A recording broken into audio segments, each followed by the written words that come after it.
Having traversed to a fantastical realm, at the age of over 40, Rayt finally ascended to the status of a minor noble, the Lord of Town. It was at this juncture that he discovered he possessed a remarkable talent. Gazing at the options of tech simulation and real simulation, Rayt found himself in a state of indecision before ultimately selecting real simulation. Would you like to activate real simulation? Each simulated day will consume 1 point of fate value. Yes. The real simulation has concluded. Please select one attribute you wish to retain. 1. Constitution. 2. Combat energy. 3. Mental strength. Chapter 1. Rayt and his 3 sons. As night fell, a biting cold wind howled through the air, reminiscent of a devil's roar. Fluffy snowflakes drifted from the sky, blanketing Town in a thick layer of silvery frost. In the serene yet frigid Town, all shops had shuttered, and the streets lay deserted. To the west, within a distance of less than a kilometer, loomed the majestic and upright Deep Rock Castle. Within the 5th floor hall of Deep Rock Castle, a fireplace burned brightly at the innermost point, exuding waves of warmth. This space served as the spiritual nucleus for many noble families. Typically, one would find vibrant thoughts and a sense of relaxation by the fireplace. However, at this moment, the air was steeped in a subtle melancholy. 3 young men encircled a middle-aged gentleman of modest stature, yet possessing an air of gravitas, conversing with him, though the gentleman's condition seemed far from favorable. A tuft of pale hair adorned his forehead, which upon closer inspection appeared to resemble the sharp beak of an eagle, contrasting starkly with the rest of his dark, sleek hair. This was a manifestation of the external symptoms of the white-headed eagle's poison. The expressions of the 3 young men were laden with gravity, yet they endeavored to mask their concern. Father, I believe that once this winter passes, the white-headed eagle's poison within you will dissipate with the arrival of spring. The second son, Rayt, gently patted his chest, projecting an air of confidence. The third son, Tylos, kept his gaze lowered, absent-mindedly fiddling with the hem of his garment, appearing distracted, yet his heart was burdened with profound sorrow. After a moment of internal struggle, Tylos spoke softly. In a few days, once the snow ceases, I will seek out Rayt. She once mentioned that if I were willing to spend a night with her, she would fulfill any request I made. Though I recognized the exaggeration in her words, perhaps this opportunity could forge a connection that might elicit assistance from her father, Viscount Bolton. Upon voicing this thought, Tylos lowered his head even further, yet his gaze exuded an unwavering resolve. Rayt stared in shock and disbelief at his younger brother, whose delicate features and typically introverted demeanor rendered him momentarily speechless. Reflecting on the boisterous Rayt inhaled deeply. It appeared that the corpulent lady had an inclination for the youthful. However, concerning her reputation, Rayt held significant reservations. He had heard tales of her leveraging her prodigious talents and powerful family background to coerce vulnerable young nobles into intimate relations. Beyond her tumultuous private life, there were whispers of peculiar proclivities. If his younger brother were to engage with her, would it not be akin to a lamb entering the lion's den? Confronted with such a terrifying prospect, Rayt shuddered, poised to offer a cautionary word. Meanwhile, the head of the family, Rhett Green, who had been resting with his eyes closed, could no longer remain still. With a sharp clap, he struck the armrest of his chair, puffed out his beard, and with wide eyes exclaimed, Tylos, you must not. I refuse to allow you to sacrifice your body on my account. That pockmarked matron desires my son? If it were Tucker, one might understand, as he is robust and resilient.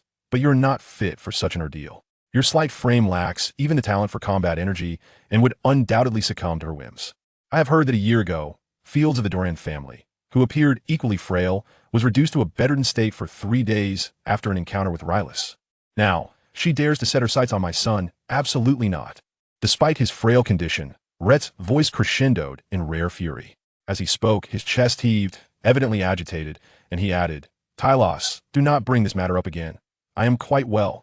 Tucker and Rayt exchanged glances, fully aware of their father's condition, and realizing that further delay was untenable. Tylos, seemingly inclined to say more, paused as Rhett's complexion shifted, perhaps due to the raised voice triggering the latent effects of the white-headed eagle's poison within him. Rhett felt an inexplicable surge of energy ripple through his chest, followed by a sensation of constriction in his throat. His face contorted in distress as he straightened his posture and suddenly coughed up a spatter of blood. This alarming scene sent shockwaves through his 3 sons. Tucker, on the verge of uttering a word, hastily grabbed a towel from nearby to press against Rhett's mouth, attempting to staunch the flow of blood. Ugh, Tucker, get away. Who told you to use a tablecloth as a towel?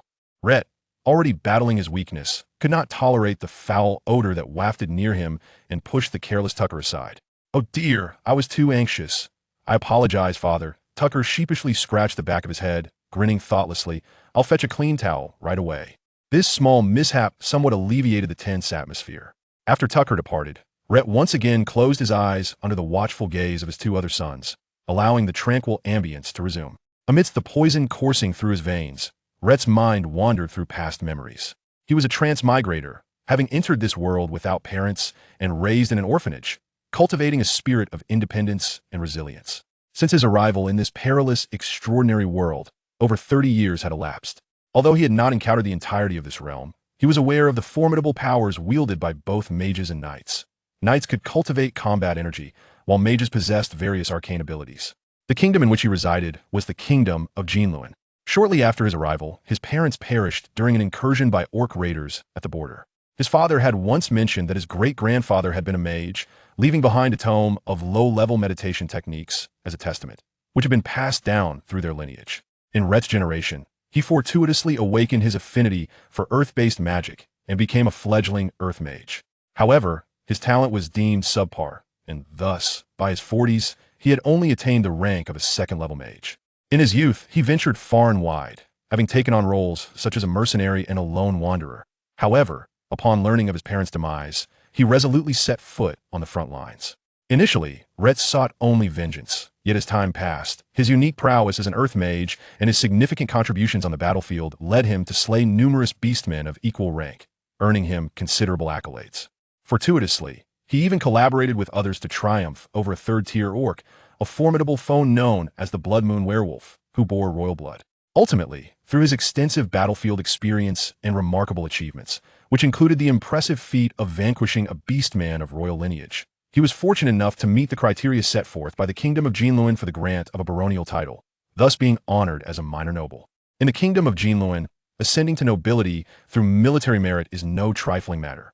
Although he attained merely the lowest rank of baron, it was sufficient to bring about a dramatic transformation in Rhett's identity and status. However, due to the kingdom's stipulation that every newly ennobled noble must send forth either a level 2 mage or 2 level 2 knights to serve on the front lines for 10 years, he was yet unable to enjoy the privileges of nobility. Fortunately, as a mage, his obligation was limited to just 10 years. Had he been a knight, he would have had to toil on the front lines for an additional 20 years. Indeed, this world harbors a degree of occupational prejudice. Yet this fact has never been contested, for mages possess an inherent advantage over knights of the same rank, and as one's power escalates, the disparity becomes even more pronounced.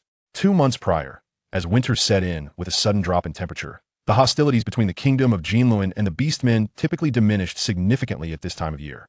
Coincidentally, it was also the moment when Rhett, having just ascended to nobility, was required to fulfill his obligations, which coincided with the completion of his 10-year term. Ignoring the commander's pleas and resisting the temptation of the promise that, should you remain another 10 years, you shall have the opportunity to be promoted to Viscount, he chose to bid farewell to that place. This decision stemmed from the news he had received while still on the front lines, which indicated that Tucker's wife was expecting a boy and would soon give birth. Overcome with excitement, he disregarded any advice to stay. Of course, there was also a sense of pessimism regarding his own talents, as he harbored little hope of breaking through to the rank of third-tier mage within the next decade. In the Kingdom of Jinluan, as long as one fails to meet the stringent requirements of strength, no amount of merit can secure the corresponding noble title. Furthermore, given the beastmen's inherent brutality, remaining on the front lines posed a significant risk of death. Weighing these various factors, he ultimately resolved to return to the rear and settle down in a more stable environment, allowing for a period of low-profile development. Chapter 2. Text Simulation. Alas, misfortune befell him on his journey back. As he traversed a wild thicket, he was unexpectedly ambushed by a second-tier magical beast, the white-headed eagle. Lurking within, although a fierce battle ensued, resulting in mutual injury, the white-headed eagle fled in disarray, its wings stained with blood. Meanwhile, he was afflicted by the creature's unique toxin, which incessantly assailed his vitality. One could argue that the white-headed eagle's prowess in close combat was rather unimpressive, and it possessed no ranged attack capabilities. Its greatest threat lay in its venom, which concealed itself deep within the body, making it exceedingly difficult to expel. Sighing in disappointment, Rhett lamented internally, having once envisioned a noble life where, with careful management and strategic planning, he might have ventured further. Yet just as he glimpsed a glimmer of hope, It was swiftly engulfed by an abyss of despair. Had he been granted a golden finger upon his arrival in this world, surely his accomplishments would have surpassed his current state, Rayt mused, reflecting on his tumultuous life, filled with upheaval yet marked by relentless striving. He found himself unable to seize his own destiny. A wave of sorrow washed over him, stirring feelings of injustice. Why should others possess what he lacked? Suddenly, the wail of an infant pierced through his contemplations, and the negative energy that had begun to fester within him gradually subsided. After 2 lifetimes, controlling his emotions had become a fundamental skill. The sound of crying drew his attention, and he recalled that Vanessa's pregnancy had nearly reached its 10-month mark. She could very well give birth in these days. How fortuitous it was that it coincided with this moment. Nodding thoughtfully, Rayt recognized that due to his ailment, in this unusual situation, no one other than his 3 sons and the steward was permitted to approach this floor of the castle. Thus, when his daughter-in-law went into labor, he remained blissfully unaware. The impending arrival of his first grandchild, the eldest son of his eldest son, illuminated the shadows of pain that had beset Rayt. As the sounds of footsteps and the baby's cries grew nearer, anticipation flickered in Rayt's eyes. At that moment, a radiant white light materialized before him, swiftly coalescing into a panel. The impact of this occurrence rivaled that of the joy of welcoming a grandchild. Stunned, Rayt sat in his chair, scrutinizing the information displayed on the panel. Establishing a family 3 generations under one roof fulfills the conditions for activating the family simulator. Family population, 1 destiny points, 10. So I too possess a golden finger. The requirement of 3 generations under one roof. Why was I not informed sooner? Regret washed over Rayt. Had he known, he would have remained at home, focused solely on procreation, eager to embrace his grandchild sooner. It was not too late. He hastily continued to examine the system panel, which appeared to be the system interface. Head of family, Rayt Green. 2nd generation members, Tucker Green, Riley Green, Taylor's Green. 3rd generation members. Tech simulation, real simulation. Destiny points, 75. The simplicity of the panel brought a sense of comfort to Rayt. The question mark following the 3rd generation members likely represented his grandchild, indicating that no name had yet been bestowed. A look of intrigue crossed Rayt's face, drawing from his past experiences. It was not difficult to deduce that the panel's primary function lay within tech simulation and real simulation. Consequently, it could be surmised that destiny points were a consumable resource. With no time to delve into the system's functionalities, Tucker affectionately entered the room, cradling the newborn. He approached slowly, with Riley and Taylor's eagerly gathering around. To their surprise, Vanessa had given birth that very night. What wonderful news! The little one was undeniably adorable, resembling his elder brother while also bearing a hint of their father's charm. After Riley and Taylor's had admired and commented on the baby, Tucker cautiously approached Rayt, excitement barely contained, and quietly said, "Father, please name him." Perhaps due to Tucker's naturally robust physique, the child had inherited this strength as well. Cradling the newborn, swaddled in a blanket, Rayt gently rocked him. Gradually, the infant, previously wailing, succumbed to a sleepy haze. Gazing at the rosy cheeks of his freshly born grandson, Rayt suppressed the urge to reach out and touch him, fearing he might inadvertently harm the fragile creature. The name had long been decided, Dick. With a beaming smile, Rayt returned Dick to Tucker's embrace, stepped back, and took a seat again, waving his hand dismissively. "You all may leave now. I am somewhat fatigued and wish to be alone for a while." Upon hearing this, Tucker, Riley, and Taylor straightened, responding in unison, and departed downstairs. As the 3 sons exited, the great hall of Deep Rock Castle fell into a profound silence once more. Rayt took a deep breath and sipped from the cup of tea beside him. He reopened the system interface, his thoughts lingering on the tech simulation option, when a prompt appeared before him. Would you like to activate tech simulation? Each simulation year consumes 5 destiny points. While curiosity bubbled within him, Rayt restrained his impulse to experiment and opted for no. Next, his focus shifted to real simulation, eager to discern the differences. And he was met with the corresponding prompt. Would you like to activate real simulation? Each simulation day consumes 1 destiny point. The distinction between the 2 simulation methods was not difficult to grasp. However, the consumption rate of 1 destiny point per day for real simulation implied over 300 for a year. The staggering increase in expenditure left Rayt astonished. Why had the consumption for real simulation suddenly become so formidable? He sensed that a hidden secret lay within. His attention then settled on the final section labeled Destiny Points. And upon a moment's thought, an explanatory line appeared. Methods of acquiring Destiny Points. defeating higher-tier enemies. 1. Ascending in strength. 5. Advancing in secondary professions. 5. Birth of new family members. 10. So that is how it is. The initial 75 points seem to have stemmed from his 3 sons and 1 grandson, yielding a total of 40 points. Additionally, he had undergone 3 ascensions from apprentice mage to level 1 mage, and then to level 2 mage, along with Tucker and Riley's ascension counts, culminating in an additional 35 points. Rhett calculated briefly and grasped the entirety of the situation. A look of amusement danced upon his face. After a moment's contemplation, he resolved to try tech simulation first. With 75 destiny points still at his disposal, he needed to ascertain the precise functions of his golden finger and what advantages it could offer him. Would you like to activate tech simulation? Each simulation year consumes 5 destiny points. Resolutely, he selected yes and initiated a year S simulation.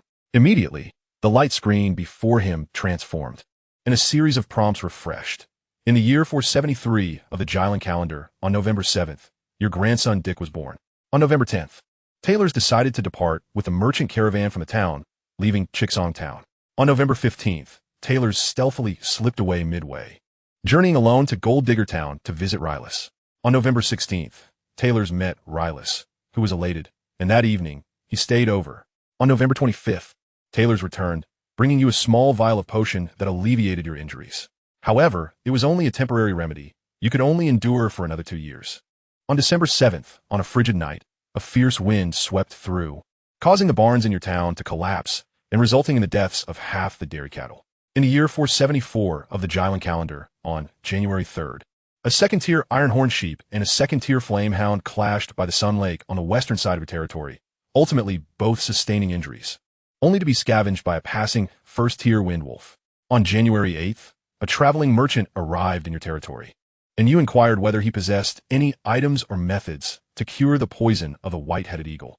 He replied that he had nothing of the sort. On January 9th, the traveling merchant was pursued by a second-tier mutated windwolf and sought refuge in your castle. Fearing the spread of casualties, you felt compelled to assist him. With the collaboration of Tuck and Riley, you and the merchant successfully repelled the mutated windwolf. Subsequently, the merchant suggested pursuing the beast, as its materials were of considerable value, to which you acquiesced. On January 10th, after a search, you discovered the lair of the second-tier mutated windwolf in the western thorny jungle. The creature proved to be stronger than you anticipated, although you emerged victorious. Your 2 sons tragically perished in the encounter. Upon searching the lair, you stumbled upon a relic left by a 5th-level archmage, and you proposed to split it between the 2 of you. However, the traveling merchant refused, and then, driven by greed, attempted to ambush you, resulting in your demise. Chapter 3. True Simulation. A moment of disorientation passed as the shimmering screen dissipated and restored. Rhett, having reviewed the contents of the tech simulation, was left in disbelief at the events that would unfold in the coming months. First, his 3rd son, Thales, had secretly ventured to meet with Rylus, even going so far as to sell his body for the sake of his ailment. A surge of anger ignited within Rhett, only to be extinguished moments later as he sighed, his expression a poignant mix of sorrow and resentment. After all, the child was merely acting out of concern for him. What fault lay therein? It was all due to his own powerlessness. This simulation finally illuminated for Rhett the general function of the golden finger, an ability akin to foresight. However, the subjects of the simulation predominantly revolved around him and the fate of his family. Significant events involving himself and his sons, as well as critical incidents within his territory, could potentially be predicted. Yet, having witnessed the final outcome, Rhett found it impossible to feel any joy. The traveling merchant? He was familiar with the seasonal influx of traveling merchants who traversed various towns from spring to autumn, conducting business within the territory. Yet, the simulator made no mention of names, leaving Rhett's expressions to fluctuate between uncertainty and contemplation. From the content of the simulation, it appeared that the traveling merchant was also of second-tier caliber, perhaps even harboring hidden strengths. Thus, the prospect of laying an ambush for him, striking first, was laden with uncertainty. Rhett furrowed his brow, contemplating that waiting until the following year to refuse the merchant's request to hunt the mutated windwolf might not be the wisest course of action. After all, the mutated windwolf lurked near the western side of the thorny jungle, perilously close to his territory. According to the simulator's description, the combat prowess of the mutated windwolf was not to be underestimated. It could very well launch another attack on his territory in the future. By that time, Rhett, already diminished in strength, would likely be no match for the beast. A glimmer of resolve flickered in Rayt's eyes. This threat must be neutralized. Moreover, he noted that the tech simulation had indicated that on January 3rd of the following year, a first-tier wind wolf had stumbled upon two second-tier magical beasts. Coincidentally, within the subsequent month, a second-tier mutated wind wolf had appeared in the vicinity of his territory. He found it utterly implausible that there was no connection between these occurrences. Each territory underwent thorough inspections before being granted nobility, ensuring that no significant threats existed before bestowing titles. Hence, it was exceedingly rare to encounter second-tier magical beasts within his territory. At most, a first-tier creature would occasionally wander down from the distant magical beast mountains, posing little threat. Therefore, Rayt suspected that this second-tier mutation was likely the result of that first-tier wind wolf's evolution. The opportunity for such an ascension must be tied either to those two second-tier magical beasts or to the relic left by the fifth-level archmage. The hierarchy of magic professions is distinctly defined, with each tier presenting a significant threshold. Thus, prior to level 9, each 3 levels has a different designation: Magician, Archmage, and Grand Archmage. A 5th-level Archmage strength would be sufficient to hold the title of Marquis in the Kingdom of Jinluan. Should Rayt confront such an entity, he would likely have no opportunity to retaliate and would be swiftly eradicated. The value of a relic left by a 5th-level Archmage must be immeasurable. In summary, the allure it held for Rayt had grown to an indescribable extent. Even though he could not ascertain with absolute certainty that this second-tier mutated wind wolf was indeed the one that had stumbled upon the spoils a month prior, his family's precarious situation was undeniable. He needed to take decisive action. Come tomorrow, he would summon all available hands to venture into the thorny forest. Rayt slowly closed his eyes, preparing to meditate in hopes of bolstering his mental fortitude. Suddenly, he furrowed his brow, recalling that he had yet to attempt the true simulation. Having been preoccupied with the contents of the text simulation, he had entirely forgotten this matter. He opened the system. Would you like to initiate the true simulation? Each day of simulation consumes 1 point of fate value. Yes. Ripples began to form in the space before him, and as they subsided, Rayt found himself still in the original space. He stood, perceiving no discernible change, and the surrounding environment remained unchanged. Rayt gently rotated his neck, glancing around. As the simulation commenced, upon focusing his mind, he discovered that he could still summon the system. However, he could not engage in tech simulation here. Primarily, he could terminate the simulation at any moment should he choose. After lingering for a few seconds, Rayt finally devised a plan. He began his descent down the stairs, and as he reached the 4th floor, the butler, Svita, fortuitously emerged from a side door. Upon seeing Rayt descend, he appeared startled and hurriedly approached, bowing deeply. "My lord, please command me. There is no need for you to exert yourself." Simultaneously, Svita pondered whether he had missed Rayt's earlier call. Despite Rayt's weakened state, he managed to smile. "I intend to go out. Please fetch me a warm coat." Svita, upon hearing that his master wished to venture out, thought he must have misheard. Good heavens! Given his master's injuries, venturing out alone in the biting cold of a snow-laden night. Yet, as Svita met Rayt's unyielding gaze, he felt a shiver of resolve. He understood he must comply with his master's wishes. He turned and returned shortly with a thick bear pelt coat, which he presented to Rayt. In the grand hall on the 1st floor, Rayt disregarded the protests of his 3 sons and others, resolutely insisting on leaving. As he departed, Tuck scratched his head, also wishing to take up a long sword to accompany his father. Rayt firmly rejected this notion, commanding that none were to follow him without his express request. In that moment, Rayt fully embodied the authority of a lord and head of the household. The wind howled, and snow fell in abundance. Under the watchful eyes of many, Rayt gradually disappeared into the night. Clad in the bear pelt coat, he braved the biting cold, embarking on the path toward the thorny forest. He conjured a fireball in his palm, the flames dispelling some of the surrounding chill. Although he was an earth mage with limited affinity for other elemental magics, it did not hinder his ability to cast simpler spells. Enhanced by wind magic, Rayt's speed increased significantly. After more than half an hour, Rayt finally arrived at the thorny forest, situated approximately 50 kilometers from his territory, Eaglet Town. Observing the clusters of frost-laden vegetation, Rayt felt no inclination to admire their beauty. Instead, the harsh environment steeled his resolve, evoking the mental state required for battle. Though his body was frail, he could still muster around 70 to 80% of his strength. The intensity of the battle may render him unable to endure for an extended period. Furthermore, as time progresses day by day, If the venom of the white-headed eagle remains inadequately addressed, the extent of its effects on him will only amplify. Rayt narrowed his eyes and, utilizing his mental prowess, concealed his presence. If any creatures nearby possessed power inferior to his own, they would find it exceedingly difficult to detect his existence. Cautiously, Rayt navigated to the western side of the thorny forest, his focus unwavering as he immersed himself in the state of searching for orcs on the battlefield, intent on uncovering useful clues. He extinguished the fireball in his hand and conjured a layer of earthen-colored shield around his body to guard against potential ambushes. The rock-light shield spell also offered protection against the cold.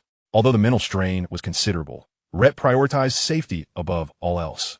The branches within the thorny forest danced wildly in the wind, occasionally shedding large mounds of snow. Shortly after entering the forest, Rayt noticed some footprints in the snow, and with his seasoned experience, he immediately discerned they belonged to mere wild rabbits and deer. Continuing onward for another 10 minutes, a distant howl suddenly caught his attention. Rayt perked up, straining his ears to discern the source. This was undoubtedly the sound of a wind wolf. The roar was brief yet telling, and Rayt swiftly pinpointed the general direction. After walking a few more minutes, he predictably discovered the footprints of the wind wolf. Clutching his magic staff, an item exchanged in the military that augmented his spellcasting, he pursued the trail further. At last, he halted before a small hill, approximately 10 meters high, where he found the footprints ceased. A faint stirring emanated from a small cave ahead. Yet, the commotion within the cave was minimal, allowing Rayt to easily detect that only a first-tier wind wolf resided inside. A sense of relief washed over him. It seemed he had surmised correctly. This was merely a standard first-tier wind wolf, yet to transform into a mutated second-tier beast. With newfound confidence, he charged into the cave without hesitation. The wind wolf, engrossed in devouring a wild rabbit, abruptly lifted its head upon noticing the uninvited intruder.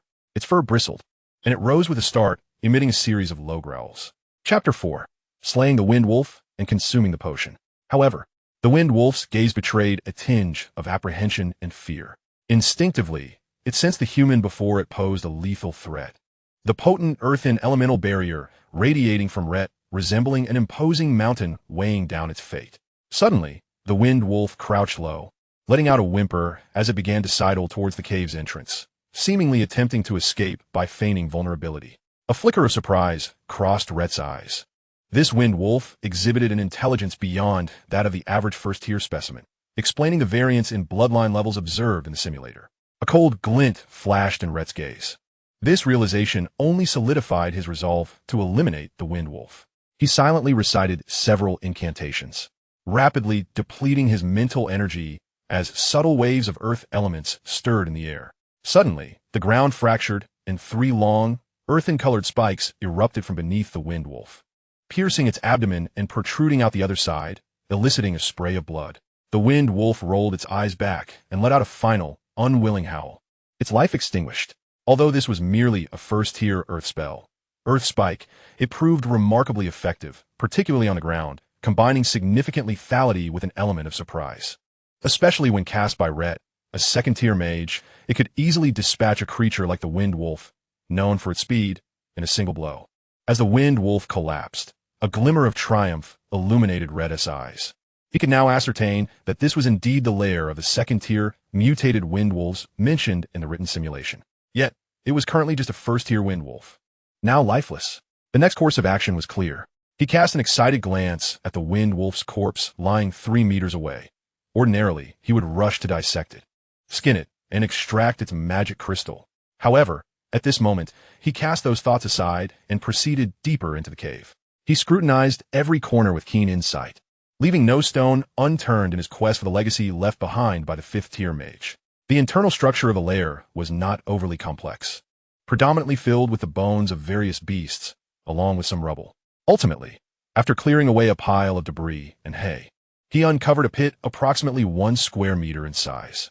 He had found it. His eyes brightened, as the simulation had not indicated any traps or mechanisms.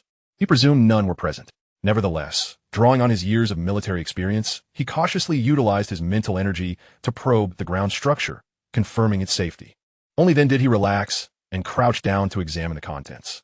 The first item to catch Rayt's attention was a damaged magic wand. He picked it up, feeling its cracked surface and rough texture. The top bore a noticeable dent where an embedded crystal should have been. It had once been at least a 5th-tier wand. Regrettably, lacking the magic crystal and beset by numerous cracks, its value had significantly diminished. A hint of disappointment flickered in Rayt's gaze as he set it aside. With the wand absent, the pit appeared much emptier. This world was not as Rayt had envisioned. Unlike the novels of his past life where nearly everyone possessed a spatial ring, here, any item associated with spatial power was exceedingly rare. In particular, alchemical products capable of permanently storing items were of immense worth, often beyond compare. Even grand mages could not afford one for every individual, let alone ordinary folk. The pit contained several bottles of potions in various colors, alongside an ancient tome.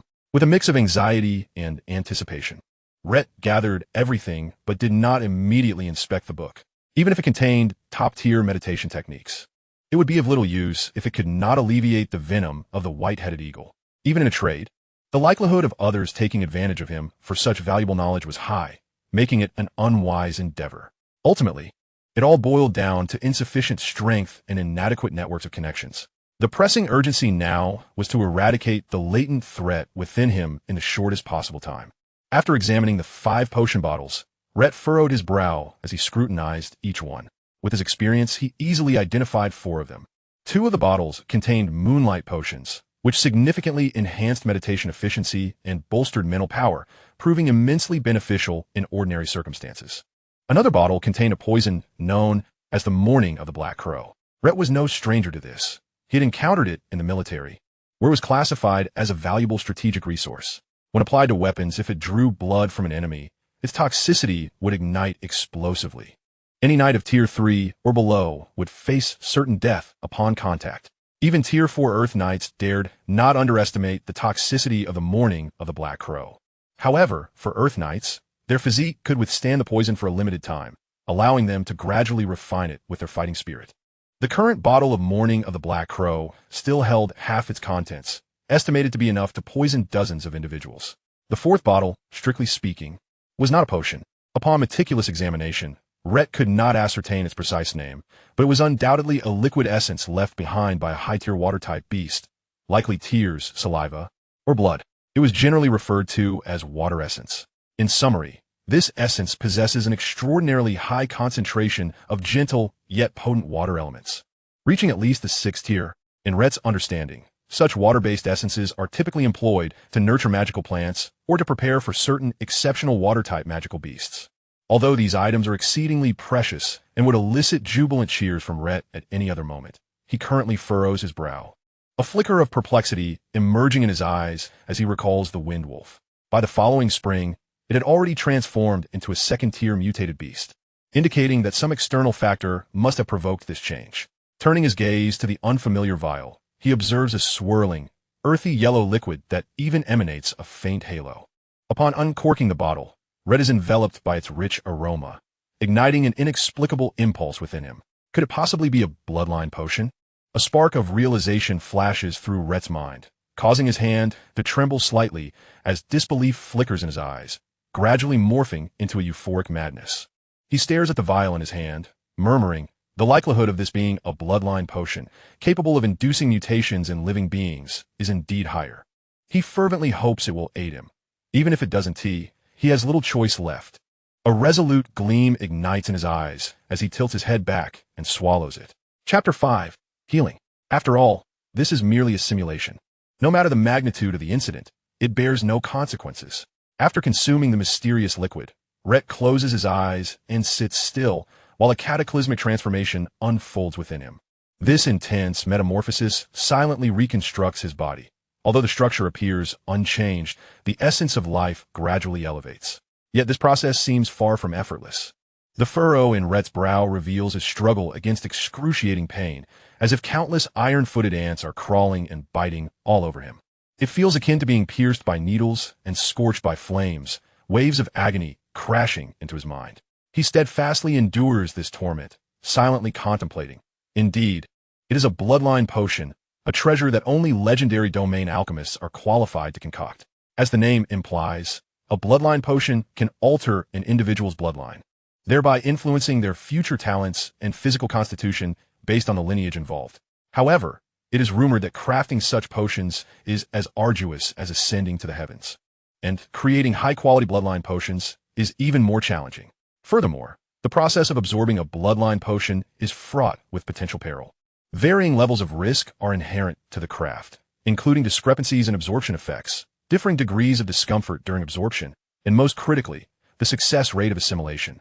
At present, while Rayt cannot ascertain the quality of this bloodline potion, he is acutely aware of the difficulty he faces in absorbing it.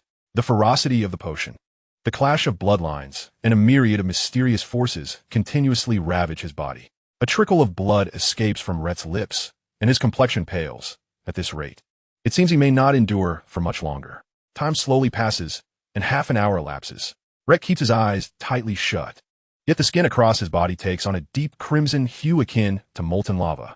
He continues to fight against the pain when suddenly, a thought flashes through his mind. I have succeeded, but I have also reached my limit. Yet he instinctively opens his eyes wide and bellows, no. Almost immediately, a faint explosion reverberates within him, and with a resounding crack, his body shatters into several fragments. There is no time to lament his demise. Rayt feels a disorienting haze envelop him, and warmth floods back into his surroundings. He finds himself reclining in a chair, slowly regaining his composure. The crackling fireplace behind him emanating comforting warmth. Due to this being his first experience with a true simulation, even though his body has returned to its original state, Rayt takes a moment to adjust. The sensations he just endured were so vivid that they felt utterly real. Once he regains his bearings, Rayt reflects that he has indeed returned to Deep Rock Fortress, precisely to the location prior to initiating the true simulation. It is a pity, though, he had just completed the absorption. Rayt sighs to himself. True simulation concluded. Please select 1 attribute to retain. En Constitution. 2. Combat energy. 3. Mental strength. Upon witnessing this scene, Rayt momentarily stands in shock, quickly followed by a surge of elation. The secret of the true simulation lies here. Not only does it allow one to immerse themselves in the simulation process, but it also grants the ability to retain one aspect of either constitution, combat energy, or mental strength upon conclusion. With this in mind, he eagerly selects the first option, constitution. In the final moments of the true simulation, he had fully absorbed the bloodline potion. However, the residual potency was yet to dissipate, continuing to wreak havoc within his already battered body, ultimately becoming the last straw that broke the camel's back, forcing him to conclude regretfully. In that moment, recollecting the state he was in prior to his demise, Rayt's eyes glimmer with contemplation. In the final seconds before his death, he had sensed a power emanating from deep within his bloodline, reminiscent of the abilities possessed by 6th-tier magical beast, the Spirit Rock Lizard. This bloodline not only significantly enhances his affinity for earth elements, but also, as his strength grows, will gradually allow him to master a handful of innate spells. Most crucially, his resistance to toxins will be profoundly augmented, which is a hallmark of the Spirit Rock Lizard. This is precisely what he urgently needs. At that moment, a surge of warmth flows through him. This time, Rayt feels no discomfort, but rather an overwhelming sense of comfort. In mere seconds, he perceives a dramatic transformation occurring within him. He has succeeded. A peculiar light sparkles in Rayt's eyes as he once again experiences the wondrous power of his bloodline. First and foremost, the most evident change is in terms of talent. With a mere thought, Rayt senses an immense increase in his affinity for earth elements, likely more than threefold. Previously possessing only a low-tier talent, he now estimates that he has achieved a medium-tier mage talent. After all, he has merely refined an improved bloodline potion and has not become a Spirit Rock Lizard. There remain significant distinctions between the two. For instance, magical beasts do not need to train deliberately. Upon reaching adulthood, they naturally attain the corresponding tier. However, the bloodline potion crafted by a domain master, once refined, bestows a certain enhancement in talent. Yet, the spells of the Spirit Rock Lizard have been inherited by Rayt. While sensing the surrounding earth elements, he instinctively perceives a strangely complex trajectory. As long as he utilizes his mental strength to manipulate the earth elements along this trajectory, he can unleash a novel spell. This intrigues him, yet he recognizes that within the castle, it is evidently not an appropriate venue for experimentation, and even with innate spells, he can only grasp them quickly. Moreover, he cannot achieve instantaneous casting or reduce consumption at this stage. Another delightful change is that the influence of the white-headed eagle's poison within him is gradually diminishing, and over time, the toxin seems to be in continuous decline. As a result, Rayt's entire spirit has improved, although the Spirit Rock Lizard may not provide him with a significant physical enhancement. The removal of the oppressive weight of the white-headed eagle's poison, which had burdened him, rejuvenates him, making him appear several years younger. Upon glancing in the mirror, he notices that much of the white hair at his forehead has faded, and a smile tugs at the corners of his mouth. However, upon reflection, he decides to trim that tuft of hair to avoid exposing the fact that he is nearing recovery.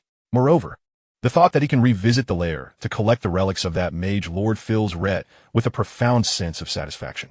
After all, the bloodline potion can be utilized once more. While it may no longer serve him, it does not imply that it cannot be of use to others. Before he could devise a method to mitigate the side effects, he dared not allow his son to experiment lightly. As his own physical condition returned to normal and he safely withdrew from the front lines, everything seemed to herald a promising new beginning. At this thought, a graceful silhouette suddenly materialized in his mind, causing Rhett to pause momentarily. He lifted his teacup and drained it in one go. Chapter 6. The Silhouette, the Oath. The Announcement. Rhett slowly exited the hall, his steps steady yet heavy, traversing the short corridor of approximately 5 meters to his chamber. Lighting a candle, he opened the cabinet by the window and retrieved a portrait. The image he held bore the marks of time, yet it was meticulously preserved, depicting a beautiful woman. Gazing upon the familiar visage, memories of cherished moments flooded Rhett's mind. She was the first and only woman he had known since his arrival in this world. His brothers, Tucker, Riley, and Talus, were all his full-blood siblings. Alas, while he fought valiantly on the battlefield, his wife, Nicole, had met with a tragic fate, ambushed and slain by a first-tier magical beast, the water-pattern serpent. His 3 sons conducted an investigation but found no signs of foul play. Yet, Rhett often pondered whether the outcome might have differed had he been by Nicole's side. This incident had become a persistent ache buried deep within him. The unusual events of the night, particularly the resurgence from adversity, prompted Rhett to revisit these memories. Approaching the window, he flung it open, letting a gust of cold wind that somewhat revived his senses. Clenching his fists, he murmured, "Nicole, rest assured, I shall safeguard our descendants. This is the most magnificent legacy you left behind. I will allow no harm to befall them. Absolutely none." 3 days later, at the breakfast table in the hall, Rhett shared a meal with his 3 sons. Tucker, wielding his knife and fork with a somewhat crude manner, devoured his food voraciously. Akin to a famished specter returned to life. In the company of other nobles, such behavior would likely invite reprimand from elders. However, Rhett remained unfazed, a reflection of his open-mindedness stemming from his past life and the unrefined habits acquired during years of warfare. Even he, with a silver fork, impudently speared 3 pieces of steak and sent them directly to his mouth, savoring the robust flavor. Riley, chewing bread, occasionally cast glances at his father. His inherently perceptive nature led him to sense that Rhett's condition had markedly improved. This realization had not come suddenly. Rather, it had been brewing since 2 days prior. As subtle changes deepened his impressions, like the absence of white strands in Rhett's hair, a noticeable boost in his vigor, and a significant reduction in the time spent lounging in his chair. Yet, the astute Riley chose not to broach the subject, continuing to consume his bread in silence. While savoring his steak, Rhett observed his son Talus. He had yet to disclose any news of his complete recovery, and no one in the territory was aware of his healed condition. After all, just 3 nights ago, others had witnessed his severe state, marked by coughing blood. Thus, he required a period of adjustment before selecting an opportune moment to announce his recovery. Talus, grasping a glass of milk, stared intently at his food, appearing somewhat distracted. Suddenly, he drained the milk and turned to his father, summoning the courage to speak. "Father, I believe I am nearing adulthood and should engage in some training." Listening to Talus's youthful tone, despite being 18, his voice still resembled that of a 13 or 14-year-old. Rhett smiled gently. "And how do you propose to accomplish this?" "I wish to accompany the merchant caravan to another territory for a trade expedition, to enhance my practical skills." Talus, of course, refrained from mentioning his desire for adventure in search of Rylus, instead presenting the carefully prepared rationale. At that moment, Tucker set down his cutlery, still chewing, and waved his robust arm, speaking in a muffled tone. "Little brother, it's quite perilous to go alone. I'll accompany you. If any unexpected situations arise, I can assist you." Now a first-tier knight, albeit in the mid-stage, Tucker's physical prowess allowed him to hold his own against even late-stage knights. Talus appeared taken aback by his elder brother's interjection, quickly shaking his head in refusal. "No need, Tucker brother. I can manage alone. That's the only way to truly train, is it not?" At that moment, Riley regarded his younger brother thoughtfully. Understanding Talus's character and approach, he sensed something amiss, his brow furrowing imperceptibly. "Oh, Talus, If you wish to train, which territory do you intend to accompany the caravan to? Riley casually inquired. We're heading to Maplewood Town. Tallis replied breezily, having prepared for this query. Ah, Maplewood Town. Riley elongated the name, then shifted the conversation. The town's specialty, snow maple syrup, has suffered a severe blow this winter, and a temporary commercial closure has been announced. Were you unaware? This inquiry left Tallis momentarily speechless, as if his thoughts had yet to catch up. After a pause, he weakly responded, I hadn't heard of it. Noticing his son's reddening ears, Rayt understood it was time to intervene.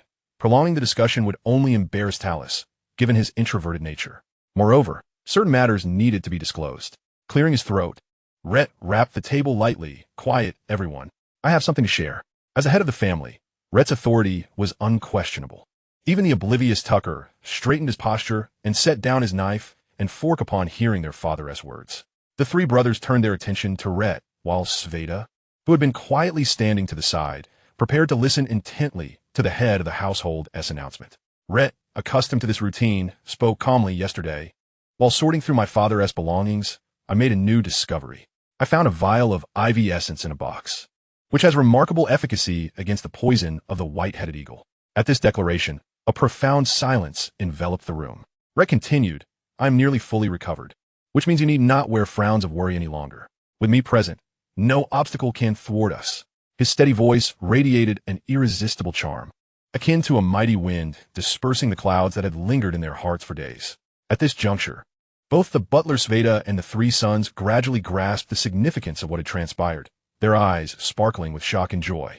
The first to speak was Sveta, who bowed deeply, exclaiming with heartfelt delight, Congratulations, my lord. Your well-being is the greatest news. Rayt nodded in acknowledgement, as Sveta's father had once been his father's butler, a loyal and steady presence until his passing. Shortly thereafter, Rayt's father followed suit. Sveta had inherited his father's admirable qualities and earned Rayt's trust, naturally ascending to the role of the new butler of the Green family. Tucker's expression was the most exaggerated, his mouth agape like Doraemon's fourth-dimensional pocket. He and T contemplated the implications deeply. To him, it was simply a momentous occasion, prompting him to exclaim exuberantly, Grandfather was quite devious, hiding such a treasure so well. Ha ha. Chapter 7.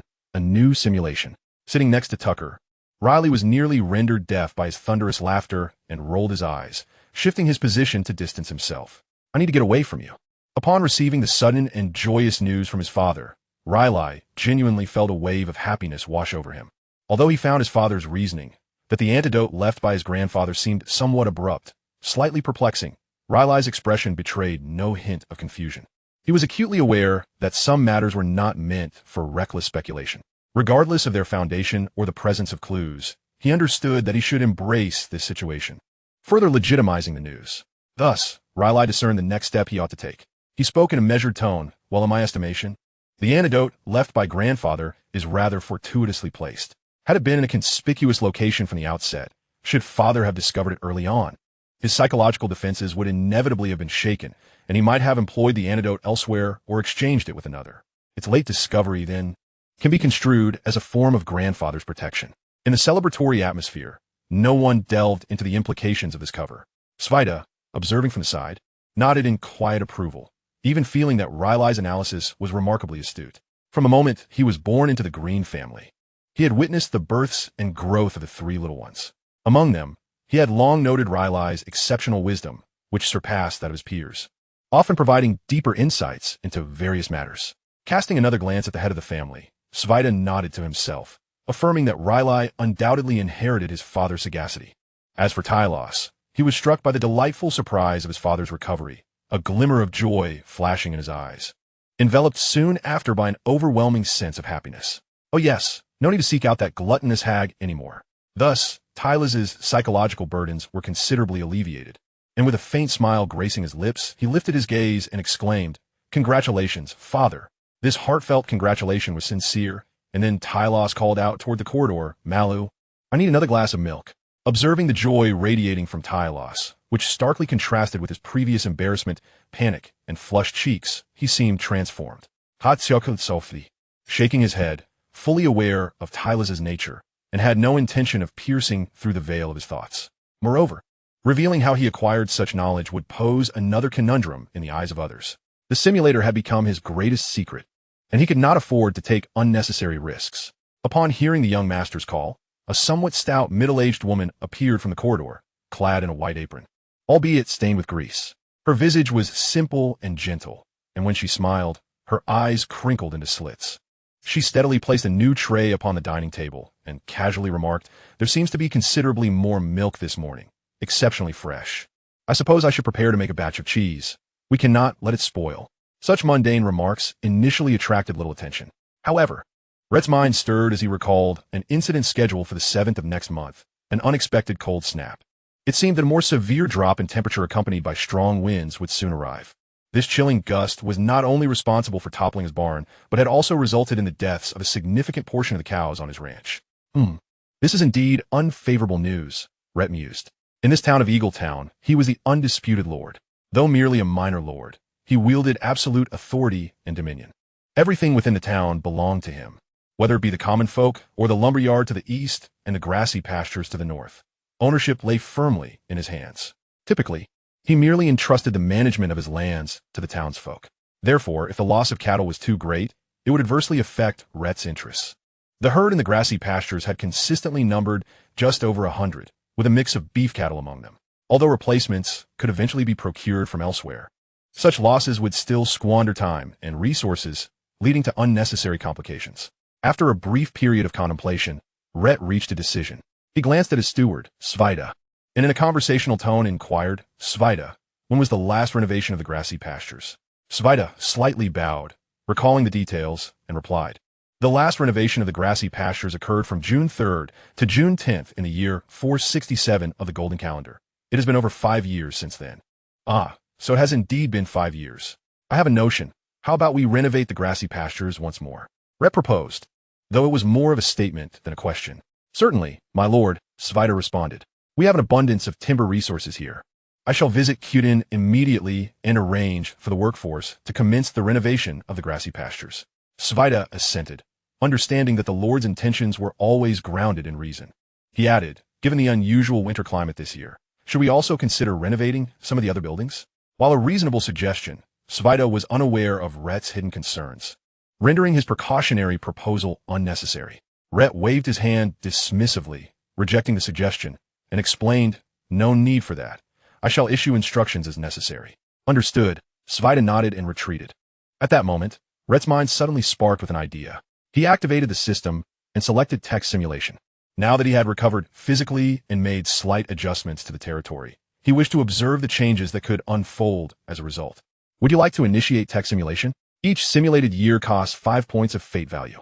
"Yes, simulate for 1 year. Golden calendar year 473. November 7th. Your grandson Dick is born. November 10th. You consider the extreme cold weather this winter may pose challenges for your territory and command your subordinates to renovate the grassy pastures. November 11th. News of your recovery spreads throughout the territory, eliciting cheers from the townsfolk. That evening, Lawrence, a member of the reserve guard, feels inspired and breaks through to become a knight apprentice. December 7th.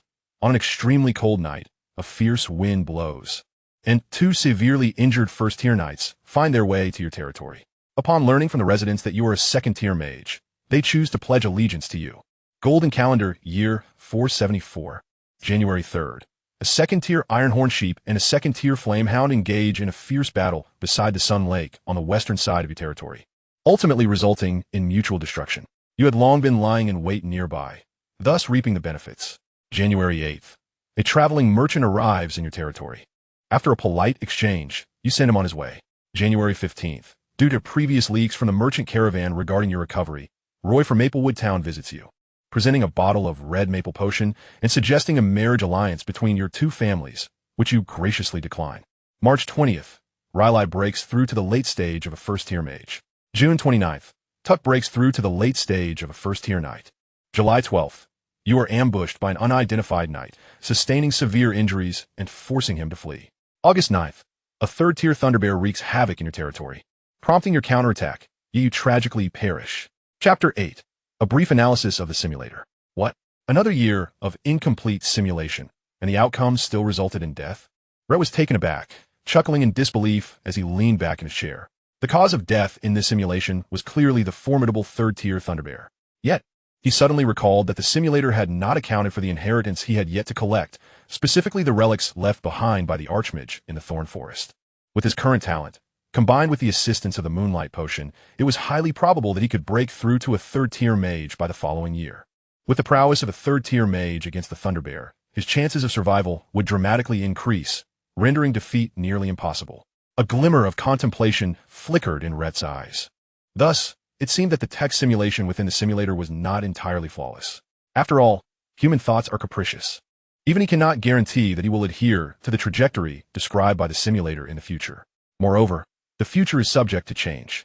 Every action taken differently in the present compared to previous simulations may lead to divergent paths ahead. Overall, the simulator remains remarkably reliable, accurately predicting a series of events surrounding him, his family, and their territory. With this information at hand, he is sufficiently prepared to respond in advance. Reflecting on the impending crisis next year, Rayt stood, removed the napkin from his chest, and declared, "I have finished my meal," before departing from Deep Rock Castle. Outside, the snow lay thick upon the ground, yet the estate had long since cleared wide paths. After 3 days of intermittent snowfall, today the flakes fell like fine grains of salt. Along the path west of the territory, occasional tracks of wild beasts were visible, alongside scattered plants standing defiantly against the snowy expanse. This plain was not particularly bountiful. In fact, 2 centuries ago, it was the territory of orcs, defended only by a few not particularly formidable tribes along a borderline. Subsequently, a medium-sized war erupted, dominated by forces of levels 4 to 6, with the kingdom of Jinluan emerging victorious, advancing westward by 2,000 kilometers in a single surge. There, the main army encountered a vast canyon spanning hundreds of miles, where the orcs occupied advantageous terrain on both sides, halting the offensive.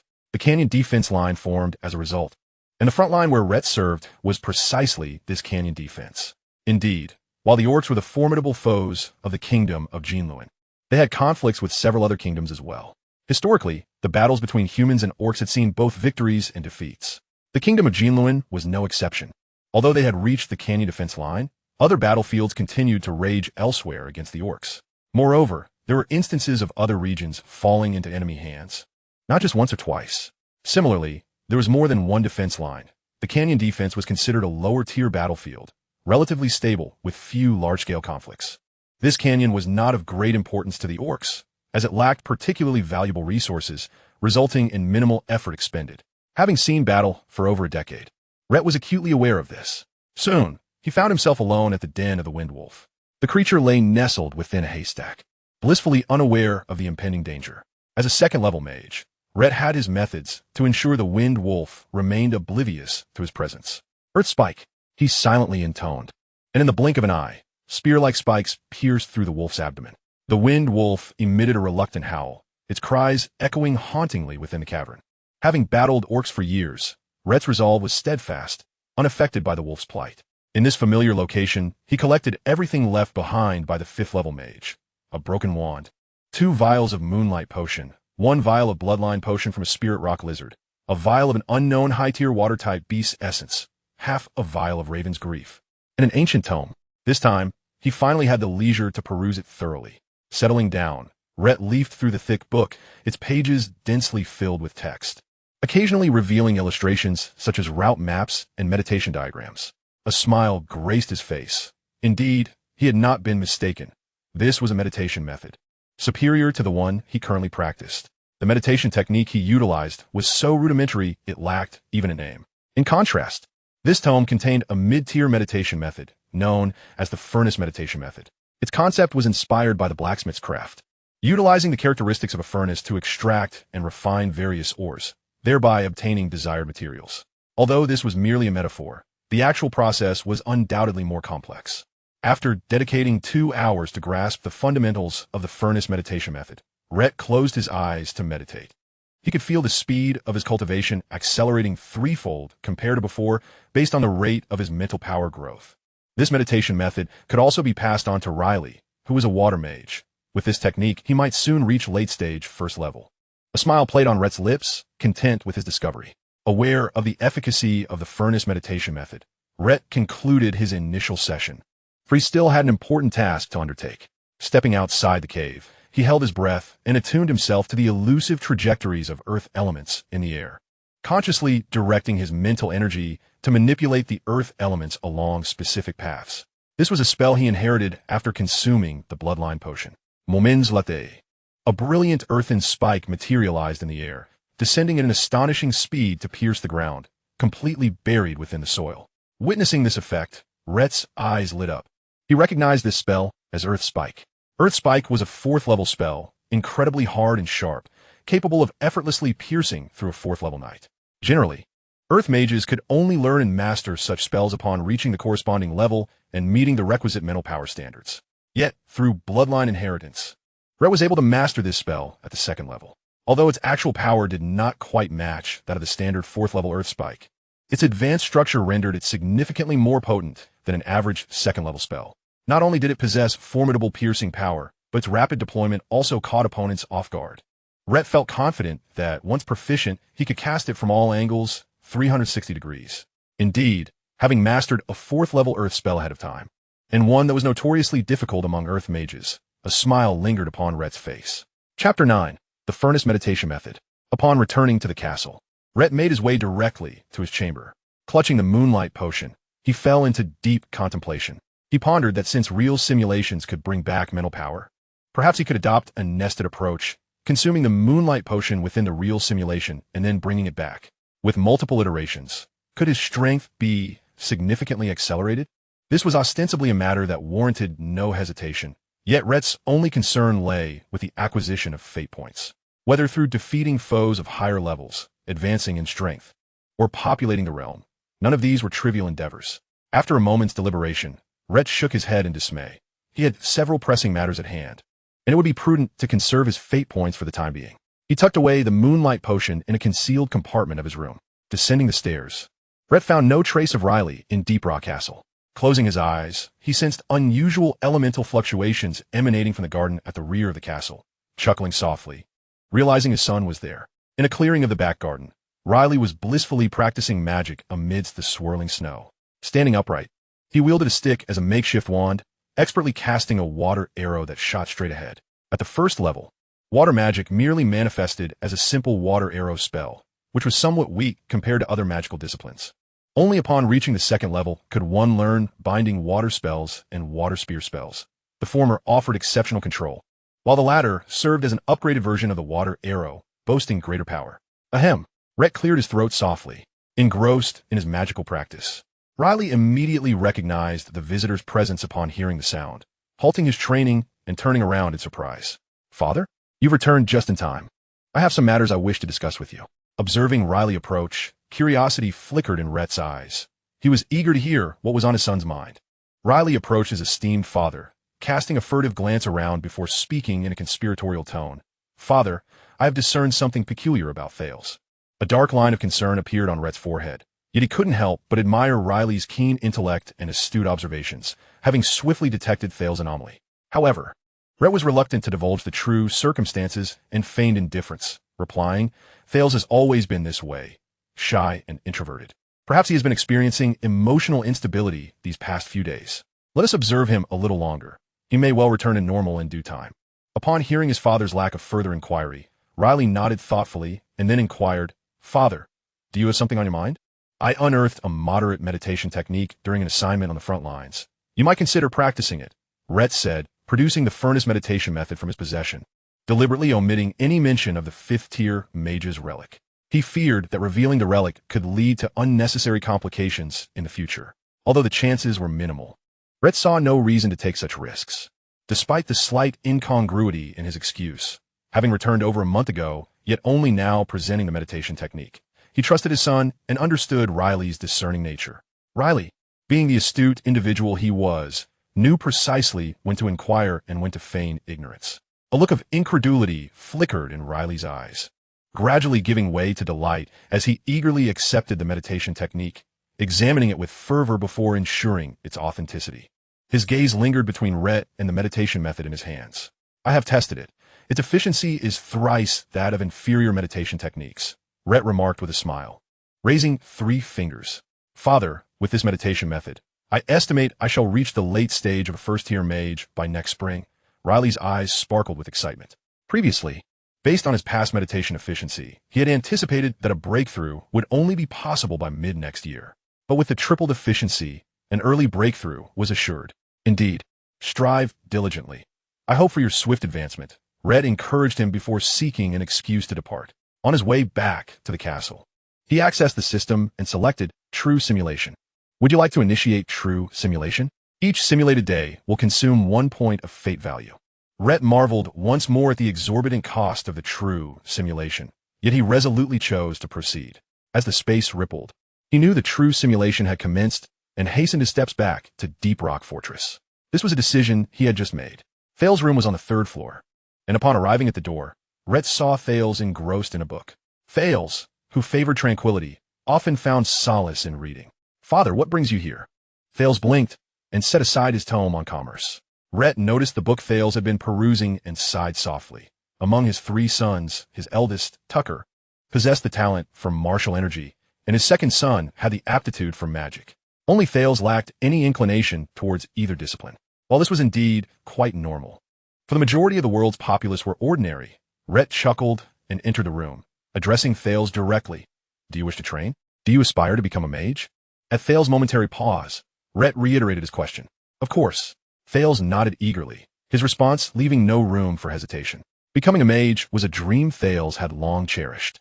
He had perused numerous books, each mentioning alchemy, which he found utterly enchanting. Only by becoming a mage could he qualify to study the wondrous art of alchemy, a pursuit he had yearned for, yet his lack of talent rendered it a mere fantasy. However, his father's words made him feel as though he were dreaming. He pinched his cheek adorably. Rayt smiled and produced a bloodline potion, stating, "Drink this, and you shall acquire the talent of a mage. But the process may be quite painful. You must endure." Given that this was a simulation, Rayt refrained from elaborate explanations and omitted the potential severe consequences of death. His primary aim was to test whether Thales could withstand the side effects of the bloodline potion. Although he believed the likelihood of failure was low, without attempting, he could never find closure. Will drinking it truly grant me the talent of a mage? Is it the bloodline potion? Thales exclaimed in astonishment. Familiar with the rumors surrounding such potions, he had even dreamt of consuming one. Indeed, Rayt's affirmation prompted Thales to rise from his chair, trembling with anticipation as he approached. Taking a deep breath, "Thank you, father. I am willing." Thales reached out and promptly swallowed the bloodline potion. Half an hour later, bang! A spray of blood splattered across Rayt's face, leaving him momentarily frozen in place. Despite the simulation, the scene unfolding before him felt all too real. As if his heart had seized, a flicker of sorrow crossed Rayt's eyes, and he sighed. "It seems this was futile. I must seek alternative methods." Chapter 10. The Young Hawk Evening. Rayt closed his eyes and took a deep breath, reminding himself that this was merely a simulation. One failure would not deter him. There must be other methods for ordinary individuals to attain training talent, albeit challenging. He had obtained the bloodline potion, and in his view, a more gentle absorption method might still be needed. If he could resolve this issue, perhaps he could enable Thales to become a mage. With the simulator at his disposal, he need not worry about the costs associated with trial and error. To prevent causing alarm, Rayt secured Thales' door and locked it. He then returned to his own chamber, retrieving 2 bottles of moonlight potion from a hidden compartment. Since this was a simulation, he would not squander the opportunity. Twisting the bottle caps, he raised them to his lips and swallowed. The rich essence of energy erupted within him, flowing along specific pathways to converge in his mind. The composition of the moonlight potion was intricate, and the energy it contained was substantial. Mere consumption would not yield its full potential. Rayt needed to meditate. Sitting on his bed, he closed his eyes and began to operate the furnace meditation method, having mastered it with ease. Like a stream converging into a river during meditation, the speed of refining the moonlight potion accelerated as if propelled by a rocket, leading Rayt to experience an explosive growth in mental strength. An hour later, the effects of the first bottle of moonlight potion waned. Rayt did not immediately consume the second bottle. He reflected briefly and found that, aside from a slight enhancement in mental strength, he experienced no additional sensations.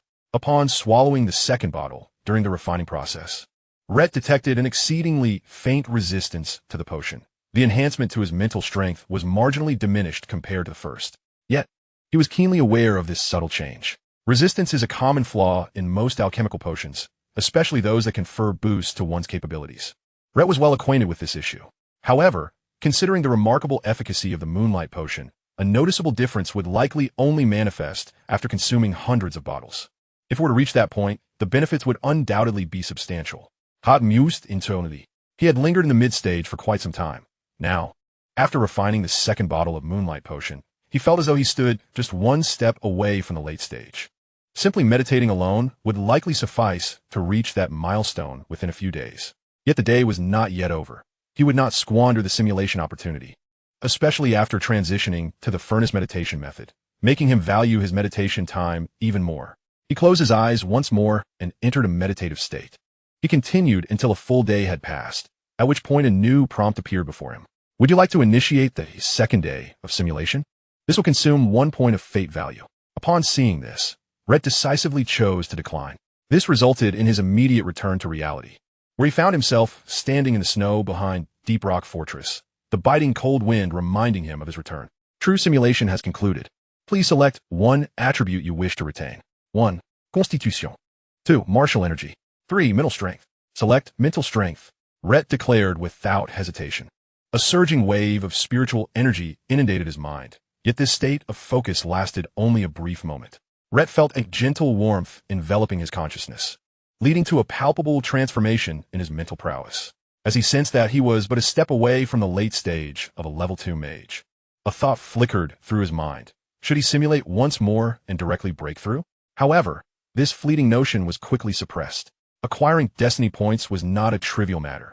Their usage could not be frivolous at this juncture. As long as no urgent circumstances arose, he merely needed to cultivate steadily. Gradually, a plan began to form in Rayt's mind. If he possessed hundreds or even thousands of destiny points now, he would not hesitate to indulge a little. Yet, upon glancing at his current tally of destiny points, he found only 63 remaining. Unless a significant new idea or plan emerged, he would refrain from utilizing simulations, opting instead to conserve his limited resources for unforeseen events. Upon returning to the castle, Rayt noticed that Svelta seemed to have just returned from outside, her attire still adorned with melting snowflakes. Upon seeing her lord's return, she promptly rose to greet him. Welcome back, my lord. I have already informed Kyuden, and I personally witnessed them taking tools and materials to the ranch to commence work. I shall return in the evening to check on the progress. Hot nodded, responding softly. Indeed, this matter cannot be taken lightly. I feel much more assured with you in charge. Thank you for your trust, my lord, Svelta replied. Having grasped the general trajectory of the forthcoming period, Rayt devoted most of his time to meditation and training. Within a few days, he successfully broke through to the late stage of a level 2 mage. As winter progressed, the date swiftly arrived, December 7th. As the sun dipped below the horizon and night descended, the town of Eagle's Nest illuminated with flickering lights. In the central square, 100 townsfolk raised their cups of hot tea and clutched roasted beast legs, joining in jubilant cheers to celebrate and praise their lord. For over a decade, the townspeople had heard whispers of Rayt Green becoming the lord of Eagle's Nest, yet none had laid eyes upon him until now. Throughout this time, it had been his son managing the affairs of the territory. The steward, Ryle, was indeed capable. In Rayt's absence, he adopted a strategy of modest survival, eschewing ostentatious achievements in favor of stable development until Rayt's return. Although Rayt had returned, his severe injuries had kept him from frequent public appearances. However, upon regaining his health, he began to emerge within the territory, announcing his return. This month, the townsfolk had truly witnessed and interacted with their formidable lord for the first time. He had delivered an inspiring speech, filled with aspirations of territorial expansion and promises of improved lives, which served as a spiritual motivation. He personally led a winter hunting expedition, achieving remarkable efficiency by bringing in thousands of pounds of wild game meat, which he generously distributed as material rewards to the townsfolk. This act further ignited their celebrations. Tonight's gathering was the final act of a trilogy designed to foster community spirit. At the beginning of the event, as the Lord, Rayt engaged in a money-dispensing activity, showering the crowd with 500 copper coins, each gold coin equating to 10 silver coins and 100 copper coins, thus establishing an orderly exchange rate. The townsfolk viewed this as a small fortune. Through this series of gestures, the populace not only became acquainted with their true lord, but also developed a heartfelt recognition and positive impression of him. In the central square, merriment reigned as the townspeople reveled in joy, immersed in a relaxed state. In some corners, bright bonfires blazed, roasting beast meat and ribs, while the townsfolk gathered to sing and chat. Kyuden was surrounded by an eager crowd, showcasing his crafted wooden toy snakes and figurines, each one imbued with life. Huh. Just admire them, folks. They're not for sale, so be careful not to break them. Kyudin chuckled, stroking his beard, reveling in the admiration reflected in the onlookers' faces. Filled with a sense of accomplishment. Suddenly, a heavy slap landed on Kyudin's shoulder. Tucker had miscalculated his strength. Upon seeing Tucker, Kyudin's expression shifted, and he forced a smile, saying, "Young Master Tucker, have you taken a liking to my creations?" Tucker, tilting his large head in curiosity, replied, "I had no idea you crafted such intricate toys. They appear quite exquisite." Chapter 11, Beasts and Knights. Flattered by the compliments from the Lord's son, Kyudin's eyes lit up with pride as he exclaimed, "I made them during my idle moments." Noticing Tucker's gaze lingering on the wooden items, he eagerly inquired, "Which one catches your eye, my lord? Consider it a gift from me." "Then I shall not be polite." Tucker grinned widely, reaching for a small eagle figurine, examining it from various angles before placing a copper coin on the ground. "My lord, that's unnecessary. The item is a gift for you." Kyudin anxiously picked up the coin, only to be halted by Tucker's stern gaze, momentarily frozen. Indeed, his demeanor was quite intimidating, in stark contrast to the festivities. Rayt himself was not overly absorbed in the celebration. He discreetly departed midway through the gathering, wandering near the grassy pasture to assess the weather conditions. The simulator had predicted an extremely frigid night, yet the daytime had been anything but cold. Rather, a gentle warmth lingered. Even now, there was no discernible chill in the air. Who would have imagined that the temperature would plummet dramatically at night, bringing forth icy winds? Hot pondered insanity. 2 hours later, Rayt keenly sensed a notable change in the temperature, which descended abruptly and mysteriously, without any prior warning. It had already reached freezing point and continued to drop. Is the cold approaching? Recognizing the anomaly, Rayt hastily instructed Svelta, "Please go to the central square and inform the townsfolk that temperatures may plummet tonight. Advise them to secure their doors and windows and to stoke their fires a bit more. Also, summon Tucker and Ryle." Taylor's was not fond of lively gatherings. Rayt was aware of this and did not press him to attend the evening festivities. Furthermore, he needed to venture out tonight, making it impractical to bring along the physically weaker Taylors. "Understood, my lord. I will do so immediately." Svelta felt a hint of surprise, but dutifully set off to execute his command. 3 hours later, at the town's entrance, Rayt strolled leisurely outside the town with his 2 sons, Ryle and Tucker. He had concocted an excuse, claiming it was to prevent any troublesome beast that favored nighttime or extreme cold from wreaking havoc. Such creatures were typically formidable, among them the dark frost wolves, which stood as a quintessential example. Ryle had informed him that 5 years prior, a small pack of dark frost wolves had descended from the Beast Mountain range. While their average strength was only level 2, within mere days, they had decimated 3 baronial territories. The dark frost wolves were notorious for their ambush capabilities, especially at night, where their agility surpassed that of daylight.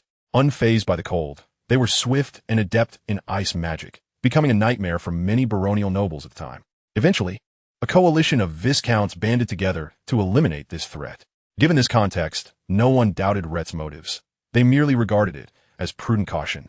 Tucker, possessing exceptional physical endurance, remained unaffected by the biting winds. Yet, as time passed, he voiced his concern, saying, "The temperature continues to drop, and it feels increasingly colder. Tonight's weather seems rather peculiar." Both Ryle and Rayt conjured a thin, magical shield to envelop their bodies. While it did not require immense defensive power, it sufficed to stave off the cold.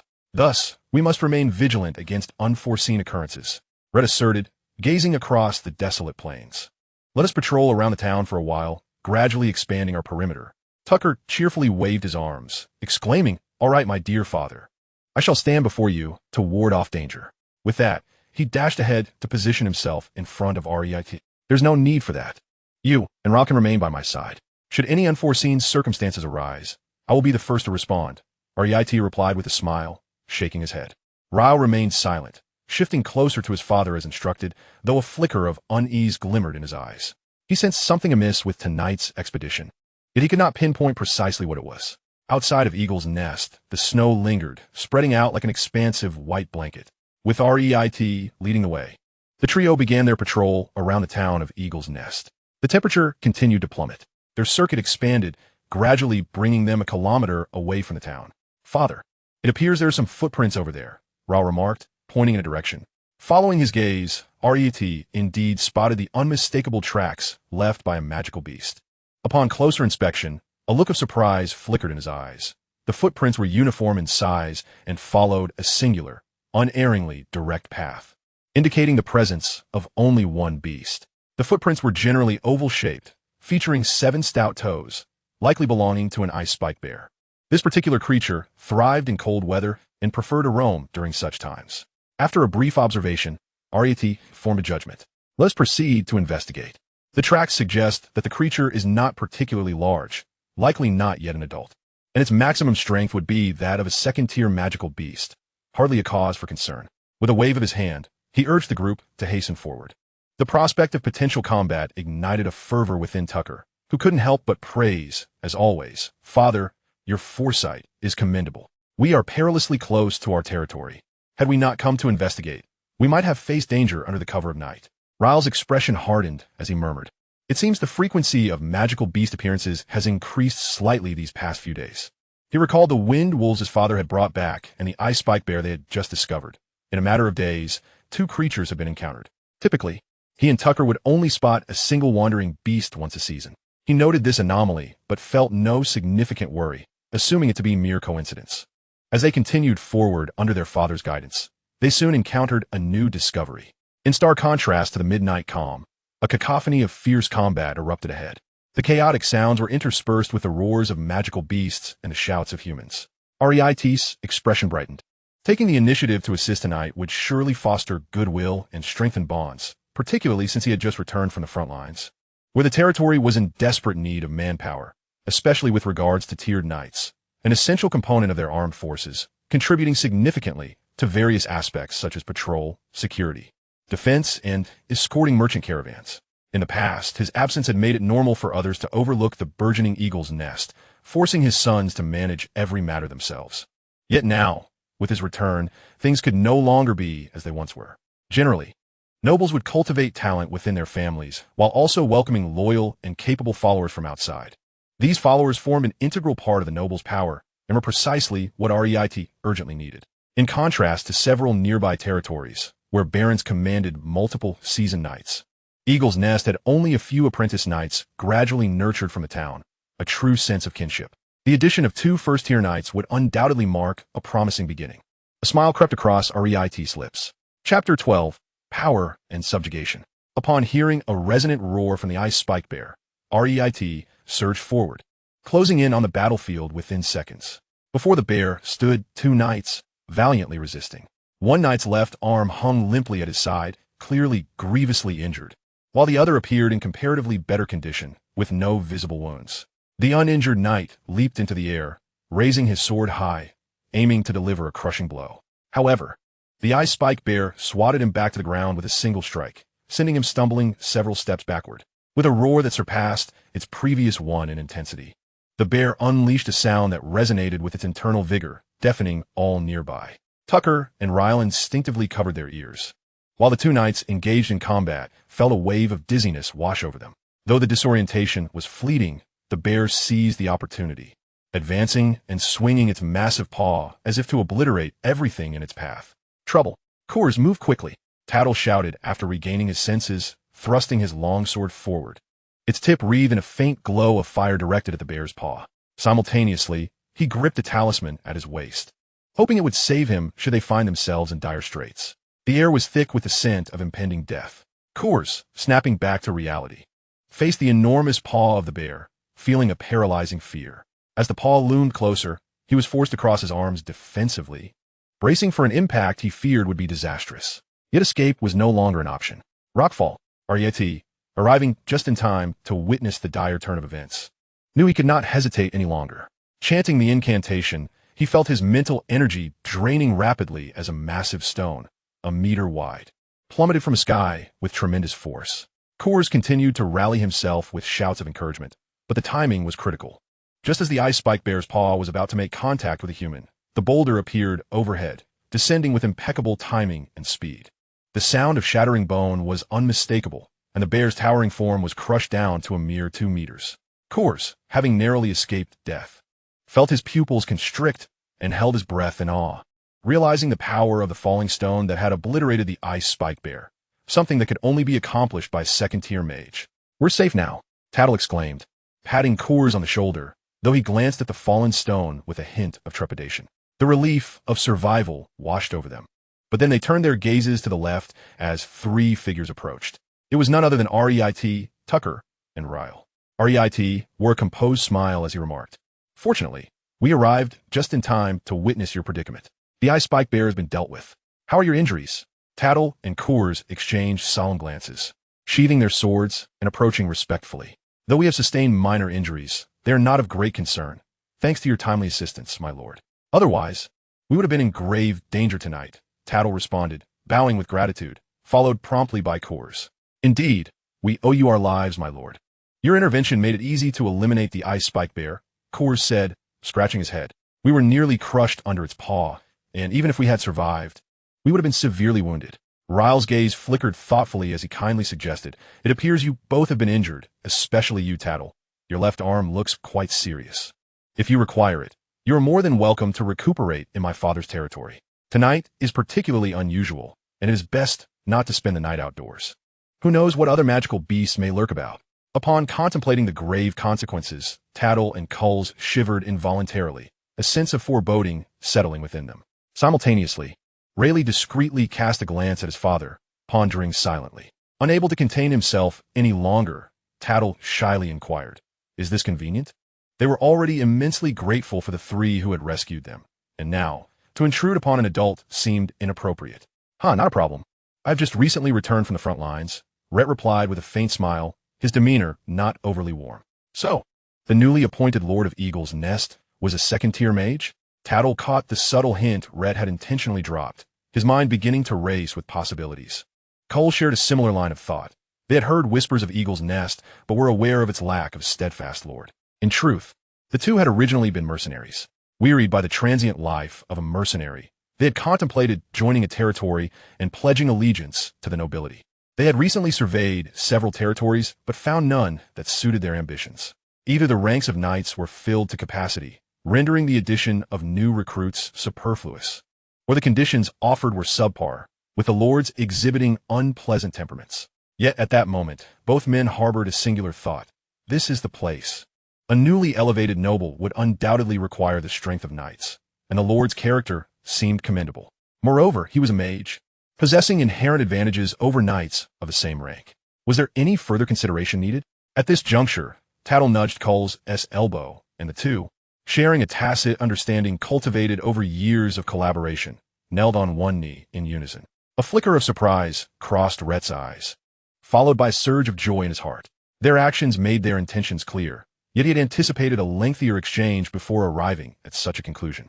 It appeared that his proactive approach had yielded more fruitful results than expected.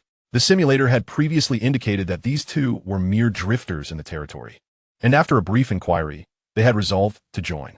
With the knight's experience, hastening this process seemed only natural. In unison, Tattle and Culls proclaimed, "We beg your permission to repay your life-saving grace by following you." A glimmer of intrigue flashed in Rayleigh's eyes, while Tack's reaction was considerably more exaggerated. "Wow. This is the first time a first-tier knight wishes to join a territory. Those we encountered in the past were indifferent. This is all thanks to my father." Rhett shot Tack a disapproving look, pondering whether he should respond too readily, as it might imply premeditation or a lack of decorum on his part. "We can discuss this matter further upon our return to the territory. Please rise," he feigned reluctance. The ground was frigid, yet Tattle and Culls remained resolute, their gazes fixed intently upon Rhett. "My lord, please grant our request. Henceforth, we shall deem it our duty to safeguard your glory." After a series of polite refusals and earnest exchanges, Rhett seemed unable to resist their sincerity, ultimately acquiescing to their request. Thus, on the journey back, Rhett found himself accompanied by two earnest followers, steadfastly guarding his side. Although his strength rendered such protection unnecessary, appearances must be maintained. Chapter 13. The mysterious vortex. The identities of the two, as followers, were merely a vague, overarching designation. Rhett assigned them specific roles, making one the captain of the castle's guard while also entrusting them with several additional responsibilities, such as the new coach of the Knights training grounds and the head of the security team in Eagle's Nest. Previously, all matters, great and small, including the aforementioned duties, were managed directly by Rayleigh and Tack. Initially, even disturbances from ordinary beasts such as wolves, bears, and wild boars necessitated the intervention of Tack or Rayleigh. causing a nobleman's son to handle such menial tasks, which could easily lead to ridicule if word got out.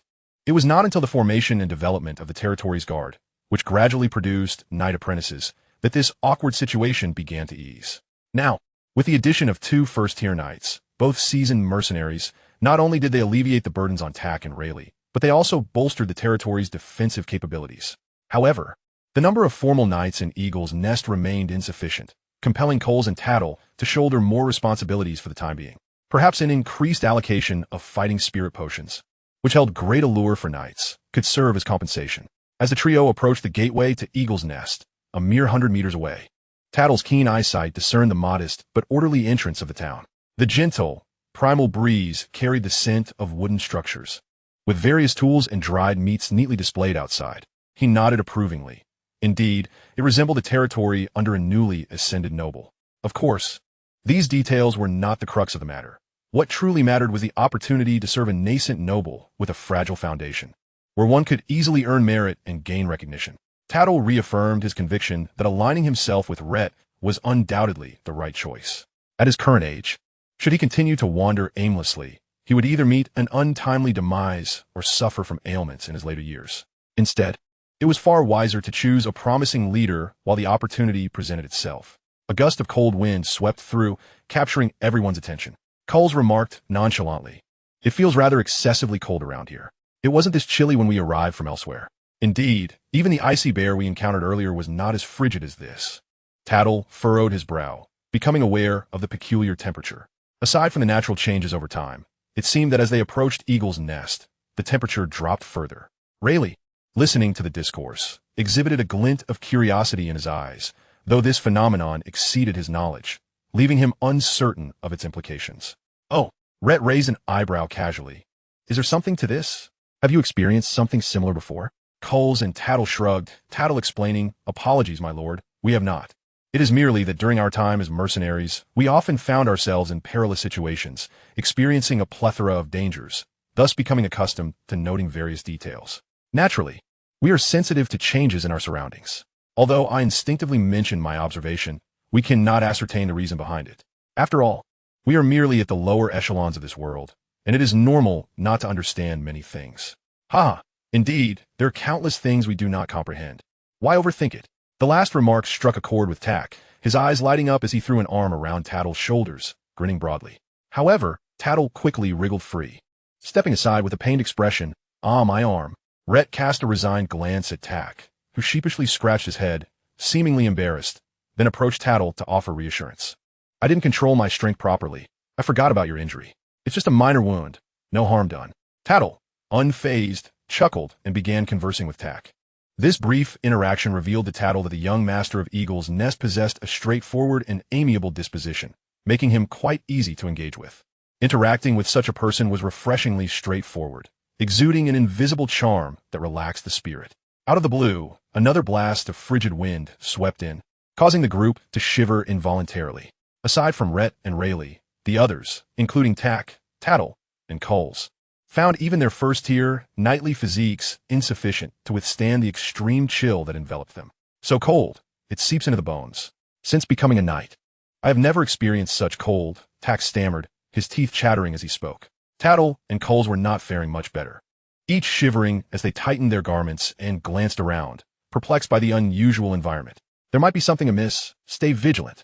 Rayt narrowed his eyes and spoke in a hushed tone. The frigid wind had dispersed the rock-like shield enveloping him. He was acutely aware that, even without infusing much magical energy, such a barrier was not easily breached. Ordinary weather could not account for this anomaly. However, a sidelong glance at Rayt revealed him standing undisturbed, seemingly unaffected by the cold, his surface water shield intact. "Rayt, are you not cold?" "Hot and quiet." "It seems I've suddenly stopped feeling cold," Rayt replied, furrowing his brow, perplexed as to why he remained unscathed. The others had already assumed a combat stance, their focus diverted from him.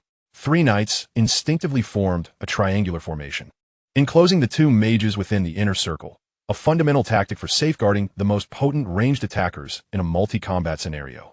Once engaged in battle, Tuck shed his usual carefree demeanor, his keen eyes scanning every corner as he searched for potential hidden foes with palpable hostility. Suddenly, Rhett's mental acuity detected a disturbance.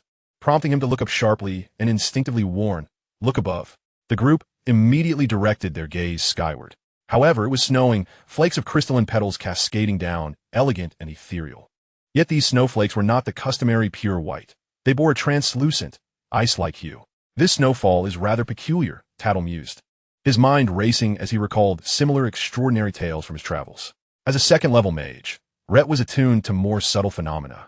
He was astonished by the sudden, bizarre elemental fluctuations in the sky, so distinct from the usual magical elements he sensed.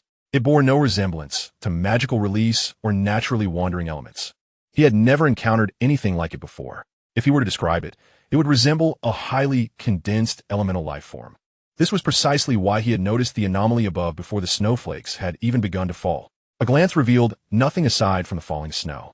"My lord, could this anomaly be related to your domain?" Tattle quietly suggested. Considering Rhett's status as lord, he might possess greater insight into nearby, unusual occurrences. Rhett shook his head, replying, "I sense something concealed above, but I cannot discern what it is."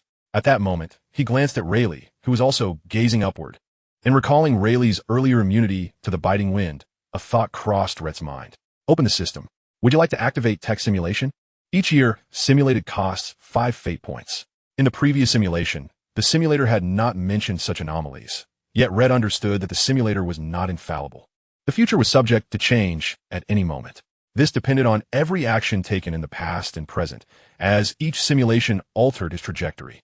The past's future was not necessarily the same as the present's future. Just as Rhett was preparing to simulate and select the timing, an unexpected occurrence transpired. In the center of the icy, crystalline snowflakes, a small vortex emerged, roughly half a meter in diameter. At its core, an exceptionally pure, highly condensed water element coalesced, fundamentally different from ordinary water elements. Yet, Rhett could not articulate what distinguished it. He paused the simulation, opting to observe the sky's transformation. Tattle hesitated, contemplating the new developments above, and soon a flicker of shock crossed his eyes. Pointing tremblingly at the sky, he exclaimed, "Could this be a snow spirit?" The mere mention of snow spirit caused a palpable shift in the group's demeanor, particularly due to the reference to spirits, stirring faint memories within them. Spirits were not a specific race or group, but rather a class of extraordinary beings born from the laws of nature, embodying an incredible essence. Legend spoke of the myriad forms and manifestations of spirits, and even in the kingdom of Jinluan, no definitive accounts existed of anyone witnessing the birth of a spirit, let alone grasping their profound mysteries.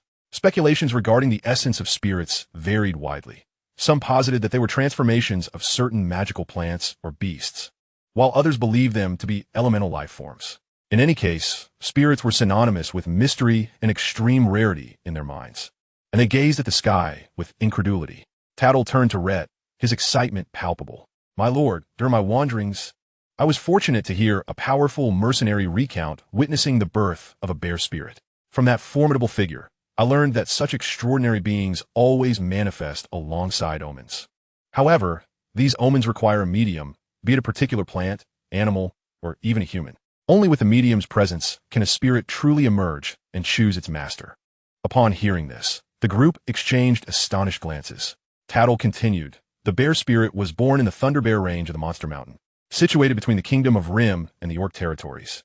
At that time, the Rim Kingdom's army clashed with the Orcs in the Thunder Bear Range, causing a frenzy among the bear-like magical beasts in the entire mountain range. Eventually, a small bear, no larger than a baby, manifested and was absorbed by the chieftain of a bear clan. Subsequently, the Orc chieftain not only achieved a breakthrough, but also rallied his troops, leading to their ultimate victory in the war." Tattle looked up with keen interest, a sense of nostalgia washing over him. "The Kingdom of Rim is far from the Kingdom of Jinluan. I had always doubted the truth of that mercenary's tale, considering it mere tavern bravado. It appears to be real. The current situation undoubtedly aligned with the omens surrounding the birth of a small spirit, which seemed to exhibit particular interest in them." Rhett glanced at the sky. The vortex continued to swirl, nurturing the so-called spirit. Intrigued by Tattle's account, he inquired, "How did that mercenary come to know about events occurring so far from the Thunder Bear Range? He claimed to be a deserter from that battle." Rhett raised an eyebrow. "Well then, for any place, desertion is a disgraceful act. No kingdom would allow such an occurrence to pass unpunished, and it would inevitably lead to severe repercussions, likely culminating in the loss of one's life." Rhett's gaze flickered. He, too, knew little about spirits, but aside from the information just gathered, He had heard in the military that spirits possessed a uniqueness. What did this uniqueness entail? Naturally, it meant that once a particular type of spirit was born, a second identical spirit could not emerge. Only upon the death of the first could another appear. Rayt speculated that while snow spirits and bear spirits could coexist, a second snow spirit or bear spirit would not manifest. Understanding Tattle's explanation, Tuck looked up at the sky with eager anticipation. For he too had longed for the presence of such exceedingly rare beings. They could not be forcibly subdued. They must willingly choose their master. On the surface, this seemed to hinge on luck. Yet Rayt held a differing view, observing the increasingly concentrated water element in the sky, gradually taking form. He waved his hand and called out, "Let us disperse quickly," and Rayleigh should stand at the center. The group complied without objection, scattering. Rayleigh exchanged a glance with his father, but said nothing, as he harbored an inkling of what was to come following the earlier explanations. Minutes later, a fierce gust of wind surged forth. This wind was even colder, and despite Rayt's fully unleashed rock-light shield, it barely held firm. The others had long retreated to a distance of several dozen meters, well outside the biting wind's reach. The ice crystal snowflakes in the sky, caught in the frigid winds, suddenly came to a standstill, only to swiftly converge towards the center, thereby accelerating their final aggregation. A mysterious aura enveloped the scene. A minute later, a seemingly circular entity descended from the heavens, hurtling towards Rayleigh's position. Indeed, as expected, Rayt observed this spectacle with a faint smile gracing his lips. If what Tattle had said was true, the bear spirit had chosen to bond with a bear chieftain instead of any other target, indicating that the medium was a significant entity, one that not just anyone could attract. It must possess some form of connection or prerequisite. As the sole water magician present, it was only logical that Rayleigh would be the one most capable of attracting the snow spirit. Others, including Rayt himself, likely lacked such fortune. Nearby, several individuals witnessed the descent of the snow spirit and hurried back, their eyes reflecting both envy and joy as they gazed at Rayleigh. "Congratulations, young master, for acquiring a snow spirit. Such a legendary creature. One could hardly find many in a kingdom," Tattle remarked, having relinquished any expectations the moment he noticed Rayleigh's unusual aura. Indeed, the chosen one was none other than the young master. The myriad types of spirits, each endowed with wondrous abilities, were nothing short of awe-inspiring. The fortunate recipient of this delightful surprise, Rayleigh, presently had his eyes closed, feeling the initial bonding with the snow spirit enhance his mental strength. Perched atop his head was a snowman composed of 2 plump snowballs, entirely white, yet the snowman was lying down, rendering it impossible for others to discern the visage of the snow spirit. Rayt, possessing limited knowledge about spirits, understood them to be enchanting beings that could not reproduce but merely coalesced in the realm. Observing Rayleigh's state, it seemed the bonding with the snow spirit had initiated a breakthrough. This was undoubtedly splendid news. 2 minutes later, Rayleigh reopened his eyes and smiled gently. In the face of the gathered onlookers, he refrained from elaborating and instead extended his left hand, mentally communicating with Nina, the newly bonded snow spirit, a name he had just chosen. Gradually, the snow spirit rose, casting a shy glance at the others before leaping onto Rayleigh's hand and once again settling down. Rayleigh, feeling somewhat embarrassed, remarked, "The little one is just born and quite timid. There will be ample opportunities for everyone to become acquainted." Chapter 15. The Aftermath of the Bonding. "No worries, we are certainly not in a rush," Tattle replied. "It is said that the personality of a spirit is related to its species and is predetermined from birth. This snow spirit appears to belong to the gentle type." Despite his words, Tattle's gaze remained fixated on the enchanting snow spirit. He was not alone in this, particularly. Tuck seemed on the verge of having his eyes pop out in astonishment. Tuck extended his hand, seemingly with other intentions, reaching forward. But Rayleigh intercepted him with a swift hand, stating, "Nina is reluctant to interact with others. Let us wait until you are familiar with her. She prefers to be alone for a while." Tuck, eyes wide, inquired, "Can you converse with her? Is it akin to a beast contract? Perhaps it is quite similar, though I cannot be entirely certain. In any case, I have suddenly acquired the ability to communicate with Nina mentally," Rayleigh replied, gently stroking Nina's back, which felt icy yet smooth and elastic. At this moment, Rayt interjected, "Well, it is getting late. Since the matter is settled, it would be inappropriate to linger here. Let us return to the castle. We can discuss Nina at a later time. One thing to remember, not a word of what transpired here should be mentioned outside. Do you understand?"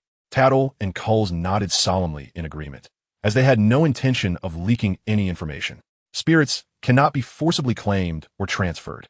Even if one were to kill the host, the spirit would simply dissipate. Even if they were aware of this, no one would wish to undertake a futile endeavor to offend others unless they were enemies or simply could not bear to see others prosper.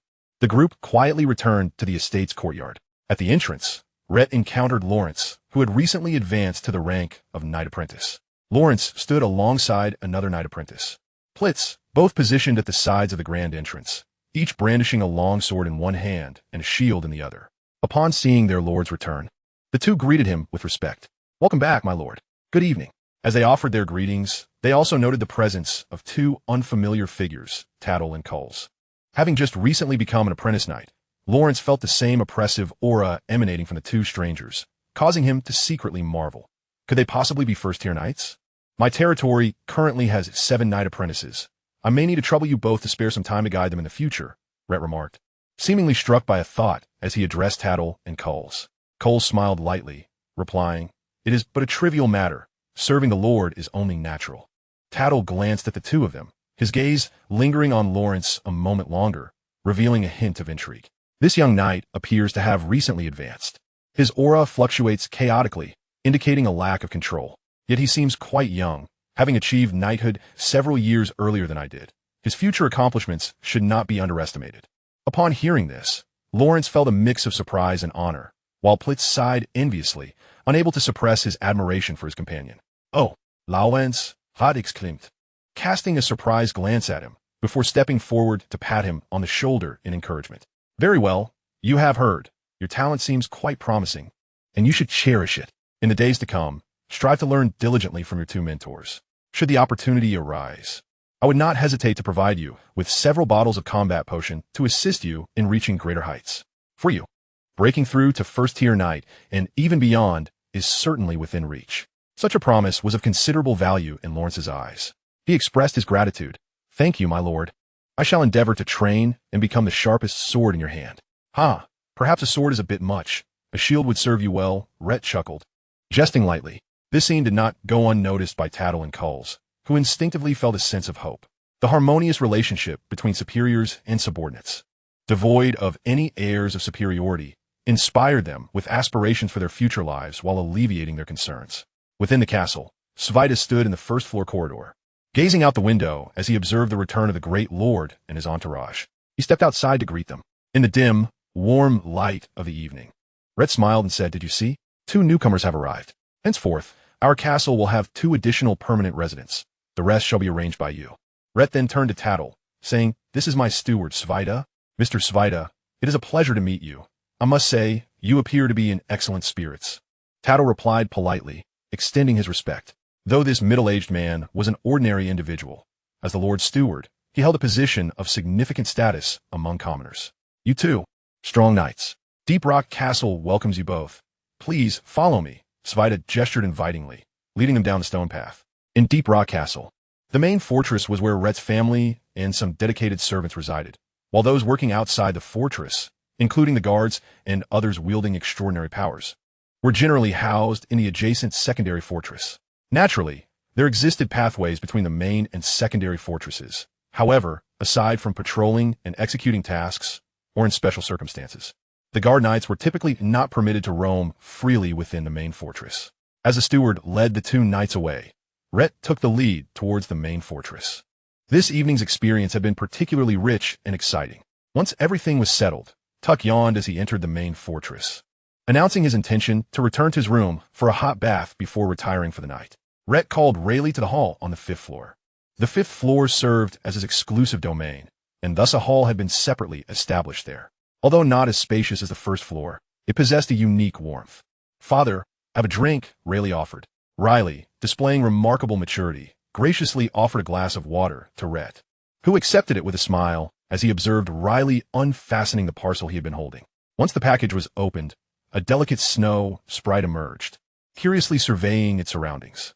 Its large, round eyes sparkled with an icy brilliance, and although it possessed a mouth resembling a mere slit, it was evidently unable to articulate words. Upon noticing Rhett, the snow sprite exhibited a hint of shyness, though it was far less timid than it had been outside the town of Chiksong. It playfully leapt onto Riley's head, standing upright to meet Rhett's gaze. The sprite tilted its head inquisitively at Rhett, sensing the magical essence emanating from him. prompting it to take a closer look. The earthy aura was not to its liking, so it shifted its attention elsewhere, captivated by the novelty of its surroundings. "This is my father. You need not be afraid, Nina." Riley conveyed this message to the sprite with a warm smile. Nina, appearing to understand to some extent, glanced back at Rhett, who waved his hand in a friendly gesture, encouraging her to approach him. Gradually, she floated over, perfectly sidestepping him, and then opened her mouth to conjure a stream of icy water that extinguished the fire in the hearth. The crackling sound of flames dying out left both Riley and Rhett in stunned silence. The culprit, Nina, then jumped onto Rhett's head, her bewildered expression revealing her complete unawareness of her misdeed. Chapter 16. The Wonders of the Snow Sprite. Riley paused, suddenly enlightened, and explained to his father. Nina's intellect is quite innocent. She is like a child at heart. She simply dislikes flames and anything excessively hot, which is why she took it upon herself to extinguish the fire in the hearth. Although the room had dimmed considerably, Rhett chuckled and waved his hand dismissively, indicating he was not concerned. He even posed a rhetorical question. Might encountering flames or excessively hot objects pose a danger to the snow sprite? Riley breathed a sigh of relief and replied, "Not at all. In truth, ever since Nina acknowledged me as her master, I have sensed that she is an extraordinarily magical being, bringing forth unprecedented experiences. While she may lack formidable combat capabilities, her potential is sure to exceed your expectations." Riley wore a mysteriously knowing expression. "Oh, such as?" Odd inquired, intrigued. Riley eagerly elaborated. "Firstly, she can influence the weather around her, but only to induce snowfall. Furthermore, she possesses an even more remarkable ability. Nina can accelerate the growth of water-based magical plants and magical beasts. Impressive, isn't it?" After sharing this, Riley's own eyes sparkled with disbelief. Can it truly achieve such feats? Rhett, unable to contain his excitement, stepped closer and placed his hands on Riley's shoulders, his eyes shining with curiosity. Riley nodded and summoned the snow sprite to perch upon Rhett's shoulder. Experiencing her presence up close, Rhett continued to marvel at this wondrous creature, a manifestation of the very laws of nature. He gently squeezed her, feeling her cool, bouncy texture.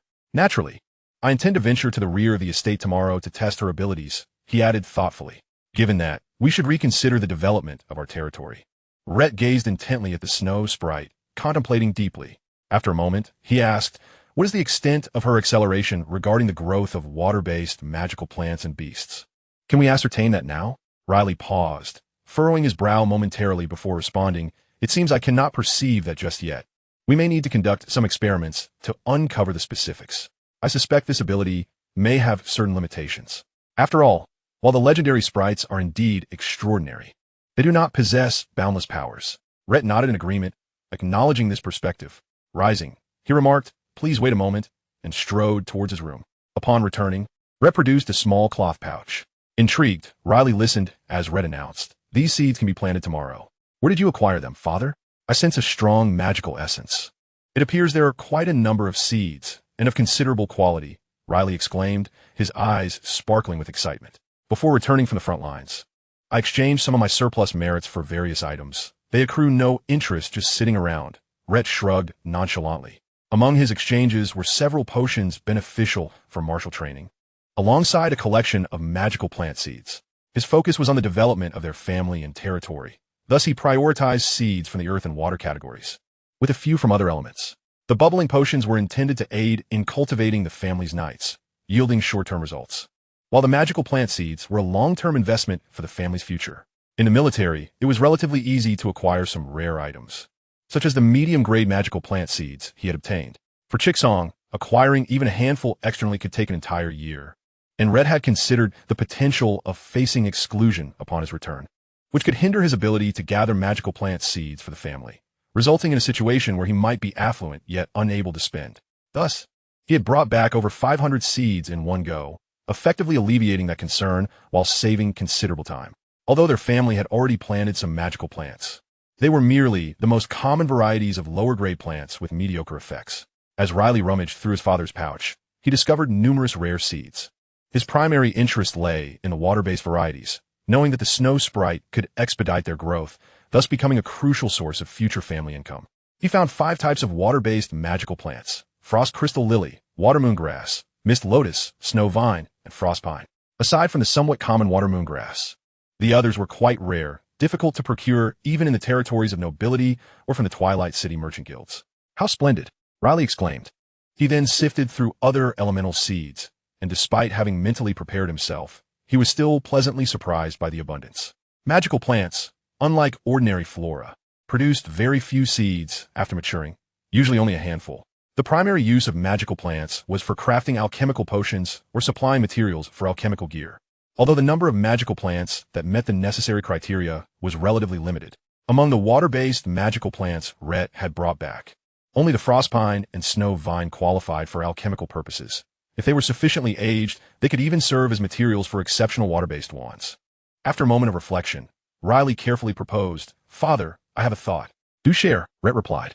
"While the magical plant seeds you brought back are indeed valuable, we only have just over 100 of the water-based seeds. With Nina's presence, and considering the slow growth of the other elemental plants, should we not consider trading with other nobles for magical plant seeds of equivalent value in exchange for more water-based seeds?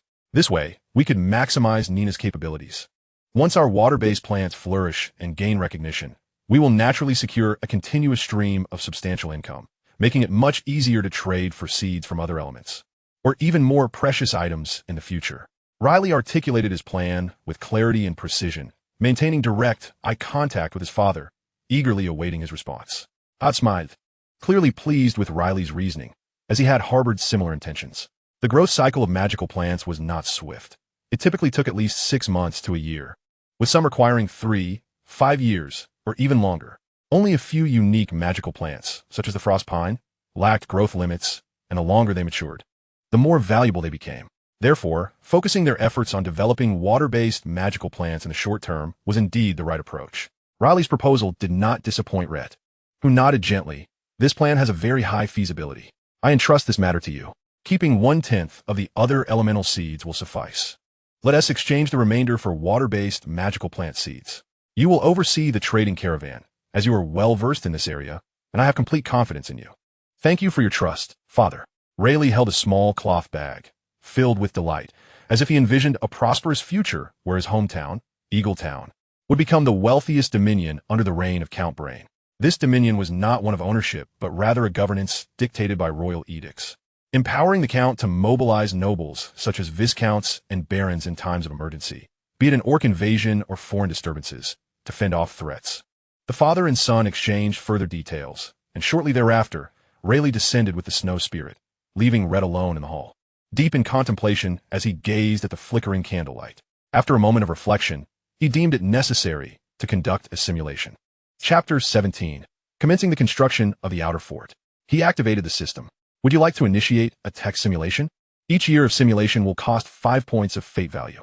"Yes, simulate for 1 year. In the year 473 of the Golden Calendar, on December 7th, you have recruited 2 first-tier knights. On your return journey, an anomaly occurred.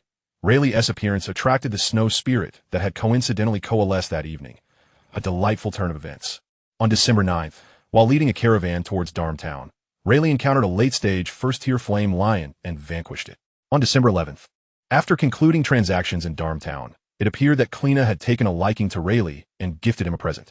Rayleigh courteously invited her to visit at her convenience, to which she agreed, scheduling for February of the following year. On December 20th, Rayleigh arrived at Twilight City and successfully completed the exchange of water-related magical plant seeds. On December 21st, shortly after the caravan departed Twilight City, they were ambushed by a band of robbers. Tuck fell into a coma, while Rayleigh and Coors sustained minor injuries. Apprentice knights Miguel and True were lost in the fray. On December 30th, the caravan returned. Upon inspection, Rayleigh and Coors were found to be unharmed, but Tuck had permanently lost his fighting spirit, never to recover. In the year 474 of the Golden Calendar, on January 3rd, a second-tier Ironhorn sheep and a second-tier flame dog clashed by the Sun Lake on the western side of her territory, resulting in mutual destruction. Having laid in wait nearby, you reaped the benefits. On January 8th, a traveling merchant arrived in your territory, from whom you procured some healing potions. On January 15th, due to prior disclosure from the caravan regarding your recovery, news spread, prompting Roy from Maplewood Town to visit you, presenting a bottle of red maple potion and suggesting a marriage alliance between your families, which you graciously declined. On July 12th, you were ambushed by an unidentified knight, who severely wounded you before fleeing. On August 9th, a third-tier Thunder Armored Bear invaded your territory. Thanks to your prior preparations, you evacuated the inhabitants, resulting in no casualties. Yet your lands suffered devastating damage. On August 15th, an evil alchemist passed through your territory, unable to withstand the might of a third-tier mage. You were grievously injured and, in a bid to escape, ultimately fell to a shadow arrow. Another demise. Rayt sighed, his brow furrowing deeply. He was not surprised by the lack of advancement beyond Tier 3 in the simulation. After all, he had not considered himself as part of the simulation, treating it as if he were an ordinary individual developing in a normal manner. Otherwise, incorporating himself into the simulation would have resulted in an infinite regression. Thus, he could not leverage the true simulation to enhance his mental fortitude or expedite his ascent as a mage. He now understood that tech simulation served merely as an auxiliary tool, primarily aiding in the capture of future insights and expanding his perspective. However, the results of this simulation were rather grim. Not only had Tuck become incapacitated, but Rayt and his other subordinates also suffered significant casualties, with 2 of his apprentice knights lost in a single blow. Furthermore, his territory had been ravaged by the thunder-armored bear, and he himself had been slain by a suddenly emerging third-tier mage, whose arrival appeared rather peculiar. A strategic adjustment is imperative, he mused under the dim light. The following morning, after breakfast, Rayt departed the castle and made his way to the estate. Traversing the rigid stone path while listening to the biting winter wind as he approached the night training grounds. He did not hasten to seek out Rayt to discuss the caravan's journey. Instead, he intended to wait until the next day to observe the composition of the caravan and its battle capabilities under normal circumstances. As he neared, Rayt spotted a dozen figures moving in the distance. Following last night's instructions, the night guard had already assembled, led by Kors, commencing their warm-up exercises, which included simple running, weighted training, and physical stretching. After a while, Rayt noted that today's routine also incorporated swordplay training, blocking exercises, and agile maneuvers, all of which, while not overly sophisticated, were practical techniques distilled from extensive combat experience. He could not help but admire the prowess of these seasoned mercenaries. Their combat skills were indeed commendable, far surpassing the effectiveness of Tuck's teachings. After a while, Kors called out to the group, and the apprentice knights gathered together, sprinting in various directions, occasionally wielding their swords or shields, engaging in dynamic clashes. They appeared to be practicing formations, albeit on a simpler level than a regular army, yet exhibiting more fluidity and adaptability. Rayt observed and critiqued. Though he was not a knight and had never participated in formation drills, his years of military service had granted him a certain understanding of such matters. His observations of Kors' instruction also revealed a certain exceptional quality, bolstered by his military insights. However, after a while, Rayt realized a pressing issue. The estate seemed insufficiently spacious. In the past, due to the limited number of knights in his territory, no outer fort had been constructed, and the training ground had been designated within the inner castle grounds, which currently served as the estate. Under normal circumstances, the knight training grounds would logically be situated in an outer fort, as knight training involves not merely lifting weights, as in a gym, but necessitates frequent movement, combat practice, and skill drills. Therefore, ample space was crucial. Otherwise, the estate's structural integrity might be compromised, or servants could be inadvertently harmed, leading to unfortunate incidents. Suddenly, Kors issued a command in the distance, directing a group of apprentice knights to another area for training. Meanwhile, Tattle remained seated at the edge of the training ground. Rayt waved, and Tattle, who had been idly sitting, promptly stood and jogged over, one arm wrapped in bandages secured by a strap around his neck. "Good morning, my lord," he greeted. Rayt nodded in acknowledgement, saying, "You've risen early. I hope it's not too much of a burden for you. Did you sleep well last night?" "Haha, of course. I have endured numerous harsh conditions in the past. At times, I have even slept in foul puddles to face crises. Sleeping in your castle is far more comfortable. Moreover, serving my lord is my duty. There is no burden in it," Tattle replied with earnestness. "How is your injury? How do you feel now?" Inquired. Smiling and changing the subject, Tattle moved his fractured arm, raising an eyebrow. "Quite well, my lord. The potion provided by the steward last night was indeed effective. After a night's rest, the pain has significantly subsided. I estimate that within a week, I shall be fully healed. Indeed, that potion is quite popular in the military. I hope your recovery is swift, and compared to yesterday, you certainly appear much improved. The reason I called you here is that I plan to construct an outer fort nearby, primarily to serve as a knight training ground. What are your thoughts on this?" The nobleman truly deserves commendation for his time on the front lines, exhibiting remarkable observational skills. Tattle's eyes brightened as he lavished praise, exclaiming, "Indeed, the current venue has its limitations, preventing us from fully unleashing our training potential. The construction of an outer fortress would undoubtedly meet our demands. I must say, my lord, your decision is simply splendid." He raised his thumb in approval, leaving no stone unturned in his flattery, eager to elevate his standing in the Lord's eyes. Chapter 18. Planning the Magical Flora. Rhett smiled faintly, gesturing toward a direction north of the manor, aligning with his right-hand side. "I intend to construct the outer fortress there. Please proceed to survey the terrain and contemplate a more suitable layout. I shall send someone to find you shortly to discuss the construction details." Observing that the area was indeed a flat expanse, Tattle pondered briefly, and with a nod, replied, "Understood, my lord." The castle's rear garden was adorned with a myriad of flowers and plants, which, in the springtime, would display a breathtaking array of colors. Presently, however, it was subjected to the biting cold, with countless branches swaying aimlessly in the wind. Rhett, having searched elsewhere without success, fortuitously encountered Svita here. "Ah, Svita, did you plant all these seeds?" Had inquired, astonished. He noted that the magical plant cultivation field had expanded, roughly corresponding to the over 100 water-type magical plant seeds he had brought. Svita, previously admiring the blossoms, straightened abruptly upon hearing the familiar voice, her face brightening with a smile. "Good morning, my lord. Of course, it was not I who planted them. I rose early and happened to see young Master Rayt out here in the garden before breakfast, personally tending to the planting of some magical flora." This revelation did not surprise Rhett, who mused, "In that case, please instruct the servants that this area will become a restricted zone. No one is permitted to enter without my command." Svita replied, "Understood, my lord. I will promptly inform the fruit farmers and gardeners to avoid this area." Although the absence of servants would necessitate that family members personally oversee the planting, watering, and other essential duties, it was a sacrifice worth making for the preservation of the more precious, medium-grade magical plants. Even among other nobles, the tendency to care for the most valuable magical flora personally, prohibiting servants from approaching, was common. Moreover, tending to magical plants did not require excessive effort. A single watering could sustain them for many days, even over a month. Previously, the estate had cultivated only inferior magical plants, which are neither rare nor precious. Now, with the introduction of higher-grade magical plants and the snow spirit's secret to enhancing their growth, it was imperative to implement measures to keep this information concealed for the time being.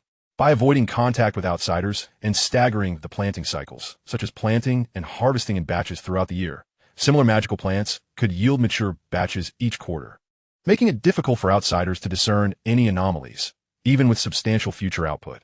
Standing beside a magical plant cultivation field, Rhett turned to the steward and concluded, "There's one more matter. I need you to collaborate with Tattle to gather the workers from the Cuden lumberyard and the masons from our territory to focus on the construction of the outer fortress. This task must be executed with utmost seriousness, and during the building process, you should primarily heed the advice of Tattle and Coles, as they will be the instructors for the night training ground in the days to come." "Understood. I shall attend to it immediately," Svita responded joyfully, hurrying off. As she departed, her heart brimmed with happiness. Ever since the Lord's return and recovery, the territory had begun to witness promising changes. "Before you leave, please inform Rayleigh to come here," Rhett added as Svita turned to leave. Once alone, Rhett gazed down at the damp, freshly watered black soil before him. Including the magical plant sown during his absence and the new medium-grade water-type magical plants planted by Rayleigh that morning, there were a total of 557 specimens. Rhett scrutinized this plot of land, deep in contemplation. Of the 557, 430 were previously planted, all inferior magical plants of various types, which he deemed of little value. For instance, the water-type blue leaf grass, the earth-type rock bullfruit, and the fire-type three-leaf spark, all typically exhibited a growth cycle of 6 to 8 months. Rhett believed these inferior magical plants had been selected for their relatively short growth periods, facilitating quicker turnover. The previously planted inferior magical plants were currently at about half their growth, standing tenderly above the soil. The precious magical plant seeds Rhett had brought were predominantly medium grade. In general, within this world, potions of the same grade, derived from spiritual energy and combat energy, possessed more abundant energy. Medium-grade magical plants met the minimum requirements for the primary materials of inferior spiritual energy or combat energy potions, whereas inferior magical plants could typically only produce healing potions, detoxification potions, or explosive potions, thus carrying less value compared to their counterparts in spiritual energy or combat energy. By extension, Medium-grade spiritual energy and combat energy potions necessitated superior magical plants as their primary materials. Only at the superior grade did Rayt hear that an alchemist's expertise must reach profound depths to concoct high-grade spiritual energy or combat energy potions from multiple high-grade magical plants. Rayt's original plan was to rely on medium-grade magical plants to gradually bolster his family's foundation while laying the groundwork for the enhancement of family members' abilities. Although there were currently no alchemists in his territory, this did not preclude the possibility of trading with others.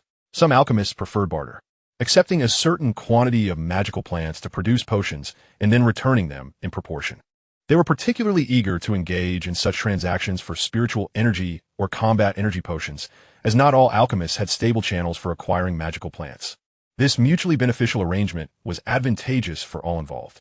Rayt crouched down, closing his eyes to keenly sense the changes in this magical plant area. After a moment, he opened his eyes, revealing a look of bewilderment. He could not perceive any changes. This thought flitted through Rayt's mind, leaving him perplexed. Typically, to accelerate the growth of magical plants, employing higher-tier, corresponding elemental essences would yield assistance. Ignoring other elements for the time being, Rayt knew that the source of water-type essences was complex, potentially deriving from blood, urine, saliva, tears, and secretions, among others, albeit not necessarily from every magical beast. In Rayt's recollections, for each tier increase in magical beasts, the water-type essence they secreted could enhance the growth of magical plants by approximately 10%. For example, a fourth-tier magical beast's water-type essence could hasten the growth of inferior magical plants by 10%, while a fifth-tier beast could achieve around 20%, and so forth. However, utilizing such essences would inevitably leave behind distinct traces, emitting a rich elemental aura. Yet in this newly developed field, Rayt sensed no alterations whatsoever, leading him to wonder just how much the snow spirit had accelerated the growth of these water-type magical plants. Before long, Rayt approached hurriedly, seemingly having guessed the reason for his father's summons, a glimmer of joy in his eyes. However, he cautiously glanced around to ensure no one was present before speaking. "Father, are you not a soil mage? Perhaps we should surround these fields to enhance their safety." Rayt regarded Rayt thoughtfully and nodded in agreement. He raised his hands, channeling his energy as he summoned the earth element to coalesce into towering walls, creating a magnificent spectacle. Yet, given his current prowess, it was evident that he could not enclose all the acres in one go, especially since they were not yet fully planted, with other areas reserved for future water-type magical plants.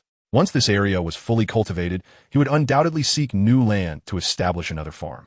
Half an hour later, Rayt finally accomplished his task, observing that the fields for planting magical flora were now encircled by towering stone walls, standing 3 meters high. Wiping the sweat from his brow, it was evident that this endeavor had taken a toll on him. He clapped his hands together and declared from now on, access to this place will be restricted to only a select few within the family. His gaze fell upon Rayt, especially you, water mage. The responsibility of watering these plants will undoubtedly fall upon your shoulders. Chapter 19. The Strength and Limitations of the Snow Sprite. Rayt shrugged, indicating his willingness. Rayt quickly got to the point, urging, "I heard from the steward that you visited here this morning. I assume Nina has already exerted her influence on these magical plants. What are the specifics?" Rayt chuckled lightly. "Indeed, I brought Nina here early this morning. After understanding my intent, Nina merely circled around, and a misty white vapor descended upon the water-type magical plants. From it, I learned that the growth rate of these plants has already doubled." "What? Doubled?" Rayt turned, his voice laced with astonishment. After a moment to collect himself, he hesitated. "Have you tested how many targets Nina can affect? How long does the enhancement last? Can it simply be sprinkled once for everlasting effects? If so, that would be quite extraordinary." Rayt mused, his mind swirling with wonder. Rayt shook his head, dispelling Rayt's fantasy, and cautiously replied, "To put it bluntly, you would do well to prepare yourself mentally." Rayt blinked, his curiosity piqued. "This morning, after our communication, I discovered more information. Nina, as a snow sprite, can only harness her power to promote the growth of magical plants and beasts during winter. Upon inquiring further, she explained that in winter, a unique affinity force manifests in the world, which she can manipulate." As Rayt spoke, a look of wonder graced his features once more. "However, once winter passes, Nina will fall into a slumber, awaiting the next winter to awaken. The magical plants she has influenced will not revert to their original growth rate with the changing seasons." Hearing this, a flicker of realization dawned upon Rayt. So, the snow sprite harbors such hidden secrets, only coming into play during winter. But why she not called the winter sprite? Rhett found himself puzzled. Yet he was reminded of Nina's snowman-like appearance. Perhaps, he mused, the title of Snow Sprite is indeed more fitting. It appears, based on Nina's characteristics, that the more seeds we accumulate each winter, the better. However, we already have enough in our possession. By the time you finish the seed exchange, we will have over 500 medium water-type magical plant seeds. If they thrive until next winter, we should be able to harvest at least 2,000 to 3,000 water-type magical plant seeds. Rhett stroked his chin, analyzing the situation. Some venerable baronial families, with their rich heritage, only achieve this level. Fear not, my lord. I am confident that tomorrow's expedition will yield fruitful results, Riley replied with a gentle smile. Having led caravans for many years, he possessed ample knowledge of the surrounding territories and even the Grand Merchants Guild in Twilight City. To him, the task of exchanging seeds seemed effortless. As the phrase "return laden with bounty" was uttered, it seemed to stir something within Rhett.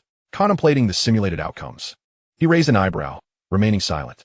The afternoon arrived, and Rhett strolled along the gray stone avenue beside the manor, catching sight of the construction site for the outer fortress. Technically, construction had yet to commence. However, a group of 4 carpenters was already hauling carts filled with timber, steadily making their way toward the site. In the center of the outer fortress, a pile of coarse, dark timber awaited. Cuden stood attentively beside Tattle, listening intently to Tattle's specifications regarding the arrangement of wooden stakes and mannequins in the night training ground. Tattle surveyed the middle-aged man before him, stating, "The surface of the stakes should be somewhat rough. I need the skin of those knight apprentices to toughen up, not so delicate and refined. They are not pampered young masters, but valiant knights who may find themselves in any environment, facing arduous battles." Tattle instructed earnestly. After observing the apprentices today, Tattle noted that while they possessed a certain foundation, they differed significantly from seasoned knights. Their aura control was average, akin to his own when he was an apprentice knight. Their physical training was also mediocre and their combat techniques quite rudimentary. He needed to devise a way to refine their skills. Though it was clear they had worked hard in the past, Tattle believed they still lacked in various aspects and needed his years of battlefield experience to guide them personally. Cuden listened with rapt attention, striving to remember every detail to avoid any omissions. Seizing a moment in Tattle's speech, he interjected, "What about that batch of butterwood for rougherwood?" Following Cuden's pointed finger, Tattle noticed the brass-colored timber being transported along the gray stone avenue, and, spotting Rhett 20 meters away, straightened his posture, bowing respectfully. He then addressed Cuden, "I'm afraid that one tea suffice. This batch of timber and the ones here are only suitable for mannequins. Do you have any rougherwood?" Cuden pondered for a moment. "There is thornwood, which would definitely meet the requirements, but using it would significantly reduce our efficiency. We might struggle to meet the quantity needed in a short time." He proceeded to describe the general characteristics and details of thornwood, and a glimmer of delight appeared on Tattle's face. "Thornwood will certainly fit the bill. In that case, I'm not concerned about the time it takes, but rather the quality. As long as it meets the standards, I would prefer to invest extra time." Tattle rejoiced, waving his hand dismissively. Cuden scratched his head, contemplating the arduous task ahead of removing the hard and sharp thorns from the thornwood. Yet, having heard it was the Lord's command, he resolutely replied, "Understood. If we need thornwood, I must return first to lead my men to fell some. Then we can proceed to process it. Those things are covered in thorns, and the lumberyard currently has no stock. In the past, we always placed thornwood around the house." Applying a bit of syrup to deter the mice, Cuden muttered as he bid farewell to Tattle. As he turned, he encountered Rhett approaching and was momentarily startled. Quickly offering his greetings, "Good afternoon, my lord. Indeed, I overheard your conversation just now. Go on and gather the thornwood. Be cautious not to prick your hands." Rhett replied with a gentle smile. The last remark, filled with concern, sent a ripple of emotion through Cuden. My heavens! The esteemed lord smiled at him and showed concern for his injuries. By the time he regained his composure, Rhett and Tattle had slowly walked toward the center of the outer fortress. Cuden chuckled, a man in his 30s, yet feeling as exuberant as a teenager. Swiftly made his way toward the eastern side of Eaglet's nest with an indescribably good mood. "How much area do you think is appropriate for the construction of the inner fortress?" Rhett surveyed the surroundings, which still resembled an empty lot. "Well, I believe that for the initial construction of a fortress, a larger area is preferable to a smaller one. A larger space allows for the delineation of internal boundaries, whereas a smaller one may lead to various complications." Tattle contemplated before providing his answer. Rhett smiled slightly. "Oh, have you forgotten my profession, worrying about the area? However, It is indeed better to have a larger first attempt. Tattle paused, his eyes lighting up as realization dawned upon him. I almost forgot. My lord, you are indeed an earth mage. With your prowess, constructing the fortress walls will be a mere trifle. Rayt nodded in agreement. Precisely, I came to inform you of that. For the sake of efficiency, I can handle the construction of the walls. However, for more intricate tasks, my current abilities may not suffice. I can manifest ordinary giant stones, which the masons can then refine and shape to your specifications. Chapter 20, New Developments. The antique vase submitted by Cuden. My lord, constructing the walls will be sufficient. Moreover, the addition of massive stone blocks would significantly expedite the progress by saving the stonemasons the arduous journey of material collection, Tattle mused. He couldn't help but reminisce about his mercenary days and the sorcerers he had befriended. Although sorcerers and knights each possess unique attributes in the wilderness, the sorcerer becomes an invaluable asset, providing immense convenience. Should a sorcerer be part of the team, an earth mage could subtly alter the terrain. A fire mage could kindle a fire at will, and a water mage could supply pristine drinking water. In the face of fog, a wind mage could disperse it effortlessly. Thus, their esteemed status is well warranted, for they not only rival knights in combat prowess, but also offer various conveniences during non-combat periods. On the following dawn, Rayt was in his chamber, engaged in quiet meditation, savoring the gradual enhancement of his mental acuity. The accumulation of mental strength necessitates unwavering dedication over an extended period. With his moderate talent and the forge meditation technique, his efficiency in meditation had increased several-fold compared to the past. Yet, the path to becoming a level 3 sorcerer remained long and arduous.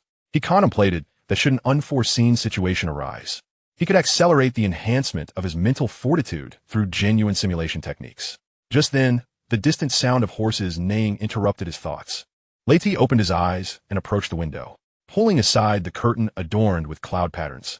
He gazed down at 4 horses neatly trotting upon the earth beside the cobblestone path. Tuck stood in profile, gently caressing the neck of the lead black horse, appearing to foster a warm bond.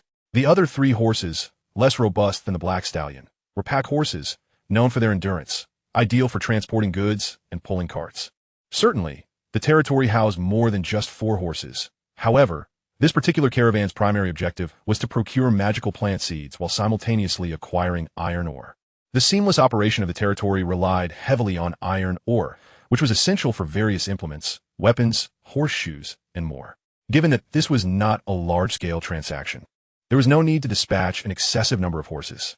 Rayt stretched lazily. It was time for breakfast, lest he delay and miss the caravan's departure. As he descended the stairs to the first floor, he found his 3 sons already seated at the dining table, eagerly awaiting him. Good morning, father. Tails greeted cheerfully. Since shedding the shadow of the plump matron, his days had returned to a tranquil rhythm. Each day comprised a leisurely inspection of the territory, reading, sipping tea, enjoying the vistas of Sun Lake, and fishing. With the onset of winter, he sometimes even skated upon the frozen surface of the lake. Without the pressures of cultivation, life as an ordinary man was quite comfortable. Good morning to you as well, my children, Rayt replied with a smile. A delightful sound of cooing rang out. Lady's eyes brightened. Oh, whose sweet, tender voice is that? Of course, it belonged to his grandson, Dick, having surpassed the 1-month mark. And with the inhabitants of this world possessing slightly more robust constitutions than those of Blue Star, baby Dick, cradled in Tuck's wife Vanessa's arms, gazed curiously at the world around him. Vanessa Green, having given birth, appeared somewhat out of shape, clad in a loose purple garment. Nevertheless, she had once been the only female knight in the territory, so her recovery would not take long. Sensing her father's fondness through his gaze, she approached him as soon as he took his seat at the head of the table and said, Father, today is Dick's first meal at the table. Would you like to hold him? He has been watching you intently. Ah, this little fellow bears quite a resemblance to you, with his fair skin. Thankfully, he did not inherit Tuck's traits, Rayt remarked as he took Dick into his arms, gently pinching the chubby cheeks, which were full of collagen. Dick craned his neck and stretched his tiny arms, yet the tips of his fingers still fell short of Rayt's chin. Are you trying to tug at my beard? Alas, I have none, Rayt chuckled. After a moment of playful interaction with Dick, the cook Maru wheeled in a cart, slowly making her way down the corridor. Breakfast is served. My lord, young masters, and ladies, enjoy your meal. Maru placed the trays upon the table, her infectious smile brightening the room. The breakfast offerings included steak, purple sweet potato mash, vegetable salad, oatmeal bread, fresh cheese, and braised rabbit. Each portion of meat was ample, as they would not suffice for Tuck's appetite otherwise. Let's begin. Rayt gently forked a piece of rabbit meat, savoring the rich juices that burst forth, leaving a delightful flavor lingering on his palate. The three young masters and Lady Vanessa were soon captivated by the enticing aroma, eagerly commencing their meal. Midway through breakfast, Rayt suddenly recalled a matter. By the way, how are preparations for the caravan proceeding? What goods are we taking, and who will be dispatched? His gaze fixed intently upon Rayt, who promptly responded, "This time, our party consists of myself, my elder brother, and we have also included Coles, along with 2 night apprentices and 4 attendants. The goods include some shrimp and crab from Sun Lake, dried fish specialties, magical plant seeds, and a few miscellaneous items such as leftover cheese, wild honey, and an antique submitted by a commoner from the town." The first items were acceptable, but upon hearing about the antique, Rayt's curiosity piqued. Wait, who commissioned the antique? And what is its shape? At this, Rayt seemed slightly exasperated. Originally, there was no antique in this shipment, but yesterday evening, the lumberjack Cuden approached me, eagerly presenting a vase, claiming it to be an artifact from the ancient Dan Kingdom. Oh, the Dan Kingdom? If true, that indeed has a rich history, Rayt replied, astonished. Pausing with his knife and fork, intrigued. I have examined it, and the vase appears genuine. The material at its core has undergone years of erosion, which is not something that can be faked. Moreover, the vase's patterns and finish are exquisite, with vibrant designs that certainly would not have been accessible to the lower-class populace. Thus, I surmise it may have belonged to the nobility of the Dan Kingdom and holds a certain collectible value, warranting our attempt to take it along to see if any nobles express interest. Rayt nodded slowly. The Dan Kingdom was the predecessor to the Jinluan Kingdom, boasting a history of over a millennium. Prosperity and decline, as well as dynastic changes, are commonplace occurrences. In the waning days of the Dan Kingdom, tyranny plagued the monarchy, leading to a conspicuous deficit in elite combatants and internal rebellion. Coupled with external threats from orc invasions, the kingdom inevitably crumbled, paving the way for the present Jinluan Kingdom. However, these details were not the crux of the matter. What was pertinent was that the Dan Kingdom had an unusual decree. Only the nobility was permitted to use vividly colored items, whether clothing or utensils, a testament to their status. Furthermore, the vibrancy of colors served as a standard for distinguishing the ranks of nobility. Thus, a colorful antique vase would likely be an item of noble heritage from the Dan Kingdom. Rayt had no particular interest in collecting antiques, but he was well aware that many nobles did. Some were even fervent collectors. The vase seems promising. Let's take it along this time, Rayt affirmed, then turned to Physique, instructing, today, take a contingent to visit Cuden, retrieve the location where the vase was unearthed, and thoroughly search the surrounding area. Ensure to notify me at the first sign of any findings. Chapter 21. Secrets Hidden Within the Antique. Rayt's intentions were straightforward. If remnants of the Dan Kingdom's nobility were indeed discovered in the Thorny Grove, it was highly likely that more than one relic would be found, with a strong probability of other ancient artifacts existing in the vicinity. Understood, my lord, Physique replied with a bow. Rayt then recalled that Cuden had presented the antique only yesterday evening. Curiosity struck him, prompting him to inquire, Rayt, how did Cuden come across this antique? Shouldn't he have been preoccupied with the construction of the outer fortifications these past few days? Father was undoubtedly correct. The excavation of antiques is closely intertwined with the construction of the outer fortifications. During his explanation, Cuden mentioned that he received a new request yesterday, necessitating the felling of a batch of thornwood. However, due to the rarity of large-scale logging of this particular tree and the chaotic environment of the small thorny forest, he opted to clear the uneven terrain, which led to the unexpected discovery of a buried antique. This revelation was akin to finding a treasure trove of purple sweet potato puree, neatly organized in his memory. How could this possibly relate to the handling of thornwood? Rayt maintained a calm demeanor, yet internally he was tumultuous. Merely 2 days had passed, and the trajectory had once again shifted. Had it not been for the frigid night when Coors and Tattle arrived, there would not have been any plans for the construction of the outer fortifications. Without such plans, there would have been no request for Cuden to fell the rarely utilized thornwood. Had he not cleared the area of thornwood, the antique zone would remain undiscovered for an indeterminate period. Collecting his thoughts, Rayt felt a heavy weight in his heart. He had just learned that, without his intervention, the current expedition comprised only Rayla, Tuck, and Coors, along with several apprentice knights and attendants. This mirrored the formation of the previous simulations caravan.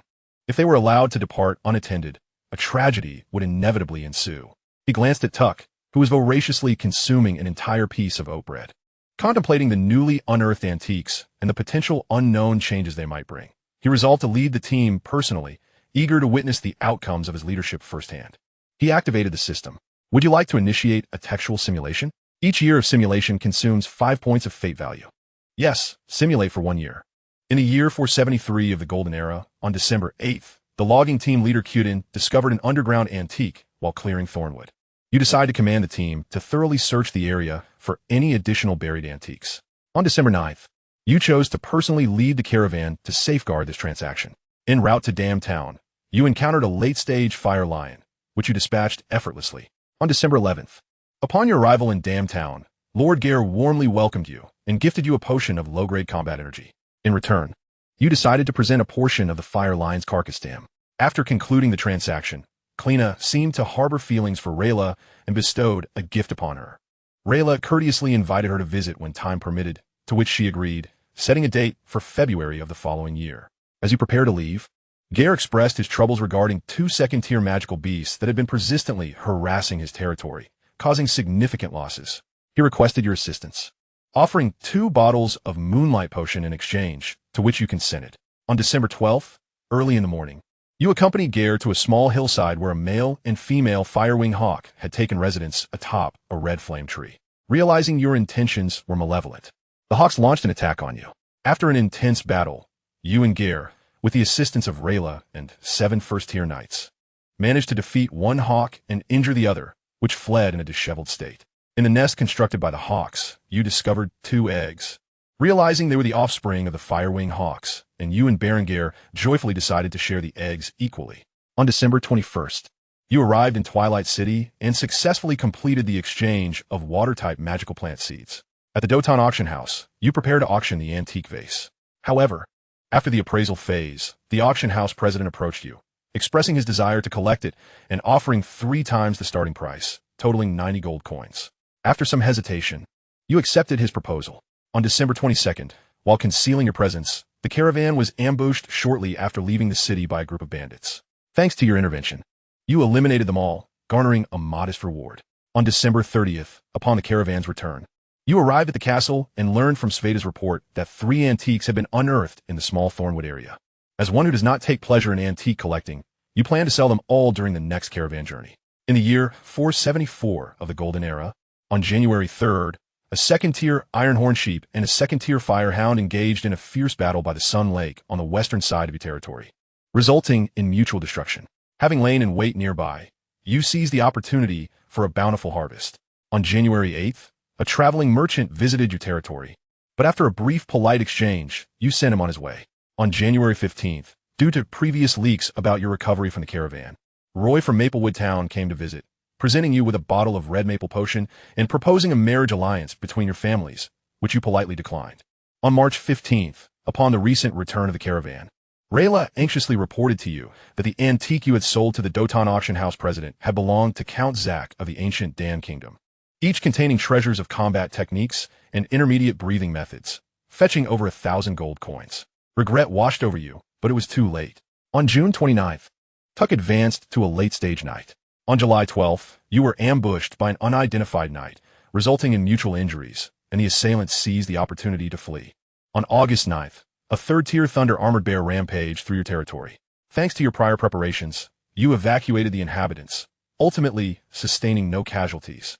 But your territory suffered devastating damage. On August 15th, an evil alchemist passed through your lands, a 3rd-tier mage. However, due to your precaution of taking important members away, you narrowly avoided disaster.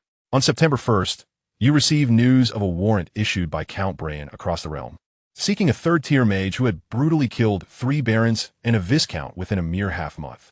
On October 3rd, Count Brain announced that investigations had revealed a minor beast wave brewing in the Dark Pattern Eagle branch of the Beast Mountain Range, urging everyone to prepare for the impending onslaught. On October 17th, 2nd-tier magical beasts led by the Dark Frost Wolf, accompanied by a dozen 1st-tier beasts, attacked your territory. Due to your preemptive measures, you provided timely support and resolved the crisis, though 11 civilians were lost. On October 20th, under Count Brain's command, a counteroffensive was decided, and you were dispatched to the front lines of the Dark Pattern Eagle branch. However, en route, you encountered the evil alchemist and tragically met your demise. Rayt exhaled deeply after absorbing the weight of this information, realizing the simulation had extended nearly to the end of October of the following year, nearing the completion of a full year of simulation. Chapter 22, Analysis. The adjustments made from the last simulation led to numerous changes in this textual simulation, resulting in a rich array of experiences. Rayt, unfazed, swiftly analyzed the situation in his mind, drawing from his previous simulation experiences. First and foremost, the caravan's departure must be postponed. He had initially believed that Cuden's discovery consisted solely of ordinary antiques. Even if all were excavated and sold, the total would amount to only a few hundred gold coins, a considerable sum in ordinary circumstances, akin to a windfall. However, compared to intermediate breathing techniques and combat skills, a few hundred gold coins paled in significance. The matter of intermediate breathing techniques, which could significantly enhance the family's foundation, warranted serious attention. Postponing the caravan's departure by a few days was not a grave issue. Moreover, he would personally lead the next caravan, as his previous simulations had yielded favorable results. This would not only prevent Tuck from being compromised, but also mitigate potential casualties among the caravan personnel. He was also intrigued by the spoils acquired from aiding Berenguer in dealing with the Firewing Hawk nuisance. The Firewing Hawk eggs held promise as magical beast offspring. If nurtured properly, they could contribute new strength to the family. However, taming magical beasts is no simple task. Even nobles must rely on fortune for success. The process of taming a magical beast is not a straightforward endeavor, merely involving the capture of a creature, administering a beating, and concluding with a contract. Such a method would likely provoke the proud beast to resist to the death, even when encountering a creature that is more cowardly. Coercing it into submission necessitates scrolls crafted by a grandmaster alchemist, which are typically exorbitantly priced and accessible only to a select few. In summary, given the limited resources of the town of Chui, acquiring such a scroll in the near term is out of the question. Moreover, there exists another approach to tame magical beasts, nurturing one from a young age, cultivating a bond, and waiting for the creature to willingly acknowledge its human counterpart, thus initiating a bloodline contract. Indeed, magical beasts can also proactively propose contracts, which significantly reduces the cost for humans. However, achieving this is fraught with numerous limitations. Firstly, magical beast offspring are rare due to their low reproductive rates and protective instincts towards their young, making them difficult to find. Furthermore, the chosen creature's temperament must not be excessively unruly. Beasts that are too volatile or rebellious, even if raised with care from a young age, are unlikely to yield success. The optimal strategy is to select a relatively gentle magical beast and begin nurturing it from birth, ensuring its parents are not present. This way, the young beast is likely to perceive its caretaker as its sole companion. Subsequently, opportunities must be sought during the beast's formative years, guiding it to willingly enter into a bloodline contract while its intellect is akin to that of an infant. The success rate of this method has historically been commendable. It is akin to raising a puppy. Nurturing it from birth fosters a greater intimacy than if one were taken in after several months. Once a bond is established, the creature will follow its master everywhere, retrieving tossed balls with delightful eagerness. The principles of taming magical beasts align closely with this analogy. And for Rayt, a splendid opportunity has now arisen. Aside from the less-than-ideal temperament of the fire-feather eagle, all other conditions are met. Its disposition is not so severe as to render it untamable. It merely requires more effort during the training phase. Should a bloodline contract be successfully established, Rayt would gain a flying magical beast, an invaluable asset that could provide significant assistance as it matures. Moreover, eagle-type magical beasts hatch from eggs, making it relatively simple for Rayt to ensure that the first creature the young beast sees upon opening its eyes is none other than him. A glimmer of excitement flashed in Rayt's eyes. This opportunity should not be squandered. Although he ultimately met his demise in the last simulation, he remains unfazed by the threats presented by third-level mages or the beast tide. The rationale is simple. In the simulator, he lacks any extraordinary advantages, and the dangers encountered in the simulation do not necessarily correlate with reality. Furthermore, he plans to work toward advancing to a third-level mage in the near future. Albeit two issues must be resolved first. One pertains to his insufficient reserves of fate value. Given the impending beast tide anticipated by the end of next year, he must seize the relatively stable period before the tide to hunt magical beasts from the dark feather eagle lineage. The general strategy is for him to inflict severe injuries on second-level beasts while his sons deliver the finishing blows, thus achieving a condition of overcoming enemies beyond their level. After all, he currently lacks the confidence to confront a third-level beast directly. it would be tantamount to courting death. The second issue concerns the Moonlight Potion. His current stock is alarmingly low. During real simulations, he can refine 2 vials within 2 hours, leaving the remainder of the time for standard meditation, which fails to efficiently utilize the full 24 hours of the simulation, a significant waste. Consequently, he must replenish his inventory, and Twilight City presents an excellent opportunity for procurement. He will also keep an eye on market conditions during this upcoming merchant caravan trip. Additionally, there's an intriguing change in this simulation that leaves him perplexed. In previous simulations, the mysterious knight who ambushed him always fled in haste. However, this time, the outcome indicates that both parties sustained injuries. While he cannot pinpoint the details, it is evident that his personal leadership has led to this alteration, a fact Ryder silently notes. At this moment, Rayt called out, "Father, I have finished breakfast and am ready to depart." Ryder snapped back to attention, contemplating the antique that holds the secrets of breathing techniques and combat skills. Gently tapping his fingers on the table. "Please wait. May I take a look at that antique vase?" "Of course it belongs to you," Rayt replied, stepping outside. Shortly after, she returned, cradling a half-meter-tall vase adorned with vibrant colors. Setting the vase down, some earth clinging to it fell to the floor, and Rayt casually remarked, "This vase has a square shape, which is quite rare. Most commonly, vases are crafted in bulbous or trumpet shapes with curvaceous designs, while rectangular vases are indeed relatively uncommon." Ryder squinted, realizing the square vase's uniqueness. He had instinctively envisioned it as a curvilinear shape, curious about how the contents might be inscribed onto a curved surface.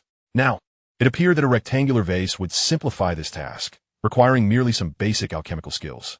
Approaching the vase, Ryder crouched down and snapped his fingers, causing a source of light to coalesce within.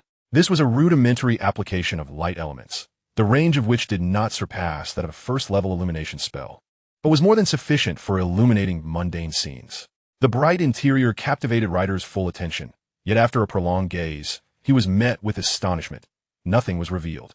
Rayt leaned closer, her curiosity piqued. "Father, I checked yesterday, and there was nothing inside."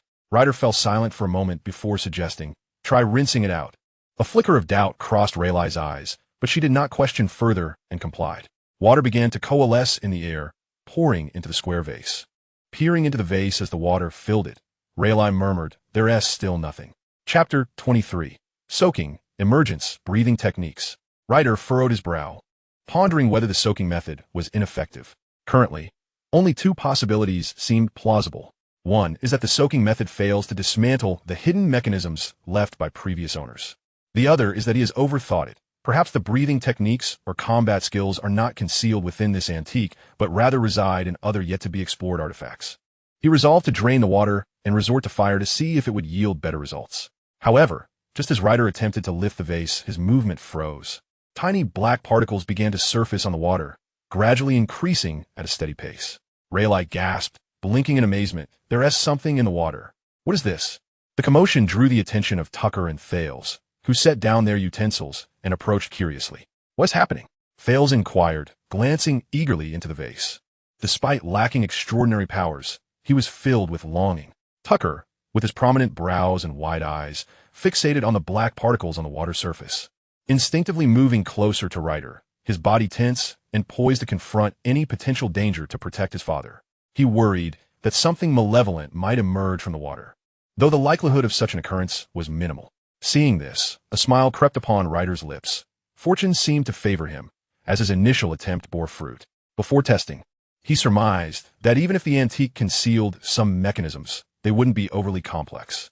Based on the simulation content, the chairman of the Doton auction house discerned its extraordinary nature in a remarkably short time, suggesting that the hidden mechanisms were not particularly sophisticated.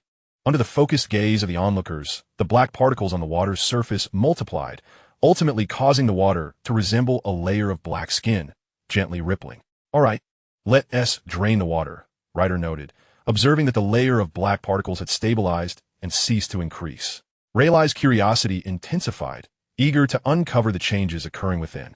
Yet the surface layer entirely obstructed their view. As the thoughts stirred once more, the water within the vase coalesced into murky streams, soaring towards the outside, ultimately cascading onto an empty patch of ground. Illuminated by an inner radiance, it seemed to shed its garments, revealing the contents of the vase for all to see. No longer did it display the ancient, time-worn surfaces. Instead, it showcased pristine, polished characters and patterns. The onlookers were struck with unexpected expressions, their breaths growing rapid. Among them was Tuck, whose astonishment was evident as he pointed at the vase, exclaiming, "It appears there is a breathing technique within." It was unmistakable that the intricate designs encompassed numerous accompanying movements and complex anatomical diagrams. Elements only pertinent to a breathing technique could be so depicted. Meditation, magic, and combat techniques would not be recorded in such a manner, given their lesser significance. Among the group, Tuck's eyes widened as he gazed at the contents within the vase, gradually succumbing to fascination. Though he was rough around the edges, it did not signify a lack of intelligence. Rather, he immediately sensed the profound intricacies of this breathing technique. Far superior to the bull breathing technique he was currently practicing, it undoubtedly reached a medium level of proficiency. His body quivered with excitement, and upon regaining his composure, he reflected on his father's astute actions in inspecting the antiques of the ancient Dan kingdom. The discovery was indeed a delightful surprise. Otherwise, the caravan would have departed today, transporting this antique to other territories in Twilight City. He was certain that a noble with a penchant for collecting would purchase it. Thus, had he missed this medium-level breathing technique? Once again, his gaze turned to his father, filled with profound admiration. He then broke into a grin, unable to restrain himself as he lunged toward his father. Tuck's exuberance caught Rayt off guard, who was suddenly embraced. "Thank you, father." Tuck laughed heartily, wrapping his arms around Rayt, reminiscent of childhood days spent playing with his father. Those were the most cherished memories of his life. However, to the eyes of others, Tuck's impressive stature, towering above Rayt, rendered the scene rather comical. Rayt's expression darkened immediately, faintly hearing the chuckles of those around him. He forcefully pushed Tuck away, casting a disdainful glance. "Step aside. How many times must I tell you not to be so overzealous? When Dick grows up, I shall certainly advise him to use you as a cautionary example. It's merely a medium-level breathing technique. Why are you so overly excited?" Rayt rubbed his arm, and although his tone was dismissive, a smile involuntarily crept onto his lips. A medium-level breathing technique undoubtedly held great value for a faction, as it could accelerate a knight's training speed. Generally, families of viscounts or barons, unless they had produced remarkable figures in the past or experienced extraordinary opportunities, would find it challenging to possess such a medium-level legacy. For noble factions, the rarity of breathing techniques was on par with that of meditation methods.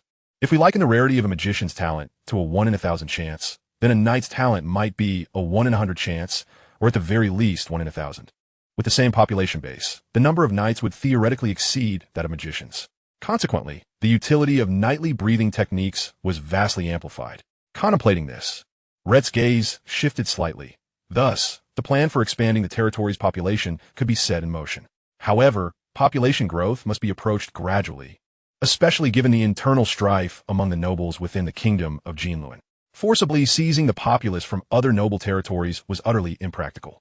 They could only devise ways to attract some refugees, freemen, or purchase slaves from other kingdoms.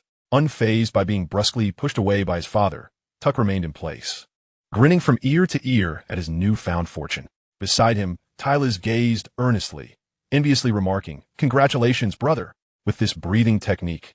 Surely you will become a land knight much sooner." In Tylas's understanding, a land knight was a formidable figure, much like Count Brain, who was indeed a level 4 land knight.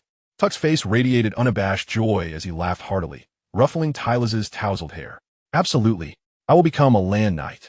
Little did he realize that without Rayt's intervention today, he would likely have bid farewell to the power of knighthood for a lifetime. Feeling the weight of Tuck's enthusiastic pat, Tylas rubbed his head, displeased, and pushed the large hand away. Riley chuckled softly nearby, having transitioned to the furnace meditation technique over a month prior to Tuck. He felt nothing but happiness for Tuck's unexpected delight, devoid of any envy. Instead, he shared his father's thoughts, recognizing that with a medium-level breathing technique, the family's knightly forces would surely expand more easily in the future. He frowned slightly as he regarded the square vase, thoughtfully suggesting, "I propose we cut the vase open, slicing along the 4 corners to assemble a stone slab for convenient future reference." Tuck's eyes darted around, realizing that each time he wished to peruse the breathing technique, he would have to hold the vase while illuminating its contents, which seemed overly cumbersome. He nodded in agreement. He was no magician, lacking the ability to conjure light at will. Rayt initially nodded in approval of Riley's suggestion, then added, "Let us not rush. Other matters can wait." We must venture to the thorny woods. He then turned to Riley and Tuck, stating, the caravan's departure is postponed for a few days. We must thoroughly explore the area surrounding the thornwood, digging deep to ensure no other antique items remain undiscovered. His tone was resolute, leaving no room for dissent. In truth, no one could refuse Rayt's commands. Moreover, Tuck, having recently savored the sweetness of acquiring a medium-level breathing technique, brightened at his father's decision to continue excavating antiques, nodding vigorously in agreement. Riley also expressed no objections, recalling that the caravan personnel outside had already gathered. He dashed out to inform the horsemen and several attendants. Hey, everyone, I have an announcement. The plans have changed. According to our Lord's wishes, today's caravan departure is cancelled. But it is certain we will set out again in the next few days. So, please return to rest and await further notice. As Riley spoke, he affectionately patted the lead black horse, his hand resting on its well-defined muscles, inwardly marveling at the magnificent creature. The four attendants retreated, heading towards the night training grounds. Their thoughts centered on the possibility of joining today's physical training session. Attendants, akin to servants, were individuals in Deep Rock Fortress who once aspired to become knights, but, lacking the requisite talent, settled for the role of attendants instead. When not accompanying caravans, they would partake in physical training alongside knights. During other times, they were responsible for laborious tasks within the estate and castle. While following the caravan, they assisted in unloading goods and managed various logistical needs for the main troop. Therefore, possessing a robust physique and a strong work ethic was paramount for attendants. As the attendants departed, the horseman George hesitated to leave, for Heg was still relishing the gentle strokes of his second young master, blissfully squinting his eyes. George, your care has been commendable. In recent months, Heg has grown quite robust. It was indeed a pleasant surprise. Tuck must have stumbled upon a stroke of luck to encounter this lost foal in the wild and successfully brought it home. Riley conjured a sphere of water, delivering it into Heg's mouth as the horse opened wide. Had it not been for the eldest young master bringing Heg back to the territory, I would scarcely have believed that a regular horse could possess such vitality, aside from magical beasts. If it weren't for you personally examining him and confirming the findings, I would have suspected he bore the blood of a magical creature. George the horseman chuckled, holding the reins and expressing heartfelt admiration for the black horse.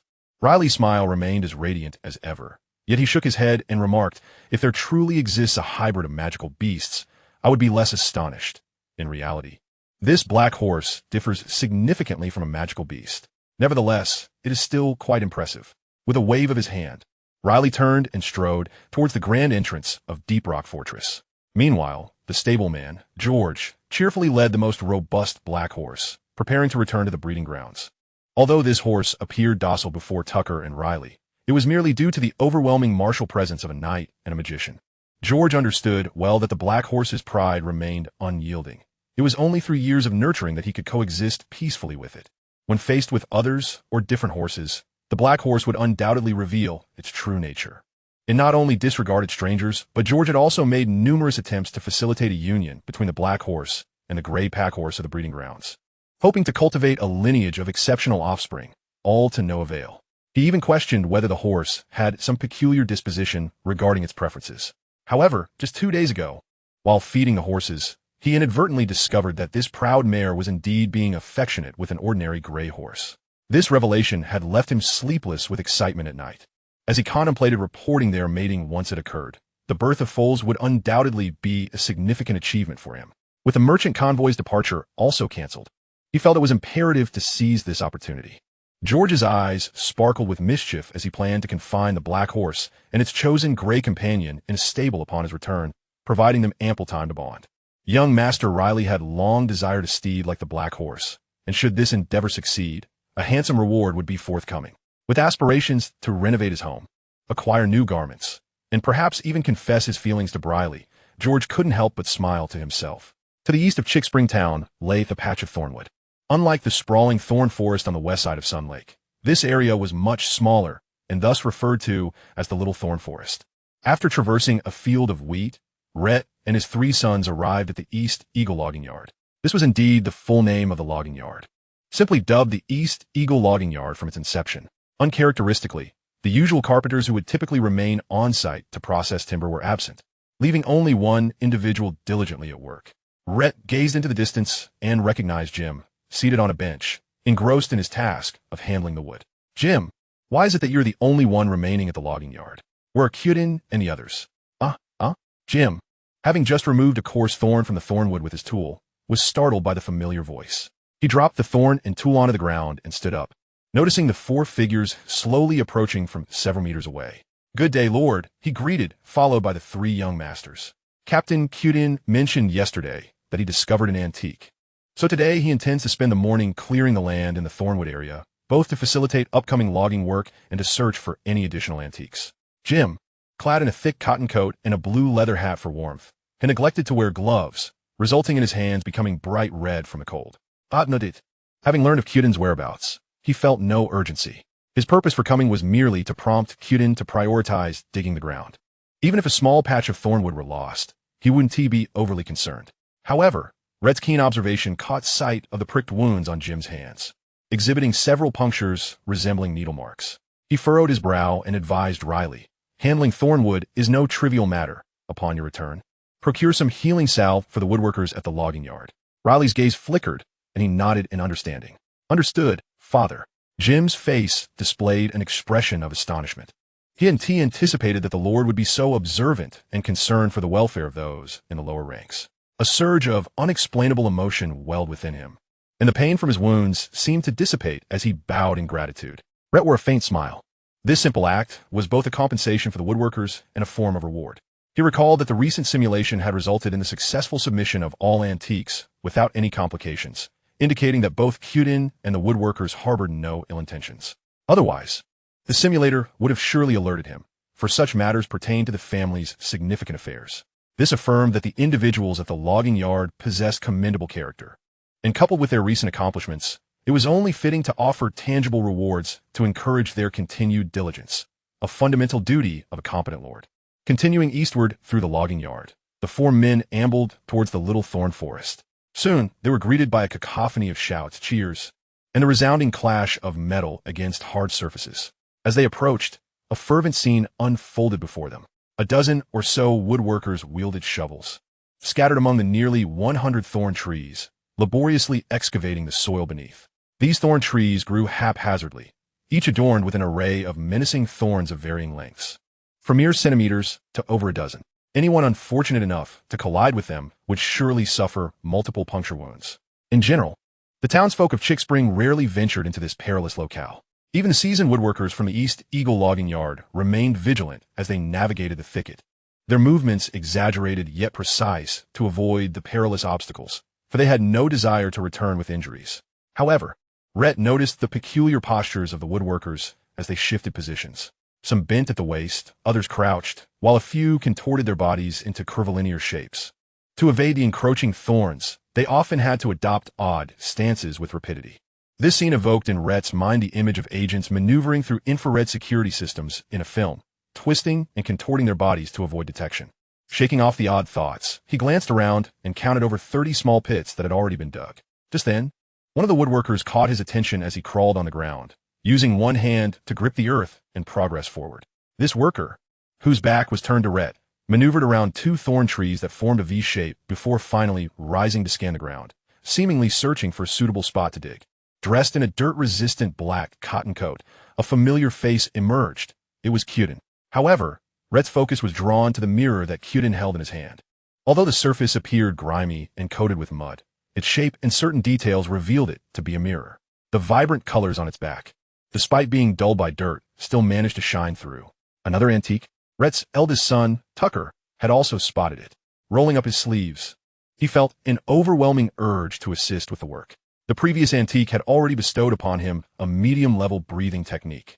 What further surprises could he uncover with the discovery of additional antiques?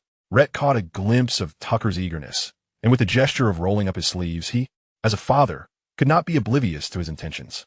He firmly placed a hand on Tucker's shoulder, grounding him in place with a reassuring glance. Then, raising his voice, he called out towards the little thorn forest. "Listen here. Kyudin, gather your men and evacuate the thorn forest immediately." Although Rayt and his party stood merely a few dozen meters from the edge of the little thorn forest, the woodworkers, being ordinary folk, were preoccupied with evading the thorns and diligently excavating the soil, ensconced in the shadows cast by the thorn trees, rendering them incapable of discerning their surroundings. Until the sound resonated, the crowd was suddenly startled, and it was an incredibly familiar voice. Particularly, Hinny, upon regaining his senses, stepped onto a mound of earth with one foot, wielding a shovel in one hand, and with a loud voice, reiterated Rayt's command. With the other hand gesticulating widely, he shouted, "Brothers, our Lord has spoken. We must depart swiftly from this place. No one is permitted to dawdle. Gather outside promptly, and be cautious of errant thrusts. Safety first." Although the purpose of our Lord remained unclear, it was best to follow orders without hesitation. The carpenters displayed commendable initiative, emerging from various directions and swiftly converging beside the rapidly moving Hinny. Fulfilling his duties as captain, Hinny scanned the team, confirming not only that the numbers matched, but also that no serious injuries had occurred. A satisfied smile crept across his face as he began to organize the formation, ready to lead them before Rayt. "Good morning, my lord. I plan to concentrate our efforts on excavation this morning. After 2 hours of toil, I have uncovered a new artifact. Behold, it appears to be a mirror," Hinny reported, presenting the mirror with both hands, his mud-streaked face revealing a blend of seriousness and excitement. Rayt, already aware of the outcome, nevertheless held the mirror with both hands, examining its surfaces before nodding in acknowledgement. He then handed the mirror to Rayt, standing to his left, and with a smile, patted Hinny on the shoulder, offering a few encouraging words before quieting the crowd. "Your current method of direct excavation is rather slow. I intend to utilize magic to help clear most of the obstacles," Rayt declared. Rayt glanced at his father and then at the small thicket of brambles, a glimmer of anticipation lighting his eyes at the prospect of witnessing his father's prowess. The carpenters from the East Eagle lumberyard also displayed curiosity. They had heard tales of their lord being a magician, but had never witnessed his magic firsthand. Now, they finally had the opportunity to broaden their horizons. Under the collective gaze, Rayt composed himself, channeling a significant amount of mental energy. The magic he spoke of was, in fact, the utilization of a mage's powers, a broader interpretation of magic. He intended to harness the affinity of earth elements, expending mental energy to manipulate them, gradually unsettling the ground beneath the thicket. In reality, the magic spoken of by mages was extraordinarily complex, involving the construction of superior pathways and the highly condensed essence of wondrous products. Its potency far exceeded that of merely manipulating elements. Before long, an area of approximately 20 square meters surrounding the thicket trembled slightly, clumps of earth levitating into the air, slowly drifting to the adjacent clearing. In an instant, this accomplished the work of half a day's labor for a carpenter, leaving the onlookers astounded. In the remote town of Chiksong, these commoners dared not venture far from home. The wild beasts along the way posed a challenge, let alone the formidable magical creatures and various unknown dangers. Thus, they had never witnessed such a miraculous feat. The extraordinary powers they had previously encountered were the physical devastation wrought by knights, along with the aura of fighting spirit emanating from their blows. But the term mage had only been heard in passing from the knights. Now, they widened their eyes in wonder, captivated by the astonishing and unfathomable spectacle, glancing at their lord with a newfound sense of reverence. Minutes later, beads of sweat emerged on Rayt's forehead, a result of his continuous toil in moving earth. Now burdened by the heavy drain on his mental energy, he exhaled deeply, feeling a sense of relief wash over him. Wiping the sweat from his brow with his sleeve, he gazed ahead. The thicket had transformed significantly. The heaps of earth he had shifted had left the roots of the bramble trees unsupported, causing them to lean precariously on the loosened soil. At that moment, Tuck, drawing forth a towel from somewhere, extended it toward Rayt's forehead. However, Rayt swiftly halted him, rolling his eyes and snatching the towel away. "I'll manage myself." Chapter 26, The Mirror at Dusk. Tuck, feeling somewhat dejected, scratched his head, his gaze drifting toward the thicket, a glimmer of excitement evident. Having already found a mirror, he pondered where the other artifacts might be hidden. As he wiped his brow with a white towel, Rayt remained vigilant, keeping an eye on the thicket. He had previously noted that no artifacts had been concealed within the soil he had moved.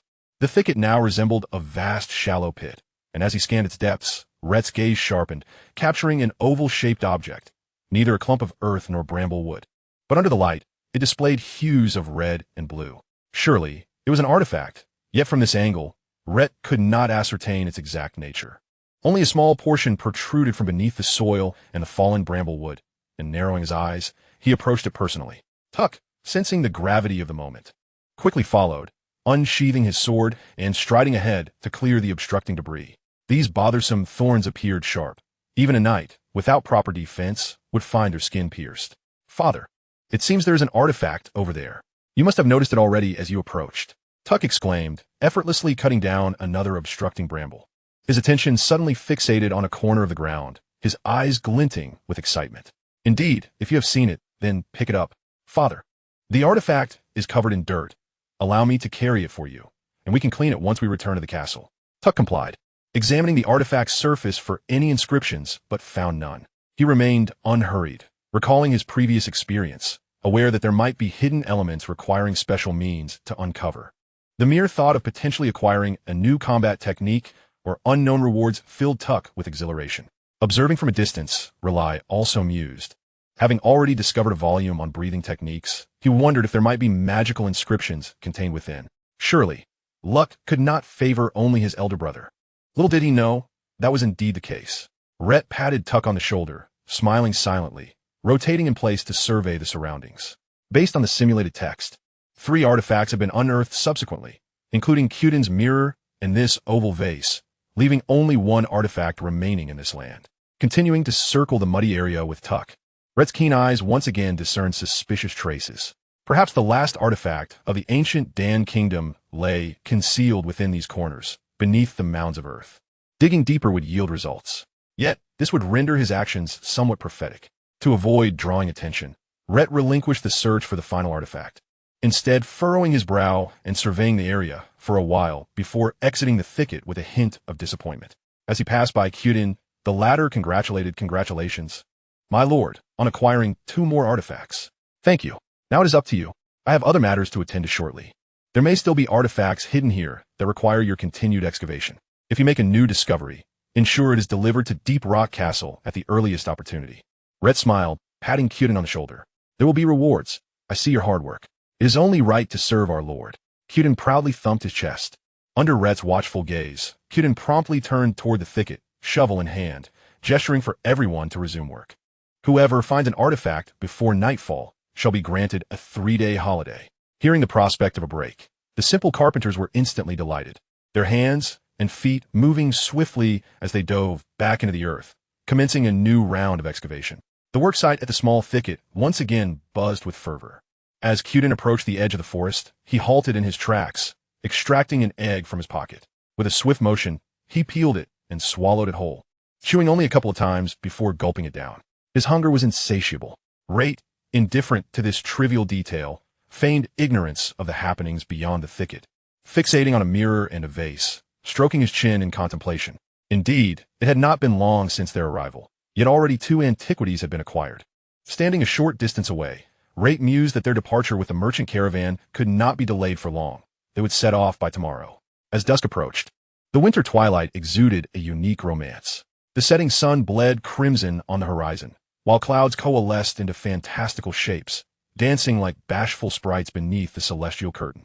A gentle red glow graced the faces of a few spectators, their cheeks flushed like ripe apples. They were the servants of Deep Rock Fortress, whispering to one another, delighting in the splendid view.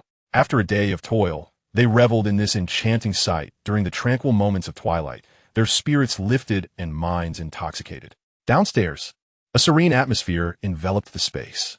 Meanwhile, in the 5th-floor hall of Deep Rock Fortress, the flickering flames of the fireplace cast a rosy hue on the faces of Rayt's 3 sons who had gathered around him. Tack, anxious and fidgeting, pointed at a pristine mirror, murmuring, "This can't just be an ordinary mirror, can it? We've tried every method possible, yet nothing has been revealed." At their feet lay a square vase, an oval vase, and a dark leather pouch, all neatly arranged together. The only exception was the vibrantly adorned mirror, which lay apart from the other 3 antiquities, flat against the ground, captivating the attention of the 4. Even Rayt found himself lost in thought. Each antiquity undoubtedly harbored secrets. The other 2 vases and a leather pouch had yielded a breathing technique of silver, a cross-slicing combat skill, and a swift thrust technique through methods of immersion, fire, and cutting to reveal hidden layers. Yet, despite their myriad attempts, immersion, fire, corrosion, illumination, the mirror yielded no results, leaving them all with varying degrees of skepticism and even resignation. Perhaps, they mused, it was merely an ordinary mirror. Only Rayt remained undeterred, firmly believing that something lay concealed within the mirror. They simply had yet to discover the appropriate means to unveil its true nature. Seated in a chair, Rayt crossed his legs and mused. Let's take a moment to rest. A brief respite after our labors may inspire a moment of clarity. Ryle sighed, reluctantly pursing his lips, shifting his position in preparation to descend for dinner. Taylor's followed suit, having ascended with the intention of indulging in the marvels before him. Brother, let us go down together. I hear Chef Maru has prepared a roasted whole lamb tonight. We are in for a treat. Taylor's cheerfully tugged at Tak's arm. The prospect of a delectable feast rekindled a spark in Tak's eyes, previously dulled by frustration over the mirror secret. He turned and took a large step forward. Suddenly, an unexpected change occurred. The hall, which had once boasted a large window, now found Tak positioned between the mirror and the window, his robust frame blocking a considerable amount of light. As he stepped aside, the exquisite twilight rays streamed directly onto the polished surface of the mirror. A faint red light refracted, casting its glow upon the ceiling of the hall. Chapter 27. The Repercussions of Obsessive Training.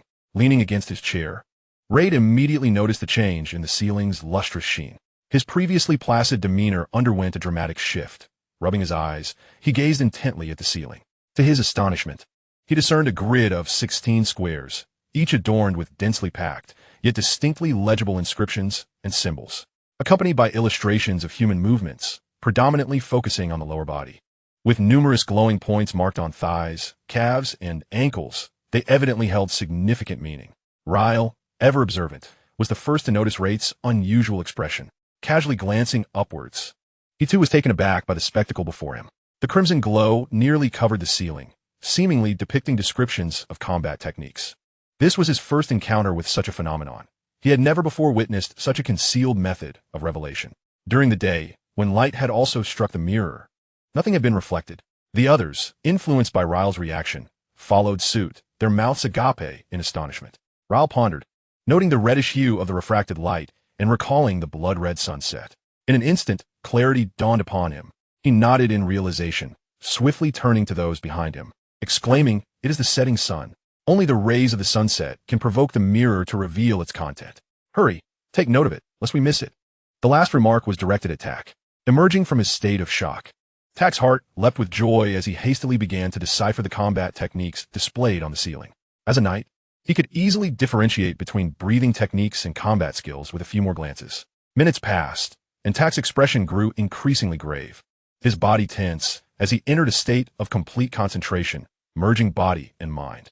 For in this brief moment of contemplation, he sensed that this combat technique was exceptionally profound, far surpassing the cross-slicing and swift thrust techniques he had previously acquired. He continued to focus intently, striving to comprehend the intricate details, even experiencing a dizzying sensation. But Tak, being the steadfast individual he was, pressed on, disregarding the mental confusion as he diligently absorbed the essence of the combat technique. Gradually, he became so engrossed that he began to move about the room unconsciously, his steps erratic, sometimes advancing, sometimes retreating in circles. Witnessing this, Rayt pondered, could it be a technique of agility? Agility techniques were far rarer than those of sheer destruction. Possessing such a skill would enable a knight to navigate complex situations with greater ease and bridge the gap with mages. Without speed, a knight could easily become a target for long-range attacks from beasts or sorcerers. Yet, once equipped with a certain advantage in speed, their abilities to pursue, evade, and escape would be greatly enhanced. For knights, who typically had to approach to pose a threat, this was of utmost importance. In the realm of sorcery, knights with exceptional speed and elusive movement were never underestimated, particularly in one-on-one encounters in the wilderness. What level of combat technique was it? Low tier? Mid-tier? Surely not high tier, Rayt mused, his gaze lingering between Tak and the ceiling. Although the ceiling reflected textual content, Rayt soon realized that it lacked the names and effect descriptions of the techniques, offering only specific cultivation methods and operational routes. Only through personal experience and understanding could one ascertain their effects. Thus, apart from Tak, the others could not discern the technique's efficacy. Half an hour passed, and the inscriptions on the ceiling began to fade. Rayt's gaze sharpened as he glanced out the window. Dusk was deepening, leaving only a trace of twilight. Meanwhile, Tak's pacing within the room grew increasingly frantic, his steps becoming ever more chaotic. Still furrowing his brow, he remained wholly absorbed in the profound combat technique, oblivious to the diminishing light. Suddenly, it seemed as though a flash occurred. To the three observers, it appeared as if an illusion had manifested. As Tak moved, he appeared to retreat half a step with an eerie gait at an astonishing speed. Due to the rapidity and short distance of the movement, The effect resembled a slight teleportation. Rayt's pupils dilated, and he gripped the armrests of his chair tightly. The effects observed were hardly indicative of a mere low-level combat technique. The astonishing speed invoked a sense of awe within him. Just as he was reveling in this surprise, Tuck suddenly cried out in pain, collapsing onto the ground, landing squarely on his backside. Ouch! Tuck, are you all right? The three rushed over, concern etched on their faces as they gazed at Tuck, who sat on the ground clutching his right calf, beads of sweat glistening on his forehead. He forced a smile, saying, "Hee, I'm fine, just a bit of cramping." Noticing their lingering skepticism, Tuck became serious and elaborated. "Father, Riley fails, trust me, it's merely a cramp, coupled with a bit of overexertion." Riley pondered for a moment and remarked, "Brother, have you perhaps begun to grasp the fundamentals of combat techniques?" Rhett pat Tuck on the shoulder, personally massaging his leg. "How does it feel? Do share." "Quite comfortable. A bit more pressure would be better." "Get lost." "I meant, what's it like to practice the combat technique?" Describe the effects for everyone. Were it not for Tuck's discomfort, he would have kicked him. "Oh," Tuck suddenly realized, scratching his head in embarrassment. "This technique is quite challenging. After my recent attempts, I can confidently assert that it is a mid-level combat technique. Moreover, it is a technique focused on agility. Its complexity is daunting, and I became somewhat captivated during my initial practice, leading to issues arising in such a short span." With a hint of shame, Tuck lowered his head. "I apologize for causing you concern." Upon learning that it was merely an overzealous training session that had led to a minor mishap, rather than an underlying issue with the technique, Rhett felt a sense of relief. Yet he admonished, moderation is paramount. Overexertion can easily leave hidden ailments within the body. Having spent many years in the military, he was acutely aware of this truth. "No more of this in the future." "Understood, father." "Brother, continue. You've only mentioned the difficulty and level. You haven't clarified the effects yet." Riley pressed on, his curiosity piqued by Tuck's earlier retreat, which had showcased remarkable skill and left him with a sense of unease. If mastery of this speed could be freely wielded, how would Tuck fare against a seasoned knight? His desire to comprehend the reality of the situation was palpable. A spark of excitement flickered across Tuck's face as he pushed aside the memory of his cramp, eagerly explaining, "I have yet to master all aspects. But it seems this technique is divided into 2 levels. I haven't delved into the second level, but the first level allows one to swiftly retrace the paths previously traversed.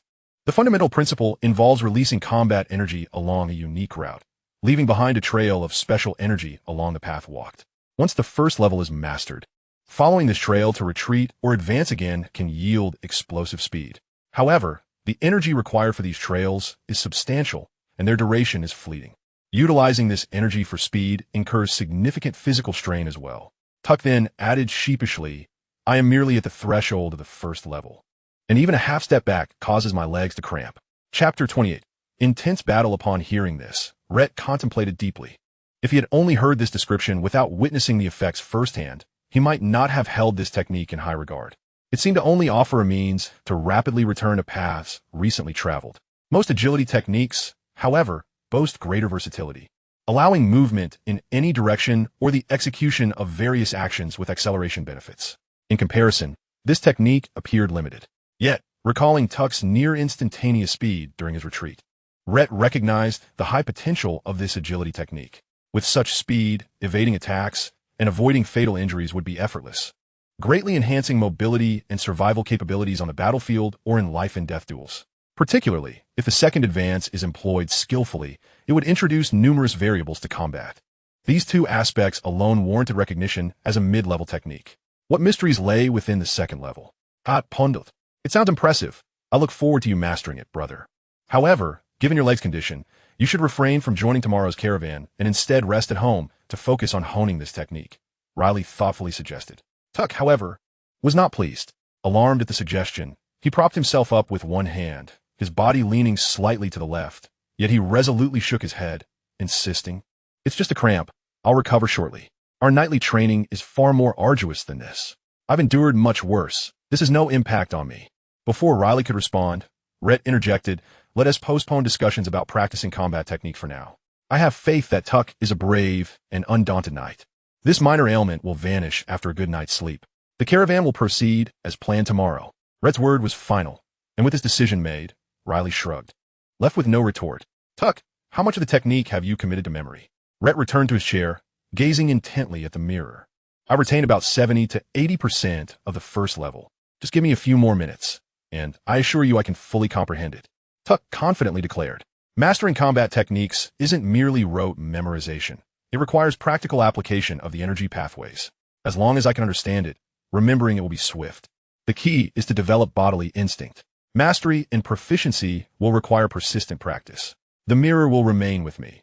When the next sunset arrives, Tuck, come to the 5th floor to continue your studies of this combat technique. The reflections in the mirror cannot be revealed to the outside world. Rhett cradled the mirror as he retreated to his room, disappearing around the corner. Understood, father. We shall head downstairs and await your return. On my way, came the voice from the corridor. In the dead of night, the town of Eagle's Nest lay shrouded in silence. The moon, having shed its veil of clouds, cast a luminous gaze upon the earth. The townsfolk were fast asleep, recharging their energy for the vibrant days ahead. Even at the southeastern corner of Eagle's Nest, where the stables resided, the horses had succumbed to slumber. Yet, within one stable, an unusually fervent struggle unfolded. It is often said that in matters of love, the timing and order of appearances are crucial. The same holds true for horses. The gray mare, typically regarded as just average in the eyes of Heg, was a general among the limping steeds, the most robust of the bunch. Yet, to her, he was unimpressive, devoid of allure. In recent days, perhaps due to the onset of her estrus cycle, she found the normally unremarkable gray stallion increasingly appealing, stirring a primal urge for reproduction deep within her. This surge of instinct was not entirely foreign to her past experiences. Regrettably, at merely 2 years of age and having spent most of her life in Eagle's Nest, she had never encountered a destined mate to capture her heart. Today, however, circumstances were different. Her handler had paired her with a gray stallion. Following an evening meal, the intensity of her reproductive urge surged uncontrollably. The gray stallion, too, seemed affected, restless after consuming the evening hay. When the two converged, the timing, environment, and circumstances aligned perfectly, igniting their primal instincts like dry kindling meeting a roaring flame. A volcanic eruption of reproductive fervor surged forth. Outside the stable, George, bundled in a thick coat, lay amidst the hay, peering in. He chuckled softly, momentarily amused by the scene within, but quickly stifled his laughter, wary of disrupting the unfolding event. A sudden, resounding whinny pierced the air, echoing even beyond the stable, dispersing into the night sky. George's expression shifted to one of focus as he perked up, spotting the gray stallion lying on the ground. George's expression bore a hint of dissatisfaction. He had gone to great lengths to administer an extravagant dose of aphrodisiac grass mixed into the horse feed. And yet here was Gray, a mere pack horse. He was not alone in this sentiment, as Haggis, too, kicked at Gray with his hooves, as if to say, "Useless creature, only concerned with your own affairs." Haggis's powerful kick struck Gray's resilient spine. Today, Gray felt particularly weary and seemed to shy away from retaliation, timidly shifting his body. Avoiding Haggis's gaze, he retreated to a corner of the stable, burying his head in the shadows, refusing to budge. Observing this, Haggis, in a huff, pressed himself against Gray, closing his eyes to prepare for slumber in this position. Seeing no signs of second altercation, George shook his head and resolved to return to his chamber. The chill outside was biting, especially at night. After all, he had already spent 2 hours waiting. With a resolution in place, there was no need to linger any longer. Having accompanied his father since childhood, he had keenly observed the behaviors of horses, gaining a wealth of experience in their care. It was evident that Haggis had begun to forge a bond with Gray. Although Haggis appeared irate, he had established a tentative reliance on Gray, ripe for further nurturing and development. After all, with Haggis's temperament, it was unlikely he would merely kick a few times without cause. It resembled more of a playful courtship. As he made his way back, a singular thought consumed him. Would Gray conceive? When might that occur? The following morning, the butler, Svitla, hurried about, having skipped breakfast. Everyone had forgotten to inform him, save for young Master Riley, who had descended early to relay the message. The caravan was to depart today. Grasping a roasted sweet potato and a slice of bread, he set off on what amounted to a morning jog toward George's door. Once the bread was consumed, he discarded the sweet potato skin onto the earth beside the gravel path, reaching his destination. Knock, knock. Hey, George, there's something of great importance. Svitla stood before a wooden cabin spanning over 200 square feet. George, having stayed up far too late the previous night, had not risen as early as usual. Relishing a rare moment of rest in bed, in a state of drowsiness, he heard the butler's knocking, which jolted him awake, prompting him to leap from his bed and rush to the courtyard. Upon arrival, he found Svitla had barged into his small yard, standing squarely in the center. Dressed in his nightclothes, George met the butler's gaze. Svitla shrugged. I pushed, and the door opened. Chapter 29. Nina's Farewell. George slapped his forehead in exasperation, rubbing his bleary eyes. His mind had been consumed with thoughts of haggis the previous night, and he had forgotten to lock the door upon his return. Embarrassed, he offered an awkward smile. My oversight, Mr. Svitla, is unrelated to your efforts. Though the security in Eagle's Nest is commendable, one must still exercise caution. Such carelessness is unwarranted. Svitla casually admonished before delving into the matter at hand, having just received word that the caravan would depart in the afternoon, leaving insufficient time for preparation. Ensure that the horse's feed is ready. Conduct a thorough check for any signs of illness or injury. You are far more knowledgeable in these matters than I. In summary, the caravan was set to depart this afternoon, and there would be no changes. Time is of the essence. Watching George's astonished expression, Svitla assumed he was merely reacting to the urgency of the situation. With that, he departed. However, George felt a wave of anxiety wash over him as he raked his fingers through his tousled hair, realizing, what? Just postponed by a day. And we depart again in the afternoon. After just one night, he was left wondering if Haggis had succeeded in mating with Gray. He anxiously paced within the confines of the room, and a few minutes later, resignedly murmured, alas, I can only send Haggis and Gray together. Given last night's experience, the likelihood of a successful mating is significant. I hope this does not hinder the caravan's journey. A glimmer of determination flickered in his eyes as he mused. This opportunity must be seized. If they are separated for any length of time, that precious night of intimacy could be for naught. By afternoon, the caravan at the entrance of Deep Rock Fortress was fully prepared to set off. George recounted the events of the past few days and last night to the Lord.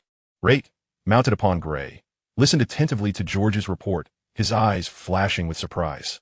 He waved a hand. I understand. During the caravan's journey, I will ensure Haggis and Gray have opportunities for solitude. This bodes well. Should Haggis conceive, it would be a testament to your effectiveness. In the long run, it will greatly enhance the caravan's transport capability. Well done. Upon hearing the Lord's commendation, the weight that had burdened George's heart lifted, and he bowed in gratitude. Whoosh, whoosh. A sudden gust of cold wind swept through, snatching Rayt's hat away, which he promptly caught in his hand. George shivered, extending his hand to grasp it, feeling the chill emanating from Rayt's palm. He was momentarily taken aback as snowflakes began to fall from the sky. What? Why has the wind suddenly picked up? And now it's snowing. Rayt's eyes widened in surprise as he instinctively glanced toward Riley. The latter was also turning his head, suspicion evident in his gaze, and soon discovered Nina, who was stealthily hiding behind a window on the third floor, shaking her head animatedly at him. It turned out to be a playful prank. The snowfall was the handiwork of the snow sprites, and fortunately, Riley had previously briefed Nina on the precautions to take while at Deep Rock Fortress.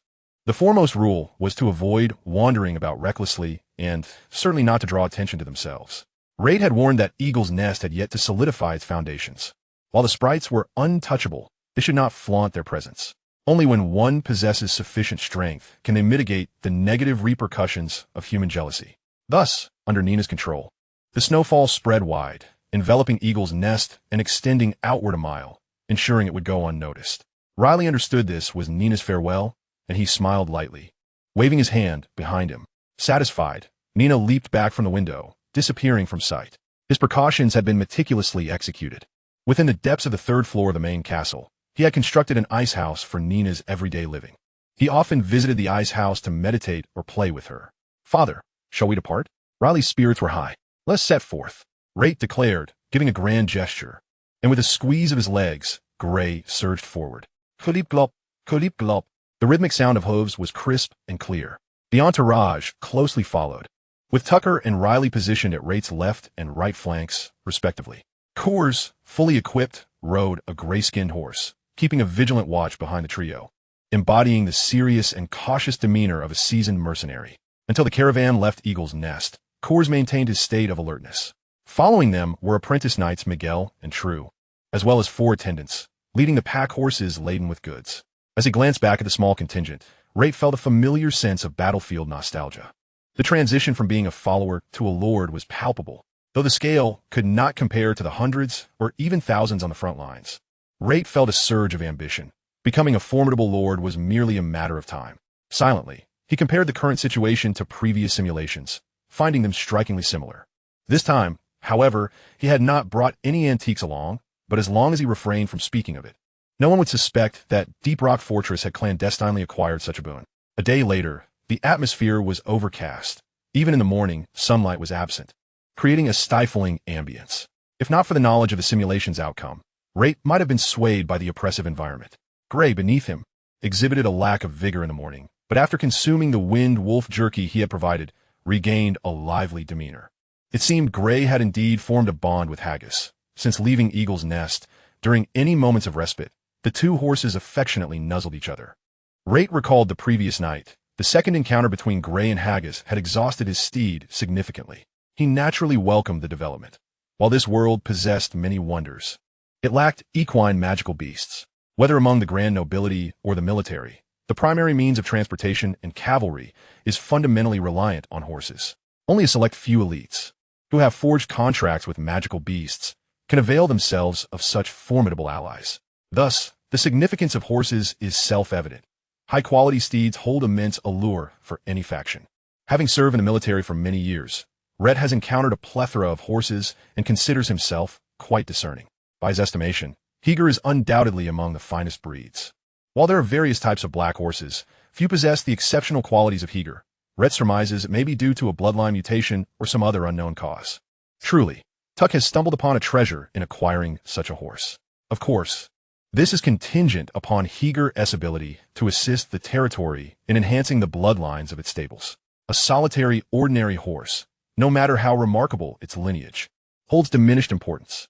After all, even the most superior horse pales in comparison to a magical beast. Only by amassing numbers can one achieve a significant advantage for the territory. Given the opportunity, Rayt resolves to keep an eye out in Twilight City, hoping to find quality horses. However, he understands that the likelihood of this is rather slim. Even if such horses exist, the petty nobility tend to raise and use them for personal purposes, reluctant to part with them for trade. At the very least, they would require an equally valuable and rare item in exchange. As time passes, the landscape along the journey consists mainly of plains and sporadic shrubs, leaving Rayt feeling somewhat bored and listless. Approaching evening, the sky once again blazes with a crimson sunset. Chapter 30. Tuck encounters the flame lion. Rayt, filled with astonishment, muses, the morning glow does not venture forth, yet the evening glow travels 1,000 miles. Is this applicable here as well, or merely a coincidence? While Rayt admires the sunset, the caravan continues its forward march, eventually arriving at a place that can barely be deemed scenic. A moderately sized grove of colorful pines stands before them, adorned with a variety of hues. Regrettably, apart from Rayt, the others have grown weary of its sight from frequent passages. Instead, it is the sunset that captures their attention. Tuck inquires of his father, should we proceed straight through the grove of colorful pines, or take a detour? The detour would likely consume about an hour. If we go straight, we may face disturbances from magical beasts. There have been occasional magical beast sightings here. Over the past few years, we have encountered them twice. Riley adds, occasional sightings of magical beasts? Rayt gazes ahead, having pondered this all day. The flame lion has yet to make an appearance, and it seems likely it could be lurking here. A glimmer of realization flashes in his eyes as he smiles and points forward. Onward, we shall pass through directly. With me here, there shall be no mishaps. Indeed, with my father present, what is there to fear from a mere first-tier magical beast? Embracing this thought, Tuck mounts Heger, eagerly spurring the horse onward. Heger, stimulated, gallops gracefully across the grassland, plunging into the grove of colorful pines. The seasoned steed recognizes the path, having traversed this area with the caravan previously, making the forest appear familiar.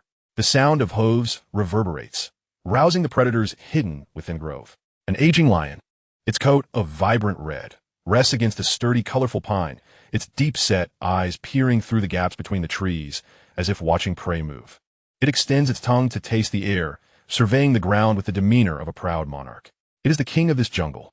Though it has been ousted from the magical beast mountains by the young and newly ascended Flame Lion King, its presence still exudes formidable dominance. 3 ordinary first-tier magical beasts have already fallen prey to its claws. Furthermore, it has vanquished a magical rock serpent that previously inhabited this grove, feasting upon it. For the past 2 days, it has encountered no delectable meals. After a futile day of hunting, it has even contemplated migrating elsewhere. Having grown accustomed to the taste of magical beasts from the dark pattern eagle lineage, it has developed a discerning palate, finding ordinary beasts unpalatable. Observing its target, The lion senses minimal danger, yet is invigorated by the surging aura of battle, heightening its appetite. It leaps down, landing with a powerful thrust, accelerating like a fiery meteor. Its extraordinary presence dwarfs the majority of first-tier magical beasts. Unaware of the impending peril, Tuck, leading the charge, believes he can effortlessly navigate through the grove of colorful pines. However, a low growl reverberates, raising the hair on his neck. He turns to the depths of the right-hand grove, his expression shifting dramatically. Oh no, there truly is a magical beast. Quickly regaining his composure, Tuck's eyes ignite with determination as he draws his longsword and grips his shield tightly. He deduces from the roar that it resembles a lion or tiger-like magical beast, although the sound is unfamiliar, suggesting he has not encountered such a creature before. This does not hinder his response. The optimal strategy against such beasts is to confront them head-on. Generally, these creatures excel in both speed and strength. Attempting to flee would only expose one's back, revealing greater vulnerabilities. Heger, perplexed by its master's sudden halt, comes to an unsteady stop, hearing a rapid thudding sound beneath them. A thunderous roar echoes through the grove. A massive, clawed flame lion emerges from the depths of the closely knit, colorful pines. A chill breeze stirs its fiery mane. Resembling a billowing flame and emanating an aura that instills primal fear in other beasts. In a sudden turn of events, Heger appears to experience a momentary paralysis, its hooves trembling slightly. For the first time, it feels a sense of trepidation in the presence of the vastly superior flame lion. The lion, spotting the magnificent black horse, gleams with interest, perceiving it as a delectable morsel.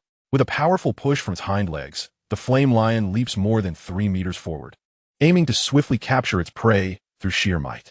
Kulme. Tuck steps forward, unleashing a speed surpassing even Heger-esque gallop, wielding sword and shield in each hand. As the flame lion charges toward him, Tuck readies his long sword, aiming directly at the beast. Given the trajectory, should they collide, his thrust would undoubtedly reach farther than the lion's outstretched forelimbs. The flame lion's eyes glimmer with disdain. It would not fall for such a straightforward attack. Provoked, it opens its gaping maw, releasing a resonant roar that reverberates through the air. In a manner akin to a flamethrower, a torrent of flames follows, scorching the air with intense heat. Magical beasts can wield physical attacks, as well as magic, yet their magical abilities differ from those of sorcerers. They instinctively unleash their powers, drawing from the energy within their magical crystals. Tuck's heart races in alarm as the flames threaten to engulf him. Escape is no longer an option, and fleeing would only result in becoming a charred figure. The inferno envelopes him, exuding the force to incinerate everything in its path. A fierce glint ignites in Tuck's eyes, awakening his fighting spirit. In this dire situation, his mind enters a peculiar state. Unconsciously, his battle energy flows, instinctively applying a technique he had only grasped the day prior. Concerning the explosive force of his legs, a remarkably refined skill. At this moment it manifests. The energy surges, concentrating in his legs as Tuck unleashes tremendous power, lunging forward with his body nearly parallel to the ground, resembling a spear hurled through the air. However, amidst this process, a subtle detail emerges. He shifts his longsword, concealing its sharp edge, and raises his shield to the forefront. Thus, he advances against the searing flames, charging toward the flame lion. In Tuck's eyes, the raging fire reflects his indomitable will. The flame lion, confronted with an unexpected resistance, finds itself momentarily thwarted. The human has managed to momentarily block the flames, rekindling its ferocity. It draws upon the energy of its magical crystal, compressing its chest cavity to unleash a sudden, explosive force.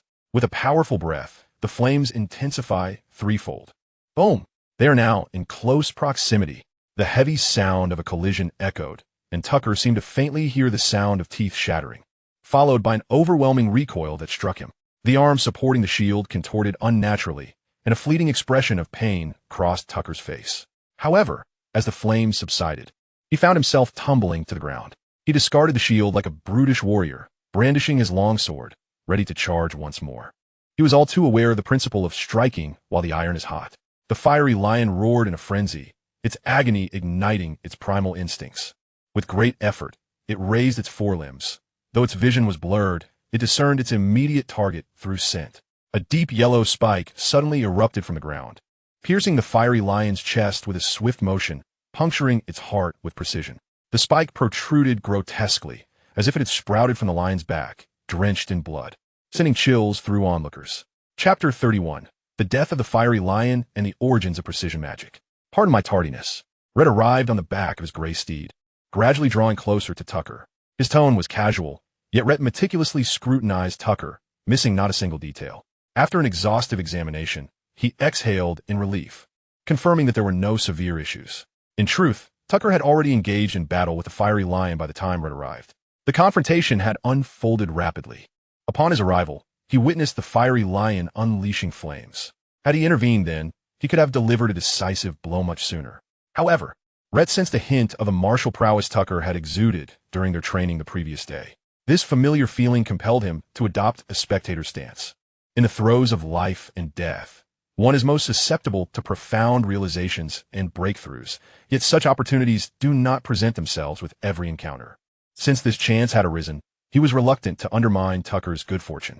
Having experienced countless battles, he was well versed in the arts of warfare, the precision of spellcasting, and the intricacies of technique. He possessed the confidence to halt the Fiery Lion's life at a moment's notice.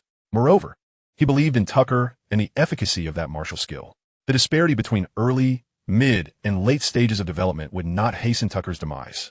With Tucker seemingly unharmed, Rhett turned his gaze to the Fiery Lion, which had been flung 3 or 4 meters away and was now lifeless, grotesquely impaled by the spike.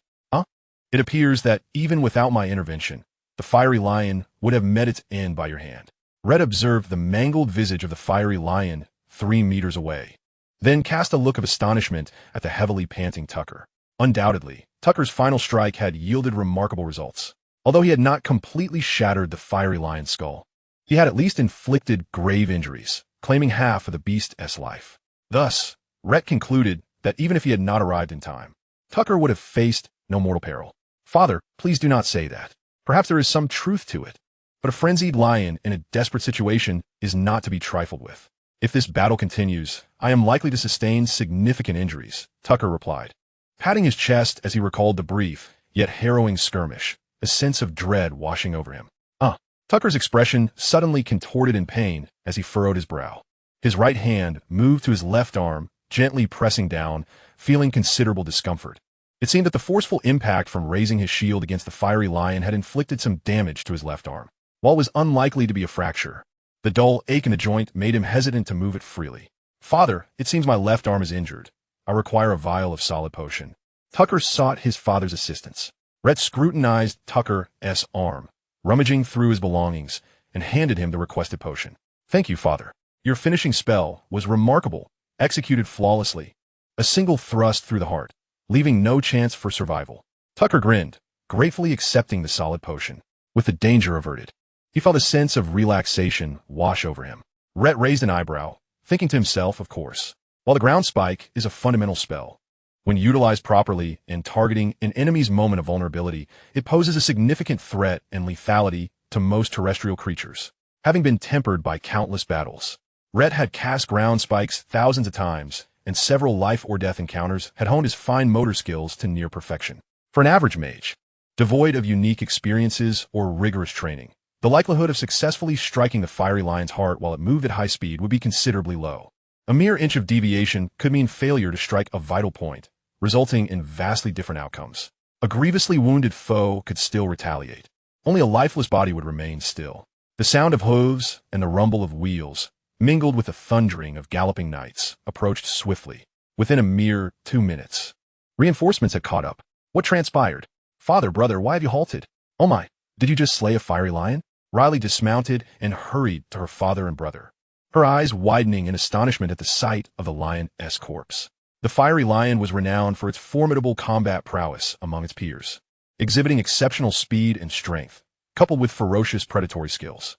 With its teeth, claws, limbs, body slams, tail strikes, and fire breath, it was nearly a perfect combatant, posing an undeniable threat to both knights and mages alike. Riley contemplated this and glanced at her father before patting her chest and exclaiming, "Thank goodness you arrived swiftly, father, or else my brother would surely have been in peril." In her mind, despite her brother's exceptional physique and certain advantages against knights of the same tier, the outcome against the Fiery Lion would undoubtedly have been grim. Though Riley's assessment was accurate, Tucker's indomitable spirit urged him to defend himself. But before he could speak, Riley exclaimed again, While she had been preoccupied with concerns for her brother and captivated by the ground spike that had pierced the lion's heart, she now took a broader look at their surroundings and noticed the lion's face, mangled and bruised, clearly indicative of blunt force trauma, an unmistakable sign of a non-magical assault. Realizing that there had been no other knight present, she turned to Tucker, astonished, and asked, "Did you do this?" "Indeed. Only now do you realize?" Tucker lifted his chin, feeling a swell of satisfaction as he uncapped the solid potion and gulped down half the vial. His injuries were not severe, and half a vial sufficed. Noticing her brother's discomfort in his left arm, Riley nodded, a flicker of realization crossing her eyes as she began to piece together the events. Well then, what a miracle! Tucker's expression fell, wishing Riley would offer a more generous compliment. With a smile, Riley clapped her hands and called out to those behind, "Bring a few people to place the fiery lion's body on the empty cart." The corpse of a magical beast held considerable value, especially the magical crystals within, which were the most precious components of its body. They could be processed through alchemical means into various essences or utilized in the realm of alchemical equipment. Higher-grade magical crystals could even serve as elemental cores for wands, given the potential for unforeseen events on the road. The merchant caravan would always reserve 2 empty carts for such contingencies prior to departure. "Father, should we search the area for any fiery lion cubs or other magical beasts?" Riley proposed after circling the nearby land twice. If not for her foresight, this decision would have seemed entirely reasonable. Thus, unable to find a suitable refusal, Rayt gently nodded. "Very well, but you must remain here to keep watch. I will scout the area myself. After all, I can perceive a wider range and more details, which will save time," Rayt concluded after a moment of reflection. Chapter 32. The Red Iron Mountain of Town. Naturally, apart from Rayt, the rest of the caravan temporarily remained in place to rest. After diving into the dense forest, and once he had evaded the gaze and perception of the caravan members, Rayt began to meander leisurely. It must be said that the colorful pine forest was a sight to behold, a rarity on the front lines. With his hands clasped behind his back, he adopted a posture of relaxed strolling. The vibrant pine needles carpeted the ground like a neon forest. After a brief respite, he allocated a sliver of his attention to the surroundings within the colorful pine woods. As expected, there were no significant discoveries, only a few wild rabbits, edible greens, and common herbs, none of which captured his interest. Upon returning to the caravan, they set off once more, the journey ahead devoid of any mishaps. On the following day, December 11th, as Rayt led the caravan onto a patch of crimson soil, he sensed they were nearing their destination. They had arrived at Red Iron Mountain, now within the territory of Barangale, merely a few kilometers from Town. This area had once been a mining site.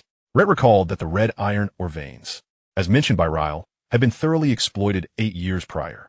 The land in this small region, influenced by the red iron veins, exhibited a striking reddish hue. Red Iron Mountain was a modest hill, standing at approximately 50 meters tall.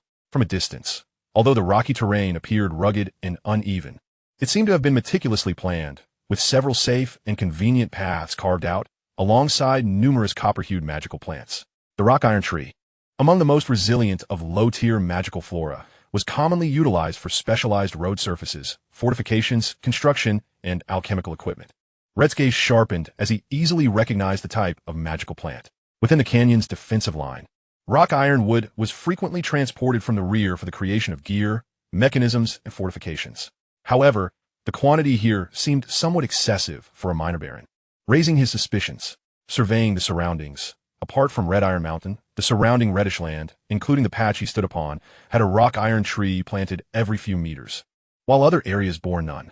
Seemingly grasping the significance, he looked down at the ground beneath him, gently grasping a handful of soil, which felt slightly warmer than the air. Upon closer inspection, he discerned a faint yet peculiar fluctuation of earth elemental energy emanating from it. Evidently, this land provided certain benefits to the rock iron trees, Rayt mused. Legend had it that some ancient mineral veins created environments conducive to the growth of magical beasts and flora, and it appeared to be true. His eyes glimmered as he recalled certain past experiences. Although the underlying principles eluded him, he understood that such effects would not last long, often dissipating after a few years or decades, fading like the remnants of ancient mineral veins. The setting sun was undeniably beautiful, yet it was close to dusk. Disregarding Red Iron Mountain, he guided the caravan to the entrance of Town. The town's existence was relatively recent, having developed for a decade, longer than Eagle's Nest. Presently, Baron Gale was the second lord of Town. The first lord, by coincidence, had once been a soldier on the canyon front lines, achieving merit and ascending to nobility through a path akin to Rayt's. Furthermore, he was one of only 2 noble achievers in the 30 years since the establishment of the canyon's defensive line. Hence, Dramione was the closest territory to Eagle's Nest. To venture in other directions would require several additional days of travel to reach another noble domain. Their route this time was eastward, as their ultimate destination was Twilight City. Westward lay the direction of the canyon's defensive line, an isolated path. In this region, a third noble achiever had yet to emerge. Welcome, esteemed guests. May you enjoy your stay in Dramione, bellowed 2 knights at the town's entrance. Ryle and Tucker had visited Dramione multiple times, and the squad of 7 guards at the entrance recognized them, especially upon seeing the emblem of the caravan, a majestic little eagle in flight. And the large cargo being transported, their identities were made even clearer.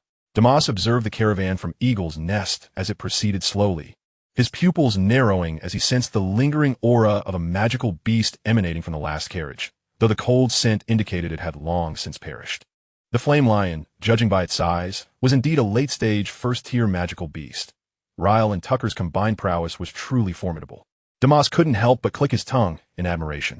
However, something seemed amiss. A new leader was among them, clearly of significant status, as everyone followed him. Damas's sluggish mind finally caught up, and he scrutinized the middle-aged man leading the group. His expression was unassuming, yet he exuded an air of calm authority. Attired in fitted trousers and a white tailored coat, a deep blue silk cravat adorned his collar, accentuating the nobility's elegance amidst his steadiness. Perhaps he had gazed a moment too long, for when Rayt glanced in his direction, Damas felt a pressure at his chest, his body tensing beneath the armor. Only when a man's gaze shifted did he exhale in relief. Out of the corner of his eye, he watched the group venture deeper into Dramione, growing increasingly distant. Could the leader truly be the Lord of Eagle's Nest? Just as Ryle had mentioned last time, was his father truly returning? Huh. I didn't catch who the leader was earlier, he remarked. Are you blind? I clearly saw that the flame lion had a fatal wound on its chest, likely from a ground spike. You should know that Ryle is a water mage, while the Lord is rumored to be a second-tier earth mage. Damas perked up, listening intently to his comrade's conversation, his spirits lifting. The leader was indeed the Lord of Eagle's Nest. His eyes narrowed slightly, thoughts swirling in his mind. He turned to relay a few words to his companions, concocting an excuse to depart. In truth, he intended to take a longer route, circling around the outskirts of the town to report this situation to the Lord. While it may not be a grand achievement, it could enhance the upper echelon's impression of him. Even a future opportunity to secure a vial of boiling potion would be worth the effort. As he treaded upon the soil surrounding the town, the weight of his armor slightly hindered Damas's speed. Yet, their rigorous training in the knight's training grounds made it easy to overcome such difficulties. Channeling his fighting spirit into his legs, he maintained his utmost speed, ultimately arriving at a cluster of flowers outside the manor, where he encountered the old steward. The clinking of armor and the rapid rhythm of his footsteps prompted the steward to turn around. Damas, shouldn't you be on duty at the town entrance today? The night training grounds aren't where you should be, the old steward exclaimed, squinting at the visitor with disapproval. Old steward, it's wonderful to see you, Damas replied eagerly, his eyes brightening. I have something to report. Listening to Damas's hurried whispers, the steward, Perlu, appeared somewhat surprised, a flicker of conflict crossing his features. Ultimately, he gently patted Damas on the shoulder, saying, You may return now. I will relay this matter upward. Damas's face lit up with joy as he turned back along the same path. Bound by the regulations of Dramione, he dared not linger too long. Watching his retreating figure, the old steward's thoughts swirled. Regarding Damas's abandonment of his post, Perlu considered that if it were during the time of the former lord, Damas would undoubtedly face severe consequences. The former lord maintained strict standards of discipline, upholding a military demeanor on the battlefield, where adherence to territorial regulations was paramount, with no room for debate over right or wrong. However, the current Baron Gale was the master of the stronghold, possessing a more flexible approach compared to his predecessor. Especially during these times, it was likely that the Lord would feel pleased upon hearing the news relayed by Damas. Chapter 33. The Tales of the Stronghold. The Night Training Grounds, a designated area set apart. A tall, broad-shouldered man in his 30s stood at the center. With a long sword in hand, Baron Gale relentlessly struck the wooden posts made of rock, iron, and timber from all directions, producing a rhythmic clanging sound. Occasionally, he let out a muffled grunt, releasing the pent-up frustration within his chest. Clearly, Baron Gale was not in a pleasant mood at that moment. Curse that fire featherhawk! Do not be so arrogant. I shall find a way to pluck your feathers and skin you alive." The words pluck and skin echoed through his lips as he chopped away, each utterance punctuating his strikes. His old steward, Perlu, hurriedly entered the training ground, and upon seeing his lord, he approached swiftly, taking a deep breath to steady his emotions. Gare managed to calm himself. "Perlu, is there something amiss?" Perlu glanced at the wooden posts, now marred with sword marks, and felt a sense of alarm. As the loyal steward, he sensed his lord's discontent. He quickly replied, "My lord, Damis has just conveyed a message indicating that the Lord of Chick's Nest, accompanied by a merchant caravan, has arrived within our territory. Is the information credible?" Gare inquired. "It appears to be accurate. According to Damis, the leader seems to be around 40 years old and is evidently the central figure of the caravan. Furthermore, both Tuck and Riley have previously mentioned that their father was soon to return. Thus, I believe the credibility is quite high." The Lord of Chick's Nest, Perlu continued, is said to be named Rhett Green, a practitioner of earth magic. Gare inhaled sharply, resting his hands on the hilt of his sword, which was planted firmly in the ground. "Indeed, he's an earth mage. Damis mentioned that the caravan from Chick's Nest brought with it the corpse of a flame lion, marked by the scars of ground spike magic. It is unlikely that any outsiders would have inflicted such wounds." Perlu assisted in the analysis. Within mere seconds, Gare's breathing steadied, and his gaze flickered with the thought that perhaps this newcomer could assist him in resolving the troubles posed by the Fire Featherhawk. His father had once said that anyone who had earned merit on the battlefield, or gained nobility through such means, should not be underestimated. Gare pondered silently. He had no doubt regarding the prowess of the approaching Baron from Chick's Nest. His father, Rocky, had engaged in numerous duels with local noble knights after retiring from the battlefield, achieving a remarkable success rate of over 90%, even in light of his advancing age and lingering ailments. What, then, could the strength of the Lord of Chick's Nest be? Gare squinted slightly. He did not wish for much. Merely to reach the level of his father would suffice. Resolutely, Gare sheathed his sword at his waist and swiftly commanded, "Perlu, please go to the night training ground and instruct all first-tier knights to cease their training and stand by, ready for battle. To clarify and prevent any misunderstandings, prepare for the confrontation with the Fire Featherhawk. I shall go to greet the Lord of Chick's Nest, who has already arrived. Also, kindly inform the cook, Milani, to prepare a lavish feast with the ingredients at hand, and ensure that the servants clean the hall thoroughly. If any stains are found later, they shall forfeit a month's wages. Of course, should they perform well, there will be a bonus of 1 month's pay." After considering every detail, feeling satisfied that he had covered all bases, Gare departed towards his mount. "Rest assured, my lord, I shall ensure all is communicated effectively and personally oversee the preparations." Perlu responded, his mind not dull, and sensing the gravity of the situation, his demeanor brightened. Having served since the previous master governed Town, he held a strong sense of belonging and honor towards the war fortress, the name bestowed by the former lord to commemorate the iron-blooded years on the battlefield. The recent disturbances brought about by the Fire Featherhawk had caused unease among the populace, and both the lord and the servants of the war fortress often bore troubled expressions. Perlu felt this keenly. The arrival of the Lord of Chick's Nest, like his former master, had once been a soldier on the canyon front lines. He had a gut feeling that this visit would bring about a turning point, effectively addressing the pressing challenges of late. "You have ruined a vast expanse of farmland and countless magical plants, Fire Featherhawk. Your days of peace are numbered," Perlu thought with hopeful anticipation, a smile tugging at the corners of his mouth as he made his way to the night training ground, accompanied by 2 personal guards. Gare rode a steed with azure hooves into the bustling town. Town, having developed earlier, was 5 times the size of Chick's Nest, yet he easily located Rhett Green and his entourage. The armored knights moved in perfect unison, while the distinguished mage led the caravan at the forefront. The lengthy procession, laden with a dazzling array of goods, caught the eyes of the townsfolk, who marveled at the spectacle. Typically, traveling merchants journey alone, but such a display and scale were reserved for noble caravans. Most of the commoners of Town, bundled in thick cotton coats, observed from a distance, some glancing curiously before returning to their tasks. A small group approached eagerly, offering various goods for barter. The items being exchanged were modest: wild honey, cheese, dried fish, and other commonplace wares. The commoners had little wealth to offer. They were simply drawn by novelty, as noble caravans seldom traversed Town or engaged in trade with the common folk. Chick's Nest, however, not only engaged in such practices but also brought along fish and shrimp, which were particularly sought after. This was largely because, in the plains, large lakes were a rare sight, with the Sun Lake near Chick's Nest being a unique exception. "Tuck Coles, and the apprentice knights, True and Miguel, along with their attendants, were all focused on maintaining order. Rhett Green observed everything keenly. The purpose of traversing the town and selling ordinary goods was not merely for profit. This initiative, championed by Riley for the past 3 or 4 years, aimed to sustain visibility and attract newcomers to their small population. Perhaps these newcomers were drifters unable to survive in their villages, victims of persecution, or simply those who had heard of Chick's Nest from others. In desperate circumstances, seeking refuge within a noble domain was far preferable to wandering without a home. Especially now, with Chick's Nest possessing reliable strength and being situated by the Sun Lake, the past absence of a lord had hindered progress, but Riley believed that change was imminent. His eyes sparkled with excitement as he noticed some townsfolk whispering and glancing at his father. This was information he had intentionally spread.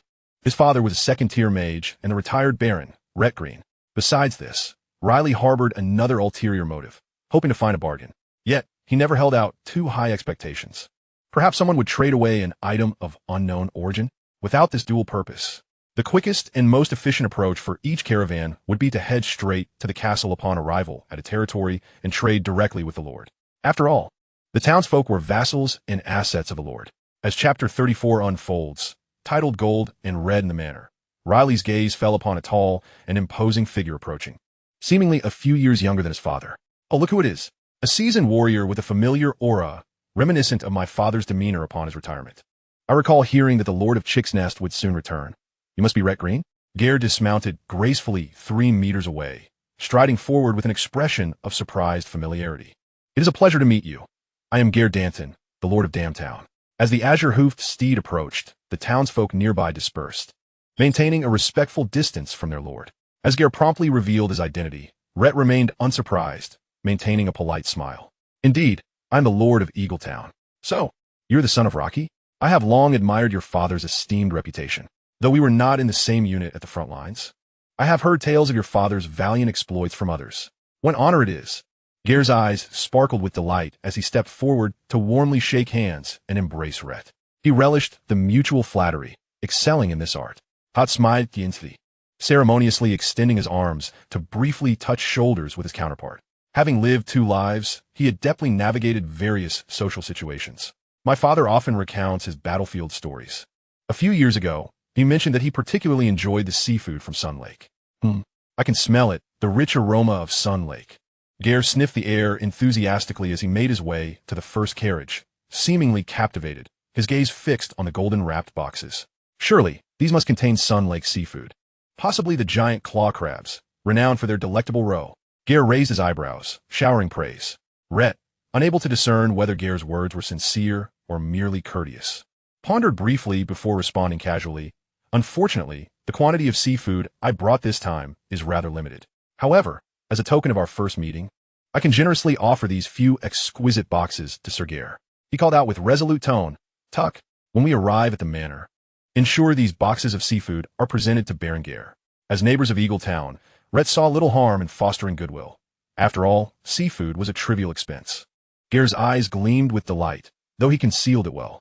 As their conversation unfolded, by the time they arrived at the manor, Rhett and Baron Gare had grown quite familiar, at least on the surface. Rhett observed the manor, noting one similarity it shared with Deep Rock Fortress. Both stood on level ground rather than perilous heights. However, unlike Deep Rock, the Battle Fortress boasted 2 additional outbuildings, connected with the other 2 in height, forming a square space enclosed by a double-layered corridor. A pale yellow path, crafted from ironwood, led directly from the manor's entrance to the Battle Fortress, dividing the surrounding gardens into 2 distinct scenic areas. On one side bloomed golden fragrant flowers, while the other swayed with a sea of red blossoms, gold and red, the 2 primary colors of the Canyon Defense battle flag. Rhett had not anticipated witnessing such a design in another estate. A servant approached to take the reins of their horses, accompanied by his 2 sons. Rhett followed Gare into the Battle Fortress. It seems, Sir Rhett, that you and I share a remarkable bond. A long table, capable of seating 20, was set upon a splendidly expansive red carpet, and Rhett and Baron Gare took their seats across from one another. Oh, on what grounds do you say that? Just as Rhett settled into his chair, he was met with an inexplicable remark. Both our names share a similar phonetic quality. Moreover, my father, like yours, fought valiantly at the Canyon Defense. Not to mention, our territories are not far apart. Gare endeavored to draw their connection closer, then slapped the table with enthusiasm, declaring, "Since Sir Rhett has bestowed upon me a gift, I too have something to present." Before he could finish a sentence, Gare hurried upstairs. Moments later, he returned, pushing a bubbling potion onto Rhett's table. The fiery liquid swayed, promising a notable enhancement to the combat prowess of lower-ranking knights.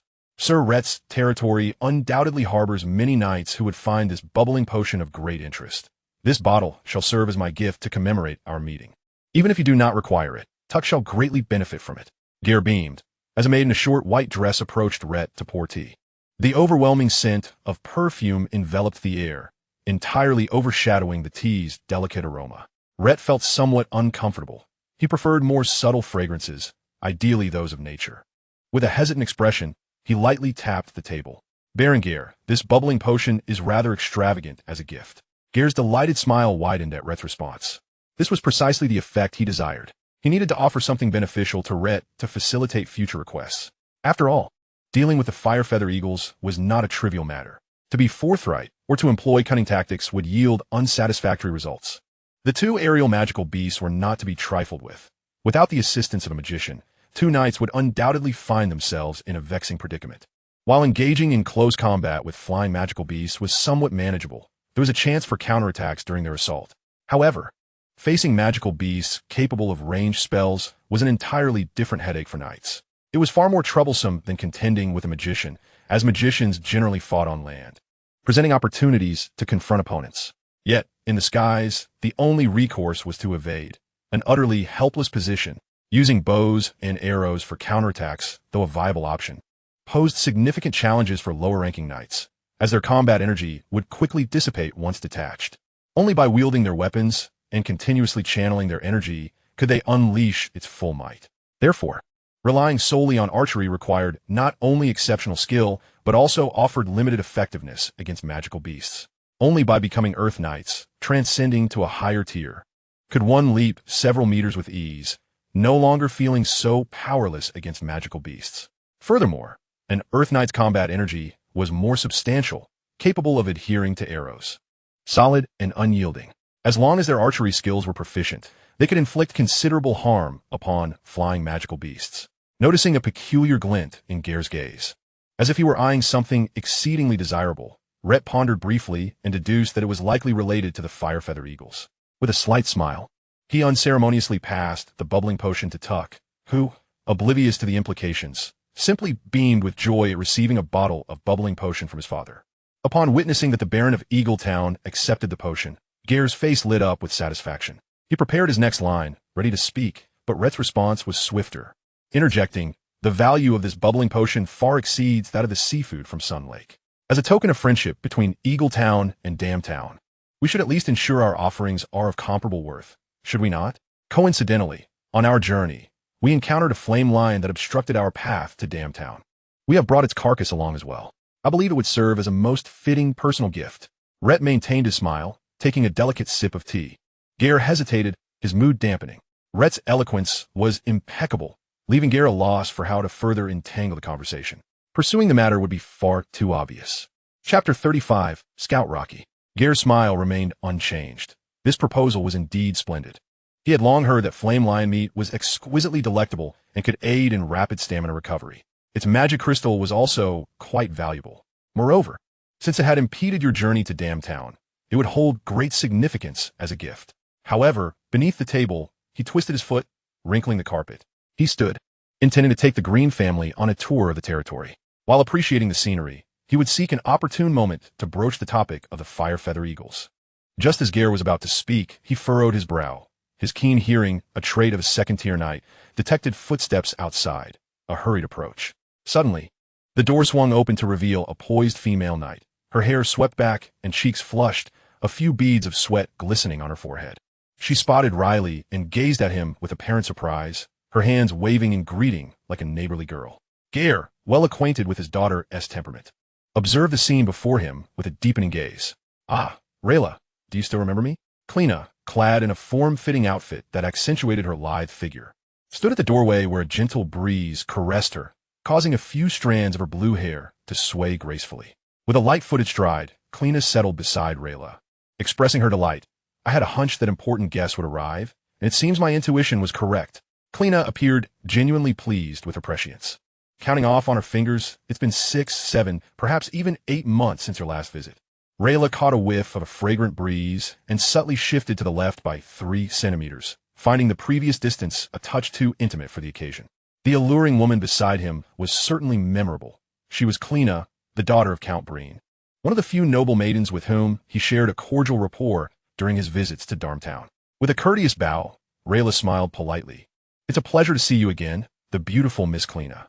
"Indeed, I am equally delighted," Kleena replied, tossing her hair back. Clearing his throat, Gare interjected, "My dear daughter, I must now escort the Lord of Eaglet Town on a tour of our estate and the attractions of the town." Observing Kleena's excessive enthusiasm towards Rayla, Gare helplessly tapped the table and suggested, "Would you care to join us?" Without needing to ask, Gare could surmise her answer.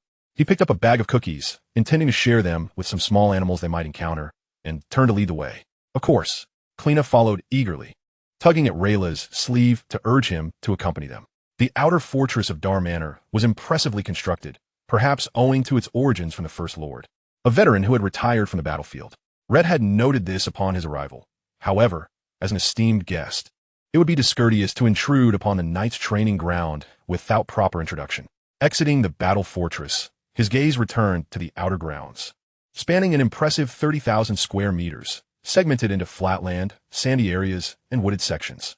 Noticing that Coles had not followed them into the castle, but rather remained outside to observe, he realized that not every territory possessed Earth-type mages. Thus the outer grounds had to be constructed manually. The security measures appeared rather inadequate, with a considerable portion of the walls standing at merely over a meter high, providing Coles with an opportunity to observe the more than 50 knights practicing sand burial techniques, using sand to conceal their forms. Though this plain lacked a desert, many areas had notably loose soil that could serve a similar purpose. From the expressions of determination on the knights' faces, Coles discerned a resolute spirit. None appeared to be slacking off. As Coles pondered this, Rhett and the others arrived at the manor entrance, spotting Coles fixated on the training grounds. Berengar raised an eyebrow. "So, what do you think of the proficiency of my knights?" Within the ranks, there were 5 elite knights and over 30 apprentice knights. Coles had to concede that this was a formidable force, offering an objective assessment. "I sensed a highly effective training methodology. The level here is quite remarkable. You're discerning, I serves you well." Berengar responded with a satisfied smile, knowing his father's caliber was anything but mediocre. Every individual who earned their title on the battlefield possessed unique attributes. His father, Rocky, had once been a scout, adept at gathering intelligence and assessing enemy conditions, which had earned him his knighthood after numerous successful reconnaissance missions. Thus, in retirement, he primarily taught skills related to stealth and endurance. A few minutes later, the group wandered to a field of lower-grade magical plants. Observing the flourishing vegetation, Rayla seized the moment. "This magical plant field is quite impressive. Berengar, do you have any surplus water-type magical plant seeds?" he proposed. "I would be willing to exchange medium-grade seeds of other types for comparable water-type seeds." The suggestion of a seed exchange caught Gare off guard. He glanced at Rayla and then Rhett, not inquiring further. Instead, narrowing his eyes in contemplation, he replied, "If it is Sir Rhett in need, I happen to have accumulated over 30 ice crystal lily seeds, which I intend to plant next month. However, if you can provide me with medium-grade earth-type magical plants, that would be ideal." He then looked expectantly at Rhett for a response. Berengar's reaction suggested a hint of confidentiality, though it could merely be his subjective impression. Regardless, mutual respect for privacy was a customary courtesy among nobles. Thus he refrained from pressing further. "That is agreeable. I do not carry magical plant seeds on my person. They are stored in the castle. So this transaction may have to wait. I believe Sir Rhett is not in a hurry." "Certainly. When I arrived, I noticed large-scale cultivation of ironwood trees in the Chihire Mountain region." "You noticed the ironwood trees?" "Indeed, that was my decision. You may have heard that some remnants of mines can bloom with the lingering glow of time. And I seem to have been fortunate enough to encounter remnants of the red iron mine, utilizing its residual energy. Now, the soil near Chihire Mountain yields trees that are exceptionally sturdy. After experimenting with several magical plants, I settled on the ironwood tree due to its optimal effects and significant enhancement in hardness," Berengar explained nonchalantly when the topic arose. Chapter 36, Bartering. Then, Gare's eyes sparkled as he inquired of Rhett, "What is the situation at the front lines?" Sir Rhett, having just returned from the canyon defense, should possess ample knowledge. He thought before sighing. He often heard his father recount stories of the front lines, but it had been years since he last heard anyone speak of such matters. Casting a glance at Gare, Rhett contemplated before responding, "The canyon defense is merely a minor battlefield. The circumstances of these past years have been somewhat akin to those during your father's campaigns. However, the most notable change is the increasing number of Blood Moon werewolves from the royal bloodline dispatched to the canyon defense in recent years. Thankfully, they are primarily low-tier werewolves, posing little threat. Even I participated in slaying one." Recalling the Blood Moon werewolves, he felt a twinge of gratitude. Had it not been for a foolish Blood Moon werewolf that strayed and became lost, ultimately being encircled and killed by their forces, he would not have had the opportunity to assist. He realized he still had many years of hard work ahead to meet the criteria for elevation in rank. "Blood Moon werewolves? You have slain one?" Gare's voice rose by 3 degrees, suddenly animated. Recalling his father's descriptions of the werewolf's claws, which could easily shatter steel, and their combination of speed and strength, he understood them to be a nightmare for solitary nights. The Blood Moon werewolves' bloodthirsty nature allowed them to consume flesh and blood, swiftly recovering their vitality. If not dealt with promptly, they could become relentless warriors on the battlefield. Gare recalled how his father's night squad had suffered severe casualties at the hands of Blood Moon werewolves. Everyone else had perished, and only his father, with his agility as a scout, had managed to escape. Gare vividly remembered the fear in his father's eyes as he recounted that experience, a memory that remained indelibly etched in his mind. "My father's squad nearly faced total annihilation, and you managed to assist in slaying a Blood Moon werewolf? That is truly impressive," Gare exclaimed with genuine admiration. "That was likely because your father's squad lacked a mage," Rhett mused inwardly. He believed in Baron Gare's account of his father's ordeal. After all, the close combat prowess of Blood Moon werewolves was indeed formidable. Their royal bloodline among the orc ranks was no mere boast. In one-on-one encounters, whether against a mage or a knight, the odds were typically in favor of the werewolves. Yet, what is a battlefield if not a ruthless arena where camaraderie takes a back seat to the pursuit of victory? Where life and death are mere pawns in a game played with abandon. The Blood Moon werewolves, despite their royal lineage, are not without their flaws. Their growth cycle is sluggish, and their numbers pale in comparison to human armies, rendering them incapable of large-scale deployment, at least not in the confined space of a small battlefield such as the canyon defense line. Furthermore, they lack a pronounced long-range advantage. Their capabilities are limited to throwing spears and hurling stones. Thus, a team of mages collaborating with knights can hold their ground against the Blood Moon werewolves, and with adequate preparation, they possess a probability of over 50% for victory. Notably, the use of poison weapons, coupled with the mage's long-range harassment and restraining spells, can significantly diminish the threat posed by the Blood Moon werewolves. Gaius' appraisal of the battlefield, where the numbers of the Blood Moon werewolves had surged, rose yet another notch. As they proceeded towards their tour of Dam Town, Gaius' tone became increasingly courteous. "Sir Rhett, I believe we can establish a long-term cooperative relationship. If you are amenable." "Oh, in which regard?" "For instance, the seafood from Sun Lake, which boasts a unique flavor. Not only do I relish it, but even the servants within the castle rave about its exquisite tenderness every time they sample it," Gaius remarked, giving a thumbs up. The lives of the nobility are often characterized by a discerning palate. Except for his father, who had just returned from the battlefield and was not overly particular, Gaius' generation, while not entirely corrupted by decadence, remains influenced by his father's strict discipline, leading to a relatively restrained lifestyle. He only indulged in culinary delights, pursuing exquisite flavors in every meal, which constituted a vital component of his enjoyment in life. "I'm delighted to hear that you, Sir Gaius, appreciate the seafood from Sun Lake. Regarding the pricing, given that both you and your father served together on the canyon defense line, we can agree on a rate of 1 silver coin per pound. What do you think?" Rhett proposed, offering a price that amounted to a significant discount. Even so, such a price for ordinary foodstuffs remained on the higher side. However, Red Sun Lake nearly monopolized a considerable portion of the market in that region, illustrating how supply and demand can often detach from intrinsic value. "That price is indeed favorable, but what? Hot pastes." Curious as to what Gaius might find fault with. "I believe I possess something here that you might find more valuable than mere gold," Gaius stated confidently, gesturing towards the sword at his waist. "A long sword? Are you suggesting you intend to trade a sword?" Rhett inquired, his gaze scrutinizing the weapon. "Indeed, I mean to propose this long sword crafted from rock iron wood in exchange for seafood," Gaius affirmed, noting the sword's surface sheen, which closely resembled that of the rock iron trees from the Iron Mountain region. "Sir Rhett, your observational skills are commendable. This is indeed a training sword made of rock ironwood. While it may not match the hardness and durability of alchemical weaponry, it surpasses that of ordinary wrought iron weapons in terms of longevity and performance. You may feel its weight. He produced the longsword, offering it horizontally while gesturing invitingly with his other hand. The proposition of barter caught the attention of Tucker and Riley. Rhett accepted the longsword from Gaius, gripping it firmly, feeling its substantial weight, which did not lag behind that of ordinary wrought iron longswords. He looked at Gaius in astonishment. It seemed to weigh at least 30% more than a standard version. Precisely, hence its handling is superior, whether for knightly training or for fending off common beasts. Its cost-effectiveness is undoubtedly satisfying. Gaius declared, "Father, may I have a feel?" Tucker's large eyes sparkled with curiosity. "Of course, go ahead," Gaius replied. Tucker seized the longsword, brandishing it a few times to avoid hitting anyone nearby, producing a series of resonant sounds.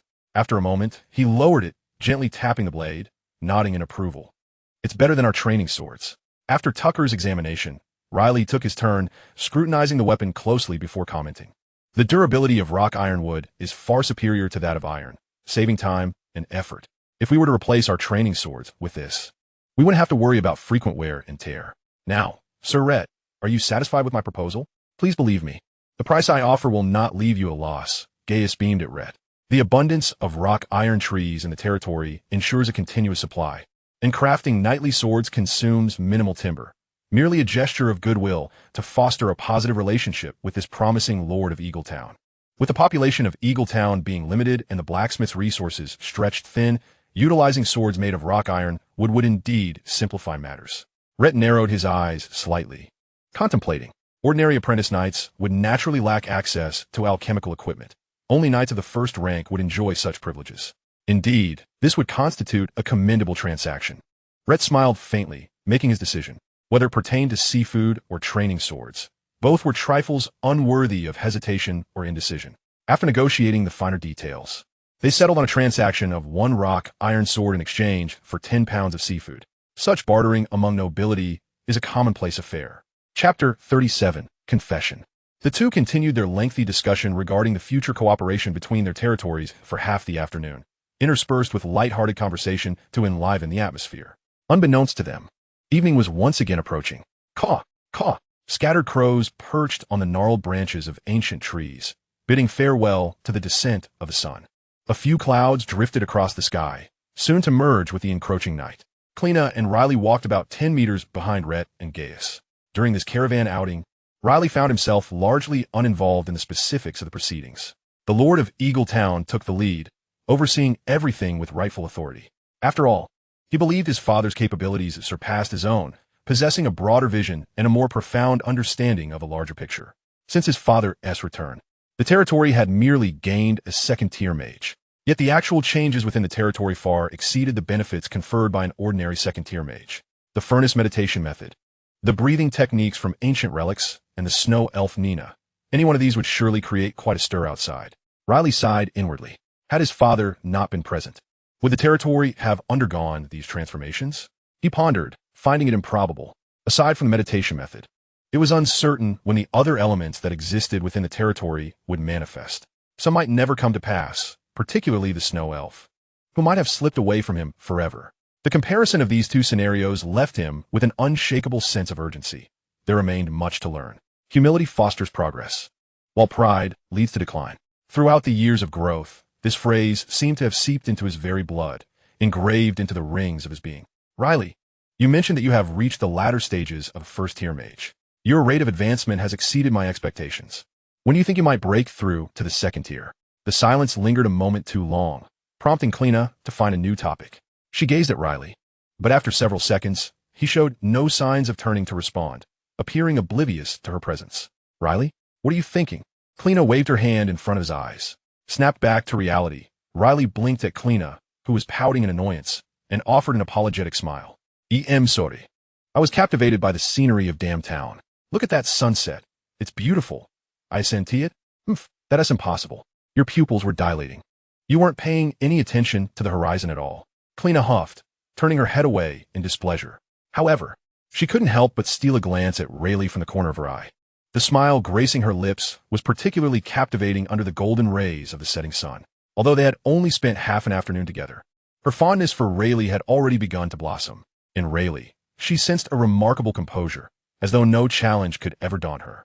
Moreover, her virtuous character stood in stark contrast to that of most nobles she had encountered, typically modest and reserved. She occasionally exuded an air of quiet confidence that struck a perfect chord within her heart. It was as if she possessed an inexhaustible charm that captivated the soul. Perhaps this is what it means to have found a kindred spirit. Holding her breath, she retrieved a delicate little glass vial from a hidden compartment at her waist. Here, this is a gift for you. I had intended to offer you something far more exquisite, but since you seemed distracted, I hastily settled for this humble trinket, Clina proclaimed with a bright voice. Rayleigh gazed at the exquisite blue, ancient script glass vial in astonishment. The cap was composed of countless tiny beads, seemingly glued together with a powerful adhesive. The interior was tightly sealed, yet it contained a flowing emerald green liquid that shimmered beautifully under the light.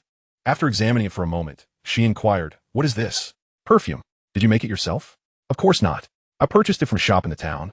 Clina's face flushed, nearly revealing too much. "Oh, that is still quite a splendid gift. I shall cherish it dearly, Miss Clina," Rayleigh said, recognizing the underlying truth, yet choosing to remain silent. She found Clina's demeanor utterly charming.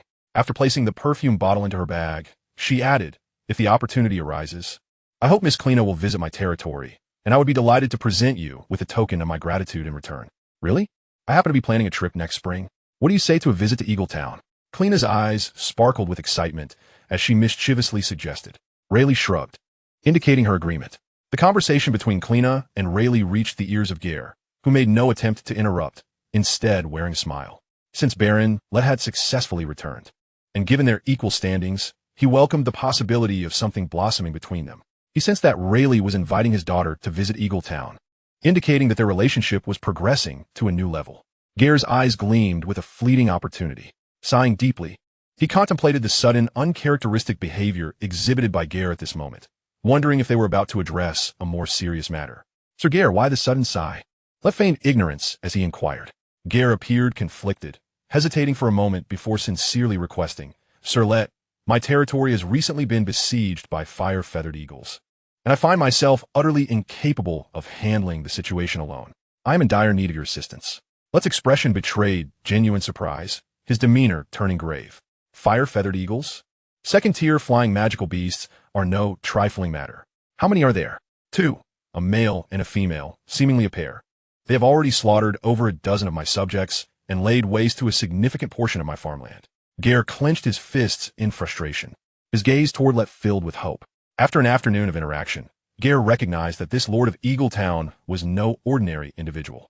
A man who had risen through the ranks on the battlefield and emerged unscathed surely possessed a sharp mind. He had initially harbored a sense of hope that was misplaced. In the face of such a person, honesty and a spirit of collaboration were the most effective approaches. Let narrowed his eyes slightly, pausing to ponder before revealing a contemplative expression. Noting the delay in response, Gare's hesitation flickered momentarily, and with a determined resolve, he declared, "I have 2 vials of moonlight potions here, which I shall offer as compensation for your assistance in driving away the fire-feathered eagles." With the results from his simulator in mind, Let chose not to raise the stakes further. 2 additional vials of moonlight potions would enhance his training outcomes in the next simulation. After a moment of contemplation, he exhaled deeply, adopting a solemn demeanor. "For the sake of our friendship, I accept this matter. But let me be clear, should I encounter life-threatening danger, I will prioritize my own safety." Chapter 38. The struggle begins. Indeed, 2 vials of moonlight potions were hardly a price for a second-tier mage and a noble's life. Gare's face broke into a renewed smile. His spirits lifted considerably. The immense weight that had pressed upon him for days was now teetering on the edge of a precipice, ready to fall. With the fire-feathered eagles set to be dealt with the following day, he felt a sense of relief. He paused, lifting his gaze to the sky, and with a cheerful heart, noted that it was late. "My castle has prepared a lavish dinner. We should return soon to savor it. I will not allow my esteemed guests to dine on anything less than freshly prepared dishes." Forgotten by the others, Tuck was on the verge of going mad with boredom. Upon hearing that dinner was finally approaching, he was moved to tears, his entire being trembling with excitement. Listening to his younger brother discuss matters of the heart with another woman for an entire afternoon, with nothing to occupy himself, had been an excruciating experience. Before the moon had risen, the group hurried back to the war fortress. The waiting maids greeted them in unison, and at the dining table, they lifted the lids of each dish in perfect harmony, gesturing for the guests to partake. The evening feast was sumptuous, and the atmosphere was delightful. After dinner concluded, the table was left in disarray, and once the lord and his guests departed, the castle's servants promptly began to tidy up. Satisfied and full, the guests soon returned to their chambers to rest. The nightlife in Town was rather limited, so Rayt, and Tuck returned early to the main castle's quarters, a privilege reserved for esteemed guests. The merchant's entourage, including Coors and the apprentice knights, along with the attendants, were accommodated in the secondary fortress. A quiet night passed. The following morning, news regarding the fire-feathered eagles had been communicated prior to the dinner the night before. Thus, at the break of dawn, under the leadership of Barons Rayt and Gare, a formidable party set forth towards their target area. The size of this expedition matched the numbers from the simulation, consisting of 7 first-tier knights. Aside from Tuck and Coors, Town also boasted the strength of 5 first-tier knights. In addition, over 30 apprentice knights trailed behind, eager to partake in the eradication effort. However, given their nascent abilities in condensing combat energy, a single claw from the fire-feathered eagle could easily take one of them down. Gare had arranged for them to observe from a distance, aiming to learn from the confrontation of experts, thereby enriching their knowledge and experience. While risks remained, this was an unavoidable part of the knight's growth process. Gare was not in the business of coddling infants. He was preparing them to be formidable protectors. Naturally, Gare and Rayt led the way. These fire-feathered eagles possess average speed, yet their beaks and claws are remarkably hard, capable of inflicting severe damage, so exercise extreme caution. Their vulnerability lay in their physical form. Despite their considerable strength, their defenses were lacking. With only a thin layer of feathers for protection, a direct hit could deal substantial harm. Additionally, their mastery of the fireball spell must not be taken lightly. The consequences of being struck need not be elaborated upon.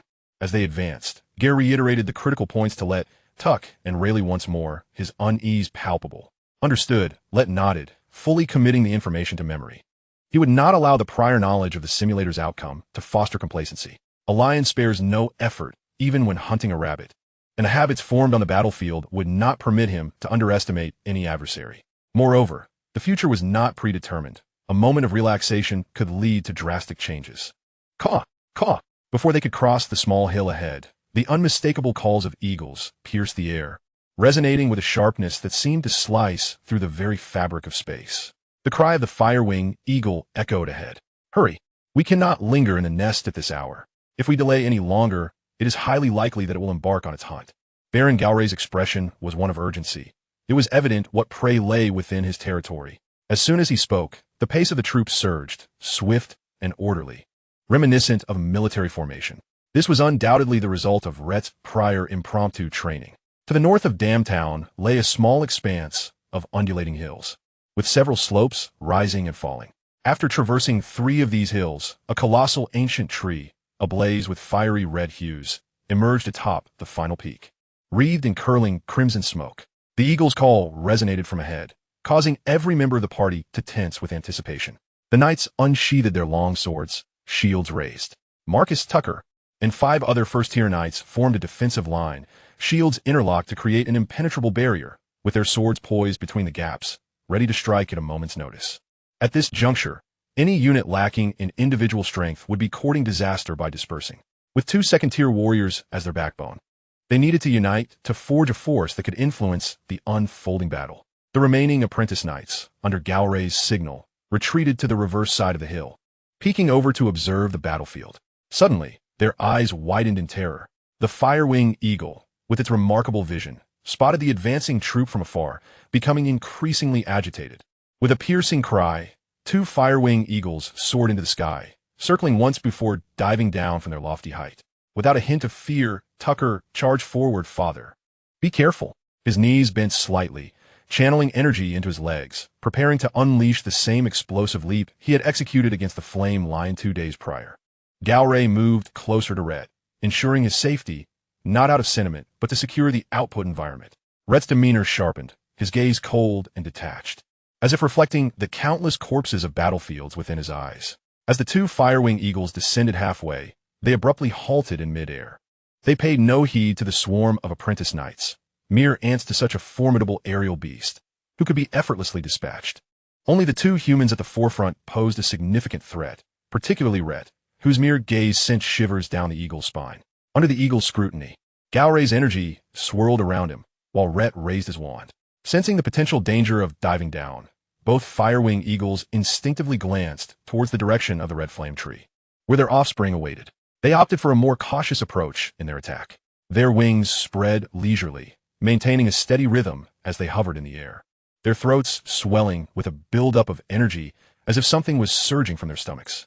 The male firewing eagle was the first to unleash a fiery projectile, a blazing orb approximately half a meter in diameter, accompanied by a wave of scorching air hurtling towards the ground. The female firewing eagle followed suit, launching a fireball from a 45-degree angle aimed at the earth. The two deep red fireballs effectively flanked the troops' escape routes. Galray's expression turned grave. Melding sword and shield, he dashed towards the fireball on his left, refusing to dodge, fearing the residual blast might harm Rayt, the somewhat frail mage. With a swift step, he propelled himself 3 meters forward, then, leveraging the force of his leap, soared over 6 meters high. With a single stroke, he released a blade of light, its arc shimmering with the faint outline of a unicorn. With a resounding explosion, the fireball shattered, scattering like sparks, the elemental shockwaves rippling outward in a 360-degree expansion. Galray, seasoned in battle, had anticipated the collision's aftermath and had already raised his other hand, positioning his shield before him. The searing wave crashed against the shield, perfectly absorbed. Behind the shield, Galray felt the temperature rise around him, yet he remained unscathed. Using the momentum from the impact, he executed a backflip, landing gracefully on the ground. To his astonishment, he found Rayt, wand in hand, waiting for him with ease. Glancing at the ground nearby, littered with debris, he discerned the remnants of the elemental clash between the rockfall and fireball spells. It was evident that achieving such a timely response required a certain level of mastery in spellcasting. Indeed, Galray offered a reassuring nod, having witnessed Rayt's practical prowess. Easing his concerns, it seemed they were in for a prolonged battle. He cautioned Rayt to remain vigilant. Understood. Rayt gripped his ebony wand, channeling energy for his next spell. With a screech, the male eagle, realizing its fireball had been effortlessly countered, remained undeterred, intent on repeating its previous attack. The female eagle spread its wings, preparing to launch another fireball. At that moment, as the male eagle exhaled its fiery projectile, Rayt's lips curled into a cold smirk. From the very outset, he had discerned a crucial detail during his initial confrontations with the female eagle. It followed the male's lead. Thus, he rapidly conjured earth elements, seemingly foreseeing the future, and activated the rockfall spell. A miraculous scene unfolded. While the female eagle's throat pulsed with the buildup of fire energy, a massive meteor suddenly materialized above her, casting a shadow that loomed ominously. The weight of impending doom pressed heavily upon her heart. Beasts possess keen instincts, and avian creatures even more so. The female eagle's eyes widened in panic. With the fireball still incomplete, she had no choice but to flip over, confronting the colossal rock behind her. In a flash of flame, the female eagle lunged forward, her sharp beak and talons poised in a desperate attempt to pierce through. Alas, it was in vain. Rayt sighed softly. Through his experience, he could ascertain from their exchanges that this firewing eagle was no match for him, whether in timing or precision of spellcasting. He far surpassed his foe. His disappointment stemmed from being a master of earth magic, which was typically devastating against ground-based beasts, yet felt ineffectual against aerial predators like the firewing eagle. His advantages had undoubtedly diminished. Had he possessed a fireball, wind blade, or water arrow spell just moments ago, he was confident that the synchronized assault of the rockfall and his other spells could have severely injured the female eagle. Splendid. Galray, ever observant, noted the unfolding drama. While he focused on the male eagle, he remained acutely aware of the overall situation and witnessed the female eagle's plight with keen eyes. At that moment, he recognized a golden opportunity. Drawing a smooth stone from his waist, he gripped it tightly, exerting his full physical strength as he hurled it towards the female eagle. With a whoosh, it struck her back like a black meteor. The wounded female eagle spun around, her eyes ablaze with fury, just as she had shattered the falling rock. She was met with a sudden attack from behind. In that instant, a water arrow shot from another angle. Rayt had been closely monitoring the battle and, upon noticing the female eagle's faltering state, seized the moment to strike. However, the eagle had already reacted, unwilling to allow any further opportunities. Fueled by rage, it unleashed a torrent of crimson energy. The transparent water arrow, still mid-flight, met the searing wave and transformed into steam upon contact. The attack proved ineffective, and Rayt could only shake his head in disappointment. This was the extent of his capabilities, limited to the level of a first-tier mage. Yet he remained unwilling to concede or relinquish his resolve, his gaze fixated intently on the two fire-feathered eagles. A surge of determination coursed through him. He yearned to take action, for he firmly believed that power manifests in myriad forms, and it is not solely brute force that defines strength. Wisdom is equally potent. He observed the fire-feathered eagles, circling gracefully in the air, intermittently casting glances toward the blazing red tree. Their movement seemed confined to a specific aerial domain, which was rather uncharacteristic for flying magical beasts. His attention lingered on the tree, where crimson smoke wafted toward the heavens, a most captivating sight. Below the dense, dark red branches intertwined chaotically, obstructing the view of onlookers. Rayt narrowed his eyes, a sense of intrigue stirring within him. Clenching his wand tightly in his right hand, his mind whirled with thoughts, replaying every detail and movement of the fire-feathered eagles. After a moment of contemplation, a hypothesis began to form. It seemed that the red tree harbored a secret, and it was highly likely that something of great significance to the eagles lay within its embrace. Observing the two eagles engaged fiercely with his father, Berengar, they maintained a distance of 200 meters from the tree. The red tree stood atop the mountain, and he realized that approaching from behind might present an opportunity. Should he venture forth to investigate? He questioned himself. Taking a deep breath, his gaze flickered, and his heart had already found its answer. Rayt's heart raced as he stood before a cadre of first-tier knights. Seizing the moment while their attention was captivated, he concealed his presence and stealthily made his way to the other side of the hill. Meanwhile, Berengar caught sight of this maneuver, his brow momentarily furrowing before quickly relaxing, dismissing it from his mind. After all, what could a mere first-tier mage contribute to the battle? Regardless of whether he was a coward or not, as long as Berengar remained present, it sufficed. Rockfall. Berengar suddenly intensified his assault, drawing Gear's attention once more.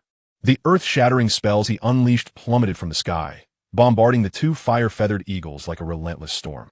A reckless 1 versus 2 confrontation ensued. This audacious action not only captured Gear's focus, but also thoroughly incited the ire of the eagles. In their eyes, Let posed a far greater threat than Gear. A gust of wind howled as they relinquished their aerial advantage, descending like fiery meteors to flank Let, prioritizing his elimination. Gear, sensing their intent, thought, "Not on my watch." With the impending onslaught looming, Gear braced himself, recognizing that the opportunity had arrived. He positioned himself squarely between the eagles and Let, confronting the formidable foes head-on. The eagles, realizing they could not maneuver around him, launched a frenzied assault with their beaks. They were not merely adept at ranged magic. Their close combat prowess was equally formidable. Clang, clang, clang. The sound of metal resonated as Gear wielded his shield, deflecting the eagles' relentless strikes. This trial demanded the utmost precision and skill from Gear. Any misstep could lead to a fatal blow, targeting vital areas such as his chest or eyes. His expression was focused and earnest as he wielded his shield with deftness, executing each movement with the fluidity of a seasoned warrior, as if he had undergone 1,000 trials. He parried the eagle's onslaught with unwavering determination. Yet no smile graced his lips. Indeed, his practiced maneuvers evoked memories of the past. Such foundational skills were honed through his father's guidance. He recalled how his father had returned from the battlefield, often silent and brooding. Shortly thereafter, he subjected Rayt to rigorous training, meticulously refining each action. At the time, Rayt had struggled to understand. Having finally ascended to nobility, was he not entitled to revel in his newfound status? Thus, he often defied his father's directives, only to be swiftly found and disciplined with a whip that left fiery marks upon his skin, prompting him to grimace in pain. In those days, Rayt was bewildered, instinctively resisting his father's authority. It was only later, during a night of drunken revelry shared between father and son, that he learned a profound secret. His father's time was limited, with only a few years left to live. The somber expression on his father's face pierced Rayt's heart like a dagger. His father recounted harrowing experiences from the front lines, illuminating the countless dangers he had faced as a battlefield scout. He had risked his lifetime and again to relay vital intelligence back to headquarters, often escaping the clutches of death. Ultimately, the toll of cumulative injuries sustained in a harsh environment had drained his vitality. This revelation instilled in Rayt a stark understanding. Survival was paramount above all else. He vividly recalled the image of his father, glassy-eyed and emotional, urging him not to bear resentment. In retrospect, he realized that his father's strictness stemmed from a desire to impart invaluable skills and experiences, wisdom that could ensure Ryle's safety in the uncertain future. In the haze of inebriation, Ryle's complexion had paled, with no one comprehending his turmoil. Whether due to alcohol or other burdens, he drifted through the night in a daze. From that moment on, he ceased his reckless ways, grit his teeth, and embraced his father's training, as if he had matured overnight. Each time he met the training requirements, the smile that graced his father's face became the most cherished gift of those years. After his father's passing, whenever he reminisced about those experiences, he discovered that the most precious memory was indeed that smile. The anguish of training faded into obscurity. Minutes passed, and Gare's movements remained swift yet steady. With immense stamina supporting him, he guarded every vital area, his body, eyes, groin, and chest meticulously protected, like an umbrella shielding against a torrential downpour. He remained impervious to the deluge of attacks. However, just as he felt secure in his defense, Gare suddenly retreated and turned, granting the eagle an opportunity to carve 6 deep gashes across his back. Eschewing armor for maximum speed, he aimed to seize every moment against the fire-feathered eagle. Clad in heavy armor would have hampered his agility, making it difficult to capitalize on fleeting chances. As pain surged through him, Gare let out a pained grunt, yet a fierce determination flickered across his face.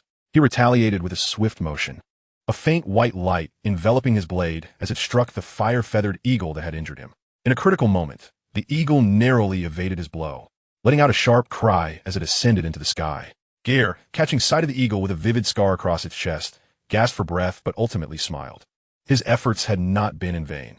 Even an exchange of injuries was preferable to helplessness. Meanwhile, the female eagle found herself increasingly pressured, each fleeting moment bringing a massive stone crashing down behind her, tightening the noose of danger. Her plans for close-quarters combat unraveled, forcing her to evade continuously.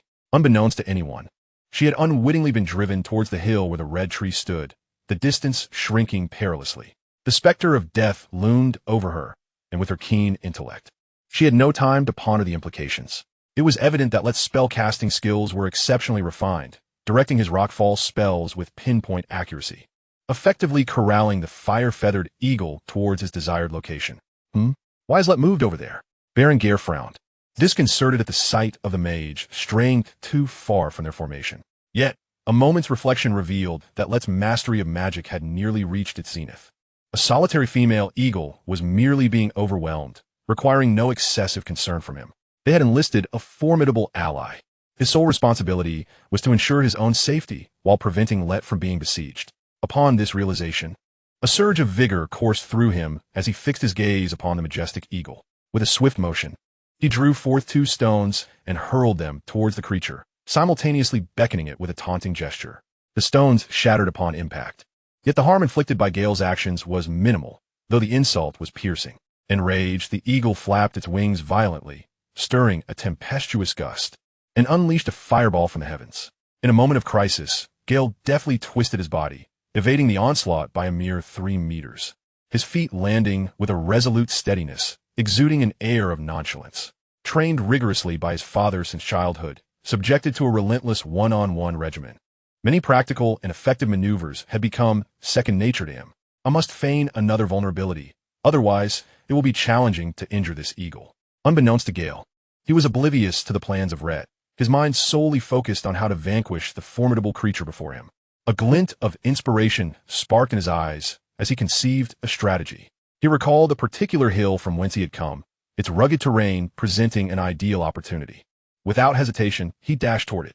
Although this action distanced him from Rayt, it was the most promising method he could devise to conquer the eagle. He was all in.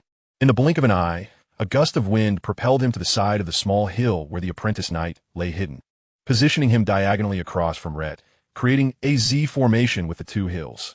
Gale's figure flickered and disappeared into the crevices of the rocks, while the enraged eagle pursued him swiftly. Rayt, noticing Gale's maneuver, paused momentarily, contemplating how to find the opportune moment to cast the Earth Spike spell. He was confident that by executing a thrust from any angle with the Earth Spike, in conjunction with the falling rock technique, he could easily eliminate the female eagle, given his adeptness in spell casting. However, he was reluctant to reveal his Earth Spike spell publicly, for it would lead those around him to speculate that he had consumed a bloodline potion.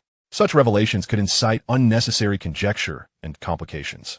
Not every prince or princess of the kingdom of Jinluan could afford to utilize bloodline potions, due to their scarcity and the volatile nature of the potions, rendering them too dangerous for many to ingest, including the marquises and earls.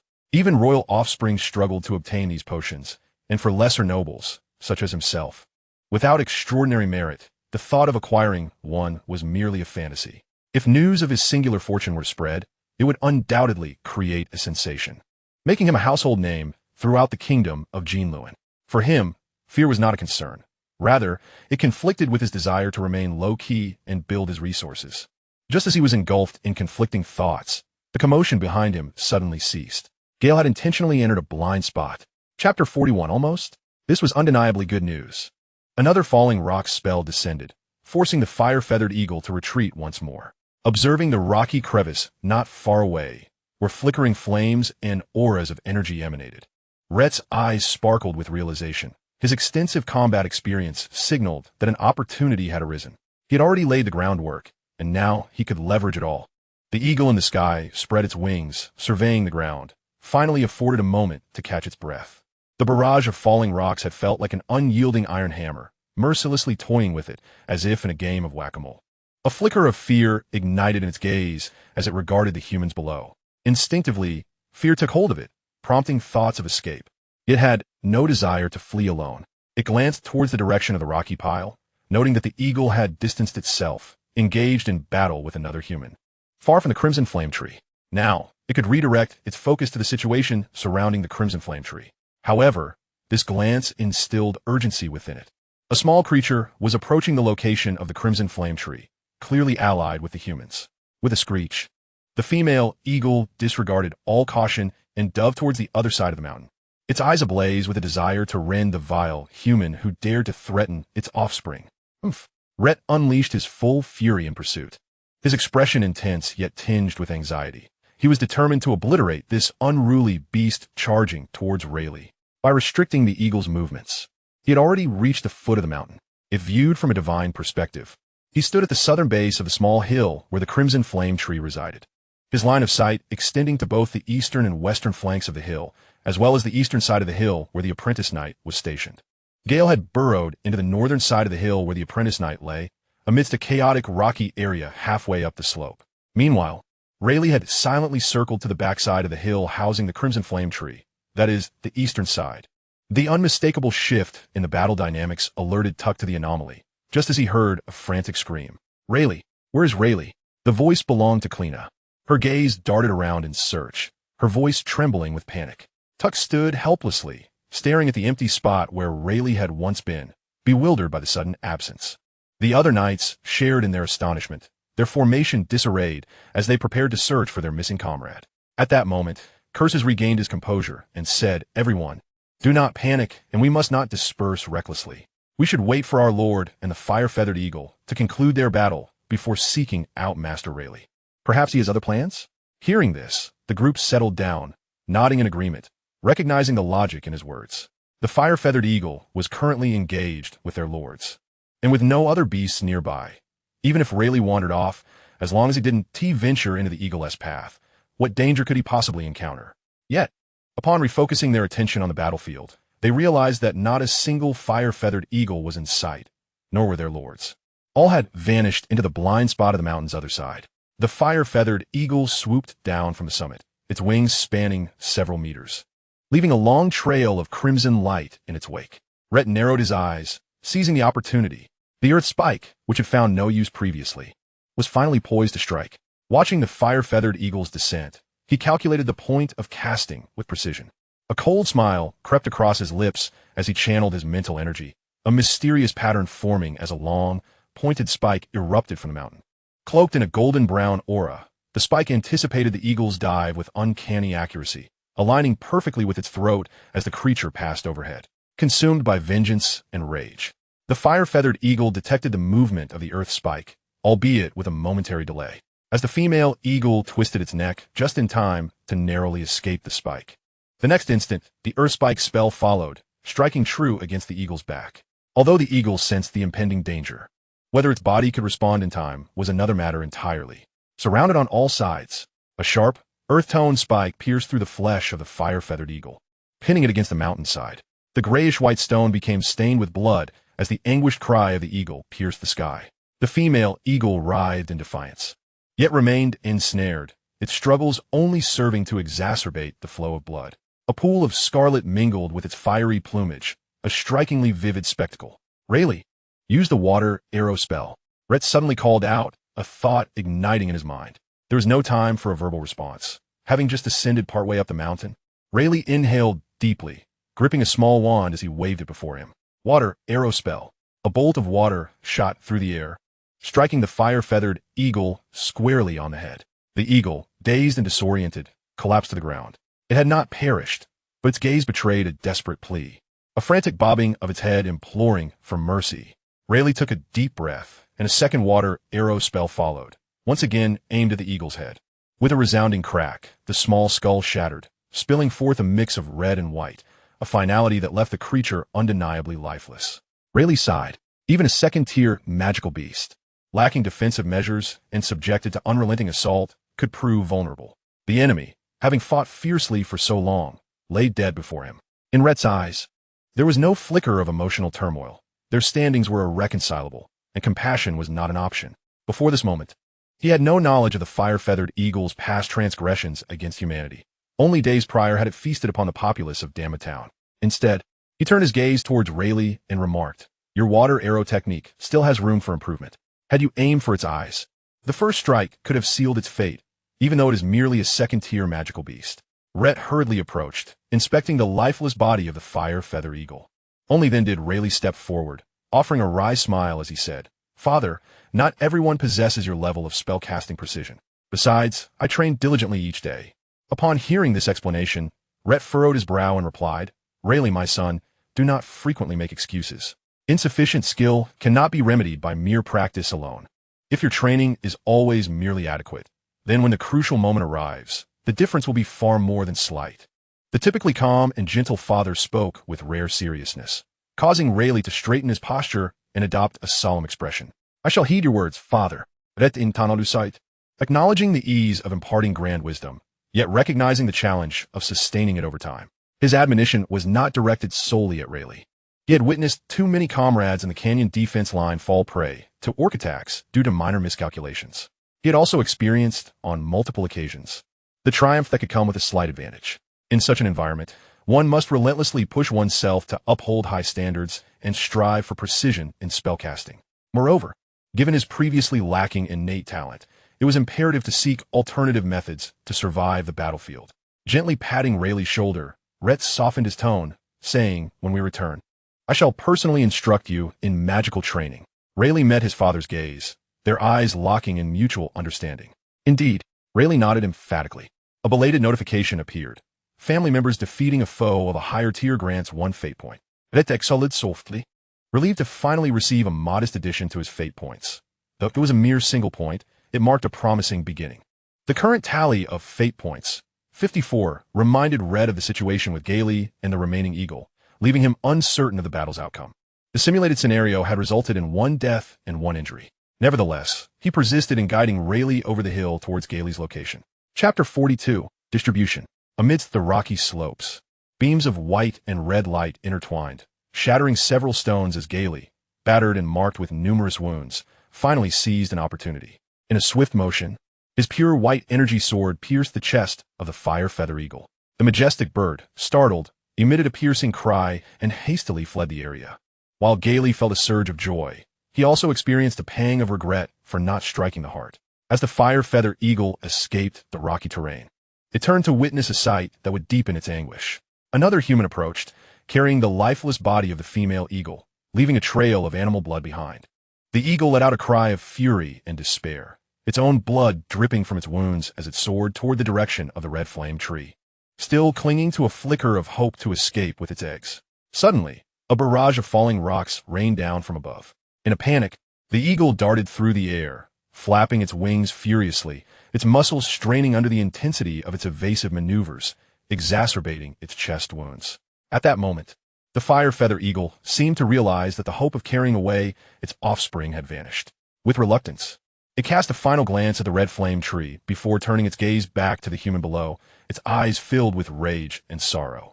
Seeing the human mage preparing to cast another spell, the eagle hastily took flight, soaring into the clouds and disappearing from view in the blink of an eye. Gaily, panting heavily, pushed aside the scattered stones and emerged, relieved as he declared, a resounding victory. What a challenge it was. When he spotted Rayt approaching, the latter carrying the female eagle's corpse, Gailey's eyes sparkled with delight. I initially thought injuring the male eagle was quite an accomplishment, and that you would merely have driven off the female.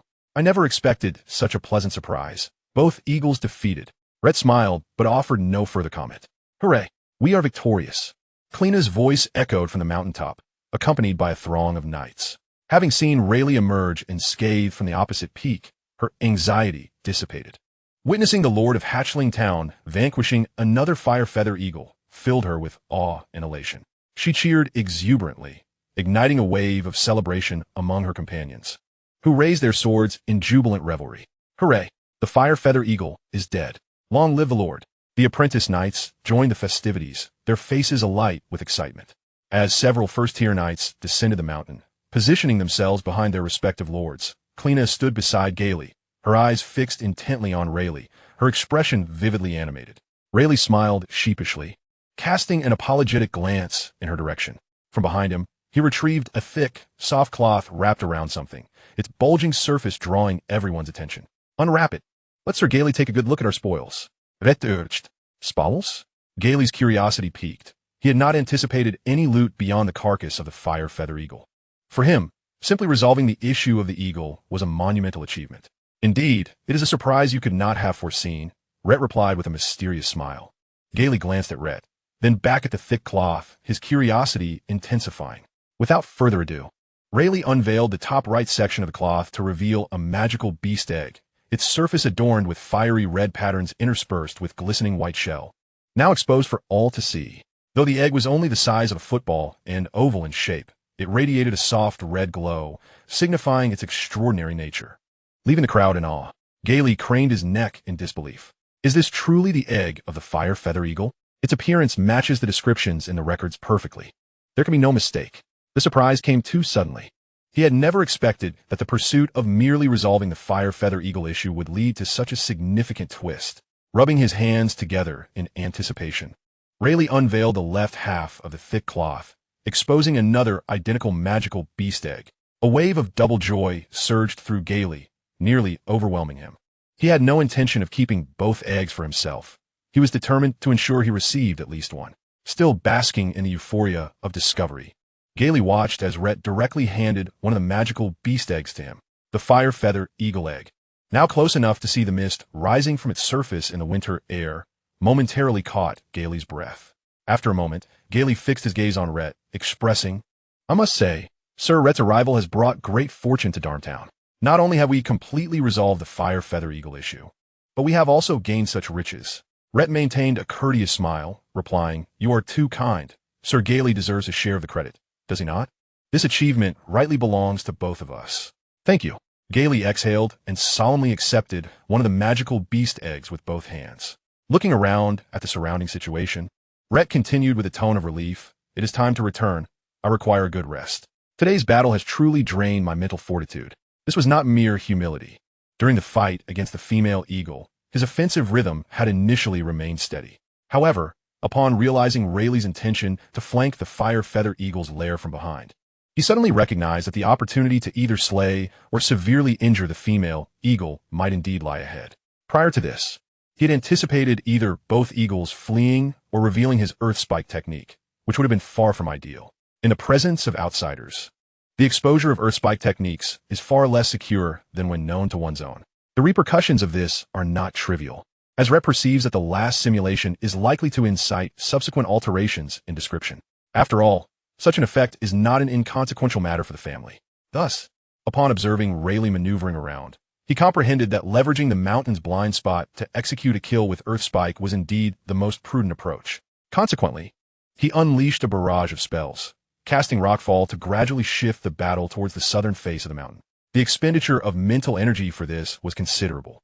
Gare slapped his forehead and exclaimed with enthusiasm, "It is only fitting, Sir Rayt, for your combat prowess is astonishing."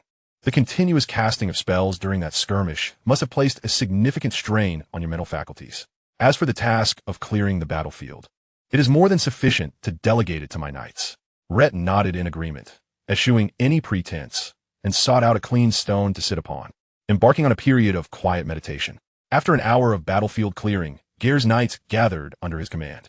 Casting a glance at them, Rayt noted that apart from a few scattered feathers from the bird's nest, they had found nothing of value. He was not at all surprised by this outcome. Through his recent meditation, his mental energy had been restored, and as he rose, Gare approached with an expression of regret, stating, "My men have searched thoroughly, but to no avail. It seems the beast egg left by the fire feather hawk is indeed our greatest prize. Naturally, there is also the carcass of the fire feather hawk, but since it was slain by Sir Rayt, it rightfully belonged to him alone." Chapter 43, Departure and Arrival. Rayt nodded, refraining from any false modesty. The feathers of the fire feather hawk are of varied utility, even if not employed in alchemical creations. They can be fashioned by tailors into hats, undergarments, and more, providing excellent warmth, particularly suitable for winter wear. Amidst the admiration of the knights, Rayt and Gare returned to the fortress. Upon successfully obtaining 2 vials of moonlight potion, it marked the successful completion of the first leg of the trading caravan's journey in Dramione Town. Not only had the exchange of magical plant seeds been executed flawlessly, but through the incident involving the fire feather hawk, he had also acquired the beast egg he desired. That afternoon, after a brief respite at the castle and a luncheon, Rayt expressed his intent to take his leave. "Sir Gare, though it is with a heavy heart, I must convey that we are departing for our next destination." Gare rose, astonished, and remarked, "So soon? Fortunately, our territories are not far apart. I trust we shall see each other frequently in the future. Then I shall not detain you." Rayt shrugged, and with Gare seeing him off, they made their way to the estate's entrance. Accepting the reins from a servant, he mounted the gray horse. Gazing at Baron Gare, who stood alongside Clina in her flowing white dress, and the old steward, a gust of wind swept by. Rayt adjusted his hat and smiled. "We are off. Until next time, may our next encounter be even more anticipated." Gare waved, "My friend, may your journey be smooth." Rayleigh and Clina exchanged lingering glances, sharing a knowing smile, their unspoken sentiments resonating in the air. Tak, filled with excitement, gripped the reins tightly, urging the black horse forward, both horse and rider seemingly exhilarated.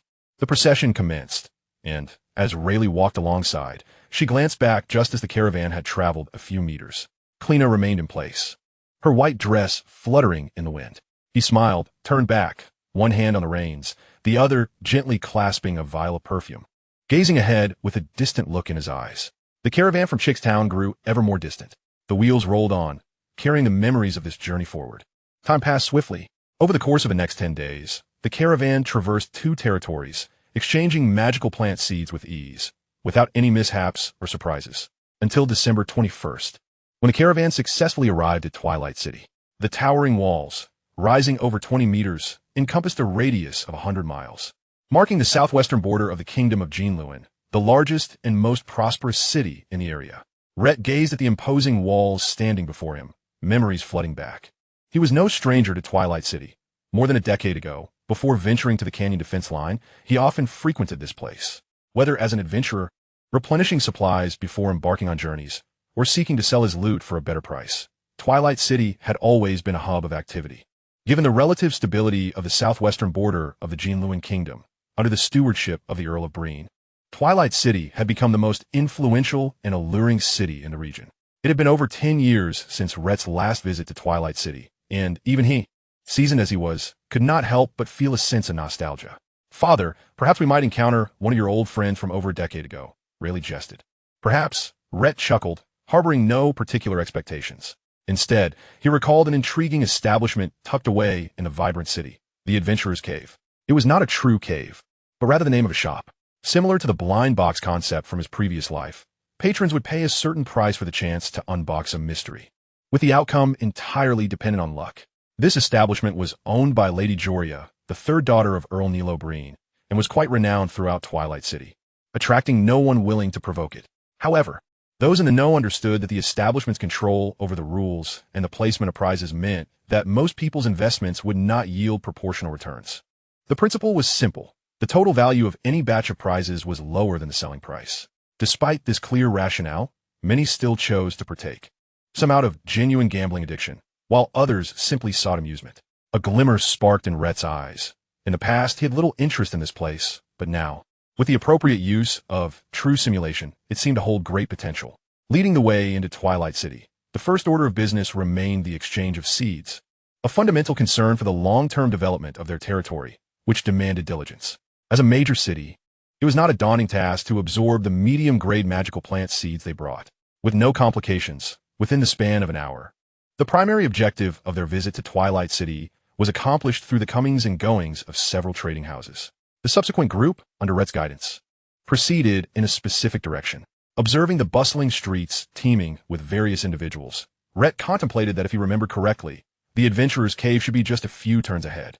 "Father, what shall we do next?" Tak asked, holding a skewer of snacks, his voice muffled. Rhett glanced at Tak, noting the grease on the corner of his mouth, and rolled his eyes. "Finish your food and wipe your mouth. We are off to an interesting place." "An interesting place?" Rayleigh's eyes widened with curiosity, her interest piqued. In the White Star District, on Blue Fir Street, mere meters before the adventurer's cave, a contingent of well-proportioned armored knights guarded the establishment with utmost vigilance. There were over 21st-tier knights alone. Rhett observed from a distance, astonished. Truly, the depth of the Earl's family was evident, as even their offspring's enterprises were bolstered by such formidable protective forces. One knight, noticing the approach of the noble caravan, hastened forward to inquire, "Sir, are you here to visit the adventurer's cave?" "Indeed. Could you assist us in safeguarding our goods and mounts?" "The adventurer's cave? Why has father suddenly brought us here?" Rayleigh pondered internally. "Of course, no problem at all." The knight responded affirmatively, especially upon noticing Rhett's noble attire and the family emblem displayed on the caravan, courteously leading away the horses and securing the caravan's goods in a safe area. Shortly thereafter, a knight adorned in silver-white armor approached Rhett, inquiring, "Sir, you must also be a noble, having come from Chick's Town?" "Certainly. I am the lord of the town of Chewing. Moreover, it goes without saying that upon seeing our caravan, one should already discern our origin." Rhett surveyed the silver-armored knight with a hint of perplexity, as though questioning the knight's seemingly feigned ignorance. The silver-armored knight blinked in confusion and said, I recall that the Lord of Chewing is not present in the territory. Could it be?" Before he could finish, a sudden realization dawned upon him, and his eyes widened with amazement. "Could you be Rhett Green? The newly ennobled noble who participated in the slaying of a blood moon werewolf on the battlefield?" Chapter 44, Simulated Unboxing. Rhett slightly squinted his eyes. "How do you come by this information?" "While such matters are not clandestine on the front lines, it does not imply that just anyone at the rear has the right to know." The silver-armored knight explained, "Sir, please do not misunderstand. I am the personal guard of the third young lady, temporarily assigned here as the captain of the Adventurer's Caves Guard. The third young lady learned this news from the Earl, and I was naturally present at her side, hence I overheard." Upon realizing Rhett's identity, the knight's demeanor shifted subtly. The royal bloodline among the orcs has an exceedingly low reproductive rate. Thus, the death of even a single member of such lineage constitutes a significant loss. Even merely assisting in such endeavors is a commendable feat. The founding patriarch of the Brienne family garnered his title of Count a century ago by achieving the remarkable feat of slaying 9 royal orcs, thereby securing a domain of his own. This historical account is well known within the Brienne territory. "Now I understand," Rhett said, a glimmer of enlightenment crossing his eyes. "My lord, is your purpose for visiting today to open treasure chests?" "Indeed," replied the silver-armored knight with a smile, his expression one of knowing affirmation as he extended his arm towards the door. "Please follow me this way." On the first floor of the adventurer's cave, there were approximately 30 individuals, with only a handful of knights responsible for reception, each of whom had attained at least the rank of a first-level knight. Given the potential dangers associated with the rewards from the treasure chests, it was requisite that at least a first-level knight be on duty. Kors, harboring a sense of curiosity, observed that this was not his first encounter with the adventurer's cave, but he had rarely participated in such ventures, let alone visited such establishments personally. Upon observation, he marveled at the luxurious decor, including crystal-paved floors, gleaming chandeliers, and meticulously crafted artworks. The silver-armored knight, attending to Rhett, exuded an aura of battle aura that indicated he was of at least the second-level knight standard. "Sir Rhett, which grade of treasure chest would you prefer? Let us ascend to the 3rd floor. It has been over a decade since I last visited Twilight City, and I intend to indulge myself this time." Upon hearing such lavish intentions, the silver-armored knight's eyes sparkled with excitement. his smile broadening as he quickened his pace to lead the way. Warmly, the knight guided Rhett and his entourage to the third floor, pointing out that it housed mythical-grade caves, each containing 30 treasure chests with an opening price of 100 gold coins. Which one will you choose? Rhett surveyed the environment on the third floor, which eschewed opulence in favor of a more primitive and rustic aesthetic, resembling a vast grassland with caves constructed from genuine rocks. Magic Cave, Night Cave, Chaotic Cave, Raoul murmured, examining the names of the three caves. As the names imply, the first two are associated with mages and knights, while the Chaotic Cave likely contains a hodgepodge of items. Ryle frowned and nudged his father. Shall we explore further down? In his perspective, his father was unlikely to engage in such frivolous endeavors, especially given the cost of 100 gold coins per chest, though they could afford it. The current financial state of Chuing was not conducive to such expenditures. Even purchasing a few vials of boiling potion or moonlight potion would be far more prudent than squandering money here. At least that was his belief. Yet, unbeknownst to anyone, Rhett's mind delved into his consciousness, activating the system and selecting Real Simulation. Would you like to initiate the Real Simulation? Each simulated day costs 1 point of fate value. Yes, simulate for 1 day. A ripple coursed through the space before him. Rhett smiled faintly as he produced 200 gold coins and placed them in the hands of the silver-armored knight. Pushing open another door, they entered the magic cave. This left Ryle utterly astounded, but the decision was not his to make, so he reluctantly followed his father inside. As he gazed at the 30 treasure chests arranged in 3 rows, Rhett pointed casually at 2 chests, numbers 6 and 8. Open those for me. The silver-armored knight, wielding the key, approached with alacrity, bending down to deftly manipulate the locks. They're now unlocked. Would you prefer to open them yourself, or shall I do so? After a moment's contemplation, Rhett stepped forward. The silver-armored knight stepped aside, watching as Rhett lifted the lid of chest number 6. Within lay a medium-sized magical plant resting at the center, causing Rhett's expression to darken. He promptly opened chest number 8, revealing an ancient scroll shimmering with purple light before him, causing Rhett's eyes to widen in astonishment. Thank you for your patronage. Huh, father, your luck is atrocious. You should have let me open them. Tucker exclaimed, his eyes wide as saucers, clearly displeased with the lack of reward from his father's extravagant spending. Ryle sighed deeply, his gaze fixed on his father's retreating figure, engulfed in profound doubt. At that moment, Rhett furrowed his brows, standing up and emanating an air of coldness as he confronted the silver-armored knight. You are engaging in deception. Why is it that 2 chests yielded nothing? There must be something amiss. The smile on the silver-armored knight's face froze. Sir Rhett, there are 30 chests, and you have only opened 2. On what grounds do you accuse us of deceit? It's quite simple. Open the other chests. The silver-armored knight furrowed his brow, taking a deep breath. Such a request is not impossible. However, our regulations, which I believe you are aware of, state that should any doubts about the authenticity of the chest arise, verification is required. If the results prove accurate, you must purchase the rights to open 5 additional chests thereafter. Hot smiled confidently. Proceed with the verification. I am well acquainted with the rules. The silver-armored knight scrutinized Rhett, reassured by the noble's credibility. He did not immediately collect the payment. Rather, he produced a set of keys and moved from chest to chest, bending down to open each one repeatedly until all contents were laid bare before their eyes. At this point, Rhett's gaze sharpened as he seized the opportunity to scan the remaining 28 chests, quickly discerning the contents of each. The silver-armored knight then gestured to chest number 22, speaking calmly. You should be well aware of the value of this item, which surely merits the status of a mythical-grade cave. Now, do you have anything further to say? A flicker of realization crossed Rhett's eyes. The grand prize lay within this chest. With a smile, he said, I was merely overthinking it. Please rearrange the chests. We shall wait outside. Upon exiting the cave and arriving at the lounge on the 3rd floor, Raoul anxiously said, Father, we only have over 50 gold coins left. As you know, after purchasing 2 vials of moonlight potion, our funds are no longer ample. Rhett, calm and composed, placed a reassuring hand on Ryle's shoulder. Do not fret. Grant me 4 hours. 4 hours? Does father intend to gather funds? Seek assistance from acquaintances in Twilight City? Ryle pondered, his expression one of confusion as he regarded his father. To his astonishment, Rhett retrieved the moonlight potion and commenced meditation right there and then. Rhett contemplated that he possessed 4 vials of moonlight potion. This simulation was an opportunity not to be squandered. Minutes passed. The silver-armored knight emerged from the cave. Finding Rhett deep in meditation, momentarily taken aback, Ryle approached, and after a brief explanation, The knight could only shake his head in resignation. Though he harbored doubts, he patiently stood by, awaiting the outcome. As time flowed steadily, Rayt absorbed each vial of moonlight potion one by one, feeling a slight enhancement in his mental acuity. There remains a considerable distance to traverse before reaching the pinnacle of a second-tier sorcerer. Sir Rayt, indeed in high spirits, finds himself reminiscing about his training. Observe, are we not? The silver-armored knight, noticing Sir Rayt's eyes flutter open, breathes a sigh of relief and urges him to proceed with opening the treasure chest. Yet, before he could finish his sentence, a stirring within Rayt's heart caused the space before him to ripple once more. The real simulation has concluded. Please select one attribute to retain. 1. Constitution.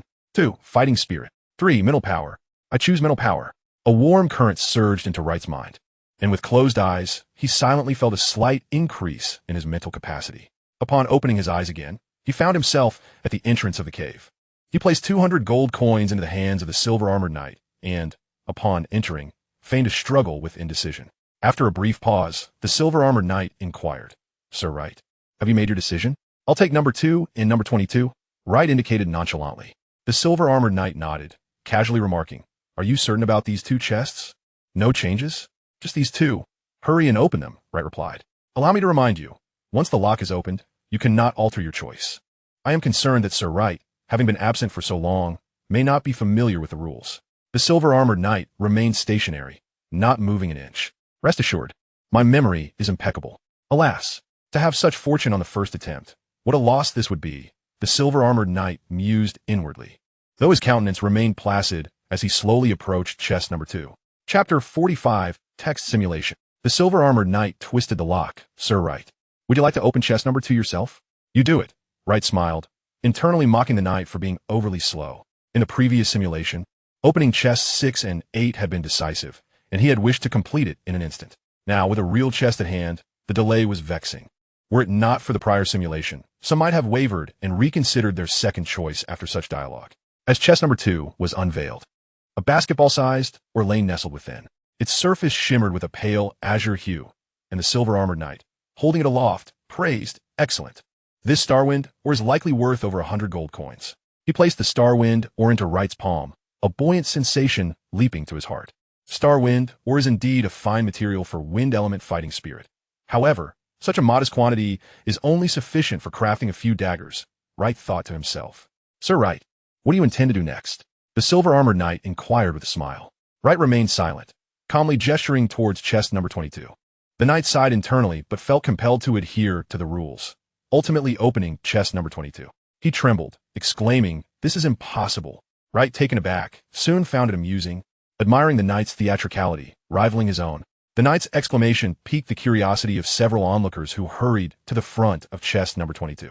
Tuck, the swiftest among them, blinked his large eyes and shouted, Father, come quickly. We've hit the jackpot. It's a high-tier magic crystal. What? A high-tier magic crystal? Though Rayt did not approach, he feigned a look of exhilaration upon hearing the mention of the high-tier magic crystal. The silver-armored knight's expression was complex as he remarked, Sir Rayt, I must say, your luck is astonishing. 2 chests, and you've unearthed the grand prize of the magic cave. He rose and presented a pitch-black crystal with a myriad of facets to Rayt. Is this the high-tier magic crystal? Rayt initially expressed surprise, then inquired, It appears to be a dark element magic crystal. What is its rank? It is undoubtedly a 7th-tier magic crystal. An 8th-tier crystal would command double the price, and is simply not found here. The silver-armored knight rolled his eyes. Rayt nodded, contemplating. The market value of a typical 7th-tier magic crystal fluctuates around 2,500 gold coins. Overall, he had effectively exchanged 200 gold coins for a return of approximately 2,600 gold coins, a significant profit. Grasping the 7th-tier dark element magic crystal in his palm, he pondered and ultimately decided to cease while he was ahead. If he were to repeatedly accumulate wealth in such a manner within a short span, even a fool would discern the underlying issues. Father, do it again. Your luck is incredible. Seize this opportunity. Tuck licked his lips, gazing fervently at the dark element magic crystal in Rayt's hand. At that moment, Rayt looked at his father's silhouette, his eyes filled with an unexplainable awe. He could not comprehend how one could discern the truth through mere wit. Only the silver-armored knight, harboring a bitter feeling within, awaited Rayt's decision in silence. His heart was conflicted, yearning for Rayt's insatiable desire to play again, thereby relinquishing some of the earlier gains, yet fearing that Rayt's luck might yield another grand prize. Finally, Rayt spoke, shaking his head with a smile. One experience is sufficient. I shall withdraw while I'm ahead. The silver-armored knight, surprisingly relieved, personally escorted Rayt and his party down the stairs. Rules must not be forsaken. As the merchant caravan from Eaglet's Nest departed, he waved farewell, inviting them to return. Yet internally, he grumbled, better not to come again. The following morning, the merchant caravan from Eaglet's Nest had set off on their return journey. A closer inspection of the group would reveal a robust figure leading the way, mounted on a black horse rather than a gray one. Who else could it be but Tuck? As for the true leader, Rayt donned a light armor, blending into the rear of the procession. In the previous simulation, he had concealed his presence and obliterated a band of robbers. This time, he intended to replicate the strategy. However, since leaving the city yesterday, he had remained at the back of the group. As dawn broke, he had yet to encounter the gang of robbers, leading him to question whether reality had shifted. Reflecting on the last simulation, he noted numerous discrepancies between the present and the simulated outcomes. Even the timings of entering and exiting the city were inconsistent. Furrowing his brow, Rayt resolved to conduct another simulation. He accessed the system. Would you like to initiate a tech simulation? Each year, simulated costs 5 points of fate value. Yes, simulate for 1 year. In the year 473 of the Jinluan calendar, on December 21st, you concealed your presence and led the caravan out of Twilight City without incident. On December 22nd, late at night, you encountered 2 knights being pursued by a band of robbers who were calling for help. You intervened, exterminating the robbers. The 2 knights, having narrowly escaped death, expressed their heartfelt gratitude. Through conversation, you learned that they were a pair of ranger spouses, and you invited them to join your territory, to which they agreed.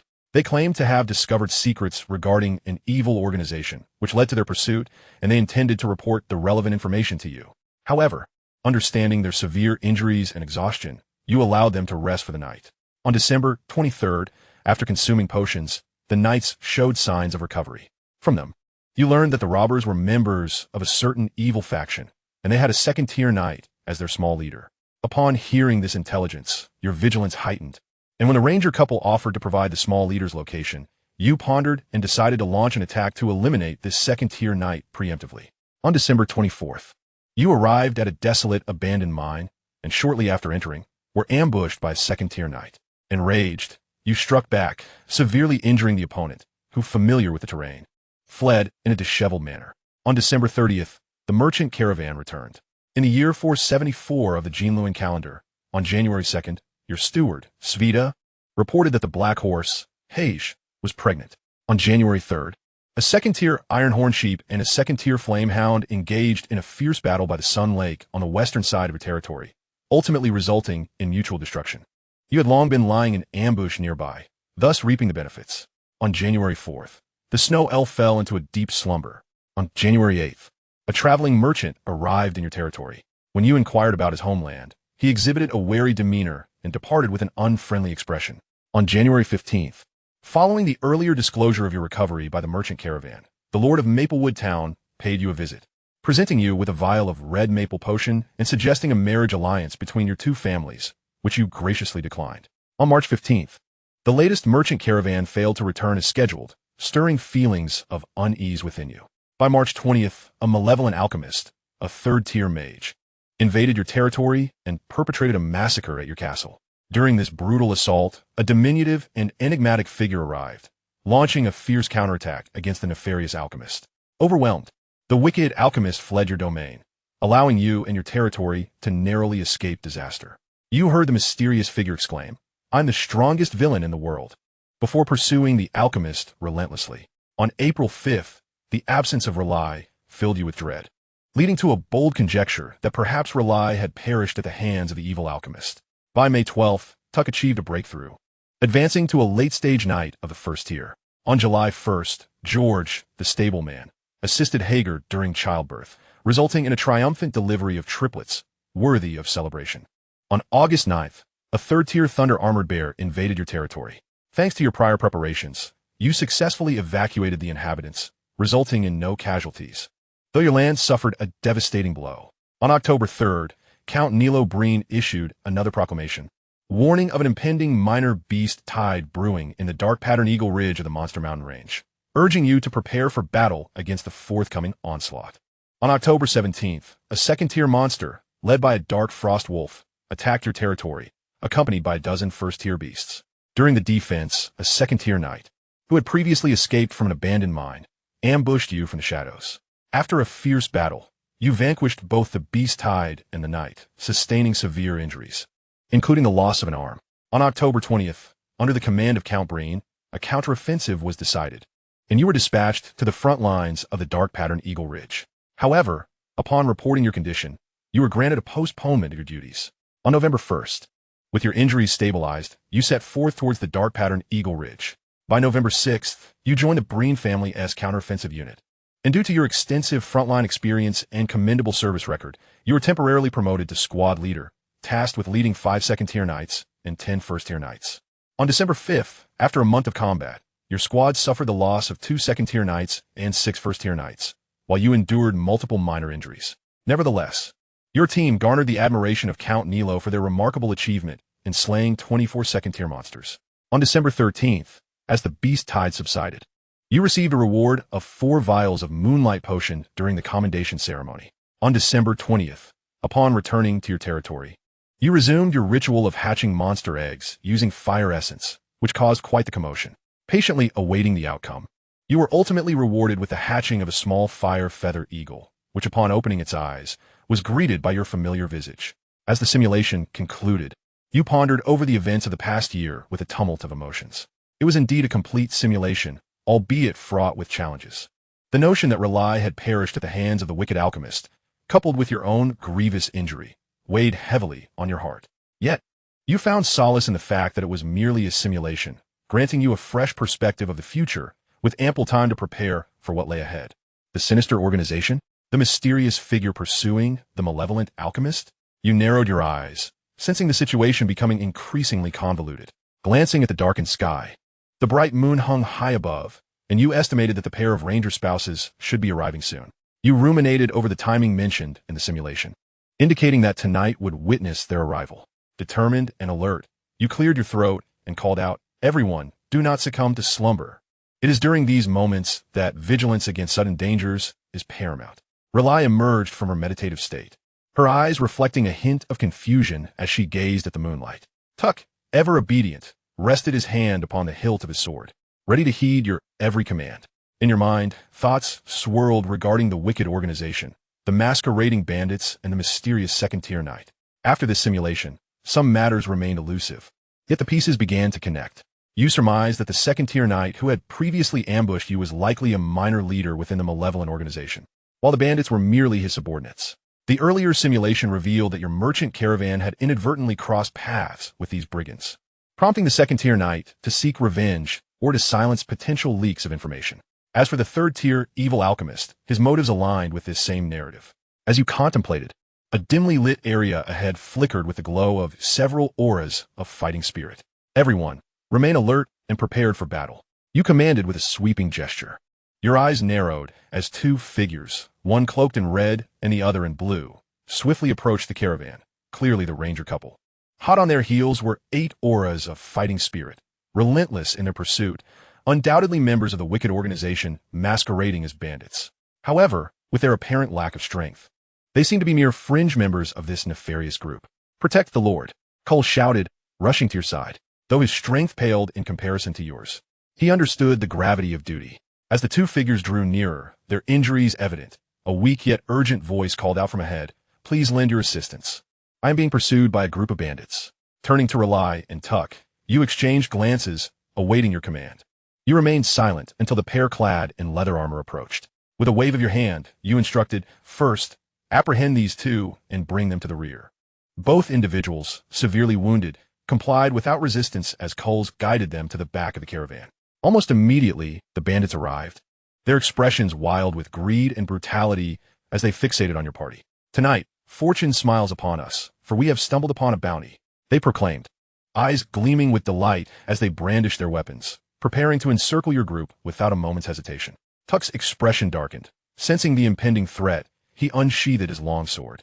Ready to charge, Rayt began murmuring incantations, a water arrow forming at her fingertips. From your concealed position among the crowd, a cold smile graced your lips. With a mere thought, You unleashed a powerful earth spike. The bandit group numbered only 8, 6 of whom were first-tier knights, with the remaining 2 merely apprentices. To you, they were nothing but trivial nuisances. As the earth spike erupted from the ground with tremendous force, 3 first-tier knights fell in an instant, blood gushing forth from their wounds, leaving all present, friends and foes alike, gasping in shock. The remaining 5 bandits froze in terror, realizing they had inadvertently provoked a force far beyond their comprehension. The strength and proficiency of your magic indicated that you were at least a second-tier mage. Regret surged through their ranks as one of them muttered, "If only we had known better, we would have chosen to sleep in tonight rather than attempt to rob in this cursed area." "Run!" someone shouted, and the bandits scattered in every direction, their cowardice overtaking them as they fled for their lives. "Chase them," you commanded. Tucker and Culls displayed remarkable synergy as they pursued the scattered foes. Meanwhile, a cold smirk graced Rhett's lips. The notion of escaping before a second-tier mage like him was utterly ludicrous. Earth Spike, Earth Spire Technique, Earth Spire Technique. With 3 incantations, 4 bandits fell swiftly, 2 of whom were impaled by the very spikes due to their insufficient distance apart. The other 2 were effortlessly caught by the Earth Spire Technique. Pierced through with chilling precision, Rhett brushed off his garments, as though he had merely accomplished a trivial task. Only 1 bandit remained. Tucker, bursting forth with unparalleled speed, closed the 50-meter gap and engaged in combat. Flame Slash. Tucker swung his long sword, its blade shimmering with flames, radiating brilliance against the night, as he bellowed, "Prepare to meet your end." The last bandit, his courage shattered, hastily drew his sword in a futile attempt to parry, lacking even the time to execute a proper technique, only to be sent flying 3 meters away by a single strike. After rolling twice on the ground, he attempted to rise, only to find a sword poised at his throat. Instantly, he raised his hands, trembling as he pleaded, "Please, don't kill me." "Then behave yourself." Tucker huffed coldly, leading him back. "Well done, Tucker." Rhett patted Tucker's chest, which was solid as a rock. Hee. Upon hearing his father's praise, Tucker's earlier ferocity dissipated, and he scratched his head, smiling bashfully. The remaining bandit, tightly bound, knelt upon the grass, his eyes filled with despair. At that moment, Riley approached from the rear of the caravan, leaning in to whisper a few words into Rhett's ear. A hint of surprise in his voice as he remarked, "I see. Since we can ascertain their identities without issue, let's untie them for now. Oh, and bring them some food and fresh water." Although he was already aware of their identities, it was essential to maintain a semblance of authenticity for the sake of logic. Riley nodded in understanding. "Understood, my lord." Culls, sword in hand, stood vigilantly beside the bandits, keenly observing their every slight movement. Even in their restraints, they did not dare to relax completely. Being restrained did not equate to being completely powerless. They could still attempt to execute subtle actions. "Speak. What is your name? And what is your affiliation?" Rhett demanded, his gaze icy as he stood before the bandit. Chapter 47, Fallen Feathers. "My lord, I am Omer, a mere bandit. We only sought to steal some items. We never intended to cross paths with you. Please allow me to return and pay a ransom." The bandit, prostrating himself, wept and begged, "If you're not at ease, I can take you to our stash, where all the plunder lies." "Where's your treasure concealed?" Culls interjected, his eyes gleaming with anticipation. "To the west," Omer exclaimed, a flicker of cunning in his eyes. "Hold on a moment," Rhett interjected sternly, interrupting Culls' inquiries. "First, tell me about the 2 individuals you were pursuing." "Huh?" Omer's face betrayed confusion. Rhett coldly shook his head. "Very well, I shall inquire with the 2 at the back. Should I discover that you have withheld information, you are well aware of the consequences of deceit." With that, he turned to leave. Omer's countenance shifted dramatically, his heart racing as he shouted, "My lord, I have vital secrets to divulge." Rhett halted mid-step, slowly returning, a smile gracing his features. "Then you best make your revelations satisfactory. Otherwise, the fate that befalls you will be tenfold more gruesome than that of your comrades." Omer swallowed hard, a chill running down his spine as he began. "I should not have concealed this, but we have recently joined an organization known as the Dark Blood Cult. However, we have only been part of it for less than a month, maintaining contact with only a minor leader, located at an abandoned mine to the west. Due to our late entry, we know little about the organization. We merely follow the orders of our leader. Whatever he commands, we comply. Recently, he instructed us to gather wealth, and beyond that, we know nothing. In that case, what benefits do you gain? Isn't it all for profit? The Dark Blood Cult possesses a potion that enhances combat prowess, akin to the boiling potion, but can be exchanged for contribution points. making it significantly cheaper than purchasing the boiling potion. Rayt's eyes flickered with intrigue at the generosity of this organization. Omer continued, "The images of those two individuals were shown to us by our minor leader. He said to leave no survivors. Returning with their heads would earn us a bounty. We happened to encounter them tonight." Tucker and Coles, having overheard the mention of the dark blood cult, began to ponder deeply. Yet as minutes passed, they found themselves unable to recall any relevant information from their memories. At that moment, Rayt waved his hand. "Keep a close watch on him.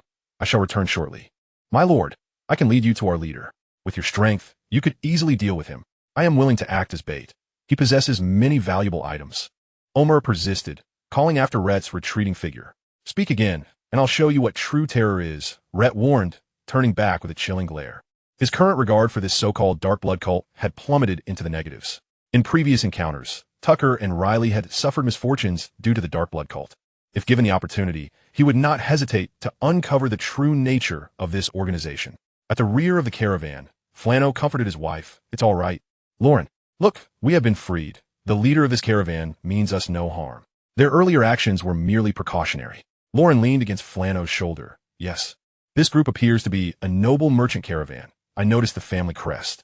I believe I have heard of this territory's emblem. It seems to be for Eaglet Town? Alas, my memory is not clear." "Flano, yes? I'm so tired, suddenly very tired." Flano fell silent, embracing his wife's shoulders as he gazed into the enveloping darkness of the carriage. "If you're weary, then rest well. I shall keep you company." "I do not mean physically," Lauren murmured, biting her lip. "I know, I do not mean that either." The fatigue and weariness accumulated from years of wandering surged to a peak at that moment. Both were exhausted, silently savoring the tranquility of the night. This peaceful interlude did not last long. The sound of approaching footsteps had them both sitting up straight, tension returning. Rayt entered, holding a candle, smiling as he addressed the interior of the carriage. "There is no need to be anxious. I am the one in charge here. How was the food I sent earlier?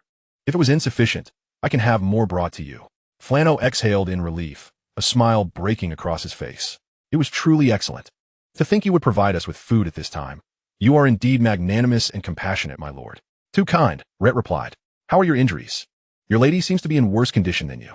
He glanced at the female ranger's abdomen, stained with a significant amount of crimson, even her legs marred with blood. "Thank you for your concern, my lord," Lauren's weak voice responded. "I have not sustained any critical injuries. It is merely excessive blood loss. I fear I shall need several days to recuperate." At that moment, Flano appeared somewhat troubled, hesitantly speaking. "My lord, could you possibly provide us with 2 clean towels? If there are 2 new garments, that would be even better." Noticing the couple's tattered and soiled clothing, which could lead to infection of their wounds, Rayt nodded.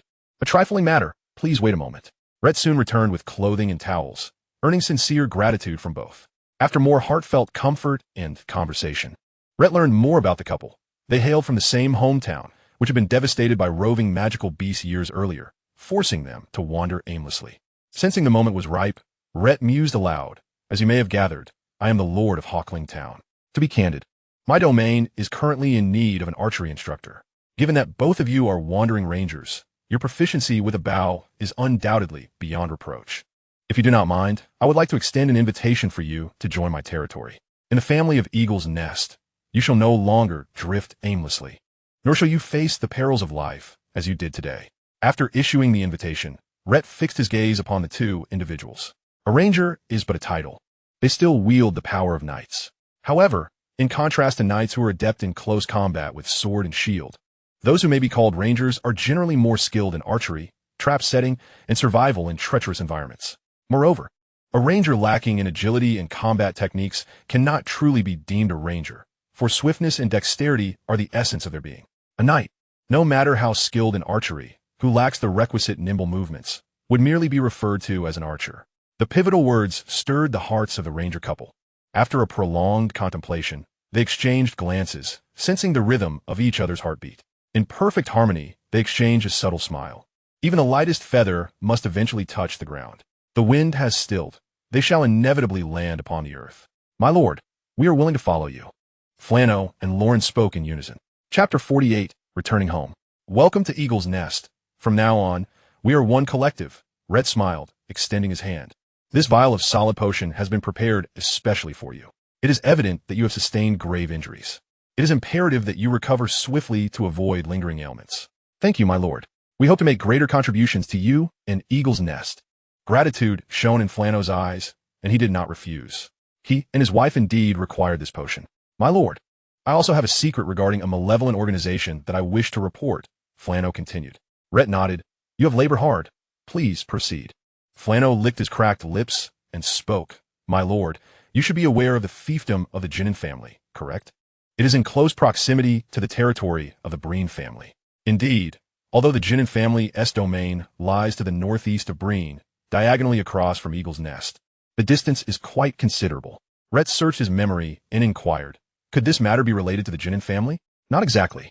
I wish to convey that at the junction of the Ginnin and Breen territories, there exists a village named Lacey, where we once took refuge for a night. However, that night, a group of black-robed figures descended upon the village, committing a massacre. Moreover, they selected several corpses of villagers to extract their hearts. Flano's voice trembled as he recounted the events. He paused, swallowed hard, and continued. Sensing something was amiss, we attempted to flee under the cover of night.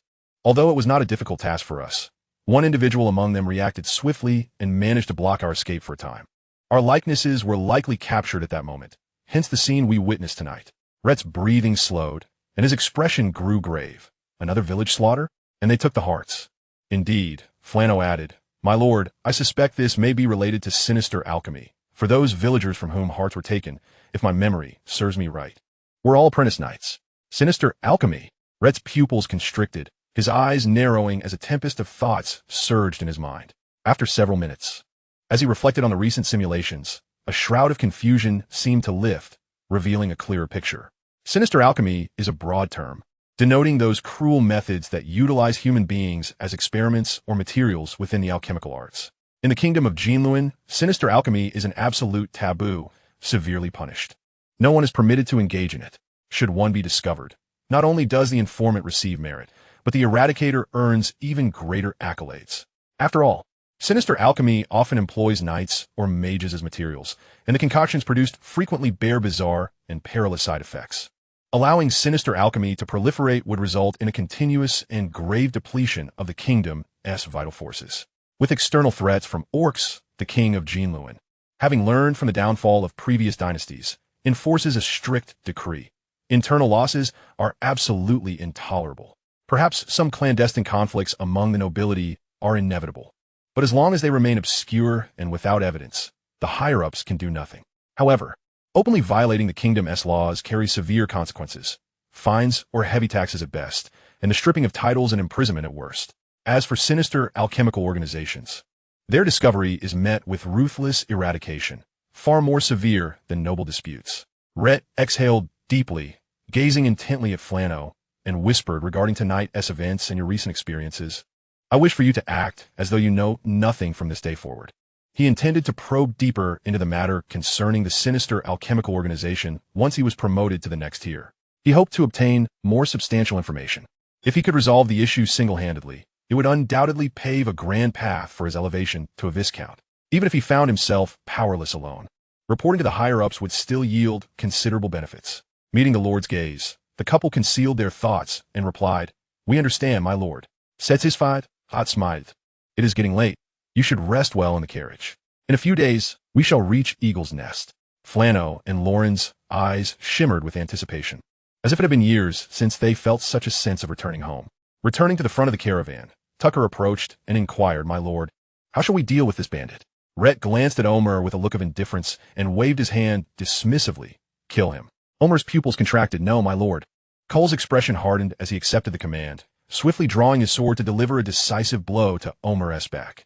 He followed up with several strikes to ensure the bandit was beyond recovery. Rhett unleashed a few small fireballs to incinerate the nearby corpses. Rayt stepped forward, carrying 8 small bags. My lord, these are the belongings of the bandit group. Please take a look. Rhett nodded, and after accounting for the spoils, they totaled over 100 gold coins and several vials of red maple potion. He returned the spoils to Rayt and remarked, The 2 unfortunate souls you encountered earlier, a pair of ranger spouses, have now joined the family of Eagle's Nest. Culls, present, my lord. I have arranged for them to serve as archery instructors at the night training ground, so your interactions with them shall certainly increase. He turned to Culls. The responsibility of caring for the 2 injured will fall to you in the coming days. Culls, astonished, did not expect the Lord to so swiftly recruit those 2 rangers. However, his face soon brightened. This was indeed fortuitous for the territory, and he nodded in agreement. Understood, my lord. It must be your charisma that attracted the 2 rangers. Rayt smiled without replying, removing his light armor. With the bandits dealt with, he no longer needed to disguise himself. Mounting gray, he contemplated the clues regarding the sinister alchemical organization.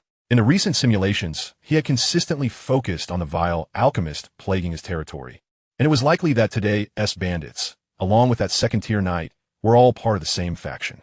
Rayt's gaze deepened as he stared into the encompassing darkness, thinking, a third-tier dark mage? I'm not yet their match. However, upon my return to Eagle's Nest, I can commence my efforts to enhance my strength.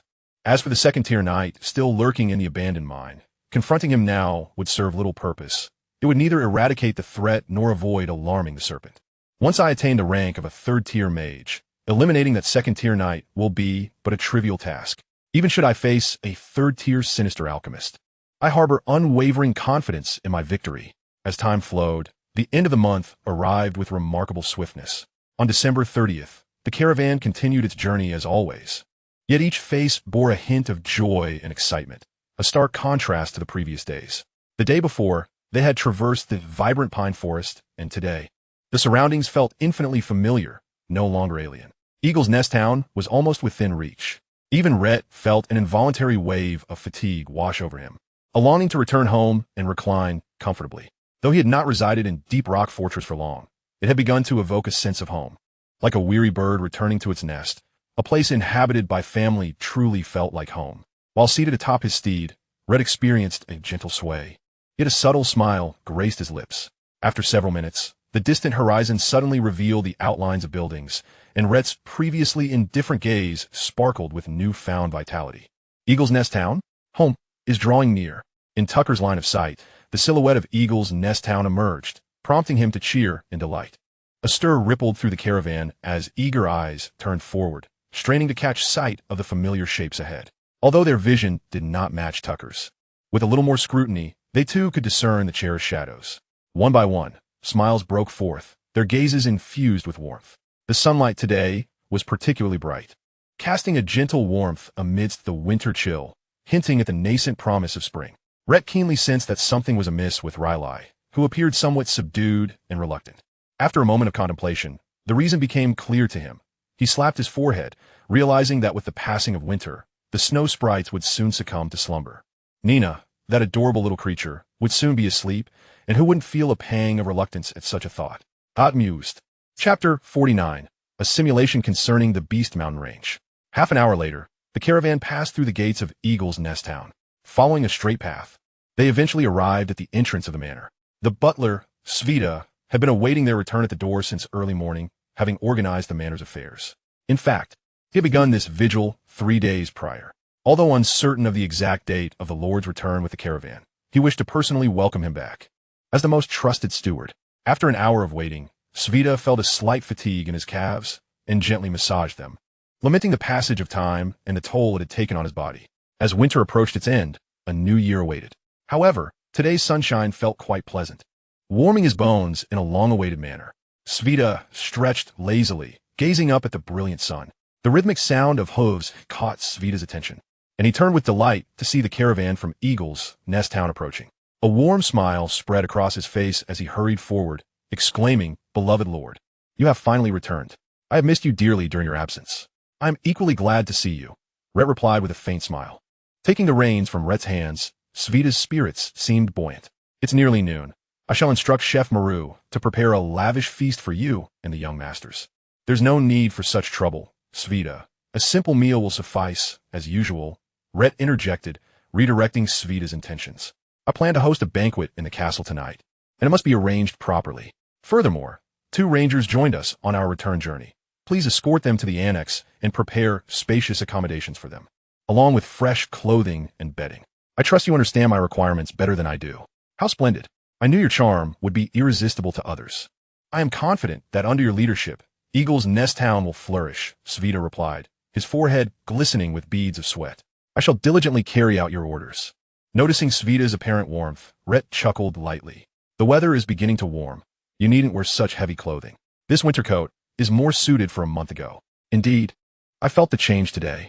Since you mentioned it, I shall change into lighter attire, Sveta replied with a beaming smile. After nearly 10 days of recuperation, both Flano and Lauren appeared much improved, their wounds healing, as they peeked out to survey their new abode. Is this Eagle's Nest Town? Oh, while it may not seem bustling, I can sense an invigorating vitality within it, Lauren remarked, her eyes wide with wonder at the sight of Deep Rock Fortress. You are correct. It is all thanks to the Lord, Sveta responded as he approached the carriage where Flano and Lauren sat, his demeanor amiable. Aligning ourselves with the Lord was undoubtedly the wisest decision of our lives. Indeed, Flano replied with a smile, taking his wife's hand as they disembarked from the carriage. A pleasure to meet you. I am Flano, steward of Deep Rock Fortress. Sveta sized up the couple and said, The Lord informed me of your injuries. I shall arrange for the chef to prepare a nourishing meat broth to aid your recovery. Thank you ever so much, Mr. Sveta, Flano expressed, feeling a warm kinship with the affable butler. Returning to the Lord's side, Sveta pointed towards the right side of the manor. My lord, during your absence, the construction of the night training grounds has been completed, and it commenced operation 2 days ago. Is that so? It has progressed more quickly than I anticipated, Rayt remarked, glancing at the towering stone walls surrounding the training grounds, which stood 3 meters tall, leaving only the front gate facing the gray stone avenue open. As Rayt directed his gaze, a hurried figure emerged from the training grounds entrance. Tattle glanced around before his eyes brightened, and he exclaimed, Welcome back, my lord. Seeing your return brings me immense joy and a sense of reassurance. He then embraced Coors, saying, Hey, old friend, it's been over half a month apart. I find it a bit disorienting. Did you miss me? Coors shrugged, offering no flattery. You're still as self-absorbed as ever. If you were a stunning beauty, perhaps I would think of you nightly. Huh? Tattle chuckled, brushing off the comment. Banter between brothers was entirely normal. His gaze swept over the caravan, noticing the unfamiliar faces of Flano and Lauren. Pausing, he looked up at Rayt and said, My lord, it seems there were no casualties during your expedition, so it must have gone quite smoothly. Sort of, Rayt mused before adding, the couple you just saw are new rangers who have joined our territory. They will primarily be responsible for archery training. Archery instructors? Tattle's eyes widened with surprise. How fortuitous. Coors and I are dreadful at archery. We were worried about how to train our apprentices. Now we finally have a solution. Coors, unimpressed, interjected, Hey, Tattle, don't drag me into this. My archery skills are far superior to yours. Is that so?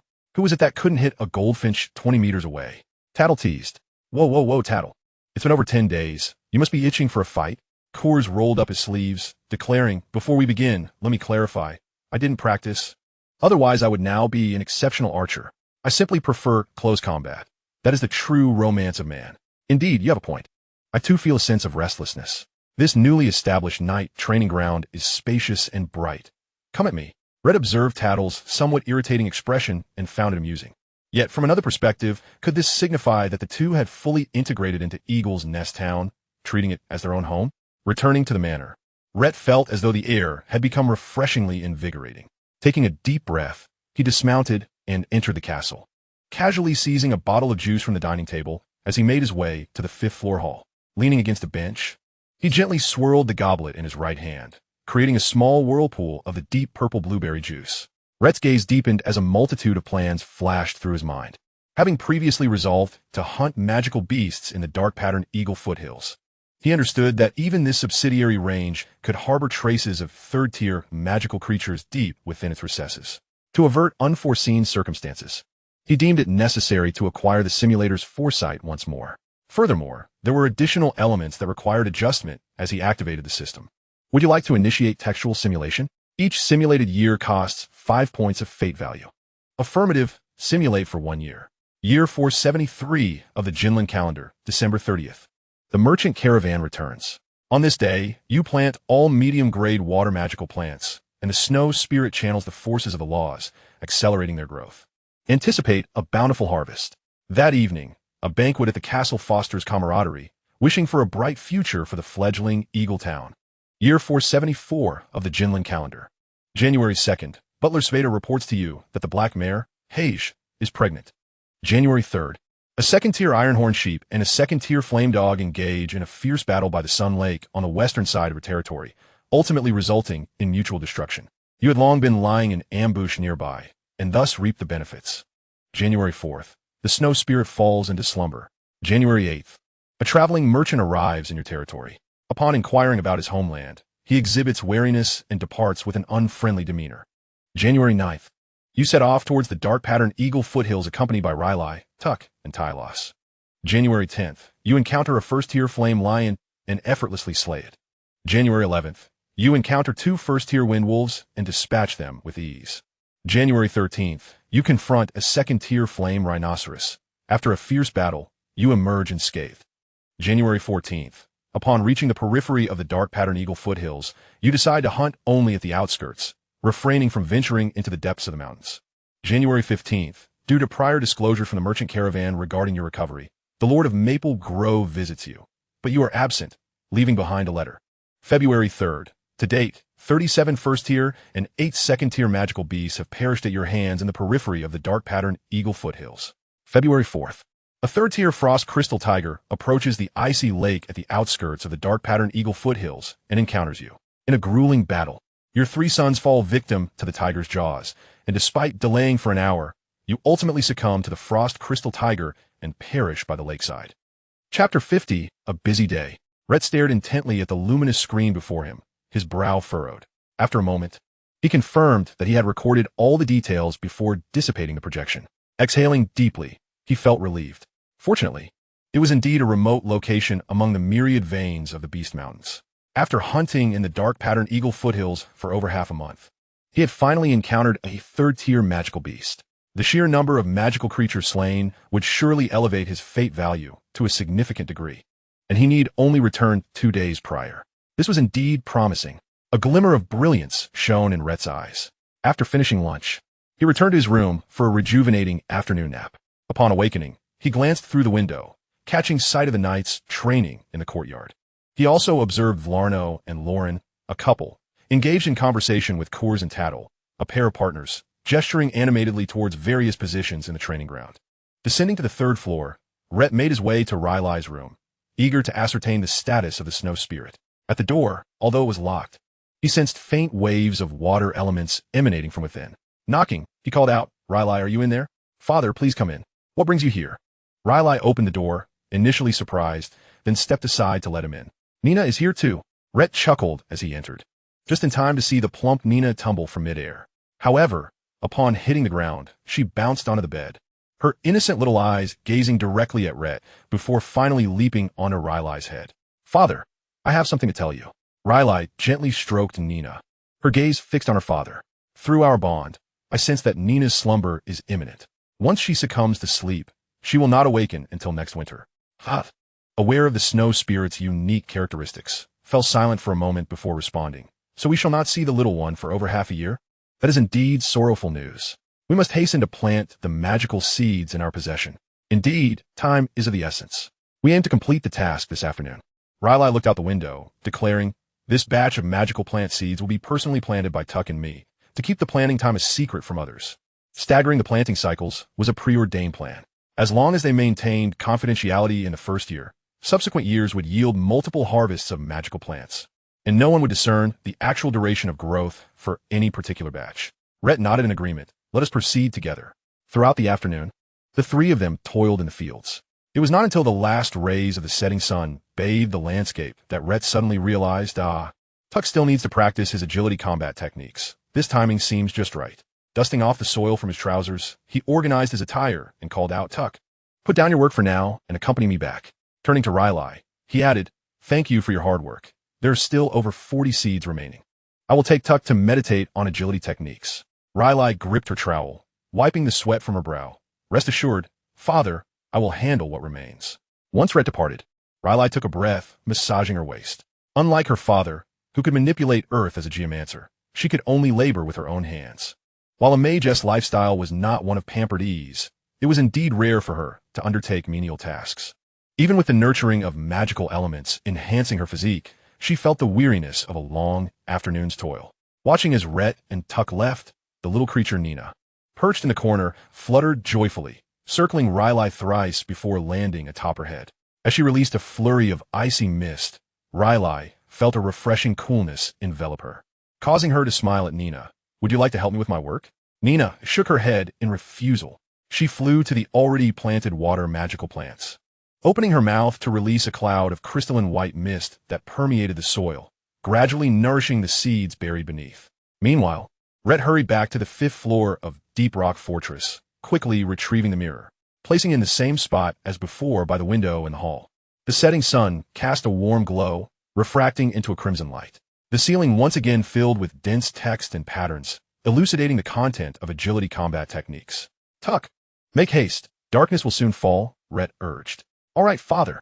Give me 10 minutes, and I will memorize all the content of the first level of this technique, Tuck replied, excitement flickering in his eyes as he focused on the ceiling, clenching his fists as he began to enter a state of practice.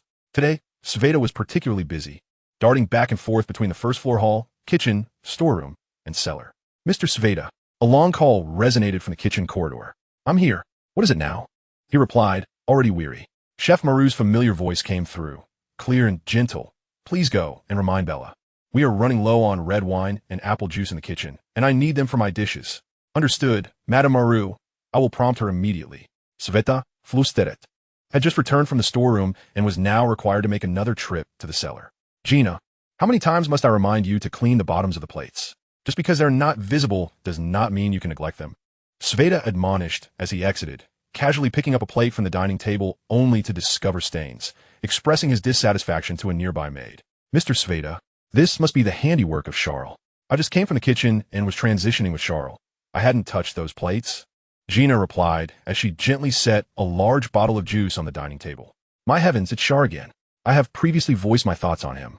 Yet he has fallen into the same foul habits once more. I must make a trip to the cellar now. When you see Char later, be sure to convey my words. Sveta wiped the sweat from his brow and hurried away. Very well, Mr. Sveta. In the cellar, Bella and Leo were busily transporting crates of beer and juice, one below and one above. Now, it just struck me that Chef Maru still needs red wine and apple juice. I forgot to deliver them just now. Could you check if there are any of those left below? Bella set a crate of beer down and slapped her forehead. Oh no, there's plenty of red wine. But it seems I accidentally spilled a crate of apple juice a couple of days ago. Disaster. That was the last crate. Leo suddenly recalled the incident and stamped his foot in frustration. Alas, Bella sighed, about to speak, when Sveta, the butler, approached with a furrowed brow. I just overheard you. Lao, your memory is as dreadful as ever. The spilled apple juice is not a grave issue, but had you informed me in advance, it wouldn't have escalated to this magnitude, especially now that it affects the banquet. Leo climbed out of the cellar ladder, his head bowed in shame, unable to meet the butler's gaze. The 16-year-old fidgeted with the hem of his shirt, hesitantly suggesting, Mr. Sveta, may I go to the town to procure some? The townsfolk are likely to have apple juice in stock. That is one option, Sveta pondered thoughtfully. However, I shall go instead. You cannot ride a horse. By the time you return, the food will be cold. Sveta clasped his hands behind his back, sighed, and prepared to depart. As for accountability, we shall wait until after the banquet for a comprehensive reckoning. Time is of the essence, and we cannot afford to squander it on trivialities. What shall we do now? Leo inquired, a hint of guilt in his voice as he leaned towards Bella. Deliver the red wine first, she suggested. Never mind, I shall go. We cannot afford any more mishaps with the red wine. Bella spoke with concern. Sveta, what is your purpose? Shouldn't you be preparing for the banquet at this hour? Rhett emerged from Deep Rock Fortress and spotted Sveta leading a pack horse towards the estate's entrance. Seeing the lord, Sveta exhaled a breath of relief and hurried over. My lord, one of my male servants, Leo, spilled the last crate of apple juice from the cellar and forgot to report it in advance. Chef Maru requires apple juice. She mentioned that following your suggestion from last month, she has developed a new dish, apple mashed potatoes, by combining juice with mashed potatoes. I intend to visit the town, going from house to gather apple juice from the common folk. Rhett raised an eyebrow. It's merely a dessert. No need for such fuss. Do we still have blueberry juice? Yes, my lord, came the response. Perhaps blueberry mashed potatoes would be even better. Please inform Maru that if the blueberry juice is frozen until thickened and then poured over steaming mashed potatoes, the taste will only improve. Your wisdom is unparalleled, my lord. With just a few words, you surpass Maru, who has spent a lifetime in the kitchen. Sveta deftly flatteret. The sun had set on the horizon. Rhett donned a deep blue tailcoat and stood at the far end of the castle's first-floor hall, where Sveta approached him. My lord, the preparations for the banquet are complete, awaiting only your command. It may commence at any moment. Let us begin now. The decor of Deep Rock Fortress was not opulent. Even the adornments of Twilight City's Adventurer's Cave were more lavish. Yet, at this moment, the hall buzzed with excitement as servants, guards, and others gathered, surrounding him like stars orbiting the moon. Rhett took his place at the makeshift main seat, raised his glass, and smiled. Ladies and gentlemen, as I host my first banquet since my return to Deep Rock Fortress, I wish to express my gratitude for your companionship. I raise my glass to you all. My lord, you are too gracious, Sveta replied softly, downing the red wine from his goblet. Lord, you are our faith. The knights echoed, raising their glasses in unison. Sveta refilled Rhett's goblet with a generous amount of red wine. Rhett raised his glass once more. This toast is in honor of my return and to our new comrades, Kors, Tattle, Flanu, and Lalin. It is fate that has united us. May you find happiness and fulfillment in Eaglet Town. Thank you for your blessings, my lord. It is a privilege to be in Eaglet Town, a harmonious and stable family I have long yearned for. For the third toast, to the future. May the eagles soar high. I believe that under our collective efforts, Eaglet Town will reach unprecedented heights. Ultimately, it shall grow to be an eagle that soars freely across the skies, unafraid of storms. Rhett downed his third goblet of red wine in one breath. His commanding presence ignited a fervor in everyone's hearts. Without hesitation, they drained their glasses. This is our home. We have every reason to make it better, Sveta said with a smile, refilling his recently emptied goblet.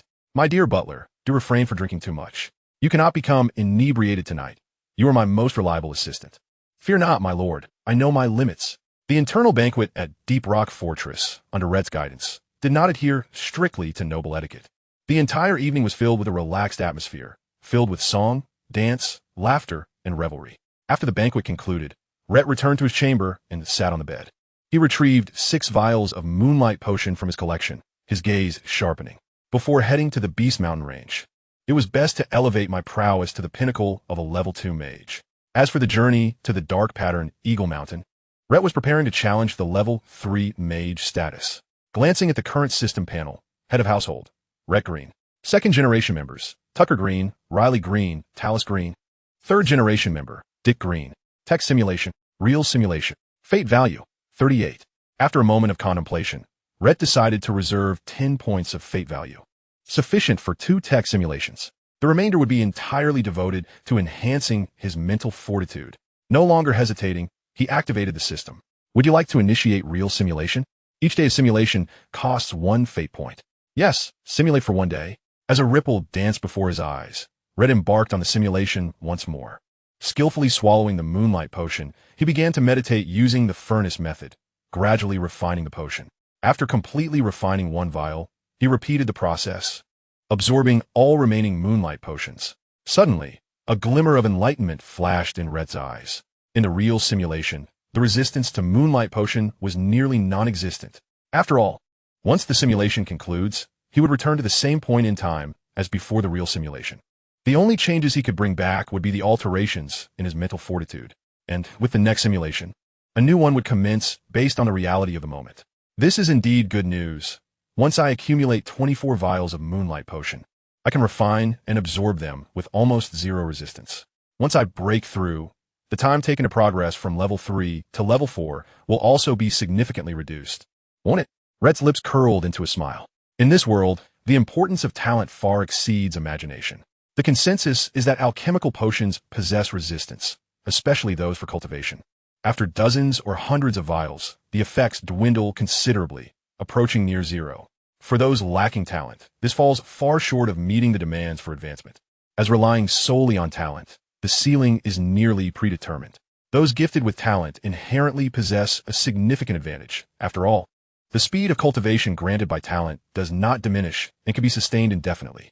Just as the exceptional may strive diligently, the talented, when taking potions, could potentially yield even more terrifying results.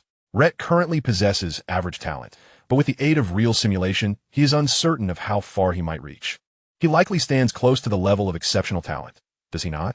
On the following morning, Rhett opened his eyes, concluding his meditation. Glancing at the meager fate score of fate value, 12, he exhaled softly. After a grueling night of continuous simulations, expending 26 attempts and over 150 bottles of moonlight potion, he had finally elevated his mental prowess to the pinnacle of the 2nd level. Technically, this pinnacle was merely a later stage, Nevertheless, he had reached a point beyond which a second-level mage could not advance. To ascend further, only a breakthrough to the third level remained. Regrettably, during the last simulation, Rayt sensed that the growth of his mental capacity was stifled by a bottleneck. In such circumstances, there were no shortcuts. He could only gradually chip away at it through diligent effort. It was uncertain how long this would take. Upon arriving at the hall downstairs, Rayt found himself the last to arrive, with breakfast and his family awaiting his presence. "Good morning, everyone," Rayt greeted with a smile as he approached the head of the table. "Father, good morning. You look splendid today." Taylors held a cup of milk in both hands. "Taylors, are you planning to go fishing today, stay in your room to read, or engage in something else?" Rayt inquired while cutting a piece of rib and savoring it. Taylors pondered earnestly, glancing at his father, and replied, "Fishing alone is rather dull. I intend to finish my breakfast and then retreat to my room to read." "Oh, what book are you currently reading? Is it about commerce or perhaps the history of alchemy?" Neither." Taylors chuckled joyfully, sipping his milk and taking a bite of bread. "I've recently been engrossed in a knightly novel. The story is simply riveting. I just finished the first volume yesterday, and it turns out that the final boss was the protagonist's mentor. In the end, this wicked character even turned the protagonist into a potion. What a villain. Fortunately, there's a sequel that follows the protagonist's good friend as he seeks vengeance. I'm sure he will bring the evil mentor to justice." Hot post, his hand holding the fork momentarily still as he found the tale amusing. "Rayla, do you recall the promise I made regarding your magical training during the extermination of the fire feather eagle?" "Of course. I've been thinking about it these past few days. It's fortunate that you finally mentioned it, Father." Rayla's eyes sparkled with excitement as she swallowed a mouthful of salad. Magical training. Father, you are biased. Why not guide my training as well?" Tucker grumbled, his voice muffled by the abundance of food in his mouth. "My eldest son, you are a knight. And let us not forget, there are only 2 mages in our territory, Rayla and myself, while there are many knights. You should draw upon their strengths and insights, transforming them into your own through interaction and collision, thereby fostering your growth. Do you understand my meaning, Tucker?" Fine, I'll first master that agility combat technique," Tucker replied, seemingly ravenous, choosing to let the matter rest. At that moment, Vanessa pinched Tucker's waist playfully, scolding, "Tucker, it seems you weren't paying attention to Father's advice. Haven't you often complained about the lack of peers to practice with in our territory? Isn't this the perfect opportunity?" Hiss. Tucker's eyes widened, drawing a sharp breath. "Of course I remember, madam. Once I perfected my agility technique, I'll certainly seek them out for sparring. Those 2 new rangers must be exceptionally swift. Without agility techniques, I would surely be at a disadvantage. Even Coles and Tater are seasoned veterans. I must win my first match against them. Losing would be too embarrassing." Taylors stifled a laugh, wiping the corner of his mouth, reminding himself to hold back, while inwardly contemplating, the protagonist of the knightly novel I read yesterday likely shares an intellect similar to that of my elder brother. Otherwise, they would not have been so easily betrayed by someone so close. The knight training ground was spacious, accommodating fewer than 20 apprentice and formal knights combined. As breakfast concluded, Rayt led Rayla to the training field, marking off a section dedicated to magical training. Magical training, unlike the tranquility of meditation, demanded arduous and painstaking practice. Standing in the open space, with only Rayt and Rayla present, the scene appeared quite desolate. At this moment, Rayt wore a serious expression and began to explain, "Rayla, my son, before we commence magical training, there is something I wish for you to understand." "Please go ahead, Father." "I have previously informed you that the upper limit of spellcasting proficiency is unfathomably high. Never let yourself become complacent. Always maintain humility. A true master possesses the heart of an apprentice." "A true master possesses the heart of an apprentice," Rayla echoed softly, his eyes gradually brightening. Taking a deep breath, he felt a surge of inspiration from these words. "I understand, Father." Rayt produced his wand and twirled it in his hand. "Now let us begin. I will first assess the limits of your spellcasting ability. Concentrate and cast the water arrow spell with full force to strike that stone." With that, Rayt conjured a stone the size of a fist beside him.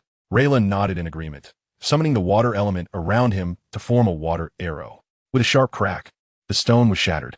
Seizing this opportunity, Rayt carefully observed the precise radius of the water arrow's trajectory. "What shall we do next, Father?" "Wait a moment." Focusing his mental energy, Rayt conjured 2 identical stones on the ground. He squinted, scrutinizing the distance between them, extending 2 fingers to measure, and nudging them inward by half a centimeter. "All right, Rayla. I need you to use the water arrow to pass through the gap between the 2 stones without leaving a trace on either." Rayla understood his father's initial action significance and fixed his gaze on the target ahead. The narrow gap, barely the width of 2 fingers, posed a significant challenge. A serious expression settled upon Rayla's brow. He took 2 steps back, analyzing the space between the stones, then inhaled deeply. A water arrow suddenly coalesced directly in front of him, shooting straight toward his intended direction.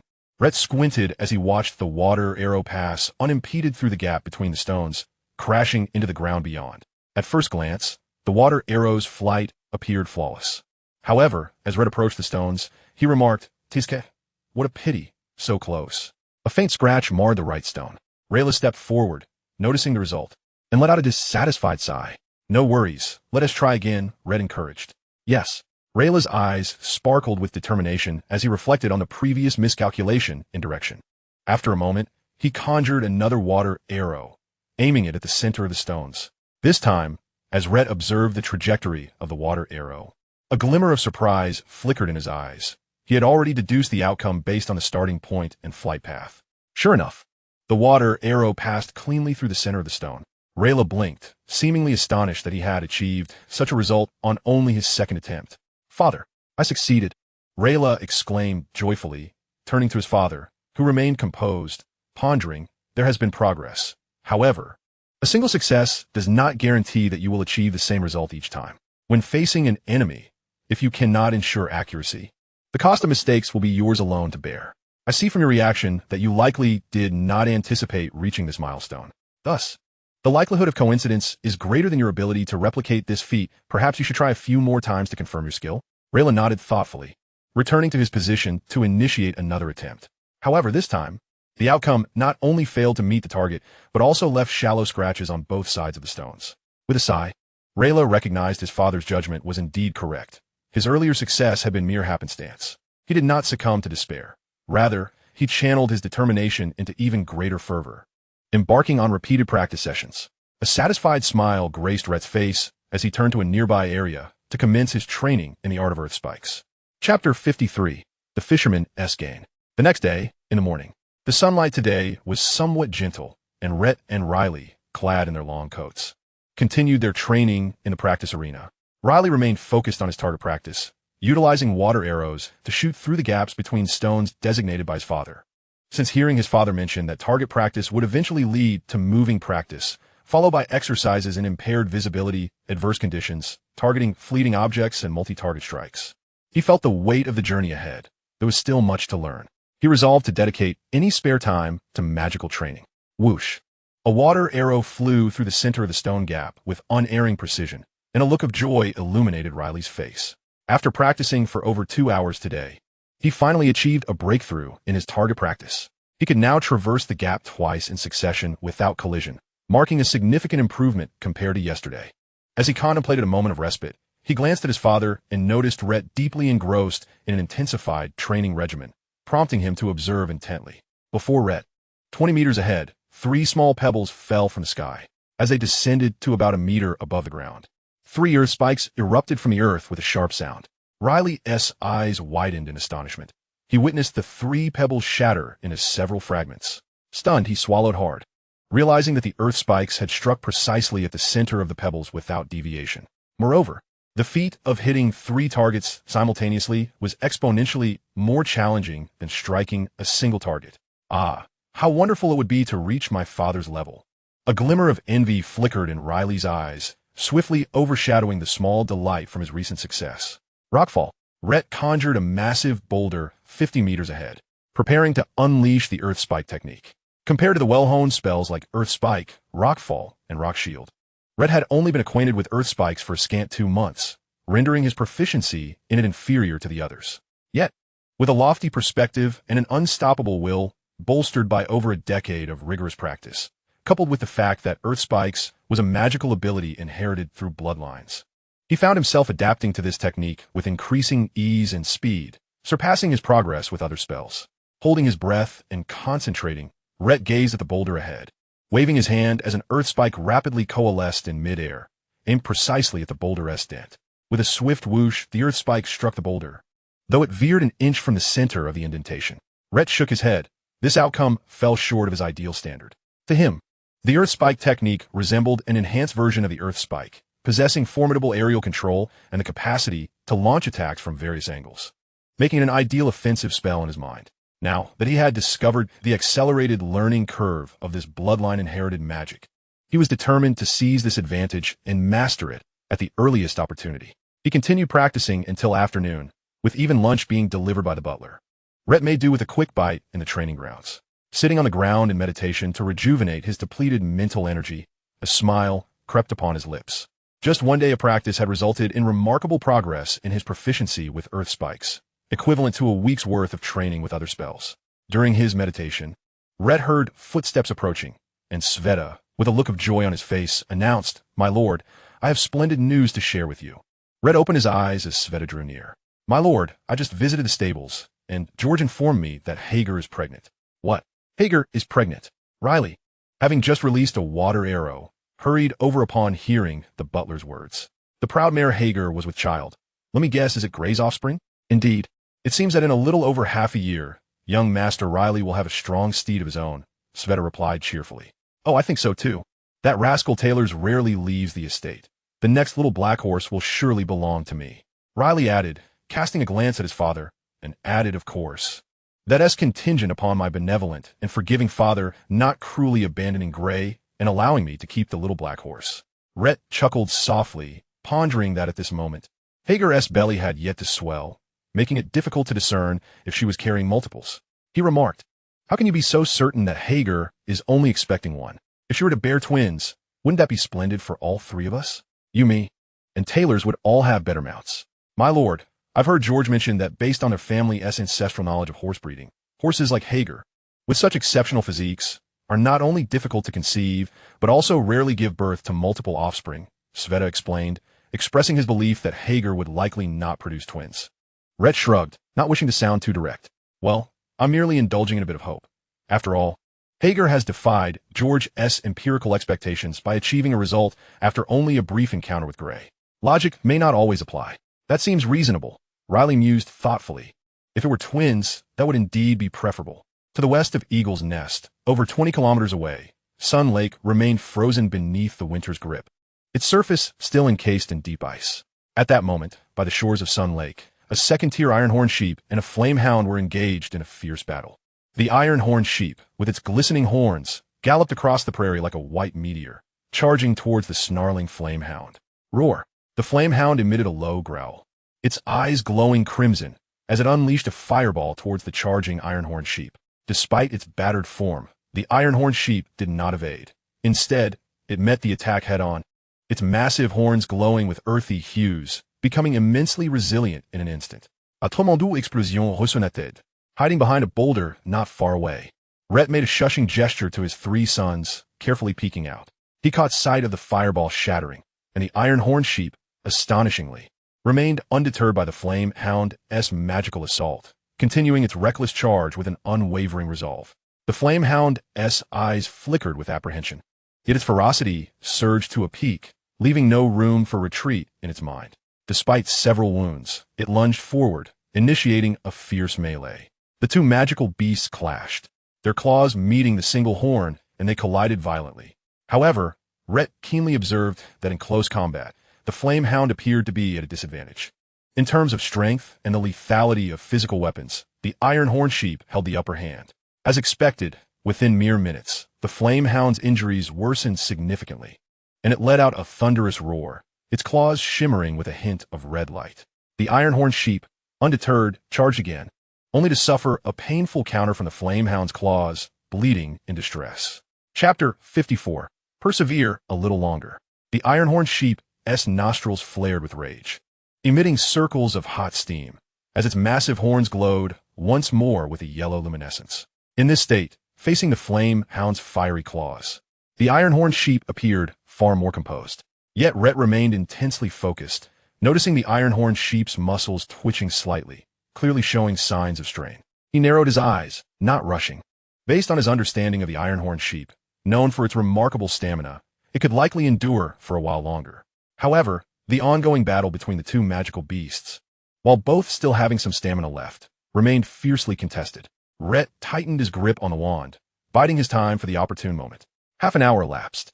The ironhorn sheep knelt on the ground, panting heavily, its charred fleece stained with fresh blood, presenting a grotesque sight. Yet, its horn had pierced the belly of the flame hound, which yelped in agony.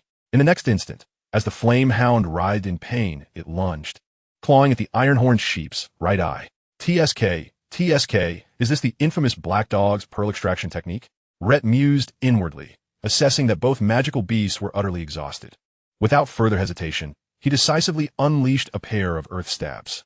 The two strikes erupted from the ground, ruthlessly striking at the center of the beast's abdomens. Generally speaking, the abdomen is a relatively vulnerable area for most quadrupedal terrestrial magical beasts, and the earth stab of an earth mage poses a significant threat. At this moment, neither the iron-horned sheep nor the flame hound anticipated that someone was lying in wait nearby, and the timing and precision of the mage's attack were nothing short of exquisite.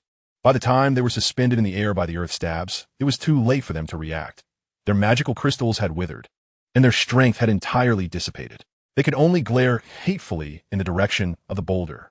Tailors, do not be afraid. I will stand in front of you. You may strike at their vital points with your weapon, Rayt instructed, grasping Taylor's hand and urging him forward, anxious that the two magical beasts might perish before they could act. Breathe easy. You can do this. Taylor's, his expression tinged with anxiety, continually reassured himself, engaging in a mental fortification. As they jogged towards the vicinity of the iron-horned sheep and flame hound, the bloody scene left Taylor's limbs trembling with fear. Particularly, the flame hound's fierce gaze remained unyielding. Even after being pierced by the earth stabs, it glared at Rayt, the perpetrator, with a murderous intent akin to that of a predator eyeing its prey. A mere glance from the hound caused Taylor's to instinctively take a step back. Rayt furrowed his brow. He had encountered such feral gazes countless times on the battlefield, some even more ruthless and brutal. His heart had long since become immune to their effects. However, the audacity of a creature in such a state to intimidate his young son spoke volumes of the flame hound's extreme ferocity. He surmised that this type of magical beast would indeed be among the most difficult to tame, far more obstinate than the fire-feather eagle. With a flicker of inspiration, he hurled a small stone at the flame hound's eye, provoking a howl as it turned its head away. A layer of earthy yellow light enveloped Rayt, shielding him before Taylor's. As the rock's shield materialized, despite the significant drain on his mental energy, these two critically wounded magical beasts could not harm him for the time being. Taylor's, now is your chance. A man may lack strength, but he must never lack courage. In the face of adversity, one must bravely forge ahead. Tucker encouraged, patting Taylor's on the head. With both hands gripping the 2-meter-long spear, its tip meticulously sharpened. Taylor stood behind his father, finding solace in the sturdy light shield. Taylor's roared to bolster his courage, thrusting the spear with all his might, striking the immobilized flame hound. Yet, its tough hide thwarted the spear's penetration, leaving Taylor's momentarily stunned, feeling somewhat embarrassed. Aim for its eyes. That is a common weakness among magical beasts, Riley advised. Right? Taylor's replied, inhaling deeply before attempting once more to stab with the spear. However, the flame hound twisted its neck, effortlessly evading the slow-moving attack from its perspective. Do not give up. It cannot hold out much longer, Rayt urged from the sidelines.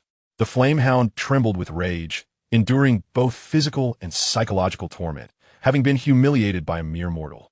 10 minutes passed. The flame hound's vitality gradually dwindled, its strength waning to the extent that even the slightest movement became a challenge. Taylor's, panting and flushed, plunged the spear into the hound's left eye. With a final, defiant gasp, the flame hound succumbed, its head drooping heavily. Family member defeats a foe of 3 tiers, earning 3 fate points. Bravo, Taylor's. Splendid work. Tucker ruffled Taylor's hair in encouragement. Now, the iron-horned sheep awaits. Employ the same strategy, taking a moment to catch his breath. Taylor sidestepped to the left and launched another attack on the iron-horned sheep, replicating his earlier approach. Ultimately, the sheep, too weak to evade even the simplest of attacks from an ordinary human, fell prey to his efforts. Family member defeats a foe of 3 tiers, earning 3 fate points. It seems Taylor's lacks talent for cultivation. Perhaps this is a blessing in disguise, as it appears advantageous in accumulating fate points. Rayt cast a peculiar glance at Taylor's, observing the luminous screen displaying 2 notifications. In an instant, he gained 6 fate points, prompting him to reflect on the significant strides Taylor's had made in slaying a second-tier magical beast, advancing through 3 stages, from an ordinary person to an apprentice, and then from first to second tier. Had Tucker or Riley intervened, they would have only earned 2 fate points today. The disparity, magnified over time, produced an immeasurable difference. Thus, Rhett had considered tailors in the plan to venture to the dark pattern eagle branch. Tailors, you must strengthen your physical training henceforth. Rhett gently tousled Taylor's tousled hair. Do not think that the absence of talent is a reason for complacency. Many wonderful opportunities await in the future. For instance, a stronger physique and greater endurance. Your future self will surely thank the present you for your diligence. Rhett's final, profound remark elicited a chuckle from Riley, who chimed in, Tailors, a few jabs with a spear, and you're out of breath. Life will be quite challenging for you ahead. A flicker of confusion crossed Taylor's features as he noticed the mischievous smiles of his father and brothers. Suddenly enlightened, he blushed to the roots of his ears, retorting, I was just short of breakfast. I do exercise regularly. Tucker wrapped an arm around Taylor's shoulder, speaking in a jovial, brotherly tone. Your little routine hardly compares to the labor of the castle's servants who clean daily. I propose that you dedicate every morning to training alongside those attendants for a set duration. I shall accompany you, what do you say? Tucker shot him a bright-eyed glance. Taylor scratched his head. I suppose I could give it a try. With the suggestion put forth by his father and brothers, he felt it would be impolite to refuse. Chapter 55. The Arrangement of the Training Grounds. The following morning, Rhett stepped out of his chamber, his spirits lifted. The previous night, after conducting 3 rounds of true simulation and depleting his fate points to a fixed value of 15, he was able to validate that the impact of simulations on breaking through bottlenecks could indeed translate into reality, likely due to changes occurring at the mental level. As he descended the stairs, his eyes reflected deep contemplation. This indicated that as long as he possessed sufficient fate points, the speed of breaking through bottlenecks in reality would significantly accelerate. Although the cost in fate points was considerable, given that overcoming a bottleneck required meticulous, prolonged meditation. Unlike the enhancement of mental prowess, which could be aided by mental potions, there were no alchemical substances to assist in breaking through bottlenecks. And Rhett had prepared himself for substantial fate point expenditure, even though daily true simulations only offered a slight impact on bottlenecks. Compared to others who relied on talent and meditation methods to determine their progression rate, Rhett viewed this as a considerable shortcut, leaving him quite content. Master, you appear to be in high spirits. Would you care for a glass of blueberry juice at this hour? Sveta approached eagerly upon seeing him descend. No, I have matters to attend to, Rhett replied, his thoughts focused. Sveta watched as Rhett departed the castle. As the door swung open, radiant light streamed in, illuminating his golden locks. He squinted, sensing that spring was on the horizon. Drink. In the training grounds of the knights. A row of pristine targets had been installed in the farthest section over the past few days. Yet, standing resolutely in the center of the field were Tattle and Culls. After several days of communication and adjustment, they, along with the other instructors, had established a training regimen for the future. In the morning, Tattle and Culls would oversee sword and shield training, while in the afternoon, Flano and Lauren would guide archery and ranger training. Further specialization would occur once a knight broke through to the first rank, either focusing on melee combat or specializing in ranger skills, leading to comprehensive training tailored to their chosen path. Tattle maintained a strict demeanor, correcting the movements of the 13 apprentice knights. Hold still, just 10 more minutes. Culls' voice echoed in the ears of each apprentice knight. You, raise your hand a bit higher. And you, keep your backside down. Briso, straighten your shoulders. Don't think I'm unaware of your little tricks to slack off. If you continue this cleverness, I shall report your behavior to Lord. Culls gave a firm slap on the shoulder of a young apprentice knight. I won't do it again, Briso stammered, a glint of panic flashing in his eyes. Instantly adjusting to a proper stance, Culls continued his rounds, addressing Miguel. Do not let your arms tremble. Adjust your breathing. Lawrence is doing quite well. His posture is exemplary, and his breathing is steady. Everyone should aspire to match this student. Culls' gaze lingered on Lawrence with evident satisfaction. As he moved from front to back, Culls approached Tails, his expression softening. Young Master Tails, today marks your first training session. Do not overexert yourself. If it becomes too much, feel free to take a break. Culls spoke in a gentle tone. Tattle also sidled over, adding, balancing work and rest is more beneficial for the body. I understand. I feel I could persist a bit longer. Tails gasped, gripping a small wooden sword, maintaining a thrusting position without faltering. The stone hanging from the wooden sword was significantly smaller than those of the others. Sweat trickled down his cheeks, pooling at his neck, causing an itch he yearned to scratch. Suddenly, a gentle breeze swept through, bringing a refreshing coolness that invigorated Tails, drying the sweat on his neck. A voice resonated from behind. Tails, well done. Press on. When the body falters, Your will is your greatest weapon. Tails turned in surprise, realizing his father was standing just behind him. My lord, your words ring true. The praise from Tattle followed swiftly. Every word you speak is golden. I believe young Master Tails will undoubtedly succeed. While Coles managed the Lord's presence, he remained vigilant in observing the apprentices. Suddenly, he barked, Monts, keep your thighs steady. If your foundation is unstable, you must work even harder to compensate for your shortcomings. A glance from Rayt revealed a robust youth whose thighs trembled slightly. Under Coles's admonition, the movement diminished until it steadied.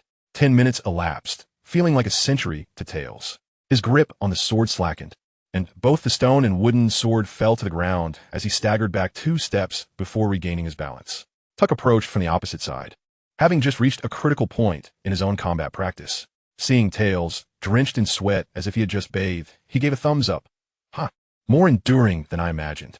Hearing this, the fatigued Tails felt a surge of motivation, lifting his chin defiantly. Did you even need to say that? Rayt smiled slightly, placing his hands on Tails' shoulders. Today marks a promising beginning. Let us maintain this momentum. I've had Maru prepare a roasted whole lamb. It should be just ready now. Tails' eyes lit up. Really? My lord. Before he could finish his sentence, Tails felt a rush of wind beside him as Tuck dashed off ahead. Tails' expression shifted, and he hurriedly chased after. Brother, wait for me. In the afternoon, after exhausting his mental fortitude in magic training, Rayt opted not to meditate for a swift recovery, but instead ventured deeper into the training grounds. Within the inner archery range, he spotted Lauren holding a bow as she provided instruction, while Flano observed intently, assessing the physical and mental states of each apprentice knight. Today marked their first training session since recovering from their injuries, and they were still adjusting. Upon seeing the Lord-esque figure appear in the doorway, Flano's eyes brightened as he hurried forward. Good afternoon, my lord. Flano greeted with a smile. Lauren was currently explaining the fundamentals of archery, though it seemed the supply of bows and arrows here was insufficient. That indeed poses a problem, Rayt remarked, raising an eyebrow in contemplation, intending to solicit Flano's opinion. You are well versed in archery. Do you have any suggestions? My lord, I do have a few ideas, Flano replied thoughtfully, glancing back at the rock ironwood sword held by the apprentice knights. In recent days, I have spoken with Coles and Tattle, and I learned that the training swords you previously procured were crafted from a special rock ironwood. Chapter 56. Flano's sense of belonging. After observing closely for the past couple of days, I've discovered that this special rock ironwood possesses sufficient hardness, making it an excellent material for arrows. At the very least, it is more than adequate for the apprentice knight's training, and even first-rank knights would not be hindered by it. However, I have yet to see suitable materials for bowstrings within your territory, Flano expressed with a hint of regret. He continued, if suitable bowstrings and materials for bow limbs were available, I could assemble and craft them myself. Lauren and I have always been self-sufficient in our archery equipment. A glimmer of delight crossed Rayt's eyes. It was impressive that Flano and Lauren possessed such skills. Reflecting on it, it made sense. Rangers, accustomed to the wilderness, did not frequent towns as knights did, who were adept with sword and shield. In the wild, lacking the ability to craft their own gear would significantly diminish their advantages in case of damage or unforeseen circumstances. Moreover, crafting bows and arrows need not be an elaborate process if one were not striving for perfection. Both the bow and arrows could be fashioned manually without reliance on forges or hammers. Hearing that rock ironwood could serve as a raw material brought a sense of reassurance to Rayt. As for the bowstring, he contemplated alternatives. The snow vine has commendable resilience. Could it serve as a bowstring material? Rayt inquired, adding, my territory has also cultivated frost pine trees. If I recall correctly, their wood possesses impressive elasticity after a year's growth. Your territory cultivates snow vines and frost pines? Flano expressed surprise, his eyes lighting up with excitement. Indeed, the snow vine, being a medium-level magical plant, is renowned for its toughness, and the wood from frost pines, aged 1 to 5 years, is also excellent for bow limbs. If you have these two materials on hand, I could craft them for you right now. Regrettably, the next batch of snow vines will not be ready for another 6 months, and the frost pines will be similar, Rayt lamented, shaking his head. Before that, I fear you will have to make do with ordinary bee sinews and somewhat sturdy wood to create a batch of basic wooden bows. That is acceptable. For the apprentice knights, practicing with ordinary bows is not an unreasonable expectation, Flano shrugged. When we were apprentices, we also transitioned through a period of using basic bows. Moreover, what we can teach is merely a portion of archery, including wilderness survival experiences, the combat techniques and knowledge of rangers. I can begin imparting these teachings in the forthcoming sessions. Combat techniques of rangers? As Rhett contemplated, a thought struck him, prompting him to inquire. You and Lauren must have mastered a form of agility-based combat technique, correct? Flano nodded, readily admitting, indeed, my lord. To be candid, we have acquired a lower-tier technique known as swift wind stride, which excels in sustained movement. Though it is somewhat slower compared to some explosive agility techniques, its endurance is its strength. He added reassuringly, rest assured, my lord, we will certainly impart this technique to the knights at the training grounds. However, it is of paramount importance to first teach them some foundational agility skills and basic techniques. Rhett smiled, realizing that Flano might have misunderstood his intention, thinking he desired to learn their technique. In truth, he simply wished to pass on the agility techniques reflected in the mirror to this couple. As for the loyalty issue, which had barely been established for less than a month, there was no need for excessive concern. With the simulator at hand, capable of providing foresight into future events, he would likely be aware of any potential insurrection among his subordinates before they even considered it. I would like to express my gratitude on behalf of those knights for your generosity, Rhett said earnestly, before continuing, in fact, I possess an agility-based combat technique as well. Upon hearing the Lord mention he had a combat technique, Flano's eyes sparkled with excitement. My lord, could you enlighten me on the nature of this technique? Noticing Flano's reaction, Rhett was somewhat taken aback. While an abundance of agility techniques is not necessarily advantageous, mastering both long-distance, sprinting, and short-range evasive maneuvers would undoubtedly enhance one's overall capabilities. He understood Flano's eagerness. Rubbing his chin thoughtfully, he replied, well, when I acquired this technique, it came without a name. It is derived from the relic of a noble from the ancient kingdom of Dan, and the content recorded within undoubtedly reaches the level of a mid-tier technique. This has already been validated by Tucker's training. Rhett recounted the effects of the technique as described by Tucker, which elicited a look of astonishment from Flano. How remarkable it is to conceal a combat technique within a mirror. That must be an exceedingly sophisticated alchemical method. After expressing his wonder, Flano's gaze turned hopeful. My lord, might it be possible for me and Lauren to grasp the technique within this mirror after I have taught swift wind stride to Tucker and the apprentice knights? Rhett chuckled softly, shaking his head dismissively. There is no need for you to wait until you have imparted swift wind stride to Tucker and the apprentice knights. I shall take the initiative to teach you and Lauren during the next dusk as the sun sets. That seems rather inappropriate, Flano responded, taken aback and filled with excitement. Given his experience and knowledge, it was difficult for him to fathom that a noble lord could be so generous, particularly in offering a mid-tier agility technique so readily. Rhett maintained his smile, patting Flano on the shoulder. There is no need for formality.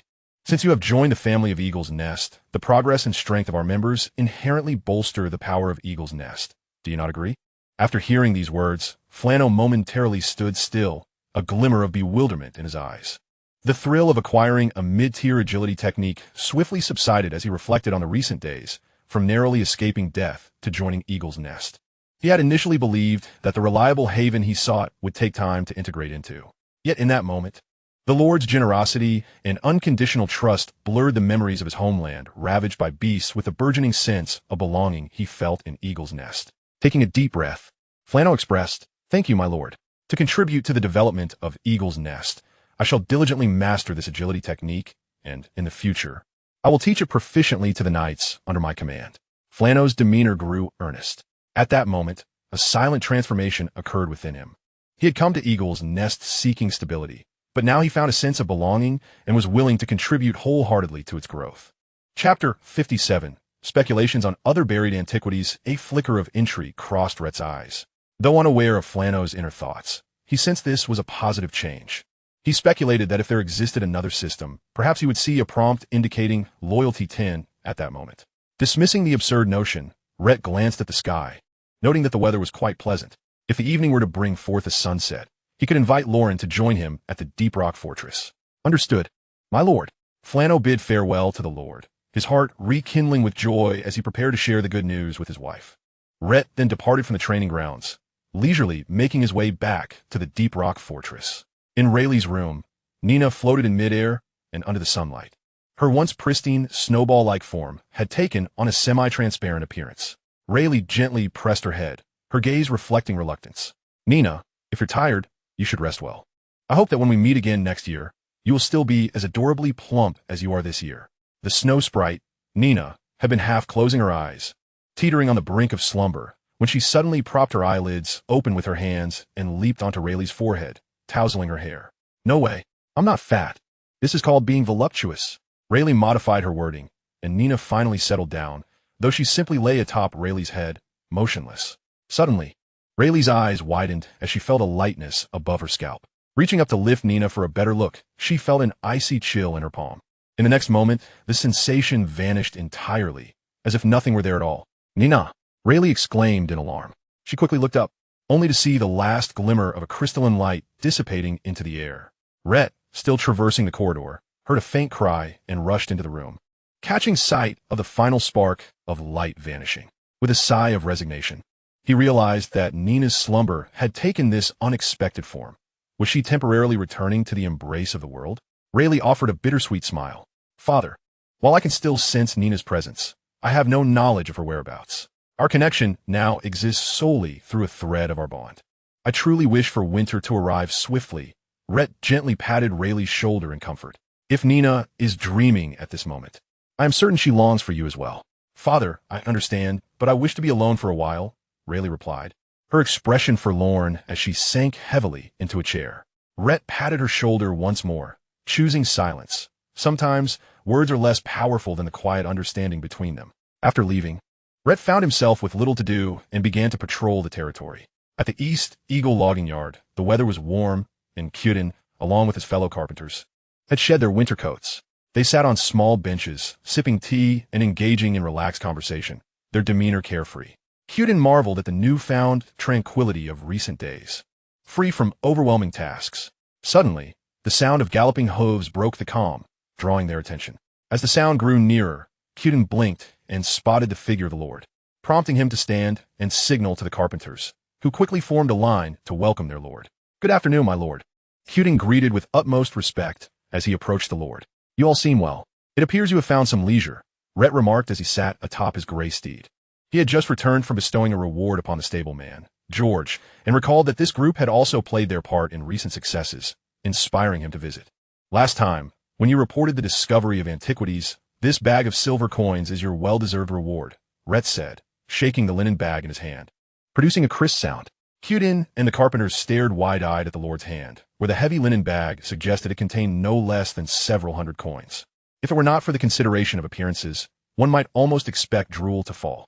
Rhett smiled faintly, returning the bag to Cuden, deciding not to concern himself with the finer details. Observing Cuden, whose eyes gleamed with reflection as he clutched the bag of coins, Rhett continued, this time beyond the reward.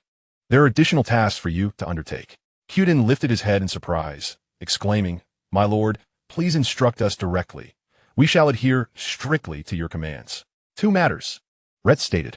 "First, process a batch of timber to be used for bow limbs." He extended a finger. Cuden nodded, confident, a trivial task. "We can complete it in 2 days."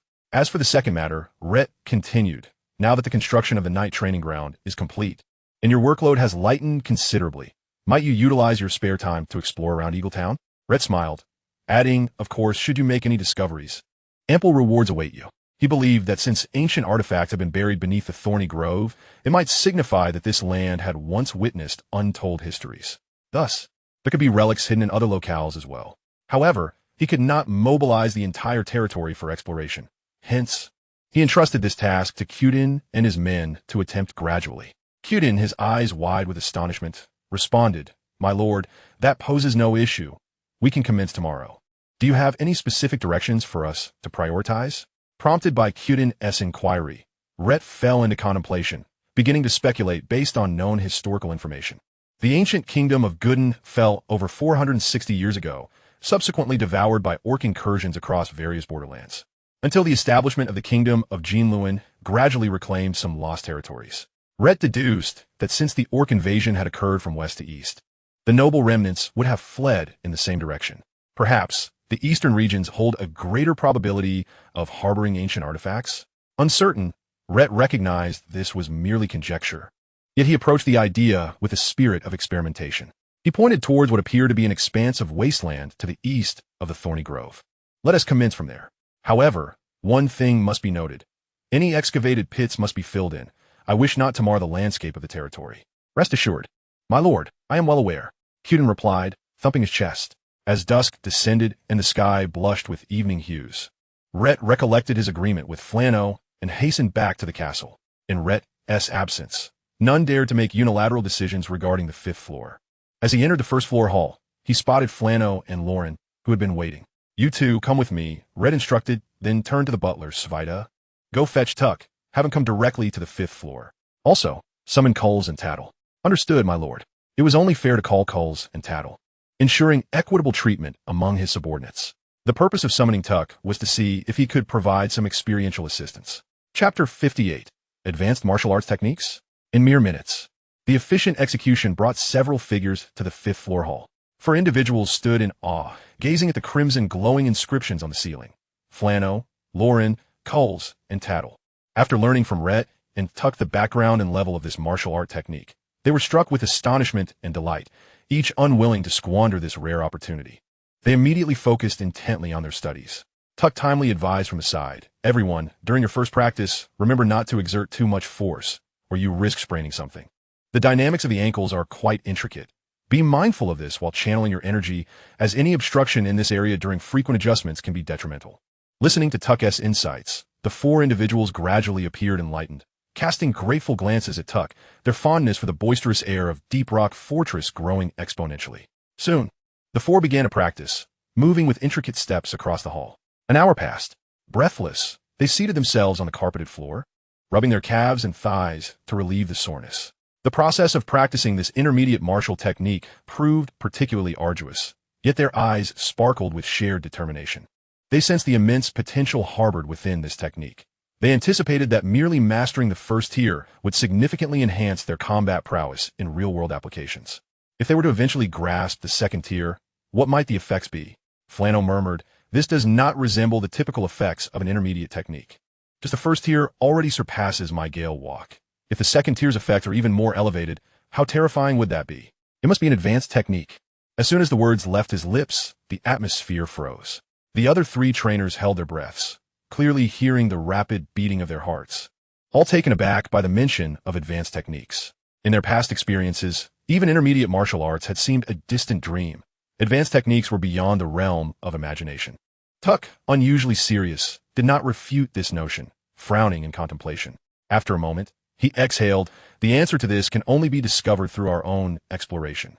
Until we master the 1st tier, we have no way of knowing what the 2nd tier entails."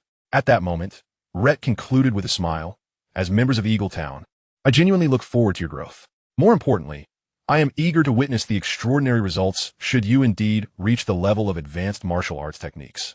I hope you do not disappoint me." The group's eyes brightened. The underlying implication of his words was clear. Once they mastered the 1st tier, they would be permitted to delve into the 2nd tier's teachings. "My lord, your generosity truly surpasses the vastness of the sky," Tattle exclaimed with heartfelt admiration, feeling immense pride in having chosen the right lord. "My lord, we shall never let your expectations down," Coles solemnly replied. "Given its remarkable nature, it is indeed a pity that this technique remains nameless." "My lord, why not bestow it with a name?" Lauren proposed, her face alight with a smile. "Indeed, it would be rather inconvenient to refer to it merely as the unnamed technique when imparting it to the students," Flano concurred. "Naming it is certainly feasible," Rhett mused, gazing at the dimming red light on the ceiling. After a moment of reflection, he suggested, "How about phantom reversal?" "Ah, quite fitting. The speed of retreat resembles a phantom. I believe mastering this should not pose too great a challenge," Lauren remarked, her eyes shimmering with intrigue. The others nodded in agreement, no one dissenting. Thus, the name of this martial technique was tentatively established. Although this was their first practice with Tuck's assistance, they had recorded the methods during their hands-on experience and could gradually refine their skills at home. In the 1st floor hall, several maids observed the 3 men and 1 woman, dragging their weary bodies from the castle. The spirit of gossip ignited fervently, ready to chit-chat. "Look quickly, they've just come down from the Lord's chambers. And they all look quite exhausted," Scarlet exclaimed excitedly. "Ahem." Svita emerged from the kitchen, holding a bottle of blueberry juice. His ears were not deaf. He had overheard their rather impolite remarks. "Hey, you lot, do not speak carelessly about matters concerning the Lord. I will punish you by depriving you of dinner tonight. So you may learn a lesson," Svita declared, his expression stern as he slammed a hand down on the table. "Yes, Mr. Svita, we shall never dare again." The maids replied, each wearing a pained expression, not daring to voice their grievances as they watched the butler ascend the stairs, their lips pouting in silent lament. Scarlet. This month your dinner consists solely of black bread. What? Regret flickered in Scarlet's eyes. Black bread was akin to something meant for propping up table legs. Yet, before the imposing presence of Sviata, second only to the master and young master in the castle, she had no choice but to swallow her tears and accept this punishment. It was no matter. She could simply forego dinner for a month. My lord, I have brought you chilled blueberry juice, Sviata announced as she ascended the stairs. Before her stood the master, seated contemplatively on a long bench, gazing vacantly out the window at the sky. Thank you for your efforts, Sviata. Please pour me a glass. He replied. As Sviata poured the refreshing drink, Rayt casually inquired, Sviata, how old are you this year? My lord, I am 51, Sviata replied, puzzled by the suddenness of his question. Rayt nodded thoughtfully. Sviata, have you ever considered finding a wife, marrying, and having children? At your age, if you do not exert yourself, you may one day find yourself filled with regret. I only wish to serve you, my lord, even in old age. That would make for a fulfilling life. Sviata shook her head. But your father, Yaf, lives a fulfilling life, does he not? Rayt remarked, taking a delicate sip of the blueberry juice, savoring its sweetness. Yet Yaf still fathered you. You have inherited from him the perfect skill in managing the castle. But it seems you have not inherited the desire to leave a legacy. Are you suggesting I should bear a son to eventually take my place as your future assistant? Sviata's expression turned contemplative as she pondered this notion. Oh no, not at all, Rayt interjected, shaking his head. What I mean to say is that your life could be more complete. Dedicating your entire existence to Deep Rock Castle seems rather cruel. Sviata trembled with gratitude, yet abruptly leaned forward. My lord, please do not say such things. I am a part of Deep Rock Castle, its most devoted member. To act otherwise would betray the kindness I have received from the Green family since childhood. To consider this place your home, then you must also have a family. Rayt concluded, observing the determination in Sviata's eyes. He sighed, realizing that altering her perspective would be a formidable task. Very well, you are indeed an exceptional housekeeper. Let us set this matter aside for now. In a few days, I shall take Tucker, Riley, and Talos out. We may be gone for about a month. During this time, I entrust the affairs of the territory to you. My lord, rest assured, I will do my utmost. Chapter 59. The Death of the Traveling Merchant. After a brief discussion, Rayt retired to his chamber to rest. As Sviata descended the stairs, her heart was filled with conflicting emotions, and she nearly stumbled. Fortunately, Bella steadied her, preventing a mishap. The troubles of marrying and raising children could impede my service to the Lord. Yet, who would serve in my absence? Sviata sighed, gently massaging her temples. Let's not dwell on it. I shall address it later. Even if I were to marry, I must avoid a maid like Scarlet, who delights in gossiping about the Lord's affairs. Time passed swiftly, and 4 days later, on January 8th, the territory operated in serene tranquility. To Rayt's surprise, the traveling merchant arrived at the estate early that morning. At the manor's entrance, the gentle spring breeze caressed the flowering bushes, which shyly revealed their buds, nestled amidst lush green leaves. Oh, you are the lord of Eaglet's Nest? Truly, you possess a remarkable demeanor, unlike any other minor noble I have encountered. The traveling merchant remarked, clad in a brown hooded cloak, perfect for his journeys. Rayt stood upon the gravel road, his expression tranquil, concealing his inner emotions, and replied softly, given your attire, you must be a traveling merchant? Your perception is astute. Allow me to introduce myself. My name is Angenikaman, and, as you can see, I am indeed a traveling merchant. He removed his hat, bowing slightly, revealing his flattened black hair. Rayt grinned. So, Mr. Angenikaman, you have come to see me early in the day for a chat. I presume it is not merely for idle conversation? Rayt surmised, expecting Angenikaman sought trade. To procure specialty goods, along with items gathered from other regions, judging by the numerous bags he carried. However, he felt no affinity for this merchant and wished to dismiss him quickly, unwilling to squander time on him. To speak frankly, I arrived at your territory this morning from the east and noticed your workers seem to be engaged in excavation. Angenikaman probed, his gaze flickering with intrigue. Just clearing land for this year's spring cultivation, preparing a new plot, Rayt fabricated a casual excuse, too apathetic to elaborate further. I see. A smile crept onto Angenikaman's face. I must mention, earlier today, I encountered your workers, and they unearthed an item that appears to be antique cutlery. As I have a penchant for collecting antiques, I sought to discuss the acquisition of this item with you. Rayt's pupils constricted. He had not anticipated that just 4 days later, Kyudin and his team would indeed make a new discovery. At this rate, could there be many more antiques buried beneath this land? As Rhett pondered, a few minutes later, Cuden rushed in, his face beaming with excitement as he hurried across the gravel road to Rhett's side. "My lord, this is the new discovery from this morning," Cuden exclaimed, proudly presenting a silver platter caked in dirt, glancing briefly at the traveling merchant he had met earlier before turning back to Rhett. "Well done, Cuden. You may go inside and collect your reward from Svaida." Rhett took the antique into his hands. It was approximately 20 centimeters in diameter, suitable for either a fruit platter or a dining plate. The silver exterior emitted a crisp sound when lightly tapped. Angenicum's expression remained unchanged, though he appeared somewhat intrigued. "Indeed, this is the antique I seek. I am willing to offer 10 gold coins for it. As you know, it is merely a plate and holds no artistic value. 10 coins is undoubtedly a fair price." Rhett pondered briefly before shaking his head. "I think not. I intend to keep this plate as I have developed a certain interest in it." Angenicum's face fell as his understanding led him to believe that a minor baron, having retreated from the battlefield, would not place such significance on antiques, but rather prioritize tangible wealth. "Perhaps we can negotiate the price. How about 15 gold coins?" he proposed, unwilling to relent easily. Rhett remained resolute, shaking his head once more. "I have fish from Sun Lake. If you're interested, you may choose as you please." "Huh, your lordship, you jest. If I were to carry fish on my journey, they would surely rot before long." Moments passed, and seeing that Rhett's expression remained unchanged, Angenicum's demeanor returned to calm. "Is there truly no possibility for negotiation?" Rhett fixed his gaze upon him, preparing to refuse once more, when an idea sparked within him. Another minute elapsed, and Rhett suddenly smiled. 15 gold coins, is that not a bit low? If you do not raise your offer, I find it quite difficult to part with it." A flicker of realization crossed Angenicum's eyes. Inwardly, he scoffed. He had almost been deceived by Rhett's earlier act. Yet his desire for the antique subdued his rising emotions. He feigned contemplation, appearing troubled. "If you are truly sincere in selling, I could possibly raise my offer by 5 gold coins." "Forget it." Angenicum's heart chilled once more, but Rhett's subsequent words offered him solace. Compared to gold, exchanging the antique for more meaningful items could be a worthwhile option. Rhett's gaze drifted to the various bags Angenicum carried. "What do you think?" Angenicum suddenly enlightened, smacking his forehead. I had overlooked that point. "Please, feel free to choose. As long as the value is equivalent, anything is negotiable."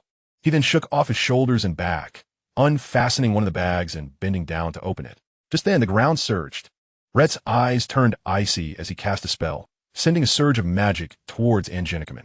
However, as Angeny bent down, he remained ever vigilant, for years of wandering had rendered him wary and not easily disarmed. In the blink of an eye, sensing the elemental fluctuations beneath his feet, Angeny's countenance shifted dramatically. He retreated swiftly, his mental energy coiling as a blazing fireball materialized before him. Rockfall. Rhett remained unperturbed, having already anticipated Angeny's retreat, as if he possessed foresight of the future, knowing precisely where his opponent would flee. The falling rocks plummeted toward Angeny's path of retreat. A flicker of alarm flashed in Angeny's eyes as shadows enveloped the sky, and an unprecedented panic surged within him. Gazing ahead, this second-tier Earth Mage was undoubtedly the most formidable adversary he had ever encountered within his rank. The precision with which he grasped the timing of battle and the accuracy of his spells had reached an unparalleled zenith. He had never faced a foe of such caliber in his life. "Why are you attacking me? I have done nothing to provoke you," Angeny shouted hoarsely. Yet, confronted with the impending boulder, he dared not slacken his efforts and directed the fireball skyward.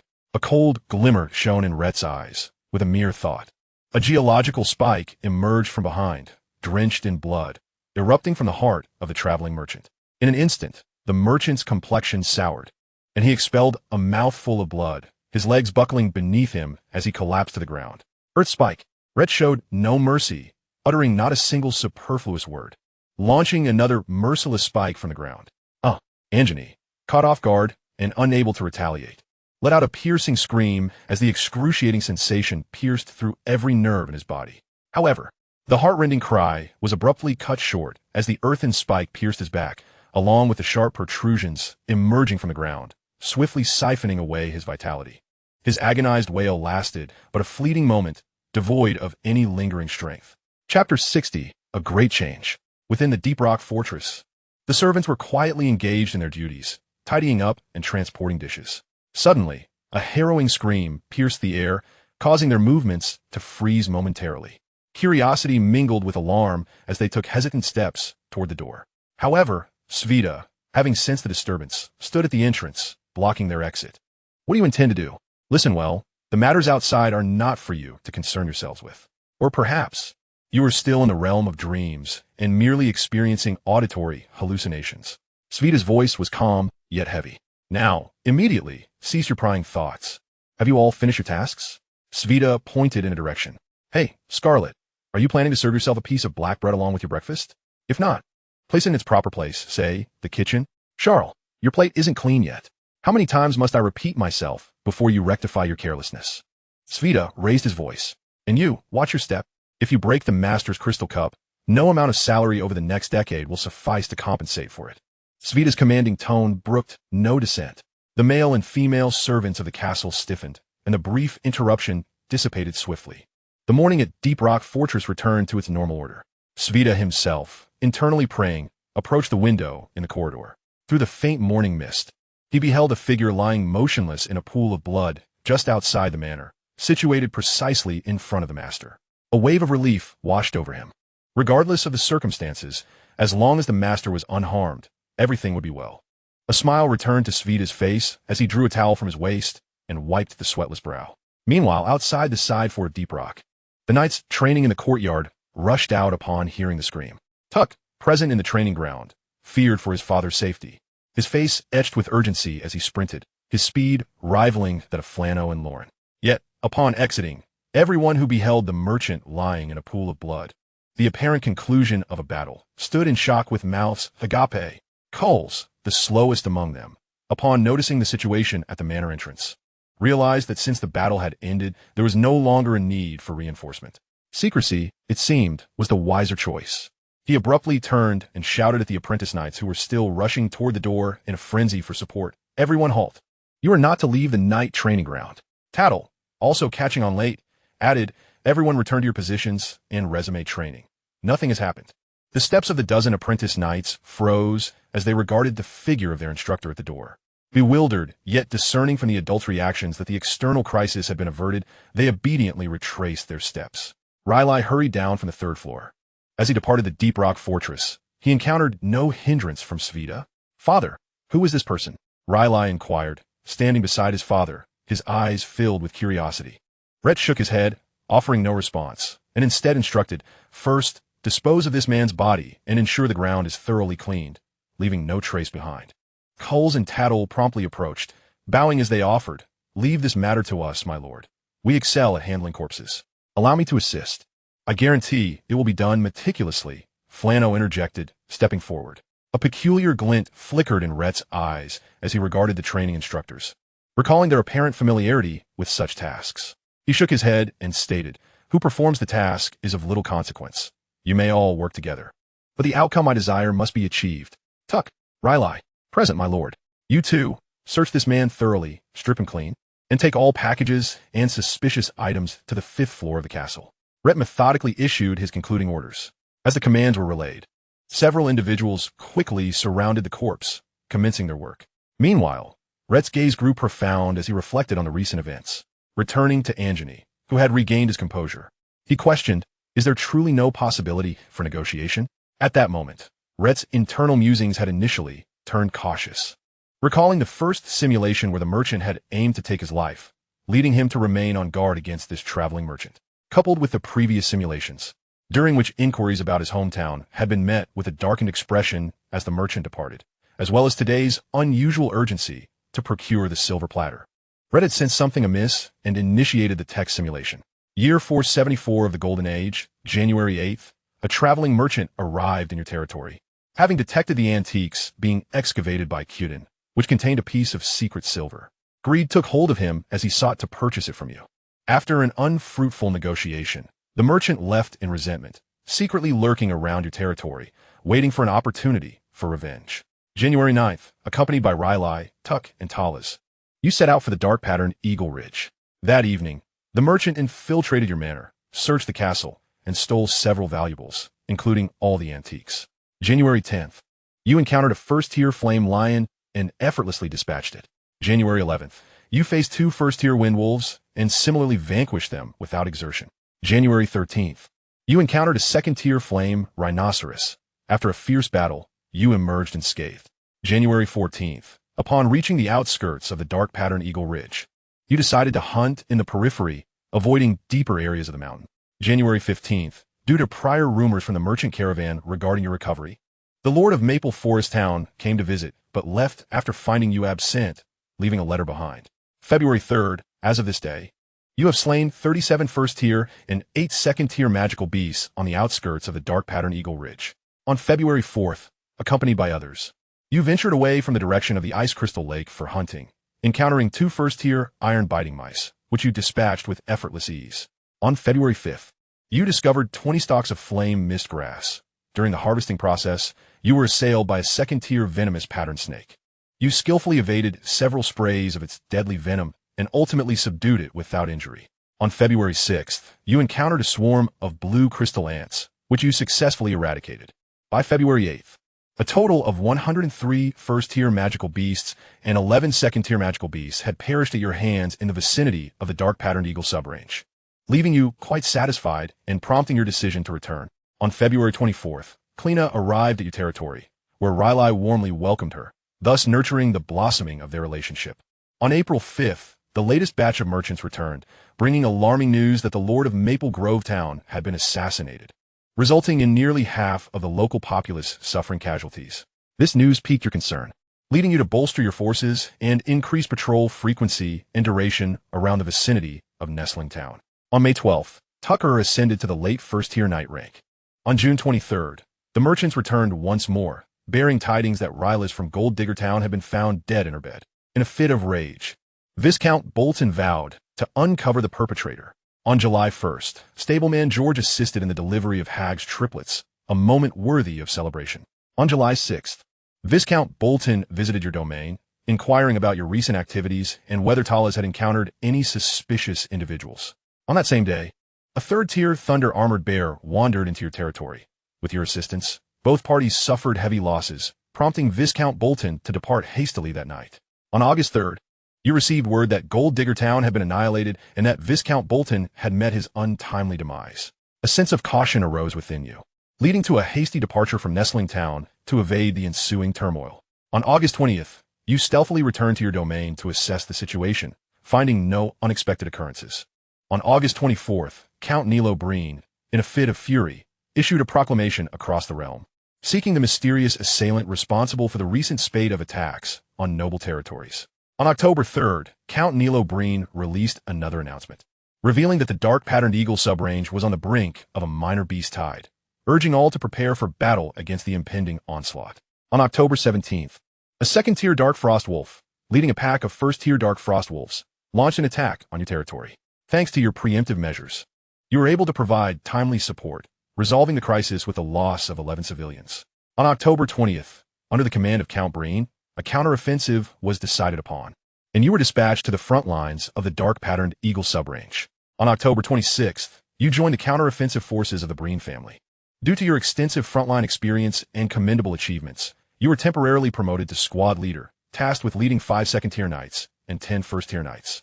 On November 17th, Count Nilo was attacked by a malevolent alchemist, sustaining severe injuries in a surprise ambush. In a moment of desperation, he unleashed his latent potential, rendering the early 4th-tier evil alchemist incapacitated, allowing him to escape in disarray. By November 20th, with Count Nilo no longer present to maintain order, the beast tide erupted uncontrollably, resulting in heavy casualties among the combatants.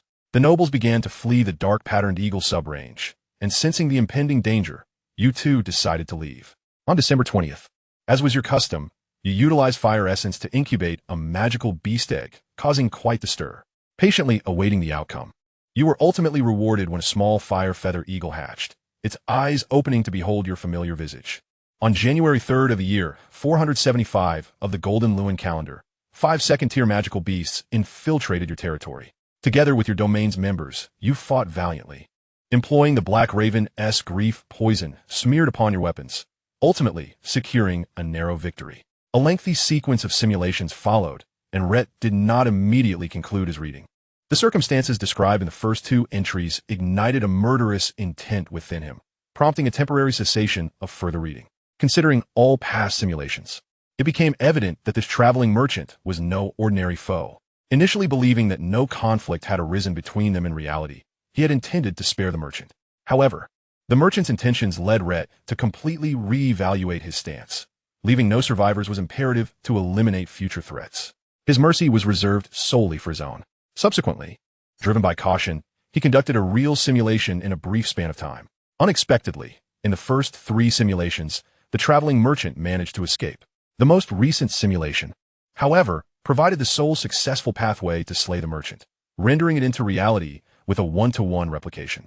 "Father, everything is organized," Tucker remarked, having just returned to the manor with several waterproof leather bags, placing the blood-stained linen sack belonging to the traveling merchant within. At this moment, he was burdened with various parcels. "First, I will take them to the 5th floor hall. I shall join you shortly." Rayt patted Tucker's shoulder. Meanwhile, the area where the traveling merchant, Hinny, had previously occupied had been thoroughly cleaned, leaving no trace of the corpse. Rayt nodded in satisfaction, contemplating aloud.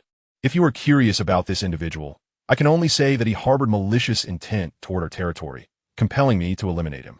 He then scrutinized the others, asserting, "Regardless of your beliefs, I hope that after today, we can treat this as though nothing has transpired."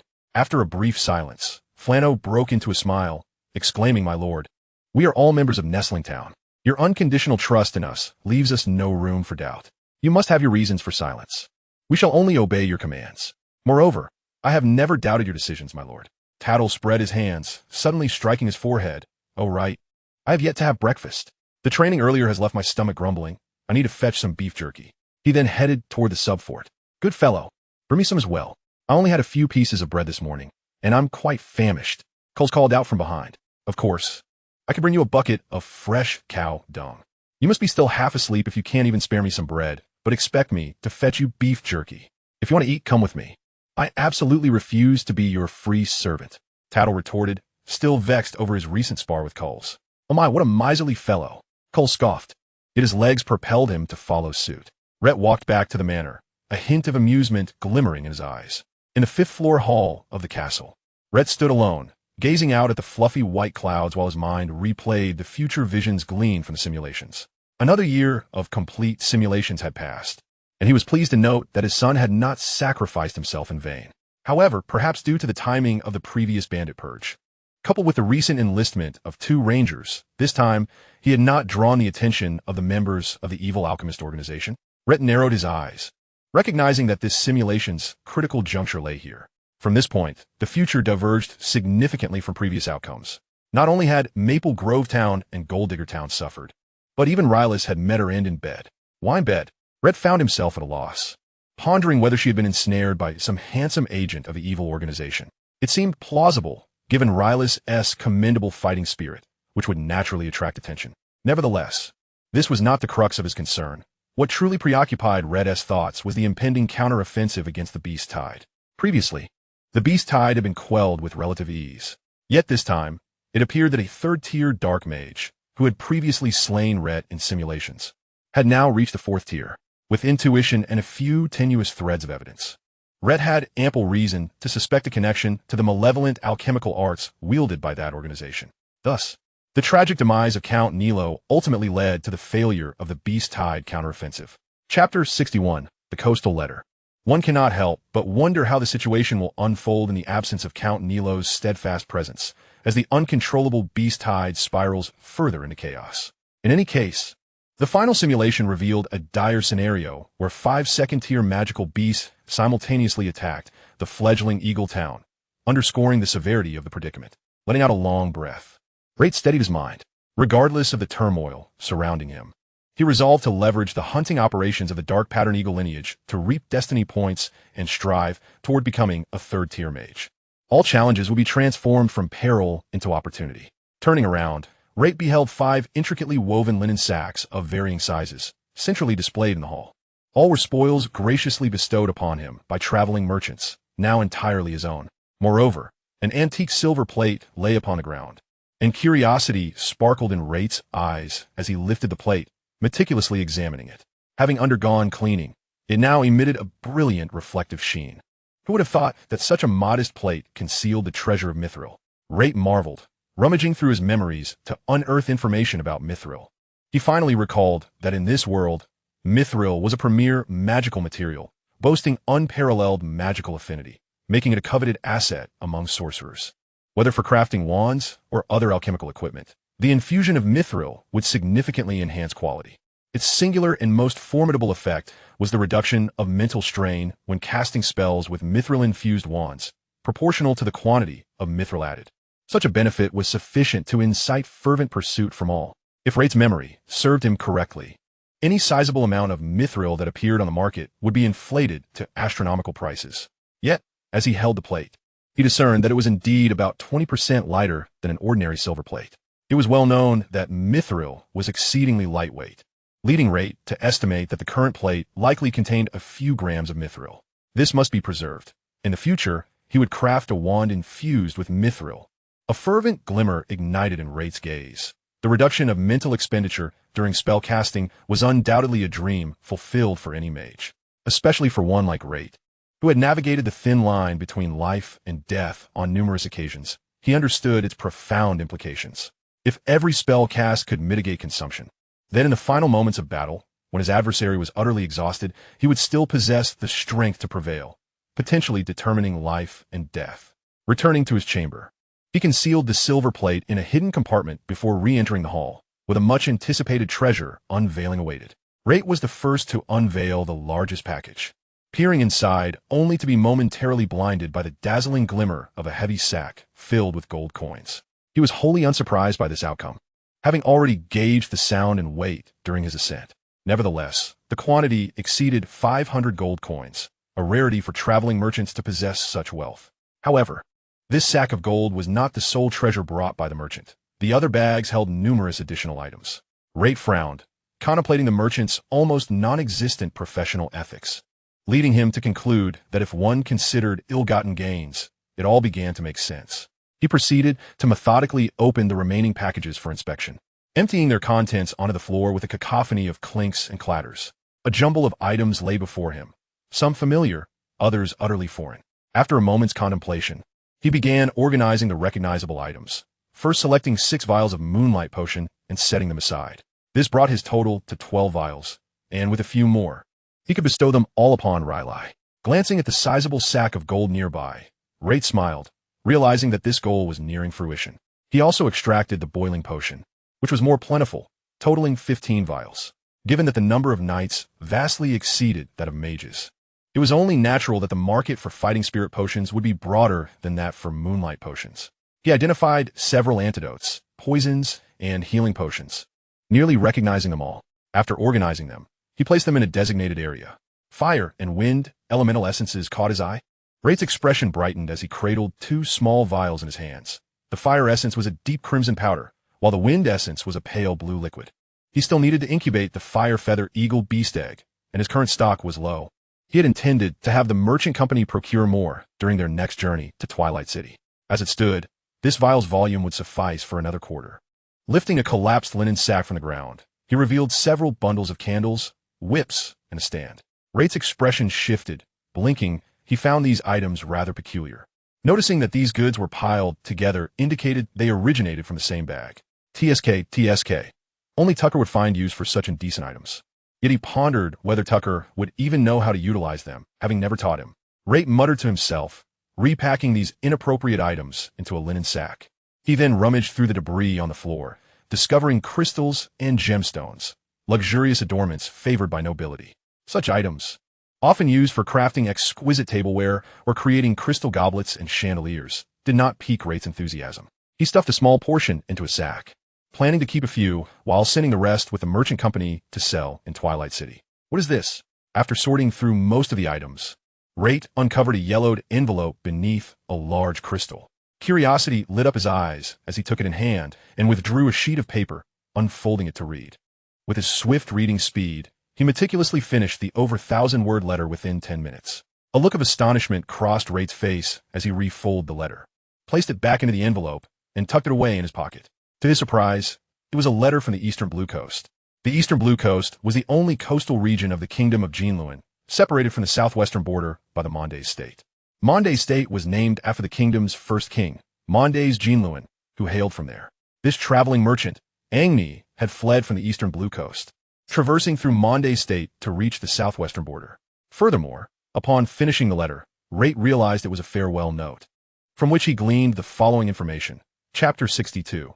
The Alchemist and the Blacksmith's Dispute. Young Hinny had cherished a penchant for exploration, but upon returning home from one such journey, he discovered that his family had been obliterated by enemies he had provoked during his travels. The culprits were a band of pirates. In truth, the young Hinny aspired to be a navigator, never intending to become a traveling merchant. His youthful explorations were primarily by ship, often venturing to outer islands or foreign lands for adventures while engaging in minor trades. The letter did not elaborate on how he had angered the pirates, merely describing the outcome. Rayt was not particularly curious about the reasons behind the provocation. It was only after this calamity that Hinny began his inland escape, seeking the family treasure as indicated in the letter and using it as initial capital to embark on his journey as a traveling merchant. TSK. Perhaps this saying about a dog not being able to change its nature applies to this individual? Rayt chuckled, bemused by Hinny's reckless actions that had brought calamity upon his family and now, for the same reason, cost him his life. By the way, what about the shell mentioned in the letter? Rayt suddenly recalled the miraculous shell that Hinny's father had passed down, as mentioned in the farewell note. But why had he not thought of it earlier? Rayt rummaged through the several linen sacks and scoured the pile of miscellaneous items on the ground. Yet the shell remained elusive. How curious. Where could it have gone? Rhett scratched his head, filled with curiosity about the origins of the shell described in the letter. A gift from the underwater merfolk? This fairy tale had reached him in his childhood as well. It was said that deep beneath the sea lay another world, inhabited by the extraordinary beings known as fishmen and mermaids. The Angeny family, many generations ago, had made their living through fishing, and one of their ancestors had once cast a net by the shore, only to rescue a gravely injured fisherman. Upon awakening, the fisherman revealed himself to be the prince of the Fishman Kingdom, and in gratitude for his salvation, he bestowed upon them a shell imbued with miraculous powers. However, the letter offered no details regarding the nature of these powers, leading Rhett to suspect it might be mere fabrication. Furthermore, the narrative concerning the fishman's fate was conspicuously absent, having never encountered or even heard of such beings in the annals of the kingdom of Jinluan. He had always regarded it as a whimsical tale concocted by human imagination. Thus, his skepticism about the shell's authenticity deepened. Suddenly, Rhett's eyes brightened as he spotted a vibrant shell nestled against the wall by the hearth. Approaching it, he picked it up, astonished by its presence. How had the shell come to rest in such a place? He turned to observe the area, noting a distance of about 10 meters from where it lay among the linen sacks. Could it be that he had inadvertently kicked it here? Surely, it was impossible for the shell to have sprouted legs and come here on its own. Frowning slightly, he recalled the disarray of the surroundings. He had indeed brushed against many objects during his movement. Examining the colorful shell closely, he found it remarkably pristine, devoid of any signs of age. A flicker of disappointment crossed his eyes as he relinquished his hopes, concluding it was merely an ordinary shell. There was no elemental energy or signs of martial power emanating from it. With a resigned shake of his head, he placed it on the table in the room. Its radiant exterior could serve as a charming decoration, at least in this remote inland area of the southwestern border, where seashells were a rarity. After tidying up these matters, Rhett glanced at the panel in his mind, where the meager fate value, 7, lingered at the bottom of the luminescent screen. The encounter with the traveling merchant had cost him 8 points, leaving him with only 7, just enough for 1 tech simulation and 2 real simulations. This realization stirred a sense of urgency within him. Lifting the blueberry juice to his lips, he noted with surprise that it had begun to warm. It had been cool upon delivery. Turning to gaze out the window, he observed the barren trees lining the Greystone Avenue sprouting tender buds, while high in the sky, migratory birds chirped melodiously. With the essence of spring growing ever stronger, it was time to embark on their journey. With a flicker of thought, a chill wafted into his crystal cup, cooling the warmth of his palm once more.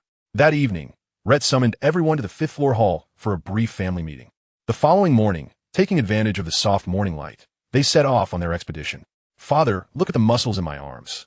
Aren't they bigger than they were a week ago?" Tyler exclaimed, wearing a light-colored windbreaker, rolling up his sleeves to reveal his fair arms. His face shone with pride until he noticed Tucker approaching, his wide eyes glinting like brass bells, startling him. "Tucker, what are you doing?" "I'm here to check on you," Tucker replied with a mischievous grin, poking Tyler's bicep while nodding and stroking his chin. "Not bad. The progress from this week is quite evident. My role as your training partner has not been in vain." Sitting on the gray patterned back, Rhett smiled slightly. Tylus, if you had to choose, would you prefer to be a knight or a mage? Tylus promptly rolled his sleeves back down, declaring without hesitation, of course a mage. Only a mage is worthy of glimpsing the truths of alchemy. Knights merely become blacksmiths, languishing by the furnace all day. Hey, don't look down on knights, Tucker retorted, giving Tylus a playful shove that ruffled his hair. Let us not forget that historically renowned artifacts were forged by blacksmiths. No matter how powerful a mage is. Can he wield a hammer? Huh, he probably couldn't even lift it. Humph. Alchemy is far more interesting than smithing. Tylus shrugged Tucker's hand off, nonchalantly shaking his head. Tucker, unfazed, let the banter slide, as the more pressing matter of Heg's pregnancy meant he had to ride an ordinary gray horse this time, which he found quite uncomfortable. After 4 arduous days of travel, they finally gazed upon the towering peaks and the continuous mountain range, adorned with a vibrant cloak of lush vegetation. Rhett recognized that they had reached their destination, the dark-patterned Eagle Range. He carried a large linen sack at his waist, though it was mostly empty, save for a few solid remnants resting at the bottom.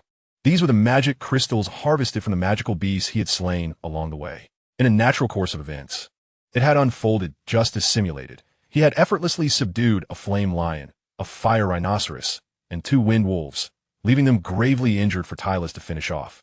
At this moment, Tylus had already stained his hands with the essence of the beasts, and when commanded by Rhett to slay the creatures himself, he exhibited commendable composure, ready to rise to the challenge without fear. Finally, we have arrived at the dark-patterned Eagle Range, Riley exclaimed, gazing up at the peaks ahead. Father, will we only be operating on the outskirts? She inquired, having heard that deeper within, 3rd-tier magical beasts often roamed, and even 4th-tier dark-patterned eagles ruled the domain. Indeed, there are likely 4th-tier dark-patterned eagles dwelling deeper within, Rhett replied, narrowing his eyes as if peering through the thickets and valleys to the innermost depths. He suspected that the impending beast tide would not be devoid of influence from the dark-patterned eagles. 4th-tier magical beasts could be deemed mid-tier, possessing a higher degree of intelligence compared to their lower-tier counterparts, making it relatively easy for them to sway a wave of lower-tier beasts. Chapter 63. Tucker's Fierce Battle with a Wind-Patterned Tiger. Therefore, we must exercise caution and remain only on the periphery, avoiding even the boundary between the outer and inner regions. Rhett instructed, gripping his wand firmly. You must not wander off. Stay close to me so that I can provide timely support in case of danger. Of course, Father. The 3 responded in unison. Tucker took a deep breath, drawing his sword, his eyes gleaming with eagerness for battle. During this time, he had begun to grasp the intricacies of phantom retrospection, enabling him to execute short-range spells in combat. This hunt for magical beasts represented an excellent opportunity for him to test his skills. He feared neither battle nor bloodshed. Rather, he dreaded the complacency of daily life that left him powerless in the face of danger. Riley wielded a blue wand adorned with a crystal resembling ice, which would empower his magic, providing greater assistance. Rhett led the group along a relatively open path. Under the canopy of greenery, the brightness of a light dimmed somewhat, and before long, a blocking tiger leaped from the nearby thicket. Its body bore white stripes, with eyes as dark as night, radiating a murderous intent as it fixed its gaze upon the humans before it. Roar! Rhett restrained his aura, maintaining an air of composure as he glanced at Tucker. Can you handle this 1st-tier wind-patterned tiger on your own? Tucker brimmed with confidence, holding his sword and shield, ready to advance a few steps. Don't worry, Father. It's the perfect opportunity to test my combat capabilities. Be extra cautious, Rhett advised. Tucker nodded and prepared to charge, but the wind-patterned tiger roared, shaking the leaves around them, its feet glowing with a green light that transformed into a straight line, launching an attack straight at him. Rhett surveyed his surroundings. A luxuriant jungle where every tree was robust enough to be embraced by an adult, with ages ranging from several decades to over a century. His gaze shifted back to the wind-patterned tiger. Generally speaking, wild beasts possess a sense of territoriality, and this holds true for magical beasts as well. In a given area, it is nearly impossible for 2 magical creatures to coexist amicably unless they are a male and female pair or part of the same clan. Rhett understood that the wind-patterned tiger held a formidable advantage in speed and was exceptionally skilled in close combat, rivaling that of the flame lion. Its only shortcoming was the lack of magical abilities, meaning that its strengths were entirely concentrated in its physical form. He kept a vigilant watch on Tucker, ready to intervene at the slightest sign of danger. Tucker, wielding a shield, displayed a flicker of surprise and anger in his eyes. Despite being mentally prepared, he was taken aback by the wind-patterned tiger's swift approach. A hasty swing of his sword was out of the question, In such circumstances, a shield bash was the most prudent response. With a resounding roar, the shield collided with the wind-patterned tiger, sending a shockwave that caused Tucker's sturdy frame to stagger back 3 steps. "Huh!" Tucker bellowed. As he perceived the tiger preparing to leap again, he took the initiative. A fiery glow coalesced beneath his feet as he leapt high, sword raised to deliver a powerful blow from above. Clang! The wind-patterned tiger swung its forelimbs, its claws as sharp as slender, curved blades, reminiscent of miniature wind blades. Tucker's long sword was deflected, but the force of the tiger's massive paw rebounded against it, further igniting its ferocity. With a powerful push from its hind legs, it leapt into the air. The jungle seemed to stir with a tempest, branches trembled, and soil was sent flying as a pale blue light flickered along the tiger's claws. Tucker's expression hardened as he sensed some change in the wind-patterned tiger. Realizing the urgency of the situation, he began to retreat swiftly. However, while he appeared to be falling back, his pace was noticeably lagging behind that of the tiger. The disparity in their speeds was evident, and Riley, observing intently, felt a sense of foreboding. If this continued, Tucker would be overtaken by the wind-patterned tiger in mere seconds. He raised his wand, preparing to summon magic. Wait! Rhett placed a hand on Riley's arm. Having noticed the faint traces of combat aura left behind by Tucker, if not for his keen perception as a second-tier mage, he would have easily overlooked this detail. Riley paused, casting a glance at his father, confusion etched in his eyes as he slowly lowered his wand. Though a flicker of urgency stirred within him, he placed greater trust in his father's judgment. Given his father's strength, he doubted Tucker was truly in danger. As his gaze returned to the battlefield, Riley pondered why his father had refrained from intervening. Did he believe Tucker could handle the situation independently? Soon, a thought ignited in his mind, illuminating his gaze. Could it be? With a fearsome roar, the wind-patterned tiger unleashed a foul stench along with its growl. Tucker had already held his breath, his right hand firmly gripping the sword's hilt. With his focus intensely sharpened, he watched as the tiger closed in on him along his retreating path. When he reached a specific spot, his heart raced. What an opportunity! Tucker's battle instincts surged forth as the wind-patterned tiger closed to within 2 meters of him. He finally executed the mid-tier combat skill, Shadow Reversal. Riley's vision blurred momentarily, sensing an unusual energy surge. Upon refocusing, he beheld Tucker's form seemingly flicker in place before swiftly circling behind the wind-patterned tiger. This extraordinary speed startled even the tiger. Flame slash! Tucker's heart roared with determination as his sword descended upon the wind-patterned tiger's side in an instant. The blade, enveloped in crimson light, sliced through the air.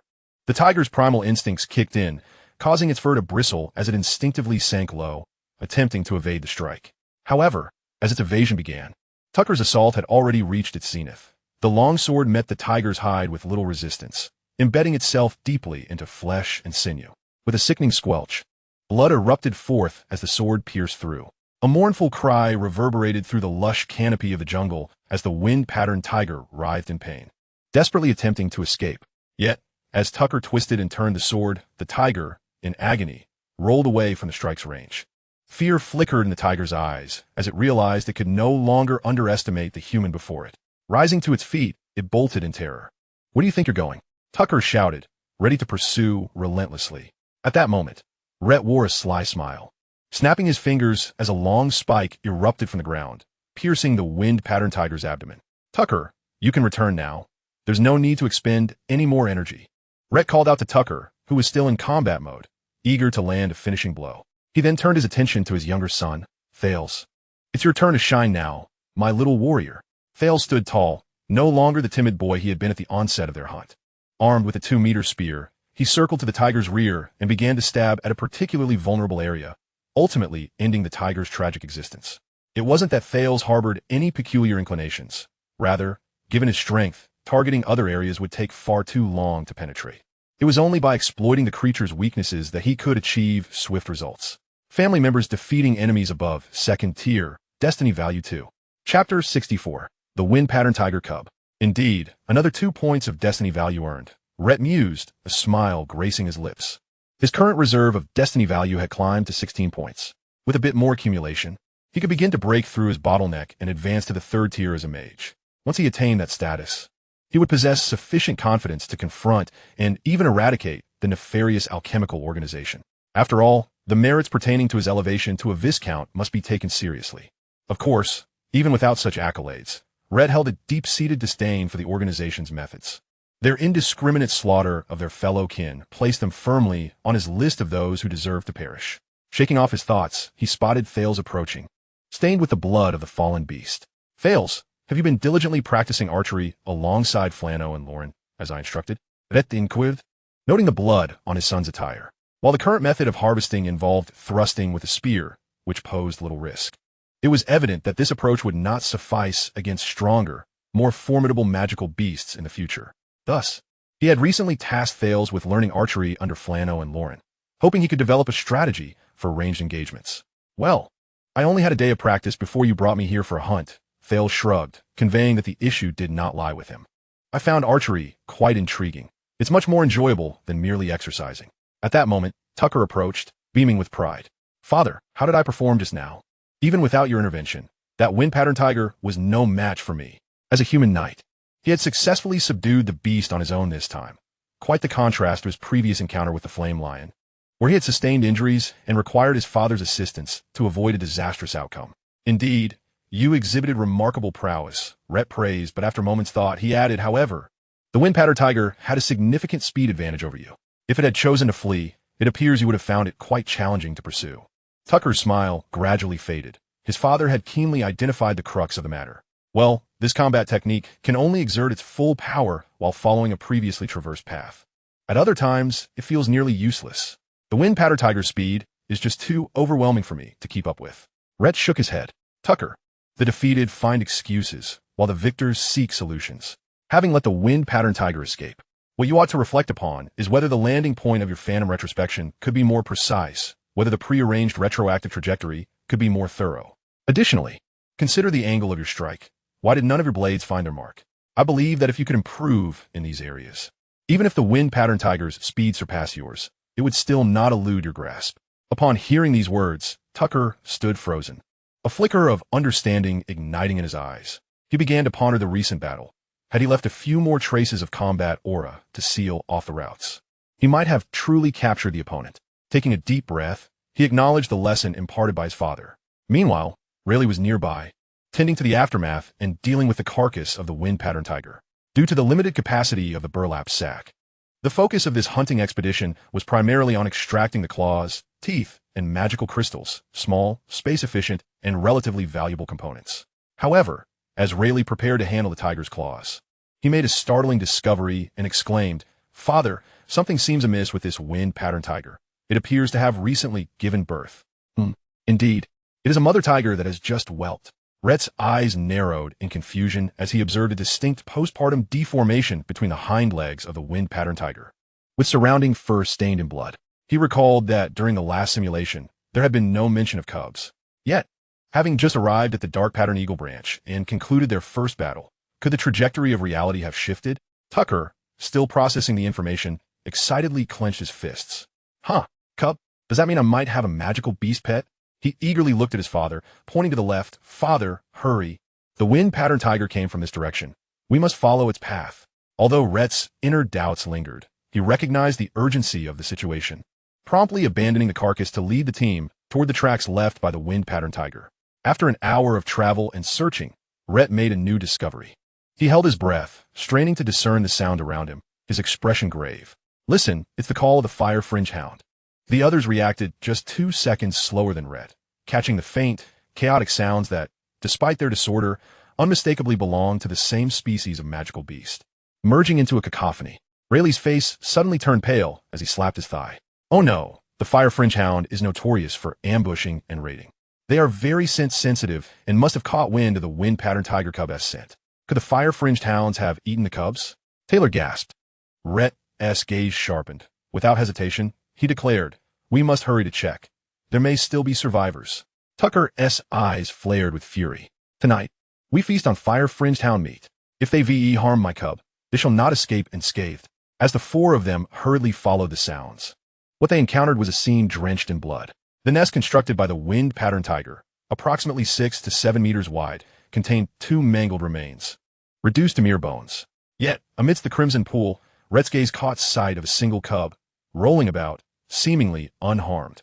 A flicker of joy ignited in Rayt's heart. The trajectory of reality had indeed altered. Though uncertain of where the deviation had occurred, he understood that by mastering his perspective ahead of time, subsequent actions would inevitably yield subtle differences. Perhaps a minor action had influenced the outcome. Rayt glared at the two vicious, fire-fringed hounds surrounding the solitary cub. With a surge of mental energy, he unleashed two earth spikes that swiftly dispatched them, ensuring no breath of life remained. Contemplating the situation, he was relieved they had arrived in time.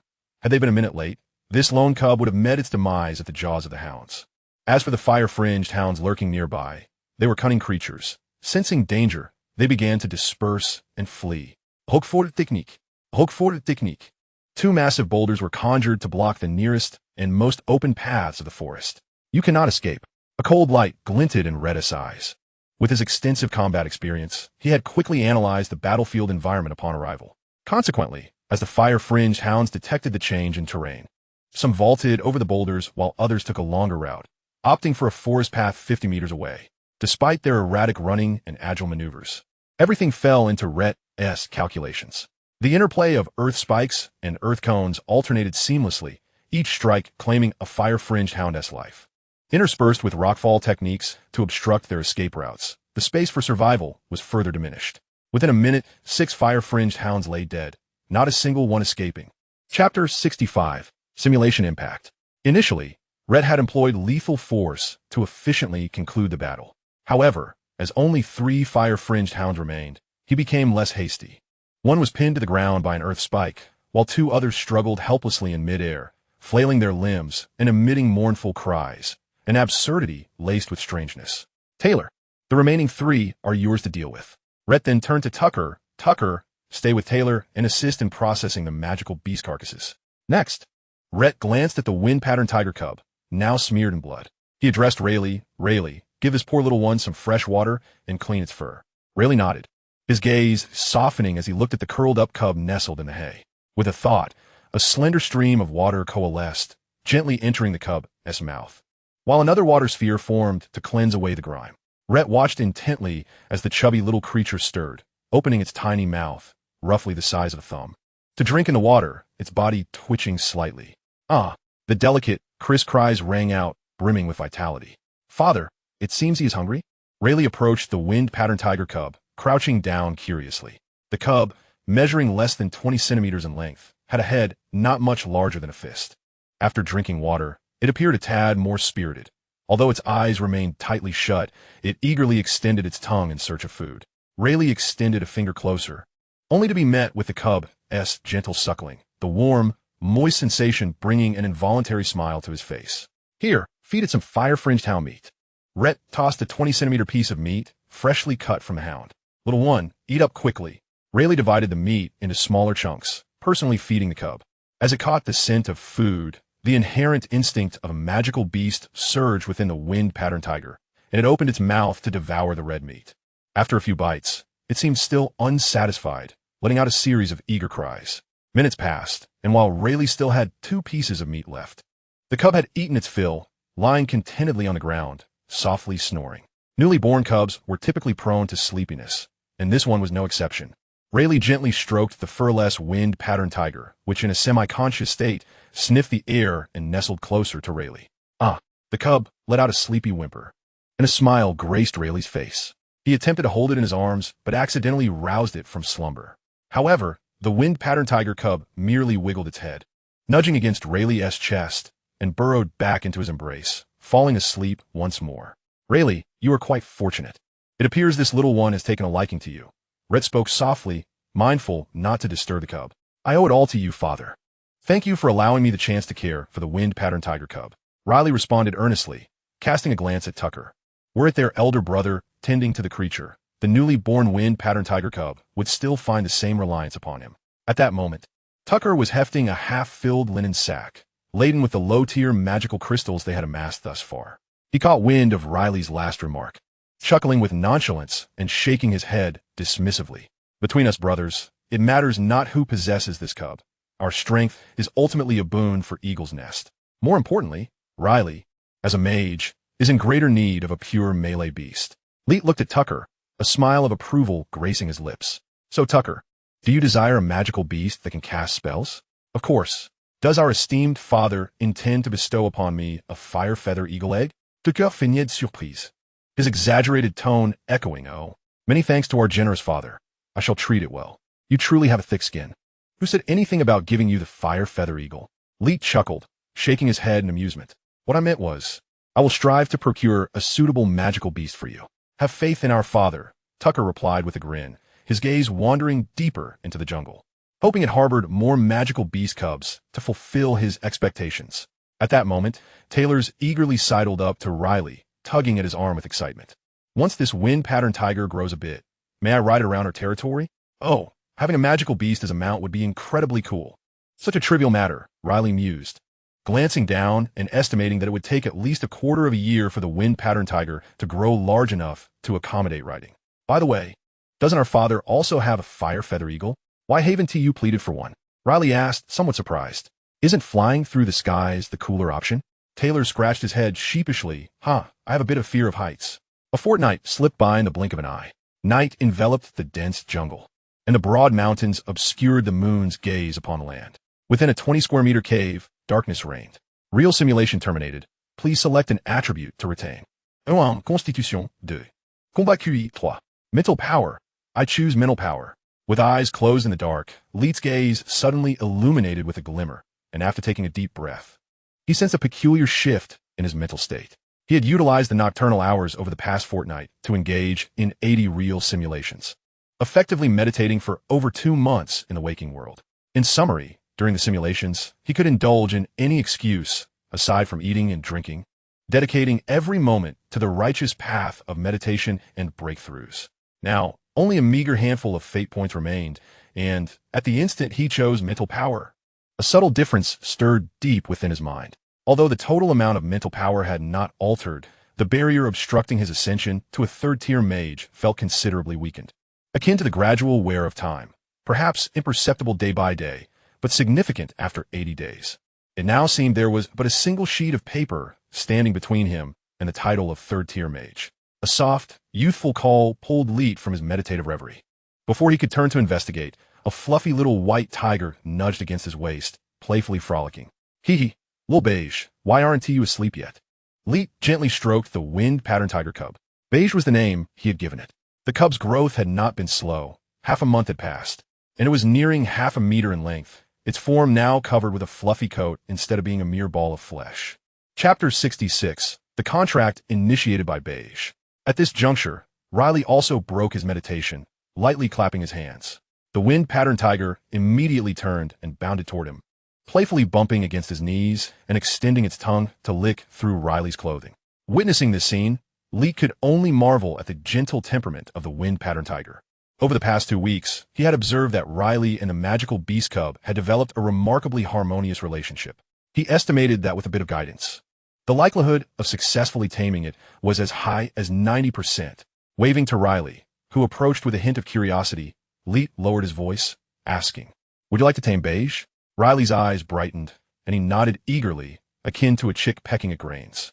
The method is simple. I will teach you a few techniques tomorrow morning. The following day, as dawn broke, Tucker awoke from his slumber, only to find that both his father and Rayt were absent from the cave. Rubbing his large eyes, he wondered, where could father and Rayt have gone? A series of urgent cries reached Tucker's ears, drawing his attention to a small white creature peeking out from a pile of hay 3 meters away, scanning for a familiar figure from its instinctual memory. Sensing the little creature's urgency, Tucker retrieved a meat chop from his backpack and tossed it over. With a resounding thwack, the wind-patterned tiger swatted the meat chop away with little interest, its small legs scurrying about the cave, inadvertently stepping on Taylor's, who jolted awake, bewildered as he rubbed his sleepy eyes. Where are Big Brother, Father, and Rayt? That's a question I wish to know as well, Tucker replied, spreading his hands in exasperation, and proceeded toward the cave entrance. Why is Beige in such a rush? Is it because Rayt is absent? Taylor's pondered, tapping his lower lip in thought. As Tucker reached the cave's entrance, his footsteps suddenly halted. He turned to observe the agitated Beige, and a sudden realization dawned upon him. The confusion in his eyes dissipated as he returned to the cave, patiently awaiting their return. Indeed, after another half hour, Rayt's figure gradually emerged from outside. Whoosh! A white figure darted past, leaping directly onto Rayt, yowling and nuzzling against his clothes. A warm glimmer flickered in Riley's eyes. Just as he was about to soothe the creature, his mouth fell open in astonishment. A circular, ethereal symbol flickered on Beige's forehead, intricate lines forming a complex and profound marking. Riley's heart raced as he realized that the method taught by his father was indeed effective, just by temporarily departing. Beige could no longer contain its yearning. Steadying his mind and wasting no time, Riley placed his hands against the ethereal symbol, attempting to summon his mental power. He anticipated a prolonged process, yet the experience surprised him with its ease. As soon as Riley's mental energy made contact, a unique force surged into his being. The ethereal symbol vanished immediately. As Riley's astonishment gradually subsided and he comprehended the situation, he lowered his gaze to meet Beige's bright eyes, feeling a newfound, wondrous connection between them. A fierce roar echoed in Riley's ears, transforming from a mere beastly growl into a meaningful exchange. Through this unique bond with Beige, he could sense its message. Hello, please don't abandon me. A smile blossomed on Riley's lips. In that moment, he could distinctly feel Beige's deep reliance on him. This bond, born from the depths of their hearts through their newly formed contract, established an extraordinary connection. Gently ruffling Beige's head, Riley retrieved a strip of meat from his satchel. Beige's eyes lit up, excitedly balancing on Riley's arm to seize the meat strip, exposing its delicate belly entirely to Riley. From the moment the magical beast contract was forged, Beige had regarded Riley as its most trusted companion. Congratulations, Riley. Tucker had just observed the entire process at the cave entrance and now approached Riley, offering heartfelt congratulations. Isn't it said that subduing magical beasts is not a particularly arduous task? For you, it seems as effortless as eating and drinking, Tucker remarked with a tone of envy. Riley pondered for a moment. Perhaps the reason lies not within me, but rather with Beige. As he spoke, Riley glanced at Beige, who was playfully snuggling in his arms. Indeed, a cub with such a gentle temperament as Beige must be a rare find, Tucker mused. Half an hour later, the figure of Rayt finally appeared. He looked at Beige, who was frolicking with Riley, and inquired, "How goes the situation?" "We succeeded, father. It was even smoother than you anticipated," Riley replied with a smile. "Where did you just venture off to?" "I scouted the surrounding terrain," Rayt said, gesturing towards the east where a crystalline lake lay. "But during my exploration, I discovered what appeared to be the tracks of a third-tier magical beast. Therefore, our upcoming hunt will need to shift westward." The expressions of the group grew serious. A third-tier magical beast warranted utmost caution, for encountering one could lead to their utter annihilation. "Father, our haul has already been substantial. Shall we not return to Eagle's Nest first?" Tucker inquired. "There is no rush. The western region still holds vast areas waiting for our exploration," Rayt replied, shaking his head. He thought to himself that he had yet to break through to a third-tier mage, and it was inconceivable to leave just yet. "I have already surveyed the western area. There are no significant dangers to contend with," Rayt instructed. "Pack up your gear. We prepare to set off." Before they could depart, the group followed Rayt to a fork in the path. Rayt surveyed the surroundings, noting a colorful maple and a black oil tree, and nodded to himself. Indeed, this was the spot. With a flick of his mind, the soil beneath them began to levitate slowly, forming a small mound nearby. In the adjacent pit, a linen bag was revealed, containing the spoils from their previous encounters. Tucker stepped forward, tossing in his own bag, brimming with treasures. The purpose of this was clear: to lighten their burden, as they had amassed considerable loot over recent days, and to avoid hindering their future battles. They opted to temporarily store it underground. After all, the Dark Pattern Eagle's branch was a desolate place, and coupled with the meticulous selection of the hiding spot, buried deep, Rayt was unconcerned about theft.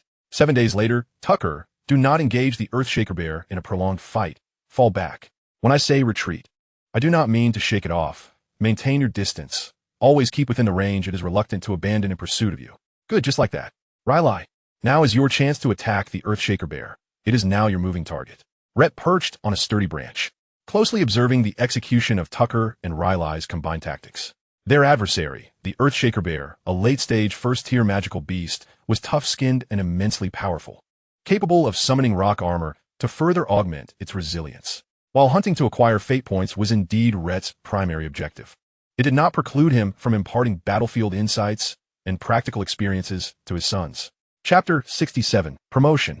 As Tucker heeded his father's commands, his pace faltered slightly, and feeling the footsteps of the Earthshaker bear drawing near, the long sword in his hand ignited with flames. At that moment, a water arrow struck the bear squarely on its forehead, eliciting a series of roars. Roar! The Earthshaker bear glared at the human figure 30 meters away. Clad in a blue cloak, seemingly standing still, yet the wand raised high in his hand ignited its fury. It thumped its chest with a resounding boom, its anger transforming into boundless energy, crushing the earth beneath its massive paws as it pursued once more. Oof. As Tucker noticed the Earthshaker bear abandon its chase of him, a cold glint flashed in his eyes. He took note of the large circle of combat markers already laid out behind him and executed phantom reversal. The faint traces left in the past glimmered with a soft red light, and in the next instant, it appeared as if a shadow flickered as Tucker swiftly returned to the spot where the Earthshaker bear had just paused. Flame slash. He thrust his sword, enveloped in swirling flames, towards the sluggish Earthshaker bear. It wasn't until a sharp flare pierced its back that the beast shuddered. Although he had struck true, Tucker's expression did not betray joy. A sudden tension gripped him as he realized his sword had lodged itself within the bear. The Earthshaker bear, already agitated beyond measure, felt the surge of pain course through its mind, muscles tightening as it let out a deep growl and summoned its magic once more.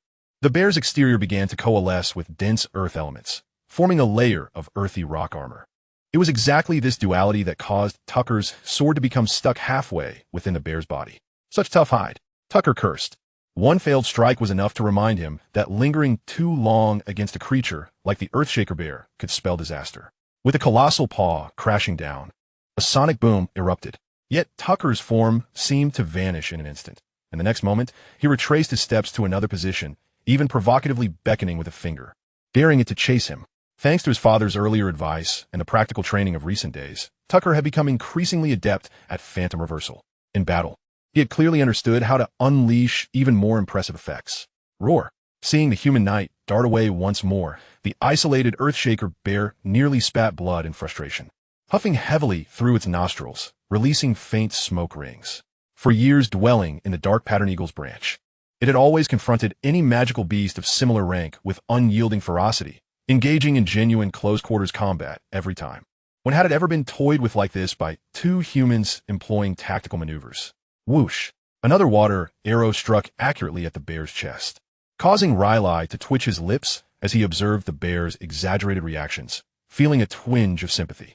The Earthshaker bear resumed its pursuit of Rayt. Phantom reversal, flame slash. Once Tucker detected the bear shifting its attention towards Rayt, he would launch an attack from behind. I'm back. Tucker swung at the back of the bear's head. From his vantage point in the trees, Rayt finally allowed a smile to grace his lips, muttering to himself, well done.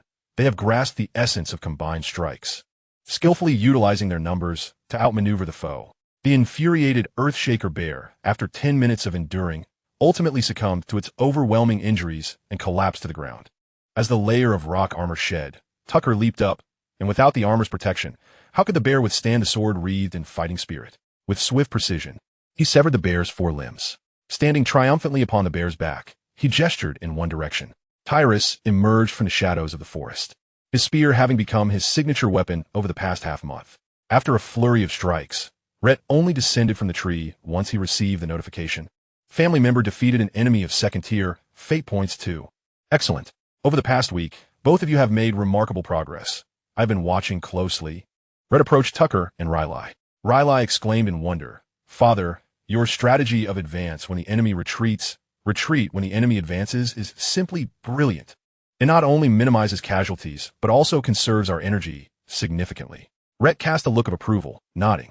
Indeed, engaging in a battle of numbers is all about harnessing the principle that 1 + 1 is greater than 2. Always remember, during wilderness hunts, maintain a vigilant awareness of your surroundings. If a fight can be resolved in a more relaxed manner to save your strength, do not engage in a head-on confrontation. In every battle, the elimination of targets is not the sole objective. Minimizing our casualties and conserving our physical strength to confront unforeseen events is equally imperative.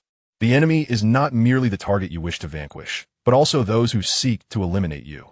This final statement, akin to a masterstroke, resonated deeply with Tucker and Rayt, who nodded in agreement. After dealing with the carcass of the violent earth bear, the group felt a pang of regret at the waste.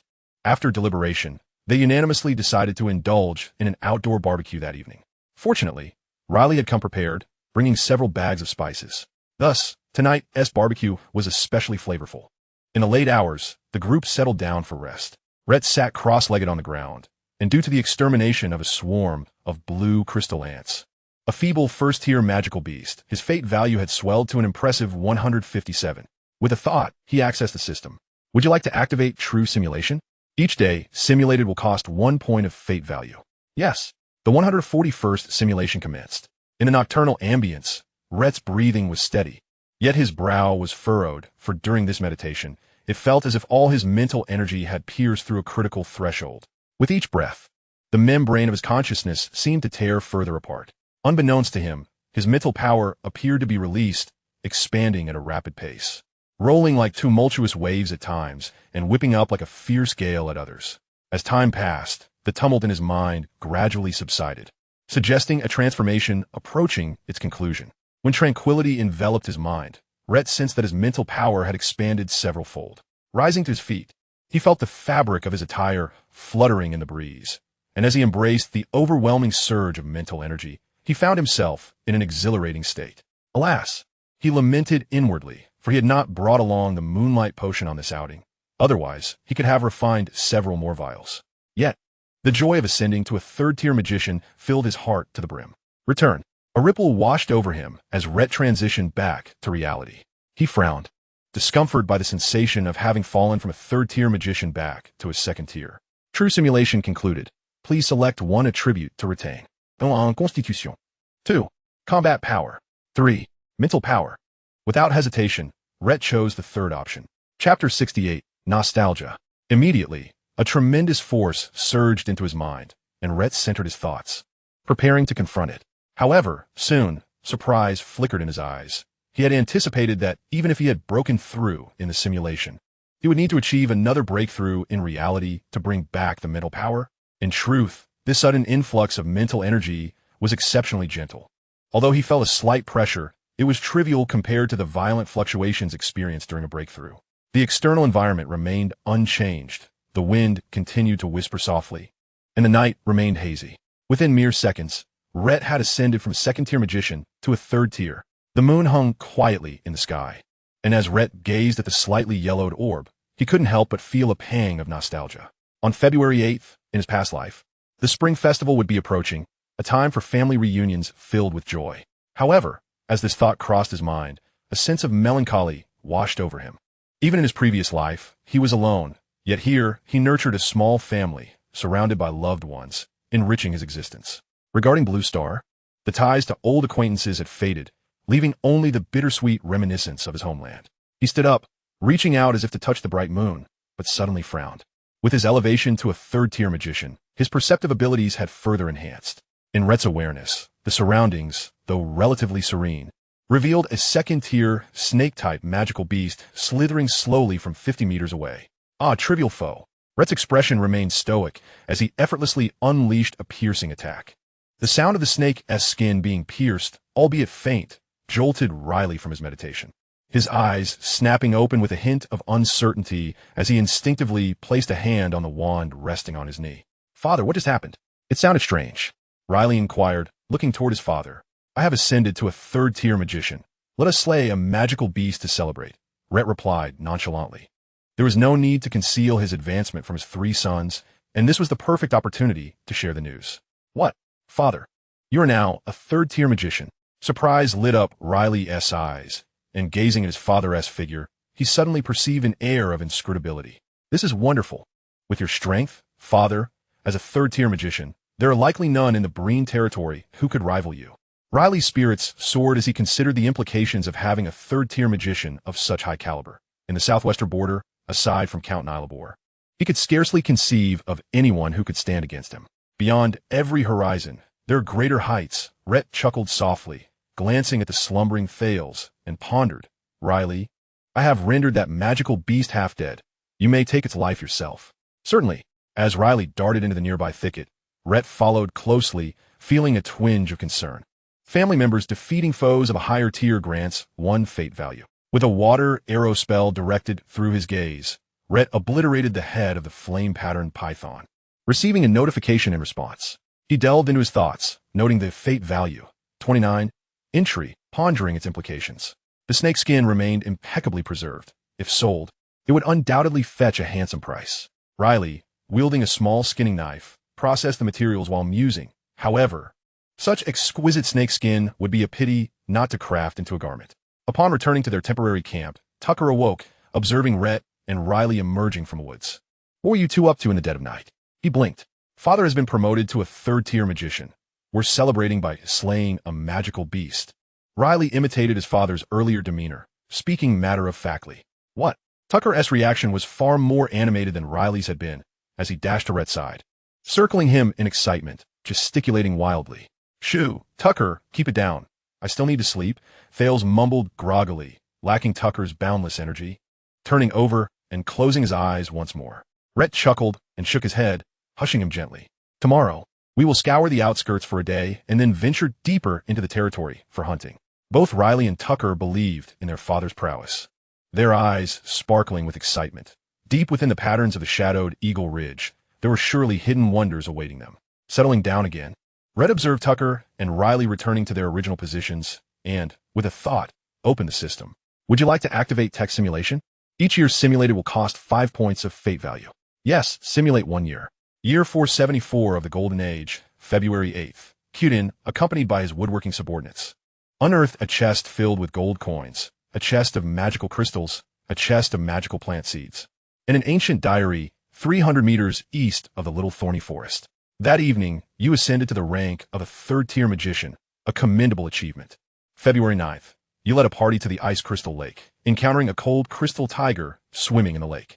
You engaged in a fierce battle and, without peril, managed to slay it. Near the Ice Crystal Lake, you explored the lake bed, discovering over 100 medium-grade water magical plants and 8 high-grade water magical plants. February 10th. You ventured deeper into the shadowed Eagle Ridge, encountering a third-tier giant tooth rock armored beast and a third-tier flash crystal leopard, which you dispatched without difficulty. February 11th. You encountered a third-tier wind feather sparrow, and after an intense struggle, you severely injured it, but it managed to escape. On February 15th, you stumbled upon a flourishing grove of intermediate dark magic plants, an exhilarating discovery, with a rough estimate of no less than 300 specimens. During the harvesting process, a piercing cry of an eagle echoed through the sky, and suddenly, your vision was engulfed in darkness. You had met your demise. "Ah, yet another death," Todd sighed softly, his gaze flickering as he contemplated the brief content of the simulation.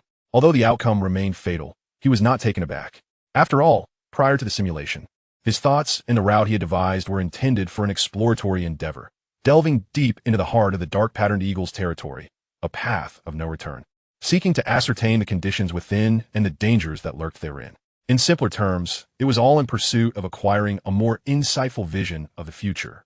What took Rhett by surprise was that during his month-long hunting expedition, Cudin had made another remarkable discovery. This time, the spoils appear to be quite extraordinary. A chest of gold coins, a chest of magic crystals, and a chest of magic plant seeds. Rhett pondered thoughtfully. Could it be that he had indeed deduced correctly? Was this the result of a noble family's migration or flight? It was otherwise challenging to explain the unearthing of such antiquities and treasures in this location. Setting these musings aside, there was no use in overthinking at this moment. He could only wait to return to his territory to better understand the circumstances. Chapter 69. The most optimal simulation. Earlier, while harvesting, did he not hear the eagle's cry? Rhett recalled the final segment of the simulation and, after a brief reflection, concluded it must have been the dark-patterned eagle. Only its speed could have dispatched him before he even had a chance to react. A fourth-tier magical beast had indeed ascended to the intermediate level, marking a significant leap in power. If Rhett, at the second-tier mage level, could manage to exchange a few blows with a third-tier beast, facing a fourth-tier beast as a third-tier mage would undoubtedly result in a crushing defeat. However, within the depths of the dark-patterned eagle's territory lay a field abundant with over 300 dark magic plants, a veritable treasure.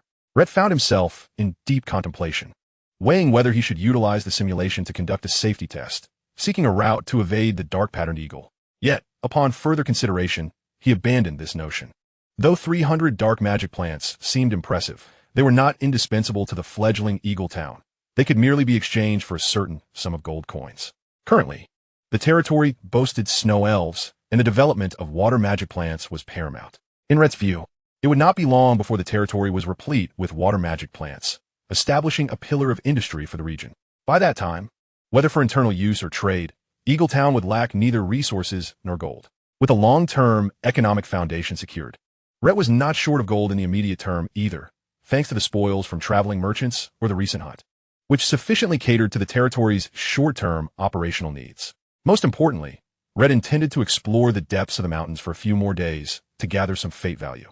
This seemed far more prudent than risking himself for 300 dark magic plants.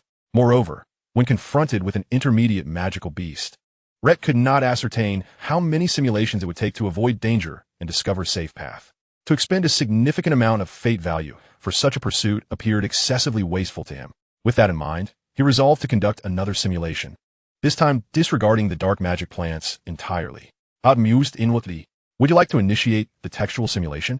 Each simulation year costs 5 fate points. Yes, simulate for 1 year. In the year 474 of the Golden Age, on February 8th, Putin, accompanied by his carpenters, unearthed a chest of gold coins, a chest of magic crystals, and a chest of magic plant seeds, along with an ancient diary. That evening, you ascended to the rank of a 3rd-tier mage, a commendable enhancement of your strength. On February 9th, you and your team ventured to the Ice Crystal Lake, where you encountered a frost crystal tiger swimming in the lake. Engaging in a fierce battle, you successfully vanquished it without peril. In the vicinity of the lake, you explored the depths and discovered 100 intermediate water magic plants and 6 high-tier water magic plants. On February 10th, you delved deeper into the dark-patterned eagle's territory, where you encountered a 3rd-tier giant tooth rock armored beast and a 3rd-tier flash crystal leopard, dispatching them without incident. On February 11th, you encountered a 3rd-tier wind feather sparrow, severely wounding it. However, it managed to escape. On February 15th, you discovered a patch of intermediate dark magic plants and opted to steer clear of that field, choosing instead to explore in the opposite direction. That night, you encountered a 3rd-tier frost breath lizard, inflicting serious injuries, yet it inadvertently escaped through a concealed burrow hidden within a pile of grass. On February 16th, you returned to the outskirts of the dark-patterned eagle's territory, engaging in a grand hunt for 1st and 2nd-tier magical beasts, ultimately slaying 7 2nd-tier beasts and 11 1st-tier beasts. By evening, you set off on your journey back to Eaglet Town, laden with the spoils of your hunt. On February 24th, Kleena visited your territory, and Rayt extended a warm welcome. Their relationship blossomed, and they agreed that Rayt would visit Town in the summer. On March 20th, you prepared to investigate the malevolent alchemy organization, with the first step being a trip to Maple Forest Town to preemptively halt the slaughter. On March 25th, upon reaching Maple Forest Town, you concealed your presence, ensuring that your recent elevation to 3rd-tier mage remained undisclosed. The Lord of Maple Forest Town greeted you with enthusiasm, and during your conversation, he revealed his intention to marry his youngest daughter to Rayt, which you tactfully declined. You proposed instead to arrange a marriage for Tylos, but he shifted the subject, refraining from further discussion of matrimonial alliances. On March 26th, in the dead of night, while strolling with the Lord of Maple Forest Town, you were ambushed by a 3rd-tier malevolent alchemist. Tragically, the Lord perished. However, due to your prior vigilance, you launched a tempestuous counterattack the moment the assailant appeared. After an intense skirmish, you severely wounded the adversary. Through rigorous interrogation, you obtained a wealth of intelligence regarding the organization. On April 3rd, you arrived at the abandoned mine, where you easily subdued a 2nd-tier knight and extracted further intelligence, confirming the accuracy of the information provided by the malevolent alchemist. You resolved to venture alone to the stronghold of the evil organization, located within the domain of Baron Rayt. On April 30th, upon reaching the territory of the Rayt family in Clear Spring Town, you were ambushed by 3 3rd-tier mages and 7 3rd-tier knights as soon as you entered the town. You sustained serious injuries and had no choice but to flee desperately. As you fled, the assailants relentlessly pursued you until a mysterious dwarf appeared, demonstrating formidable strength and repelling your pursuers with a single blow, granting you ample time to escape. On May 3rd, once you had healed, you returned to the vicinity of Clear Springtown, this time opting for guerrilla warfare. On May 4th, the mysterious dwarf came to your aid. When you inquired about their origins, they refused to divulge any details, merely stating that they hailed from the most nefarious organization in the world, and their codename was Black Star. On May 6th, you encountered a 3rd-tier mage clad in blue robes. Collaborating with Black Star, you successfully eliminated them. On May 7th, a 3rd-tier mage accompanied by 2 3rd-tier knights ventured out. Together, you dispatched 2 of them, leaving only 1 severely wounded knight to flee. On May 8th, the remaining 3rd-tier mage, accompanied by 5 3rd-tier knights, went on patrol. you and Black Star launched a surprise attack, eliminating the third-tier mage, and gradually took down the remaining 5 knights, leaving 1 survivor. Through these encounters, you deduced that Black Star had utilized a 5th-tier dark magic, Dark Wave, and a 6th-tier magic, Corrosive Missile, suggesting the consumption of a higher-quality dark bloodline potion, which enabled them to possess formidable combat abilities even at the 3rd-tier mage level. That day, you dismantled the malevolent alchemy organization, and Black Star departed alone.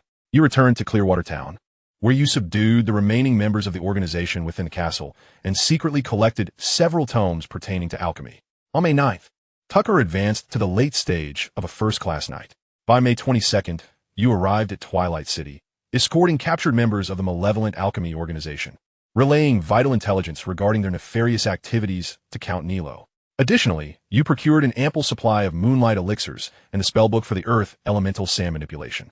On June 8th, after 2 weeks of thorough investigation, based on the testimonies of the captured organization members and on-site examinations of territories and villages previously afflicted over the past few years, along with the apprehension and interrogation of scattered remaining members, the heinous crimes of the malevolent alchemy organization were meticulously documented. Over the past few years, they had cruelly harmed a total of 142 mages and knights, alongside countless innocent civilians exceeding 10,000. On July 1st, the stableman George assisted Heg to deliver triplets.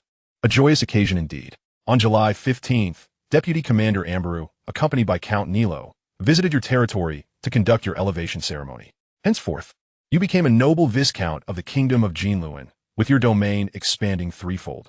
On August 2nd, following the news of your eradication of the malevolent alchemy organization, some individuals, whose homelands have been destroyed by the organization, sought refuge in fledgling Eaglet Town. On August 5th, a second-class mage approached you for shelter, claiming mastery over alchemy and that his family had once preserved alchemical knowledge. He recounted that 3 years prior, his family had been slaughtered by the malevolent alchemy organization, leaving him as the sole survivor, and he expressed profound gratitude upon hearing of your vengeance on their behalf. By September 3rd, owing to Rylai's extensive use of moonlight elixirs, he reached the pinnacle of first-class mage, while the awakening of the snow elf propelled him to second-class mage. On October 4th, a third-class bloodhoof boar attacked your territory, but your timely assistance led to its demise, albeit at the cost of 3 civilian lives.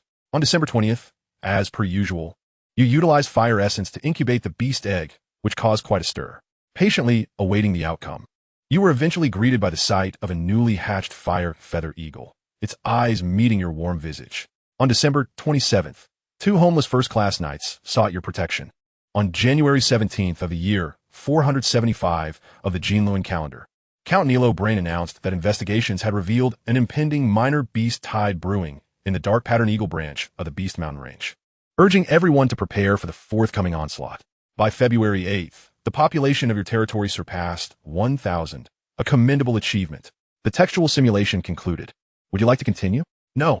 Upon concluding the simulation, Rayt took several minutes to fully digest its contents. Indeed, this simulation proved to be the most successful one since the inception of the first simulation. Had mused internally. Not only was he unharmed, but his 3 sons also emerged unscathed. The resolution of the malevolent alchemy organization transpired even more smoothly than he had anticipated, devoid of further complications.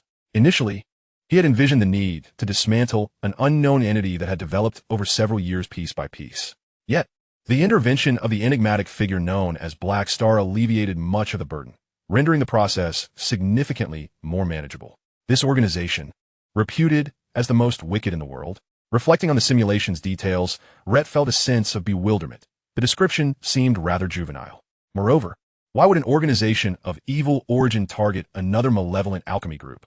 Such questions perplexed him, and he shook his head, temporarily stifling these uncertainties. Nevertheless, Rayt dared not underestimate this organization. The member codenamed Black Star, a third-class mage, possessed the ability to cast 5th or even 6th level dark magic.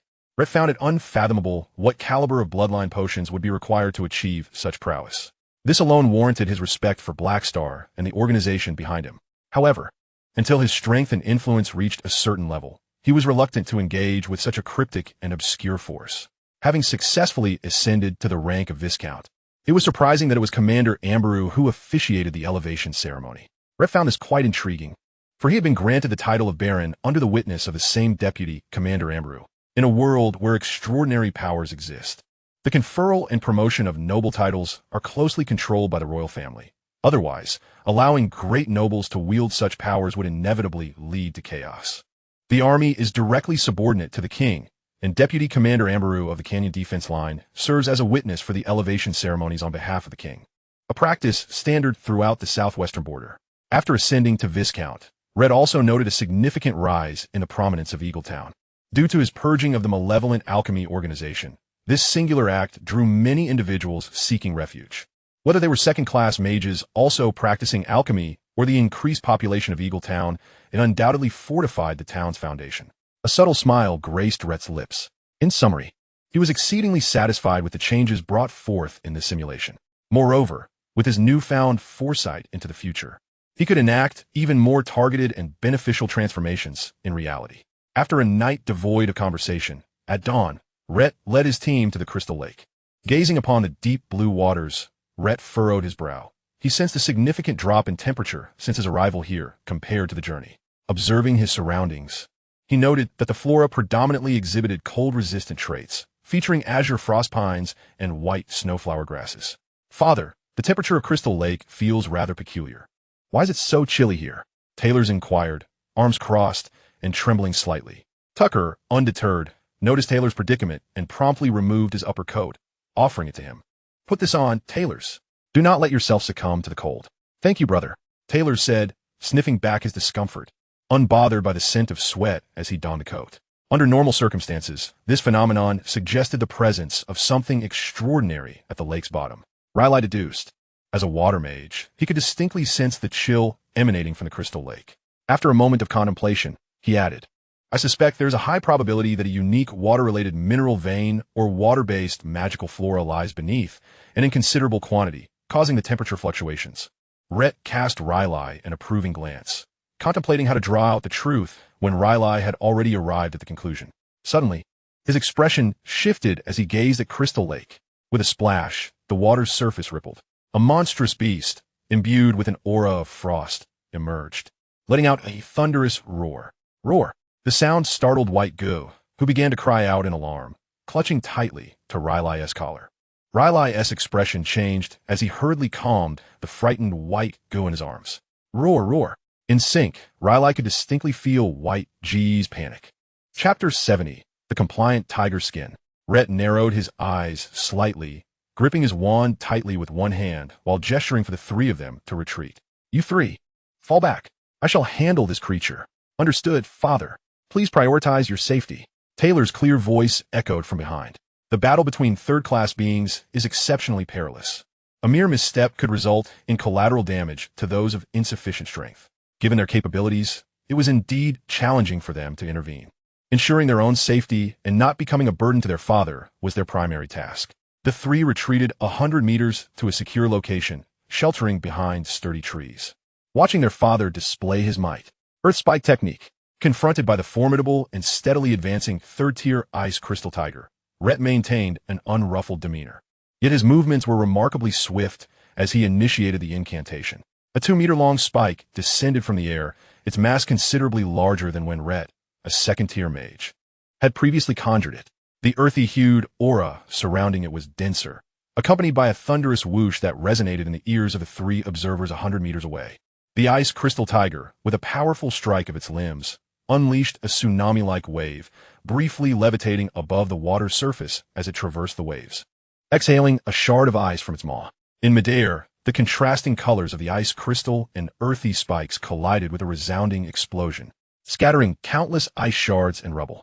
The sky was filled with glistening ice particles, creating a hazy spectacle. Fragments of stone ricocheted in all directions, crashing into the lake's surface, sending a myriad of tiny droplets into the air, while the scattered ice crystals refroze the water. Nearby, Rayt was left in awe, realizing that a third-tier mage was leagues beyond his capabilities. The breathtaking combat scene not only captivated him, but also broadened his horizons. Rayt enveloped himself in a layer of rock shield, deftly wielding his wand as he focused intently on the ice crystal tiger approaching the shore. Channeling his mental energy, he swiftly cast an earth spike. The ground trembled, and despite the tiger's heightened vigilance, it was caught off guard by the cleverly angled spike that pierced directly into its abdomen, halting its movements abruptly. Rayt aimed for the creature's heart. Yet he knew that defeating a third-tier magical beast in a single strike was an uncertain endeavor, although the vital spot was narrowly avoided. The hit to its abdomen hindered the tiger's actions, presenting Rayt with another opportunity. His eyes glimmered with determination as he summoned a massive meteor from the sky. Fueled by rage, the ice crystal tiger's eyes blazed with fury, its pain igniting its ferocity. It unleashed another icy projectile, while simultaneously striking the ground beneath with its formidable claws, creating multiple illusory images that held immense power, shattering the spikes beneath its feet. Concurrently, the descending meteor was pierced by the ice shard, crashing to the ground and causing tremors in the earth. Though blood streamed from the tiger's abdomen, it narrowly escaped a perilous situation. It gazed at the human before it, no longer exuding the arrogance it had initially displayed. After experiencing a tangible lesson and feeling the sting of pain, its eyes now reflected a deep-seated wariness. Having grown accustomed to bullying lesser creatures in the dark pattern eagle branch, it was rare for it to encounter an adversary capable of making it appear so disheveled. With a guttural growl, the ice crystal tiger arched its back, pacing back and forth before Rayt. Observing the creature's hesitation, Rayt held his breath. Realizing this was no brash opponent. Reflecting on the inferior intellect of lower-tier magical beasts, he devised a cunning plan. He took a step back, probing the tiger's reaction. The ice crystal tiger paused, taken aback by the retreat of its foe, instinctively associating it with the mutual retreats often seen in battles with other beasts. Its simplistic thought process led it to believe, is my opponent no longer inclined to fight? Perfect, for I may not necessarily prevail. Gradually its guard lowered, seeking to avoid a lethal confrontation with such a troublesome adversary. Meanwhile, Rayt feigned wariness while meticulously observing the tiger's every move.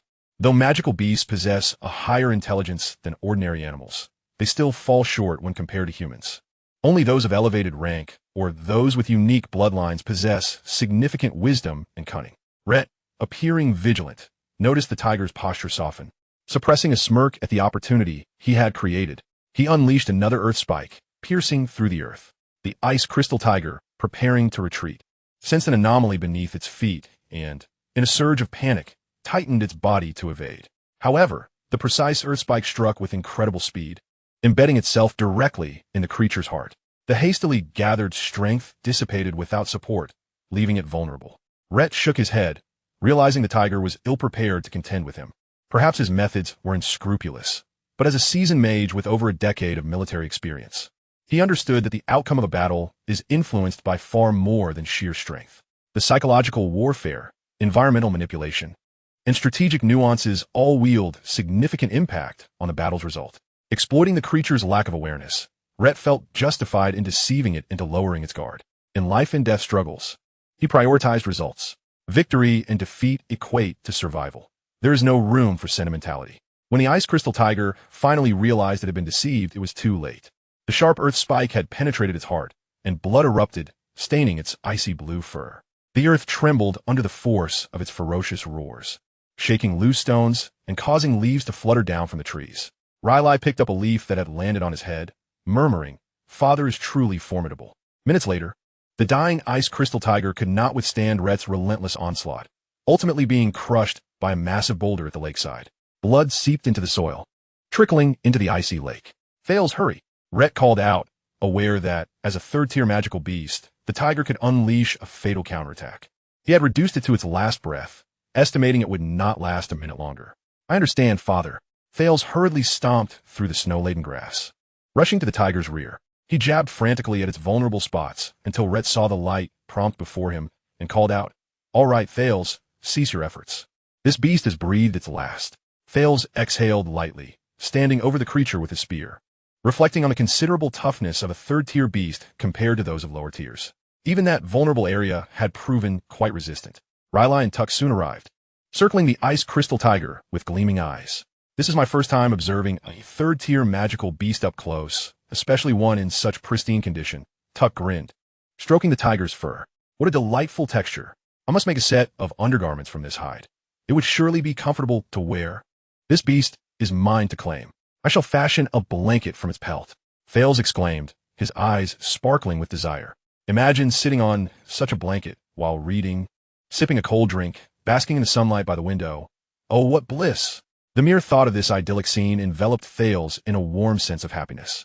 Chapter 71. Reimagining the plan. Achoo! Thales sneezed suddenly, shivering as he said, "No, it's far too cold by the lake. I need to step outside for a moment." Observing Thales's retreating figure, Tuck scratched his head, then glanced down at the ice crystal tiger's 4-meter length. Estimating that the hide would be sufficiently large for his own undergarment, he mused, surely there's enough for Thales to make a blanket as well. With a chuckle, Tuck drew a small knife and immediately set to work tearing at the tiger's pelt. "Wait for me on the shore. I'll be right back." Rhett realized it was time to extract the water-based magical plants. After uttering this, he turned and leaped into the icy lake. Half an hour later, Rhett resurfaced, tossing a handful of magical plants onto the shore before diving back down. Tucker and Riley, invigorated, gathered around an assemblage of over 50 magical plants. Riley meticulously scrutinized them, his eyes shimmering with delight. Ice crystal lilies. There were countless ice crystal lilies here, the principal ingredient for the moonlight potion. Recalling the last time his father had gifted him magical plant seeds, he remembered that the quantity of ice crystal lilies had been the least. Subsequent seed exchanges had yielded mostly snow vine and mist lotus seeds. After all, it was common knowledge that ice crystal lilies were the primary material for spirit potions, thus possessing a value surpassing that of comparable magical plants. In Riley's view, if this expedition could procure a substantial number of ice crystal lilies, it would undoubtedly be a delightful surprise, offering tremendous assistance in acquiring the moonlight potion in the future. Minutes later, Rhett surfaced once more and swam towards the shore, not sinking back to the lake's depths. Witnessing his father's approach, Riley felt a tinge of regret. If only he could make a few more dives, it would prove the lake's magical plant abundance. With only 2 attempts, he estimated that the number of magical plants might not exceed 100. However, as Rhett reached the group, expressions of astonishment flickered across their faces. "BRR, why is it suddenly so cold? Father, what is it that you are concealing behind you?" Riley inquired, his gaze filled with curiosity. "Awoo, awoo." White Gur trembled with cold, burrowing into Riley's embrace, staring fearfully at the figure emerging from the water. Rhett surveyed the faces of those present, revealing a mysterious smile as he brought forth his right hand, displaying an ice-sculpted flower, crystalline and translucent, shimmering under the sunlight with a spectrum of colors. Tucker blinked in wonder, gazing at the ice-sculpted flower in Rhett's hand, feeling as though he had heard of it before. Yet, after ruminating for a while, he could not recall. Scratching his head in a flurry of urgency, he asked, "Father, what magical plant is this? Such a beautiful flower. Could it also be a magical plant?" In Tyler's eyes, small stars seemed to twinkle, shimmering brightly. Hot nodded silently. Only Riley, with a look of uncertainty, regarded the 8 ice-sculpted magical plants, their blossoms forming a rare, circular shape. After rummaging through his memories, he finally uttered a name that left him incredulous. "Father, could this possibly be the high-grade water-type magical plant, frosted sunflower?" "Oh, quite impressive. You know the name of this magical plant." Rhett smiled warmly, lifting the frosted sunflower high, its dazzling luster radiating in the sunlight. "I never expected it to truly be a frosted sunflower," Riley murmured, his eyes still wide with astonishment. "I've only heard descriptions, but have never seen its true form." Engrossed in thought, Riley continued, "One detail that stands out in my memory is that the frosted sunflower thrives in vast oceans, with a growth period of 2 years. However, thereafter, it yields a batch of ice crystal seeds annually, which are highly favored by water-type magical beasts and possess remarkable effects when used in alchemical potions." Gently extending his hand to caress it, he felt its icy smoothness. "Father, 2 years ago, at the Doton auction in Twilight City, a single frosted sunflower seed sold for 10 silver coins. 10 silver coins? Rhett's face registered astonishment. He was well aware of the value of high-grade water-type magical plants, but as Riley had indicated, cultivating this frosted sunflower on a larger scale could indeed yield a veritable golden goose. However, he quickly pondered that it would take several years to cultivate these 8 high-grade magical plants into a substantial yield. Contemplating this, Rhett's resolve to amass resources further solidified. Long-term development aligned more closely with his interests. It would be splendid if this ice crystal tiger had cubs. They could spit ice spikes, which would be incredibly impressive. Tucker remarked, glancing at the bloodied corpse of the ice crystal tiger, a hint of regret flickering in his eyes. Rhett patted Tucker's shoulder firmly, remaining silent, for he understood that the likelihood of Tucker acquiring a magical beast cub during this hunt in the dark pattern eagle's lineage was slim. At this moment, Rhett contemplated whether it would be more advantageous to hunt third-tier magical beasts in the deeper regions starting tomorrow or to continue slaying second-tier magical beasts in the periphery. After a few minutes of reflection, Rhett revised a strategy. Given that both short-term and long-term development of their territory had sufficient resources to support it, the materials and magical crystals from two third-tier magical beasts were no longer of paramount importance. Only the fate value held greater utility for him. However, the magical beasts in the deeper regions, according to simulated data, were considerably scarcer than the first and second-tier beasts in the outskirts. Rhett pondered deeply. After all, it had taken him an entire week to successfully slay two third-tier magical beasts, a far cry from the efficiency in the periphery. Furthermore, the fate value gained from slaying a third-tier magical beast was only 1 point higher than that of a second-tier beast. Rhett could not help but lament that becoming a third-tier magician, before mastering the quicksand technique, had revealed the cumbersome nature of earth-type magicians among their ranks. Lacking the binding spells of water-type magicians and the acceleration spells of wind-type magicians, even light and dark-type spells came with certain limitations.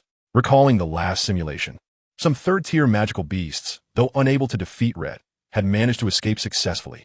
In the span of one simulated week, out of 4 encounters, two third-tier magical beasts had evaded him.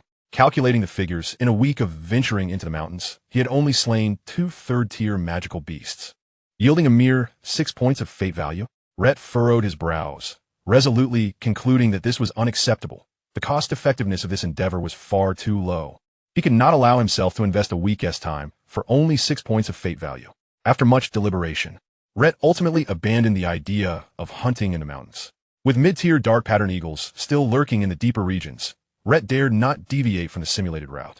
Any arbitrary alteration could bring about adverse repercussions, attracting entities he could not afford to provoke, leading to irreparable regret. Those who drown are often skilled swimmers. Even with a simulator, Rhett remained vigilant. Faced with opponents of significantly superior strength, he could not bear the risk that a slight deviation in reality could entail. He called for Tyler as well, preparing to announce the change in plans. However, he was met with Tyler's furious expression, pouting and pointing at the corpse of the ice crystal tiger on the ground, alongside a heap of tiger pelts at Tucker's feet. Tucker, look at what you've done to the tiger pelt." Upon hearing Tyler's reproach, Tucker stiffened, sheepishly chuckling. It's my fault for being a bit too forceful and tearing the pelt apart." He scratched his head awkwardly and then indignantly added, "Humph. It must be because this knife is too sharp. With just a little pressure, it shredded the neatly stacked tiger pelts into 3 pieces."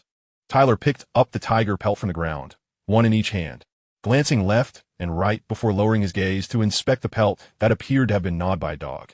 He sighed in frustration. He certainly did not want such an unsightly blanket. It would ruin his mood while reading, though it could still be used in a pinch if laid on the ground. Rhett chuckled as he affectionately ruffled Tyler's hair. "If you find this tiger pelt insufficient in size, there will still be time for hunting ahead. We can find another magical beast with softer fur for you." Bending down to pick up a small piece of the tiger pelt, Rhett stroked his chin, contemplating that this small piece could be fashioned into a snug little coat for Dick, trimming the uneven edges a bit. Yes, it would surely fit him well. "What do you think?" Rhett asked, glancing at Tyler. "Oh, are you making clothes for my little nephew?" Tyler replied, his eyes wide with surprise, before nodding slowly. "How did I not think of that? That's a splendid idea. I'm all for it." Tyler, beaming, raised his right hand, suggesting that the larger piece of tiger pelt could be made into a blanket for Dick, ensuring he would be quite comfortable lying on it. He then turned to Tucker and added, "This time, I'll let you off the hook for Dick's sake." Tucker stared wide-eyed, struggling to find words, incredulous that the fruits of their father's labor had somehow turned into a debt he owed to his younger brother. Upon reflection, it occurred to him that Dick could comfortably recline upon the cold, crystalline tiger pelt blanket, swiftly dismissing any lingering discontent from his mind, and cheerfully tucking the pelt into his embrace. Once this brief interlude with the tiger pelt concluded, Rhett cleared his throat. "Ahem, there are matters I must convey to you." After reiterating the plan to his 3 sons, Rhett clasped one hand behind his back, awaiting their responses. Tucker, Riley, and Thales exchanged glances, signaling their unanimous agreement. Before the authority of the family patriarch, they all expressed their approval without hesitation. Consequently, over the course of the following week, Rhett led the group on hunts along the periphery of the dark feather eagle vein, achieving remarkable success. They effortlessly crushed any first or second-tier magical beast they encountered. On the evening of the week's end, Rhett summoned his mental energy to manipulate the earth element, unearthing the soil beneath. Tucker eagerly retrieved the flax sacks concealed beneath the ground, exclaiming, "Father, the bounty from this hunt is truly abundant. I dare say, we may have nearly cleared these outer magical beasts." He placed the sacks on the ground, and Riley leaned in to gently pat one, a smile gracing his lips. Rhett surveyed the 6 hefty flax sacks, filled to the brim with magic crystals, resilient parts of magical beasts suitable for crafting equipment and various items. And some delectable beast meat. These spoils were worth no less than several hundred gold coins. He chuckled softly and shook his head, remarking that it was insufficient. They had merely operated on the western side of the dark feather eagle vein, which represented only a fraction of the entire mountain range. Much work remained before a thorough cleansing could be achieved. Nonetheless, the quantity he had culled over these days should suffice to delay the impending beast tide, he mused. After all, during the last simulation, the onset of the beast tide had been postponed until early next year, likely in close correlation with his current purging efforts. Casting a glance at the panel, he noted the fate points, 217 section, a smile curving his lips, thanks to the magical beasts of the dark feather eagle vein, which had been accumulating for quite some time, heralding the beast tide. It was only due to this that he had such a plethora of magical creatures to harvest. Otherwise, amassing fate points at such a rapid pace would not be an easy feat with the current fate points. Whether utilized for true simulation, training, or tech simulation to broaden his foresight, he felt adequately equipped for a while. Satisfied, Rhett extended a finger to scratch the chin of the white tiger who nestled in Riley's arms, its fur soft and tender. Grr. The white tiger seemed to express its dissatisfaction, but to Rhett, it bore no semblance of menace. Rather, its adorable demeanor only heightened his amusement. His grin deepened, and he mischievously ruffled the creature's fluffy head. Grrr. The white tiger, left with no recourse, let out a plaintive sound, shrinking further into Riley's embrace, its little head drooping in resignation. "Riley, this white tiger has grown over half a meter long. Carrying it every day does not appear very dignified." Rhett chuckled. Riley shrugged, appearing somewhat exasperated. In the meantime, the white tiger was suddenly placed on the ground, rolling over before landing steadily, letting out a low growl and shaking its head, clearly displeased. Only Riley could distinctly sense the creature's silent plea. "I want to be held. Do not abandon me." "See, father, this white tiger does not resemble a magical beast at all," Riley remarked, looking down at it. "I dare say it may well be a dog clad in tiger skin." "Ha ha ha, what a vivid analogy." Tucker laughed heartily, though poor Thales, standing beside him, was caught off guard, hastily covering his ears with a grimace and sidestepping. "Oh no, Tucker, must you not alter your loud habits? Or, at the very least, be mindful of those around you when you feel the urge to shout?" Thales complained, rubbing his ears. "Surely you do not wish to see your dear brother rendered deaf, do you? Well, being deaf could be quite advantageous. Then I would not have to endure Tucker's incessant shouting. Wouldn't you agree?" Riley interjected humorously, shaking his shoulders. Thales gazed at Riley in shock before a mischievous glint sparkled in his eyes. "Then why not wish for Tucker to become mute? That way, neither of us would have to hear his cries." Rhett chuckled lightly. "That is not entirely out of the question. Of course, I mean, provided you possess that capability." Thales huffed in discontent, while Tucker wore his signature goofy grin, standing there dazed, and then changed the subject. "Father, it's getting late. Shall we set off now?" Rhett nodded. "Yes, departing sooner will allow us to return to Eagle Nest Town earlier." Upon hearing the mention of returning, Thales leaped with joy. Chapter 73. Plans for the Future Territory. "Yea, we can finally go back. Once we return, I must indulge in a hot bath and then recline on my warm bed, reading my fantasy novel." Thales' expression was lost in reverie, already envisioning the scene, a smile unwittingly gracing his lips. "Ah, and I must lie upon this blanket." Thales glanced at the vibrant red woolen blanket tucked under his arm, its warmth enveloping half of his body, and smiled contentedly. "That is permissible, but you must not stay up all night reading, Thales. It will affect your training the following day," Rhett cautioned. "I shall have the butler supervise you. If you disobey, I will gift this woolen blanket to Riley." "Oh, that would be splendid." Riley eagerly chimed in, feigning surprise, then turned to Thales. "Dear brother, when we return, I shall certainly accompany you for an all-night reading session. Last time, you recounted the tale of the knight being harmed by the wizard. It sounded quite riveting." "Oh no, Riley, it was the knight harmed by his mentor, not a wizard." Thales rolled his eyes, correcting him. "But I recall the protagonist was transformed into a potion. Was he not? If not a wizard, could it not be the knight who possessed alchemical knowledge?" Riley's retort momentarily left Thales speechless, and he pouted, "Regardless, I shall not allow you to read all night with me. Oh no, I refuse to stay up. This woolen blanket is mine." A smile flickered in Riley's heart. He held little interest in the blanket, his actions mirroring those of their father, merely encouraging Thales to strengthen his physique. Casting a glance at Thales, Riley shrugged. This is for the best. I shall indeed supervise you alongside the butler. Oomph. Thales clutched the woolen blanket tightly, turning his head away. The journey back was uneventful. Rhett remained vigilant, keenly observing the ground for any areas that might barely qualify as resource points. However, the straight path limited his view, and he found no noteworthy locations. His intention was to estimate how to expand the territory threefold, which would entail an increase of twofold, determining which lands it should extend into. Previously, Sun Lake had been the boundary area on the western side of his territory. Eaglet Town essentially lay at the very center of the territorial expanse. Throughout the journey, Rhett contemplated the future expansion of his territory upon being elevated to a viscount, yet he estimated that the chance of acquiring a new piece of land was slim.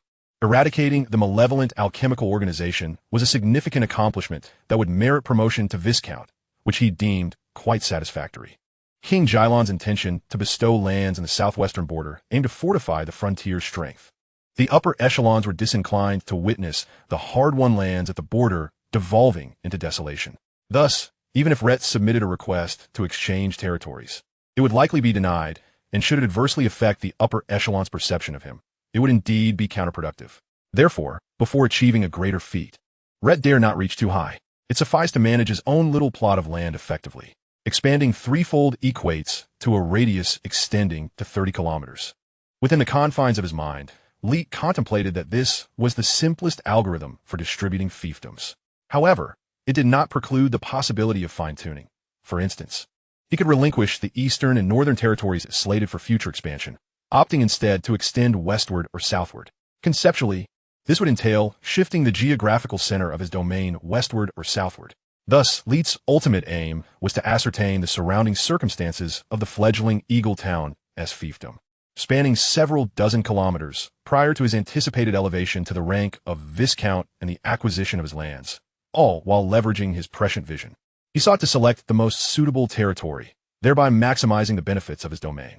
"Ah, we are nearing home," Tucker exclaimed, his eyes drawn to the horizon where a lake appeared suddenly, and he let out a jubilant cheer. Ryle and Thales maintained a more composed demeanor, yet their eyes sparkled with added mirth.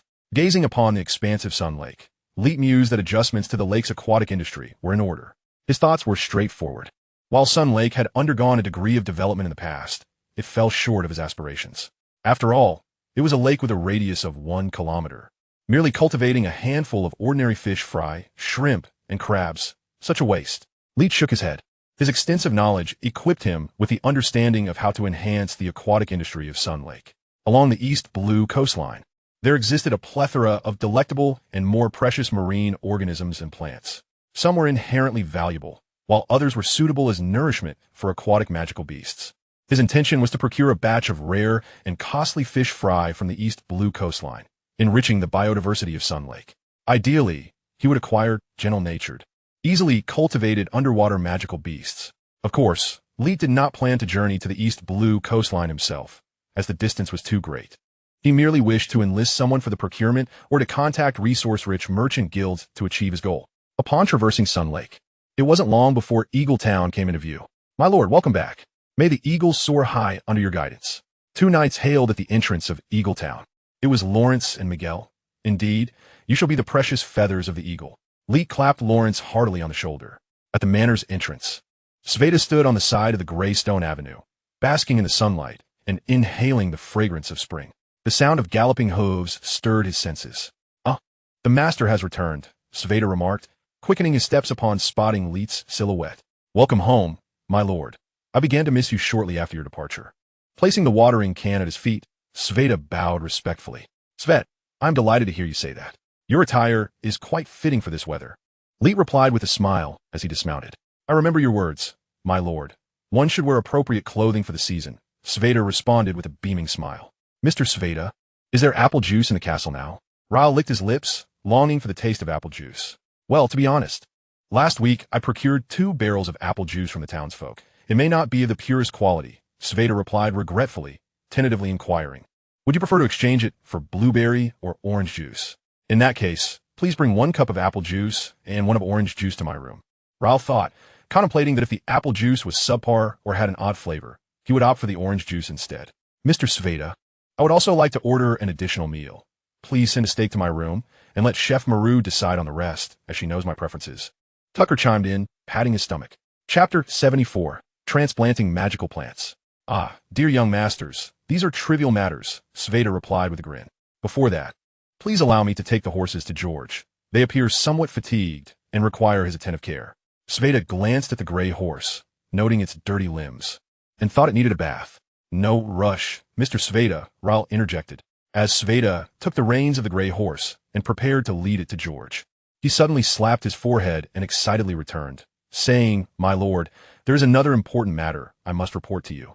Thud! In his fervor, Sveta accidentally kicked over the watering can on the ground. Embarrassed, he bent down to right it, smoothing out the dampened cuffs of his trousers. Rayt's mind stirred, as he seemed to anticipate what Sveta was about to say. Yet, he feigned surprise, asking, "Oh, what transpired in Eaglet Town during my absence?" Sveta gathered his thoughts and began, "My lord, it concerns Kyudin and the others. If I recall correctly, on February 8th, they unearthed a chest of magical plant seeds, a chest of magic crystals, and a chest of gold coins to the east of the thorny grove. As for how I came to know the contents of the chest, let me assure you, I swear we did not peek. The chest's exterior material seemed incapable of withstanding the ravages of time, and it was damaged during transport," Sveta explained. "Oh, and there was also a notebook." He touched his forehead, a sense of inexplicable anxiety creeping in as he realized his mind was a bit foggy today, often forgetting things. "I placed all these items in the hall on the 5th floor. You shall see them upon ascending." "Oh, what splendid news. I did not anticipate such significant events occurring during my absence," Rayt replied, dismounting and chuckling. "In that case, Sveta, please deliver 500 silver coins to Kyudin and his companions. Also, take a portion of the magical beast meat brought back this time as well. This shall be my reward for their exemplary contributions." Given Kyudin's repeated contributions alongside the lumberyard workers, Rayt felt it only fitting to bestow a generous reward. Merely offering gold coins would seem rather meager. Satisfying their reasonable needs was, after all, a commendable gesture. "My lord, I shall convey your intentions faithfully," Sveta assured. "This evening, I would like to arrange a welcome banquet for you. What do you think?" Sveta, feeling his mind clear again, recalled the arrangements made that morning, hastily adding, fearful of forgetting once more, "Let's forego the banquet. We just held one not long ago. Given the pleasant weather, why not host an outdoor barbecue at the manor? All the male and female servants, trainers, apprentice knights, and retainers should join in," Rayt suggested, pointing to a sack of magical beast meat. "These cuts were selected from the finest parts of the magical beasts hunted this time. You may take them to the kitchen and have Chef Maru marinate them in advance. This evening, everyone must savor the delicious feast." Patting the sack that Tucker held, Sveta estimated to contain nearly 100 pounds of magical beast meat. Feeling the resilient texture of the meat, Sveta's eyes brightened. "The quality of this meat must be exceptional. I shall first express gratitude on behalf of everyone for your generosity." "My lord, Tucker, please take this magical beast meat to the kitchen," Rayt instructed. "No, no, such trifles should not trouble you, my lord," Sveta quickly interjected. Calling to the two knights behind him, "Willow, Briso, please assist in carrying these items to the kitchen. Be sure to handle them carefully, avoiding any sharp edges that might affect the shape of the magical beast meat. You heard. Tonight we shall enjoy the culinary delights brought to us by our lord." The two knights set down their swords and shields, their faces alight with joy as they swiftly approached, exclaiming, "Thank you, my lord." They then lifted the sack and made their way toward the manor. "Well then, Tucker, you shall take these magic crystals and materials to the warehouse," Rayt instructed as he watched Sveta depart. Of course, upon entering the manor, Rayt, disregarding the dust of travel, chose not to ascend to rest, but instead made his way directly to the depths of the rear garden. Of course, accompanied by Rayt. "My esteemed father, these 8 frost sunflowers must thrive in an environment saturated with water." Rayt cautiously extracted the high-grade water magic plants from the loose linen sack. Despite the robust vitality of these superior magical flora, Rayt dared not be careless due to their significant place in his heart. "I believe it would be prudent to create a pit here into which I can pour water to form a pond," Rayt suggested, pointing to a patch of land. Rhett nodded in agreement, their thoughts aligned. Locating the ideal spot, he adeptly summoned his mental energy, manipulating the earth element in the central vacant area of the magical planting zone encircled by towering stone walls. Before long, a pit capable of holding approximately 400 cubic meters took shape. Upon witnessing this, Rayleigh began to gradually condense clear water. In a short while, the two had collaboratively crafted a pond. Rayleigh tossed the 8 frost sunflowers into the water, and without the need for any external guidance. These high-grade magical plants naturally settled at the bottom, embedding themselves into the soil. It appeared that these frost sunflowers were not far from maturity. In roughly 3 months, they would yield a batch of ice crystal seeds. Rhett gazed through the water surface at the densely clustered protrusions of the sunflowers, already in a semi-mature state. Indeed, the frost sunflowers promised a continuous source of income. Coupled with the plentiful ice crystal lilies, the family's financial woes would be a thing of the past. Upon completing the transplantation of the frost sunflowers, a profound sense of satisfaction illuminated Rayleigh's eyes, prompting an involuntary smile. Witnessing the gradual enrichment of his family's legacy felt remarkably fulfilling. A chill pervaded the air, and Rayleigh surveyed the surroundings, musing, "Father, it would be wise to relocate those fire element magical plants around the frost sunflowers to temper the ambient temperature and avert any unusual perceptions from passersby." Indeed, Rhett recalled the recent hunt, which had yielded 20 flame mistgrass, perfectly suited for this purpose. United in their efforts, father and son swiftly relocated all the fire element magical plants to encircle the pond. Fortunately, their harvest of over 20 flame mist grasses, alongside the existing 100+ fire element magical plants, effectively neutralized any temperature anomalies near the stone walls. They also transplanted 103 ice crystal lilies into this magical planting zone, thus successfully completing the transplantation of all their harvested magical plants. Half a day passed. The sound of footsteps traversing the corridor reached Thale's room. He had slept the entire afternoon, and the cacophony from below, coupled with the frequent disturbances within the castle, finally roused him from slumber. Blinking at the dim light filtering through the window, Thales mused, "Did I really sleep the whole afternoon? I merely intended to take a short nap." Chapter 75, The Outdoor Barbecue. Recalling the outdoor barbecue scheduled for the evening, joy flickered in Thale's eyes as he leapt from the bed and approached the window to survey the scene below. In the foreground of the manor, 3 long tables and dozens of chairs have been arranged in front of the castle, alongside the essential barbecue grills, cooking stations, seasonings, and ingredients, all meticulously prepared. Male and female servants gathered in small groups below, engaging in cheerful conversation and laughter. Knights and their attendants leaned over the tables, engaging in arm wrestling, while onlookers cheered them on, creating a lively atmosphere. Knock, knock, knock. A series of knocks at the door interrupted Thales, still groggy from sleep. "Who is it?" he called out. "Young Master Thales, it is I. The outdoor barbecue will commence in about half an hour. Please do not forget to take your seat." Recognizing the voice of the steward, Thales cleared his throat and replied, "I understand, Mr. Svita. I shall descend at once." However, instead of immediately making his way downstairs, Thales stretched lazily, savoring the gentle breeze wafting through the window. Reflecting on the dust-laden journey back to Deep Rock Fortress earlier that day, he couldn't resist crawling into bed upon his return, ultimately sleeping until now. As he patted his stomach, he realized he was indeed a bit hungry. At that moment, Rhett was also heading downstairs and coincidentally encountered Thales emerging from the corridor. Glancing at him, Rhett remarked, "It appears you have just awakened? How did you know, esteemed father?" Thales responded, his eyes wide with surprise. "If you looked in a mirror, that question would be unnecessary," Rhett quipped, gesturing towards Thales' tousled hair. Thales, astonished, retrieved a small mirror from his pocket and was dismayed to find his hair resembling a chaotic nest. "Oh no," he exclaimed in dismay. He absolutely could not present himself in such a state. Just then, Rayleigh descended from upstairs and, upon seeing Thales, couldn't help but chuckle. "My dear brother, your hair is a disaster. Are you preparing to build a nest for Father S. Firewing Eagle? Would you like me to wash your hair?" Thales elated, his eyes sparkling. "Step forward, Rayleigh, that would be splendid. I require your assistance." Under Rhett's watchful gaze, Rayleigh, the water mage, began his hair-washing prowess. A sphere of water floated above Thales' head, swiftly dampening his hair, which then danced across his scalp and sides. In less than a minute, Rayleigh dispelled the murky water, and Thales' hair was left only slightly damp, yet clean and styled. Rhett then summoned a gentle breeze that swiftly restored Thales' hair to its usual state. "Thank you, esteemed father and brother, for your assistance," Thales said with a satisfied smile. With this minor interlude, Thales' drowsy mind became invigorated. The trio descended to the lower level, where Tucker and Vanessa had already settled into seats near the grill. Tucker waved to them. "Father, we are here." Dick, nestled in his mother's embrace, gazed with wide, watery eyes at a male servant lighting a pile of kindling, the spectacle eliciting delighted coos from him. "Ah, my little grandson, so this is where you are," Rhett said, approaching with a smile.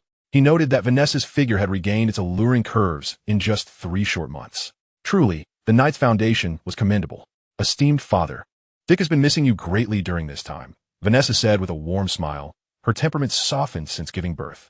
This transformation was undoubtedly influenced by her role as the head of the family, presiding over Deep Rock Fortress. "Oh, I certainly believe it. I have missed Dick immensely as well. Allow me to hold my grandson." Rhett's smile widened as he embraced Dick, marveling at the short strands of golden hair sprouting atop his head, forming a small tuft. Time indeed flew by swiftly. After playfully engaging with the little one for a few minutes, Rhett observed that while Dick's complexion resembled Vanessa's, his gaze mirrored Tucker's. The resemblance to Tucker at birth was striking. Rhett felt a pang of concern. Would Dick be as scatterbrained as his father? Gently pinching the baby's cheek, he resolved to encourage Rayt to spend time playing with Dick as he grew, hoping he would not inherit Tucker's overly extroverted nature. "Esteemed father, I wish to seek your assistance with a matter," Vanessa suddenly interjected. "Indeed?" Rhett replied, his expression surprised as he turned to her and then to Tucker. Having just recalled the matter, smacked his thigh and interjected, "Right? Vanessa's sister, Ellie, has just turned 12 this year and wishes to test her potential to become a knight." A hint of anxiety crossed Vanessa's face as she dared not maintain eye contact with Rhett. "Oh, Ellie has also reached the age of 12 this year," Rhett remarked, a glimmer of realization in his eyes as he adopted a casual tone. "It is a trivial matter. Should she possess the potential to become a knight, it would be beneficial for her and the territory alike. Tomorrow, she shall be allowed to visit the knight training grounds. Tucker, it is your duty to personally instruct Ellie on the intricacies of the breathing techniques. Assessing an individual's innate talent is not a formidable task. By imparting the methods of meditation and breathing, one can effortlessly ascertain whether a person possesses such abilities. Of course, there exist more sophisticated alchemical tools capable of detecting a person's talents as well. However, such measures are primarily employed to prevent the leakage of breathing techniques or meditation practices. Therefore, when nurturing our own, there is no need for such methods. Simply teaching portions of the breathing techniques or meditation practices suffices to determine if one has the relevant aptitude." Vanessa raised an eyebrow and bowed slightly, expressing her gratitude to her father. "I believe Ellie will be absolutely thrilled to receive this news tomorrow. She dreams of becoming a knight." Rhett shifted his gaze elsewhere, deeming it unnecessary to be overly formal among family. "I too hope that Ellie exhibits remarkable prowess tomorrow." After returning Dick to Vanessa, Rhett approached the fiery grill. Following Vanessa's earlier reminder, he realized that the assessment of talent among the populace of the territory should also be prioritized. However, this initiative must await his elevation to Viscount and an increase in the population of the territory. Currently, the base number of residents is too scant, with not a single eligible young child in sight. Rhett's eyes reflected contemplation. He recalled Ryler mentioning that the territory had conducted a round of talent testing in the first half of last year, revealing only one suitable youth endowed with combat talent. According to Ryler, it appears there are no eligible youths this year. It may be necessary to wait until next year for a few to meet the criteria. Rhett remembered that once the malevolent alchemical organization was dealt with, the population of Eagle's Nest would experience rapid growth, making the selection of talents considerably easier. At that moment, the steward, Sveta, approached Rhett. "My lord, all personnel have arrived, and the food and beverages are adequately prepared. The outdoor barbecue can commence at any moment." "Then what are we waiting for?" Rhett shrugged, urging everyone to relax. An outdoor barbecue should not be a solemn affair. I wish for everyone to enjoy this dinner with a joyful spirit. Chapter 76. Father-Son Routine. "They certainly will, my lord." Sveta promptly cleared his throat. "Ladies and gentlemen, may I have your attention? I present to you the master of Deep Rock Fortress, our Lord Rhett, to deliver the commencement proclamation for the outdoor barbecue." As his words fell, the atmosphere fell into an immediate hush. Only the crackling of the flames and the occasional snap of dry wood could be heard. Rhett maintained his usual demeanor, preparing to say a few casual words. "Good evening, everyone. As I return, this marks the first spring welcomed by Eagle's Nest. It is a blessing to have your company. Tonight, let us celebrate the arrival of a new year with a spring feast." Rhett raised his voice. "Everyone indulge yourselves. Lady Maru, please hasten to hang up the beast meat. My subordinates and I can hardly contain our anticipation." Rhett smiled slightly, turning to the pleasantly plump lady beside the grill. "Thank you, my lord. Thank you, my lord." He listened to the heartfelt cheers from behind him, a smile gracing his lips. As for how he discerned their sincerity, well, the simulator did not indicate any anomalies. It uniformly suggested that everyone felt a profound sense of belonging to the territory. Though the male and female servants were merely ordinary folk, perhaps lacking in formidable combat support, Rhett would never belittle them for it. Within Deep Rock Fortress, each individual had their own tasks, diligently contributing to the territory's operations. As the Lord, Rhett not only relished the privileges of his position, but also bore the accompanying responsibilities, nurturing both himself and others, guiding the community of Eagle's Nest towards greater heights. The outdoor barbecue ignited the enthusiasm of its participants, laughter resonating through the night sky of Deep Rock Fortress. As the night deepened, most guests gradually departed. The male and female servants needed to rise early the next day to clean the corners of Deep Rock Fortress, tending to the rejuvenated flora brought forth by the arrival of spring. The knights and their retainers also had to rise early for training, particularly the apprentice knights and those of ordinary physique. For them, staying up late was far from a beneficial habit. Tucker continued to feast with abandon. Piles of bones and skewers lay before him, yet his stomach seemed an insatiable abyss, persistently tearing into the beast meat with an unwavering resolve. Tucker, until when do you intend to eat? Dick is already too tired to keep his eyes open. Vanessa, sitting beside Tucker, scolded him in exasperation. Oh dear. Tucker's movements suddenly halted as he glanced at his plump son, his greasy hand smacking his forehead. It's entirely my fault. It's indeed time to return and rest. With that, he wrapped his arm around Vanessa's waist and hurried towards Deep Rock Fortress. Coors and Tattle, each clutching a leg of beast and a mug of beer, clinked their cups together, producing a delightful chime. Only when Tucker rose and entered the castle did they finally set down their mugs, exchanging knowing smiles. Their gazes turned towards the table adjacent, where man and woman were quietly savoring their wine. Hey, Flano, Lauren, when might you two consider having a child? Tattle jested. Indeed, the times have changed. There's no need for wandering anymore. What better opportunity could there be than now to leave behind descendants? Upon hearing this topic, Rhett's eyes twinkled with amusement as he glanced at the ranger couple seated quietly. Flano, a man of tranquility, was momentarily taken aback by the unexpected question, his mind briefly faltering. Ahem, having children is a matter of time. No need for you two good friends to fret about it. Once Flano regained his composure, he retorted, perhaps you should concern yourselves with when it would be suitable for you to marry instead. I recently heard that a charming widow in town is seeking a match. Should I introduce you? Lauren stifled a laugh, taking a sip of her wine to hide her amusement. Tattle won Team Mary, and neither will I. Coors nonchalantly bit into a piece of roasted meat. Who was afraid? I'll wait for Coors to marry first, then I'll follow suit. Tattle replied defiantly. The lively and amusing scene unfolded before them, enveloped in a harmonious atmosphere, prompting Ryler to smile silently. Gazing at the pristine white table, a gentle night breeze wafted through, rippling the wine in the glasses. Yet, a familiar silhouette suddenly flickered in Ryler's mind, her skirt swaying in the breeze. Ryler was momentarily stunned, and after a brief pause, he shook his head. How did thoughts of her resurface? Surely, it must be the wine. By the way, what day is it today? The 23rd? Ryler's body jolted suddenly. Does that mean tomorrow marks the agreed-upon date?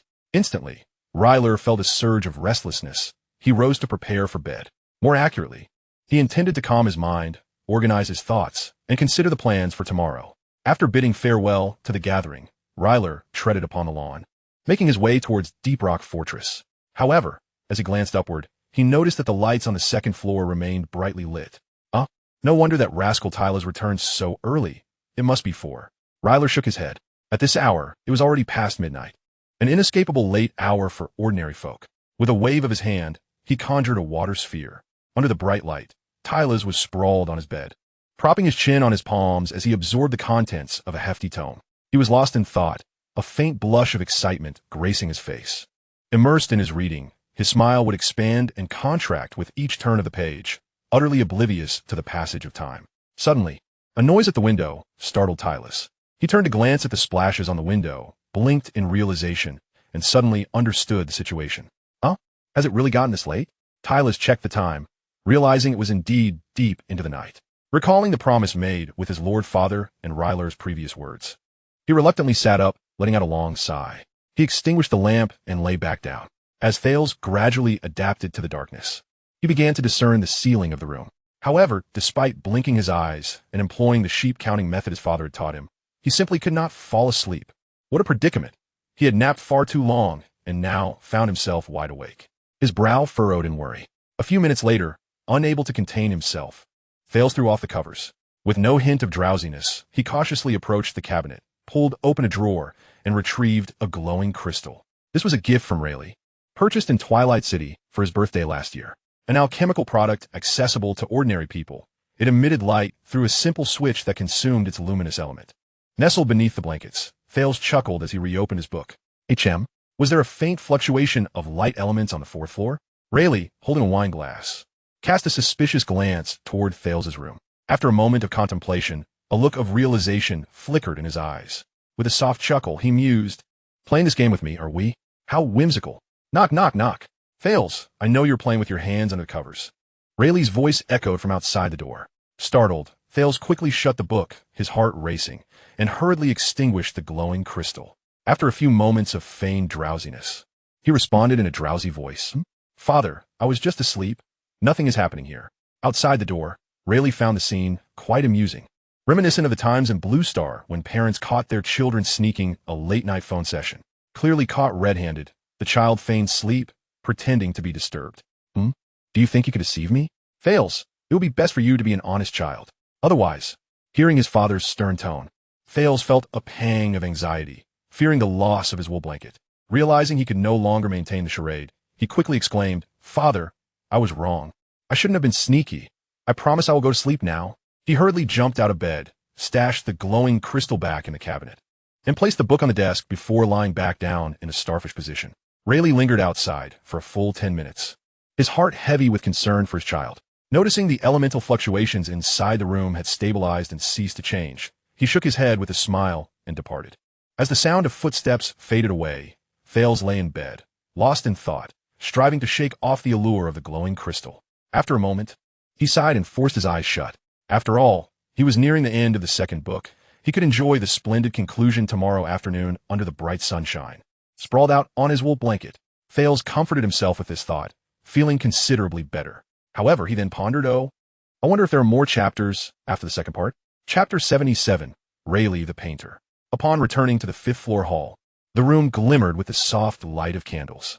Rayleigh poured himself a glass of red wine, taking a gentle sip while casting a glance at the 3 brand-new boxes nestled in the dim corner. Earlier that afternoon, he had inspected them. One box contained a rough estimate of over 400 gold coins. The other box, filled with crystals and gems, he estimated could be worth nearly 1,000 gold coins.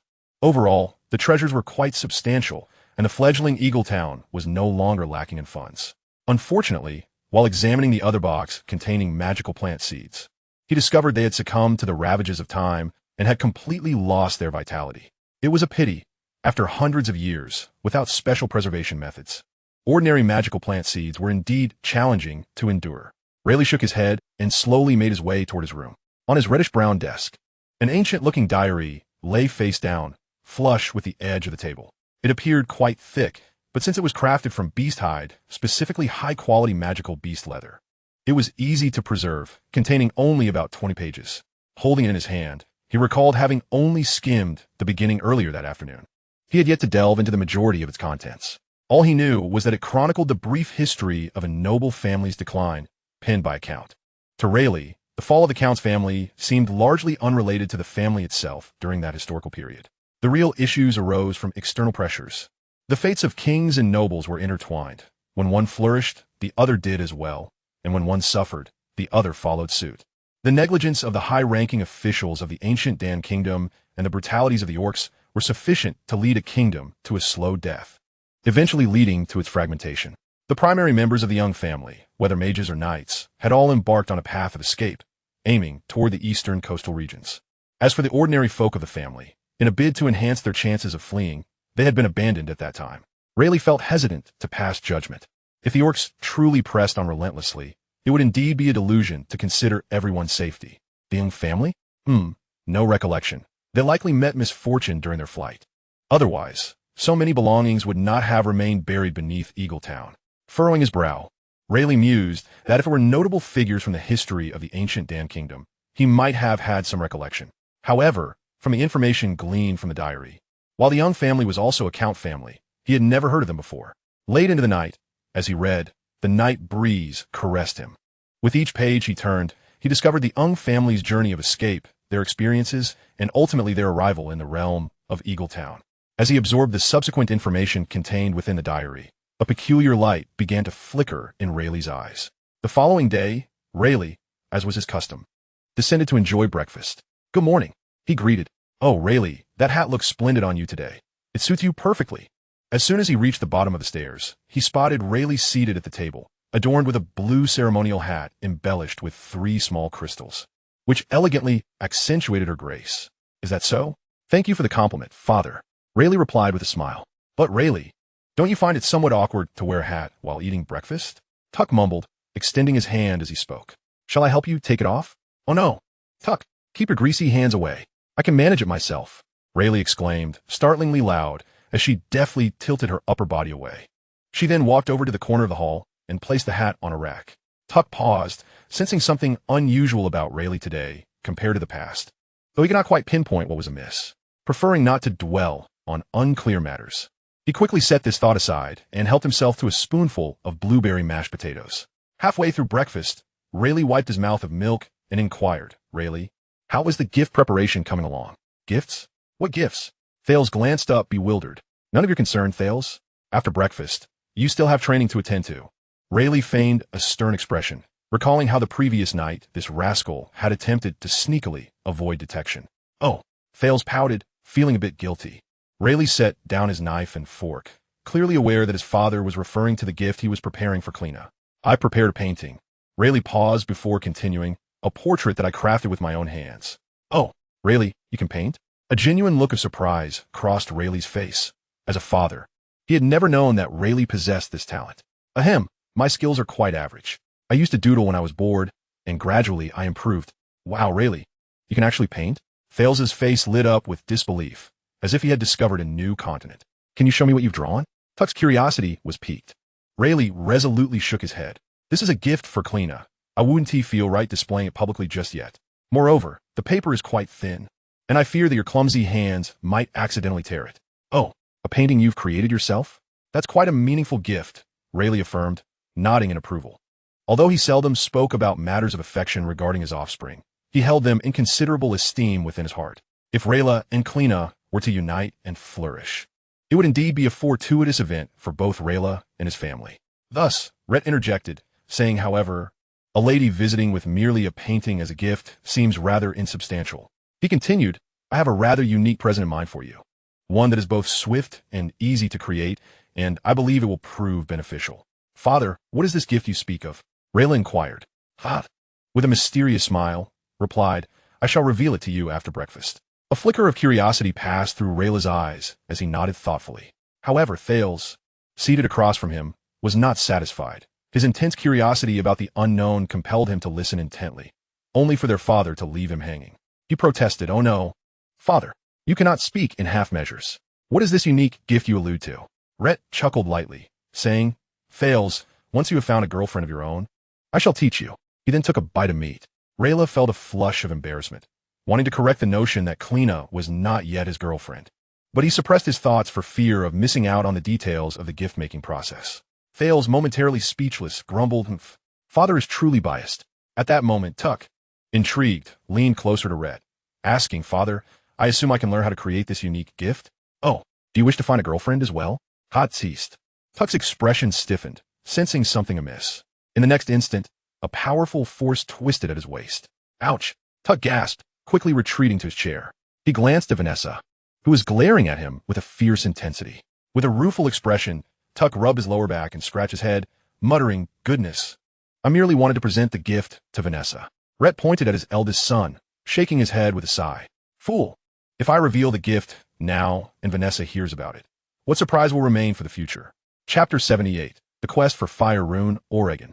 Ah, indeed, it is father who thinks ahead, Tuck realized, his eyes brightening as a sheepish smile spread across his face, preparing to ask again at a more opportune time.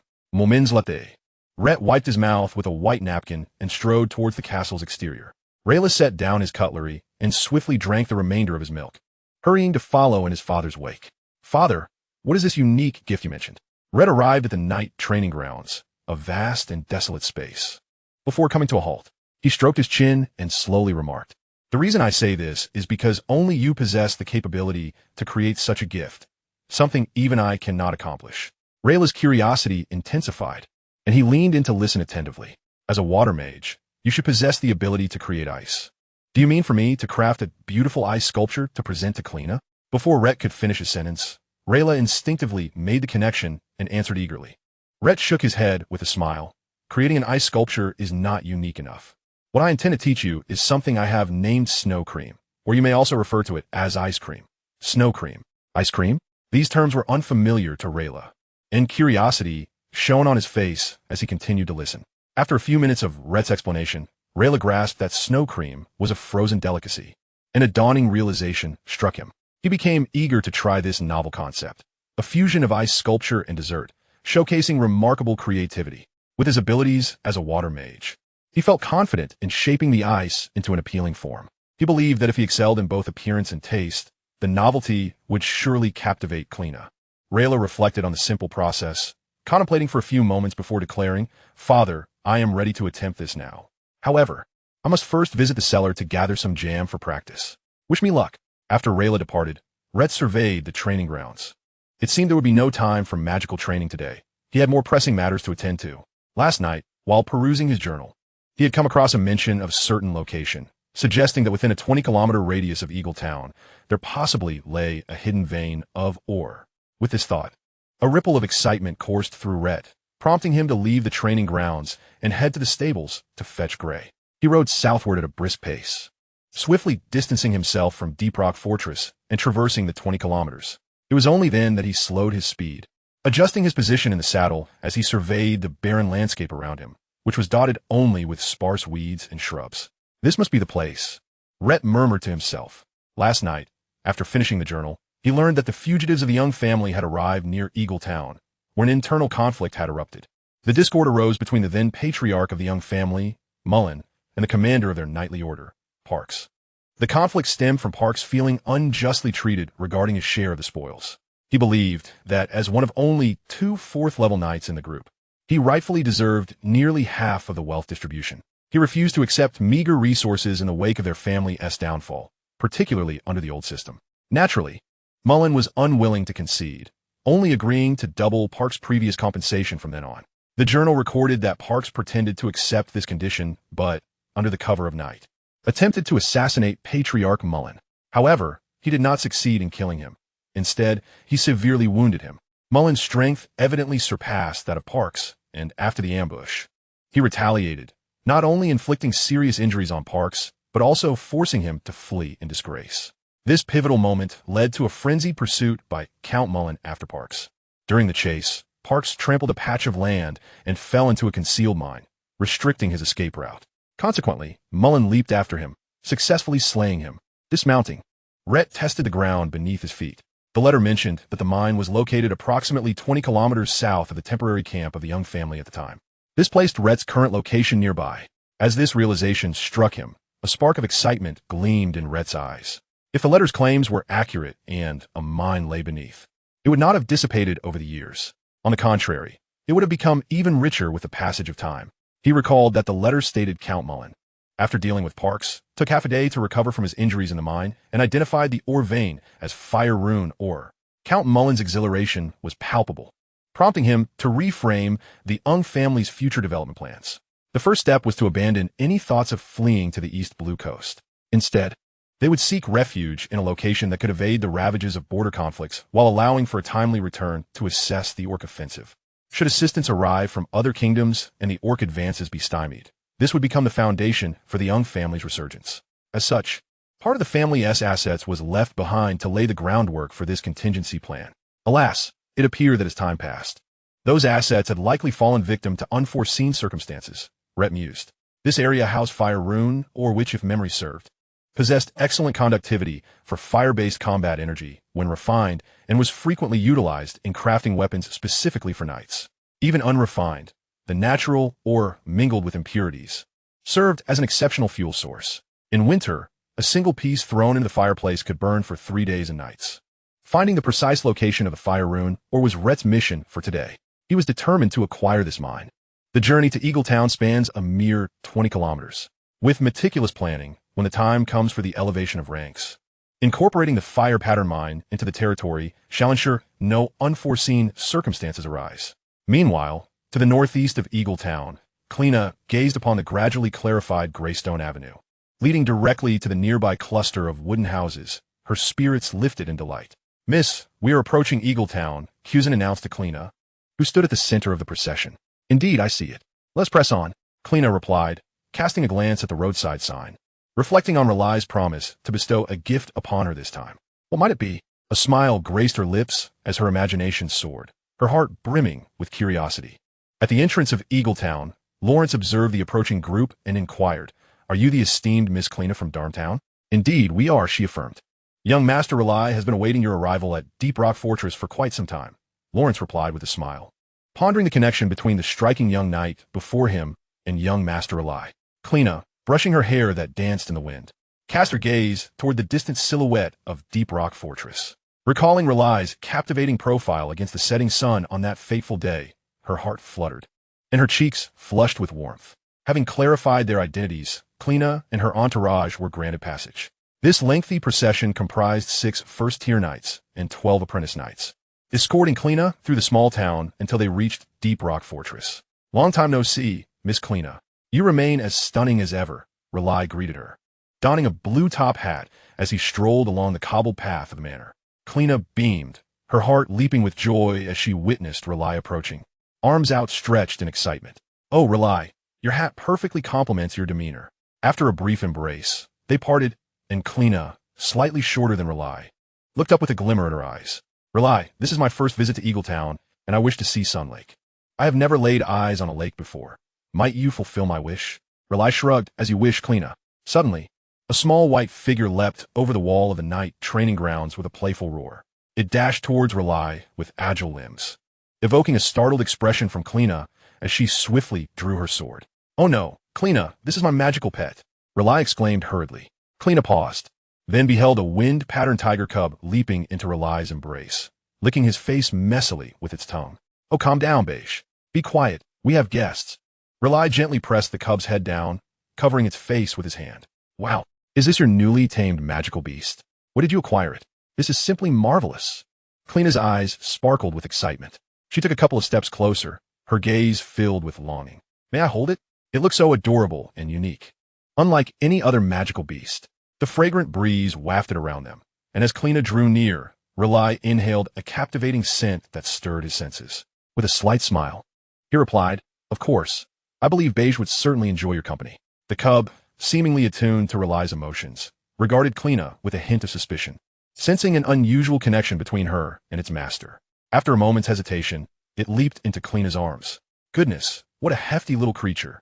It's nearly a meter in length. It must have been born only about a month ago. Kleena marveled. "Indeed, this little one was encountered during a hunt with my father in the dark pattern eagle lineage. Just after it was born. You cannot imagine, all its siblings were devoured, leaving it alone, but we arrived just in time." Kleena stroked Beige's soft fur. "Oh, it seems both you and it are quite fortunate. Yet I never expected you to venture into the dark pattern eagle lineage. That's perilous. Even with your father being a second-tier mage, it is dangerous to roam in an area where third and fourth-tier magical beasts might lurk." Kleena's eyes reflected her concern. Rayt smiled gently, choosing not to elaborate on the fact that his father had already ascended to a third-tier mage. "Oh, this search is proving exceedingly difficult. Where could the fire pattern mine possibly be hidden? Has the terrain shifted drastically over the past 400 years?" Rhett stood before a 10-meter-deep ravine, his expression fluctuating between hope and despair. He had searched the vicinity for half the morning, yet the fire pattern mine remained elusive. This was particularly frustrating given that he was a soil mage, possessing a more profound sensitivity to underground elements. Gazing into the 10-meter-deep chasm, which stretched nearly 100 meters horizontally, Rhett fell into contemplation. After a moment, he resolved, "Alas, I had hoped to conserve my fate points. But since the fire pattern mine is so elusive, I shall utilize them." He shook his head, deciding against further delay. Soon he would need to journey to Maple Forest Town, and he could not afford to squander too much time. What if he found nothing in the next half-month? Jeopardizing significant matters? With a thought, Rhett opened the system interface. "Would you like to initiate tech simulation? Each year of simulation consumes 5 fate points." "Yes." Simulate for 1 year. In the year 474 of the Golden Lewin calendar, on February 24th, Kleena arrives in your territory, and Rayt voluntarily greets her. The two arrange to meet by Sun Lake. The gift Rayt presents, a rainbow rose ice cream, captures Clina's heart. Mischievous Beige plays by Sun Lake, inadvertently taking an important step in advancing their relationship. That evening, they discuss the mysteries of life. On that day, you search for the fire pattern mine south of Eaglet Town, but to no avail. On February 29th, after 5.5 days of searching, at noon, you dig 30 meters deep and finally detect a rich essence of fire elements. Continuing to excavate, you ultimately discover the fire pattern mine deposits 50 meters south of the ravine, 40 meters underground. Delightful victory. On March 20th, you prepare to investigate the nefarious alchemical organization, with the first step being a journey to Maple Forest Town to preemptively thwart a massacre. On March 25th, upon reaching Maple Forest Town, you conceal your aura, keeping your recent promotion to 3rd tier mage a secret. The Lord of Maple Forest Town greets you warmly. During your conversation, he reveals his intention to wed his youngest daughter to Rayt. You subtly indicate that Rayt has already formed a bond with Clina, gracefully declining the proposal. You suggest changing the betrothal to Taylor's, yet the topic is swiftly shifted and the prospect of marriage is no longer discussed. On March 26th, late at night, while strolling with the Lord of Maple Forest Town, you are ambushed by a 3rd-tier evil alchemist. Thanks to your prior vigilance, not only do you save the Lord, but after a fierce battle, you vanquish the assailant. Grateful for your life-saving intervention, the Lord becomes more determined to unite the families through marriage, proposing his daughter Mina for Taylor's, to which you readily agree. On April 3rd, you arrive in abandoned mine, easily dispatching a 2nd-tier knight, and then decide to venture alone to the headquarters of the evil organization located within the domain of Count Rayt. On April 5th, Rayt travels to Dramione to revisit the mysteries of life with Clina. Baron Guy Lay perceives the unusual bond between the two and inquires whether Rayt has progressed to a deeper relationship with Clina. Riley boldly confessed his feelings and proposed on the spot, and after a brief moment of astonishment, Berengar consented to their union. On April 13th, Mina visited Eaglet Town, where Tylos came to greet her, and they spent a delightful afternoon by the shores of Sun Lake. On April 29th, Mina returned to Eaglet Town, her graceful demeanor and tranquil personality deeply captivating Tylos. On April 30th, they arrived at the territory of the Rhea family in Clear Spring Town. This time, you did not act recklessly, but instead lay in ambush on the outskirts of Clear Spring Town. That evening, you encountered Blackstar. After a brief exchange, you decided to join forces against the malevolent organization in Clear Spring Town. On May 1st, you encountered 2 3rd-level mages who were out and, alongside Blackstar, after neutralizing one of them, decided to encircle and support each other. The commotion attracted the remaining 3rd-level mage and 3 3rd-level knights to their aid, and you no longer held back, vanquishing them utterly. That night, you stormed the castle in Clear Spring Town, subdued the remaining members of the organization, and secretly collected several books pertaining to alchemy. On May 9th, Tucker advanced to a late-stage 1st-level knight. On May 13th, Tylos, escorted by Culls and Tattle, visited Maple Town, further strengthening his relationship with Mina. On May 16th, you arrived in Twilight City, escorting captured members of the evil alchemical organization, reporting the intelligence regarding the organization to Count Nilo. Additionally, you purchased ample moonlight potions and boiling potions, as well as a spellbook for the Earth Magic Sandstorm technique. On May 25th, you and Riley, bearing gifts, visited Dam Town, engaging in friendly exchanges that solidified the engagement between Riley and Clina. On May 29th, the high-level water magic plant, Frost Dragonvine, matured, yielding a batch of ice crystal seeds. On June 1st, after a fortnight of investigation, based on testimonies from captured organization members and field surveys of the territories and villages that had been violated over the past few years, the heinous deeds of the evil alchemical organization were laid bare. Over the past few years, they had harmed a total of 142 mages and knights in their pursuit of wicked alchemical experiments, along with countless innocent civilians. On June 6th, the wedding of Riley and Clina was held at Deep Rock Fortress, marking their union as husband and wife, a joyous occasion. On June 23rd, Mina visited Eaglet Town, presenting Tylos with the 3rd sequel of Knight Academy as a gift. Overwhelmed with excitement and emotion, Tylos embraced and kissed Mina. On July 1st, the stableman George assisted in the birth of triplets, a cause for celebration. On July 9th, Deputy Commander Anbiru of the Canyon Defense Line, accompanied by Count Nilo, arrived at your territory to conduct your elevation ceremony. Henceforth, you became a noble Viscount of the Kingdom of Jean Luen, with your territory expanding threefold. On July 16th, The Lord of Maple Town visited you to discuss the marriage of Mina and Tylos. On July 27th, following the news of your eradication of the evil alchemical organization spreading, individuals from your homeland, which had been devastated by the organization, came seeking refuge in Eaglet Town. On August 5th, a second-level mage approached to pledge allegiance, claiming to possess knowledge of alchemy, having inherited it from his family. He recounted that 3 years prior, his family had been slaughtered by the evil alchemical organization, leaving him the sole survivor. Grateful for your vengeance on his behalf, he sought your aid. On August 6th, diligent toil bore fruit as Kleena became pregnant with twins. On August 8th, the wedding of Tylos and Mina took place at Deep Rock Fortress, marking their union as husband and wife, a joyous occasion. On August 20th, diligent efforts bore fruit once more as Mina announced her pregnancy. On September 3rd, due to Riley's extensive use of moonlight potions, he reached the pinnacle of first-level mage, and the awakening of the snow elf propelled him to second-level mage. On October 17th, a third-level blood-hooved wild boar attacked your territory.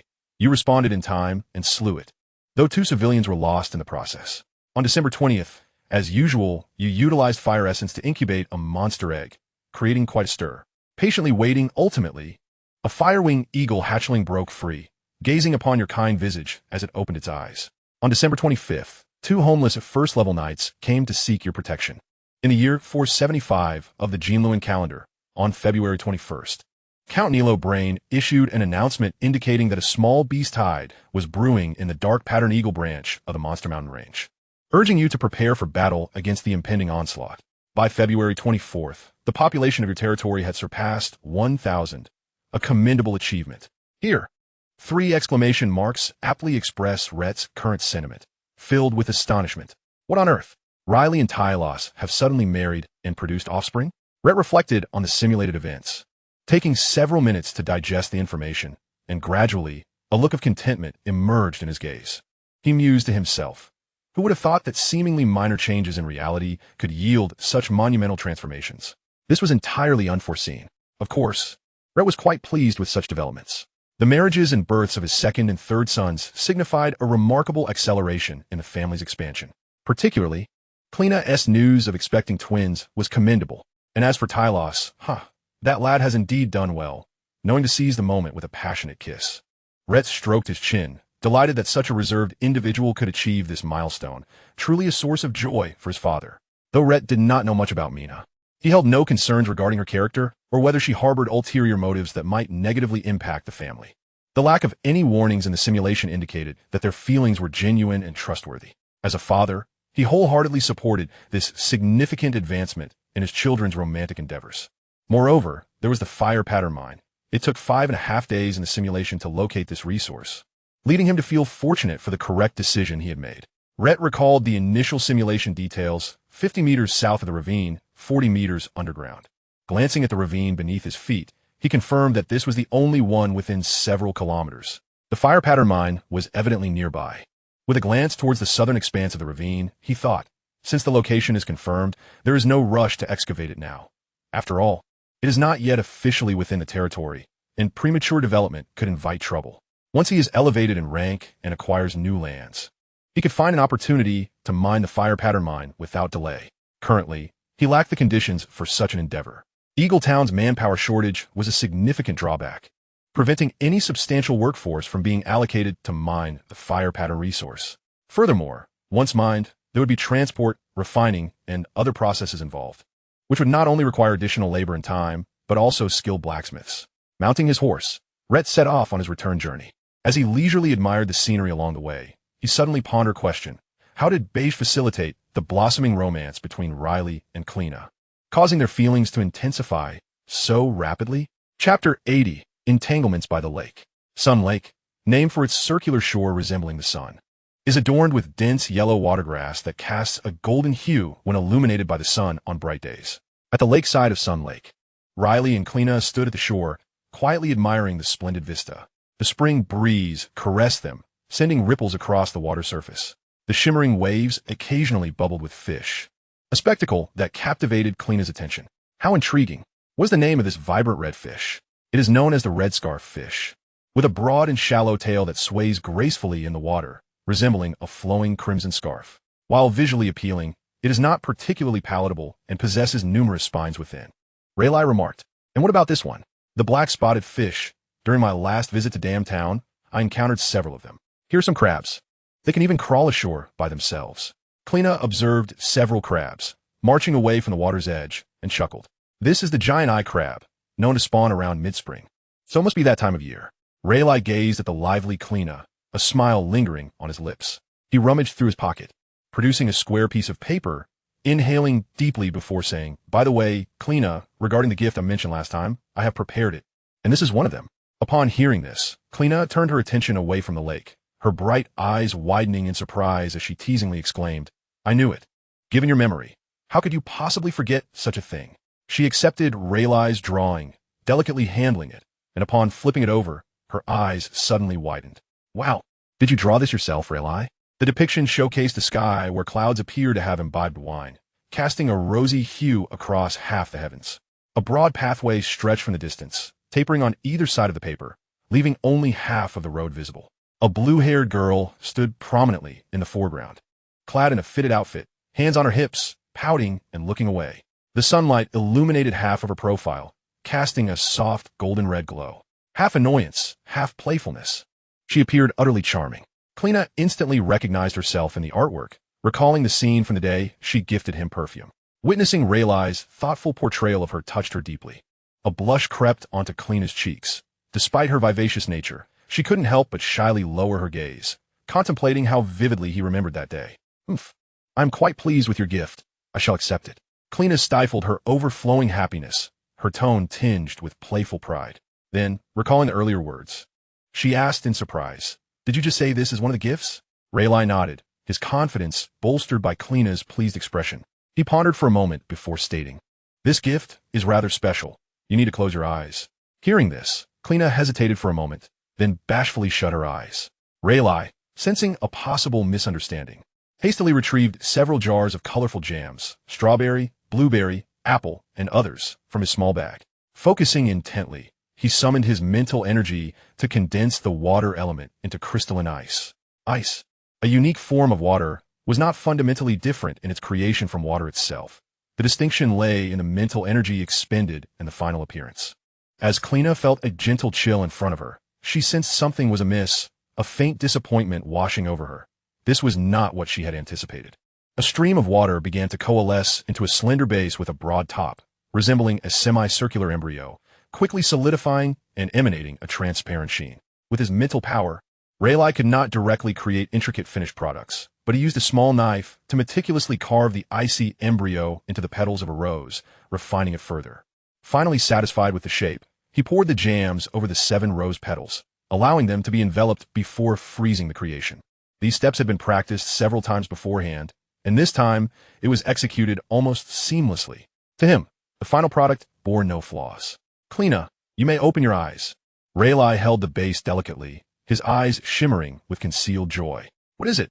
"You're being all mysterious." Kleena suppressed her curiosity, and upon opening her eyes, exclaimed in astonishment, "Oh, is this an ice sculpture? Such beautiful crystalline roses.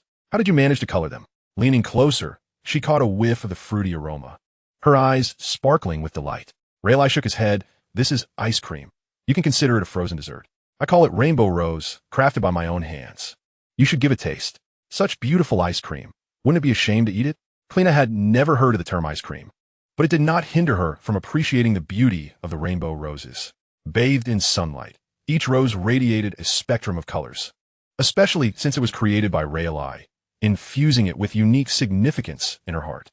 "If you like it, I can make it again in the future," Rayt smiled gently, urging her, "But this is not crystal. It won't last forever. If you don't eat it soon, it will melt." You said you'd make it again, so no backing out." Kleena opened her mouth and took a small bite of the ice cream, savoring the cool, sweet sensation as it melted in her mouth. Her eyes squinted in delight, just as the playful white dog, who had been frolicking in the grass, leaped up from behind and collided with Kleena's back. Kleena gasped, her body tumbling into Rayt's embrace. The warmth enveloped her, leaving Rayt momentarily stunned, yet his hands instinctively wrapped around Kleena. Kleena let out a soft gasp, her cheeks flushing as she nestled against his shoulder. The sudden turn of events felt like a powder keg igniting within both their hearts, leaving them momentarily dazed. In the ensuing silence, their world shrank to the warmth shared between them. Their brief separation brought their gazes to meet, and the atmosphere, rather than dissipating with the embrace, brewed a new crescendo of intimacy. The little white dog, perplexed, sensed his owner's unusual mood, a curious blend of deep immersion in the moment. Quietly, he retreated to the grass, peering through the blades to catch sight of the two figures closely entwined in the sunlight, exchanging tender kisses. They were like two serpents exploring uncharted territory, lingering before reluctantly parting. Rayt gazed into Kleena's eyes, recalling his father's words, "Do not rush to pursue love. But when it arrives, be prepared to take on your share of responsibility." Taking a deep breath, he gently cupped Kleena's face and whispered, "I love you, Kleena." "I love you too, Rayt," Kleena replied, her lips curling into a smile, feeling as if she were in a dream. The scene she had once imagined in her heart materialized before her.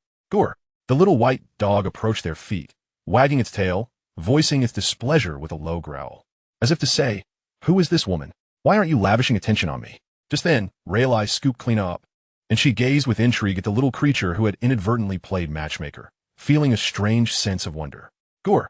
This time the white dog protested, wriggling free. Rayt chuckled, amused that the little rascal was feeling jealous. Nevertheless, he couldn't help but think that their earlier actions had been quite splendid. Relishing the moment, he glanced at the white dog, resolving to treat it to a special meal later that evening. As Rayt made his way back to the estate, nearing the manor, he spotted a purple figure emerging from the night training grounds. His heart stirred, and he called out, "Ellie?" Upon hearing her name, Ellie, clad in a fitted purple training outfit, turned her head, suppressing her earlier melancholy to reveal a forced smile. "Good afternoon, my lord." At just 12 years old, Ellie's thoughts were plainly written across her youthful face. Upon witnessing this, Rhett seemed to grasp something, a faint smile gracing his lips. "Ellie, was the testing for knightly aptitude not quite successful?" The lord remarked, "I have not been detected as possessing knightly potential. I apologize for disappointing your expectations." Ellie nodded bitterly, her hands twisting the hem of her garment. To become a knight and wield the surging power of combat energy had always been her dream. Her sister, Vanessa, had once demonstrated the prowess of combat energy, a remarkable force that ignited her yearning. Countless times in her dreams, she envisioned herself clad in armor, riding a war steed, brandishing a long sword in a display of knightly valor. Yet, today's assessment had shattered her reverie. Apologize? There is no need for such words. Rhett shook his head earnestly. Not becoming a knight does not mean you owe anyone an apology. You can still strive to become the best version of yourself and seek the wonders in life. Can you not? Rhett intended to encourage this young girl, as he discerned a rare resilience and steadfastness towards her dreams within her. The brilliance in life sparked briefly in Ellie's eyes before dimming once more. After a moment, she seemed to muster some resolve and tentatively spoke. "My lord, I have a request. Will you grant it?" Rhett raised an eyebrow. "Speak. Even if I cannot master combat energy, I wish to become a retainer of Deep Rock Fortress. I want to train with everyone every day and accompany the group when a need arises," Ellie declared with unwavering conviction, adding earnestly, "Please, you must promise me." However, Red's words faltered mid-sentence as he gazed into her determined eyes, and he smiled. "Very well." As soon as the words were uttered, Ellie leapt joyfully on the spot. Observing her exuberance, Rhett cautioned, "Certainly, training is permissible, but to accompany the group on expeditions, you must at least wait until you come of age. In the kingdom of Jinluan, one is considered an adult at the age of 16. This meant that Ellie would have to wait 4 more years to be a true retainer. Faced with this condition, Ellie felt it was far more lenient than what her sister had previously conveyed, and without hesitation, she nodded, bowing deeply and resolutely stating, "Understood. Thank you, my lord." Then, "Return home today to prepare, and you may report tomorrow," Rhett instructed. Ellie nodded earnestly, pivoting on her heel and scampering towards the town with light footsteps. Watching her retreating figure, Rhett found himself grappling with the notion of whether it was truly appropriate for a girl to serve as a retainer. He had intended to suggest she work as a maid at the manor instead. Opting for the role of a retainer did not seem the wisest choice, as, in terms of innate physical capabilities, females were often at a disadvantage before mastering combat energy. Yet, gazing into Ellie's defiant eyes and sensing her unwavering resolve, Rhett couldn't help but recall a saying, "Nothing in this world is insurmountable, as long as one is willing to ascend." Upon returning to the castle, Rhett settled into a chair cushioned with plush upholstery, whereupon a maid approached to knead his shoulders and legs. "My lord, chilled blueberry juice for your enjoyment," Sveta announced, entering from the kitchen and placing a crystal glass filled with a dark blue liquid on the dining table. Thank you, my esteemed butler, Rhett replied, his fingers brushing the cool surface of the crystal glass, prompting thoughts of the recent simulated content that mentioned a gift from Rayleigh. Quite creative, a rainbow rose ice cream? Could it be infused with 7 different fruit jams? When Rayleigh returns, I must have him prepare some for me as well. One must not forget an old father upon gaining a partner. However, today is not the day for that. I shan't disrupt this young man's good fortune. Compared to ice cream, the expansion of the family line holds greater significance. Contemplating this, Rhett drained a bottle of blueberry juice. As the sun descended, Deep Rock Fortress hosted a modest evening banquet. Present at the dining table, in addition to Rhett's family, was an extra guest. Rhett raised his glass in celebration, looking towards Kleena, who would soon become part of the family. Welcome to Eagle's Nest Town, Kleena. How has your day been here? Kleena, holding her glass of red wine, gently clinked it, casting a furtive glance at Rayleigh before replying to Rhett. Indeed, today has been an exceptionally wonderful day in my life. So splendid that it is challenging to find words to describe it. Once seated, Rhett turned towards Tucker and Vanessa, remarking, Ellie did not exhibit knightly aptitude today, did she? Tucker shook his head with regret. Such a pity. I sensed Ellie's fierce determination. If she had the talent, her training would undoubtedly be diligent. At that moment, a flicker of disappointment crossed Vanessa's eyes before she continued. Father, although Ellie lacks talent, she is lively and efficient in her tasks. I would like to apply for her to become a maid at Deep Rock Fortress. I know she may be a bit young, but... Before Vanessa could finish her lengthy statement, Rhett interrupted. I met her today, and I've already agreed to let her become my retainer. What? Vanessa exclaimed. Suddenly aware of the collective gaze upon her, she murmured, but Ellie is a girl, and she is still quite young. Youth can be waited upon for her to grow. And what being a girl? Girls too have the right to pursue their dreams and face challenges head-on. Becoming a knight is her pure aspiration. Gender should not be an obstacle to her progress. Rhett looked directly at Vanessa, believing it to be a matter of respect for a woman's rights, hence his words. Chapter 81, Pinnacle of the Mage. In truth, he had sensed something amiss earlier that afternoon. Why would such a dream-filled young girl present her desire to become a retainer only upon meeting him, with Vanessa and Tucker as her connections? She could have conveyed this sentiment more naturally and delicately without the need to assert her determination so strongly. Only moments ago, Vanessa's brief remarks had dispelled Rhett's confusion. Perhaps it was the interference of her elder sister that had placed Ellie under pressure, ensnaring her in a dilemma. Rhett patiently addressed Vanessa. I understand your concern for your younger sister and your desire for her to lead a secure life. But have you considered that stripping her of her choices may be a torment in itself? Rayleigh nodded thoughtfully from the side, while Vanessa remained silent, recognizing the validity of her father's words, unable to refute them. After several minutes of introspection, following Rhett's enlightening discourse, Vanessa found herself unconsciously gripping the tablecloth that fell before her. Ultimately, she exhaled a resigned sigh, a bittersweet smile gracing her lips. Alas, I was mistaken. Perhaps father is right. I should allow Ellie to walk the path she truly desires. My interference only keeps her shrouded in gloom. I am indeed an inadequate sister, imposing my own thoughts. At that moment, Tucker wrapped an arm around Vanessa, gently patting her shoulder. As a sister, your caring heart for your sister is undoubtedly commendable. In my view, it is simply concern that has led to a momentary misstep. Hada smiled faintly, offering words of comfort. I trust that you sisters will be able to advance together henceforth. Vanessa took a deep breath, smoothing her skirt before rising. Yes, my lord father. I raise a toast to you. Sir Rhett, I too wish to toast you. Kleena, captivated by the conversation, raised her glass once more, her eyes shimmering. What you just said was truly magnificent, reminiscent of the words my grandfather often encouraged me with during his lifetime, asserting that even as a girl, my heart must be stronger than anyone else's. Strength and weakness know no gender. A glimmer of surprise flickered in Rhett's gaze. Could it be that Scout Loki?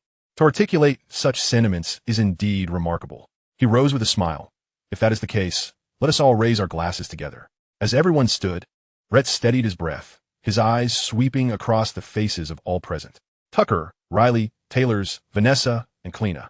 The soaring flight of the young eagle requires not only the courage to face challenges, but also a spirit of unity. I firmly believe that, propelled by our collective efforts, that day will soon arrive. Cheers to our dreams. Hot smiled. Cheers to our dreams. The crowd echoed in unison. Radiant smiles adorned their faces, and their eyes sparkled with anticipation. The clinking of glasses resonated with a melodious chime, as if all their hopes for the future intertwined in that moment. As the banquet concluded, the guests gradually retreated to their chambers. Rhett sat alone by the window, without turning on the light.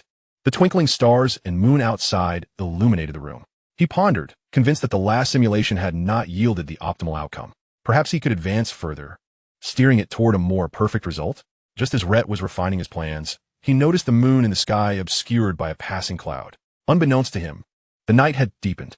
He then contemplated that at this very moment, Riley must be diligently working towards expanding their family's lineage. Riley's room was on the 4th floor, and as Rhett began to entertain this thought, he sensed a subtle movement from below. Yet he promptly suppressed this line of thinking. He had no inclination towards prying or eavesdropping, especially when it concerned his own son. This was his fundamental principle. The following morning, as Riley's door swung open, a lovely blue-haired maiden peeked out. After scanning her surroundings and confirming no one was present, she, clad in her nightgown, stealthily slipped into the adjacent room. Indeed, it was Kleena, whose quarters were also situated on the 4th floor. The previous night, they had merely intended to indulge in some intimate conversation. However, none could have anticipated the allure that would ensue upon the mere touch of forbidden fruit.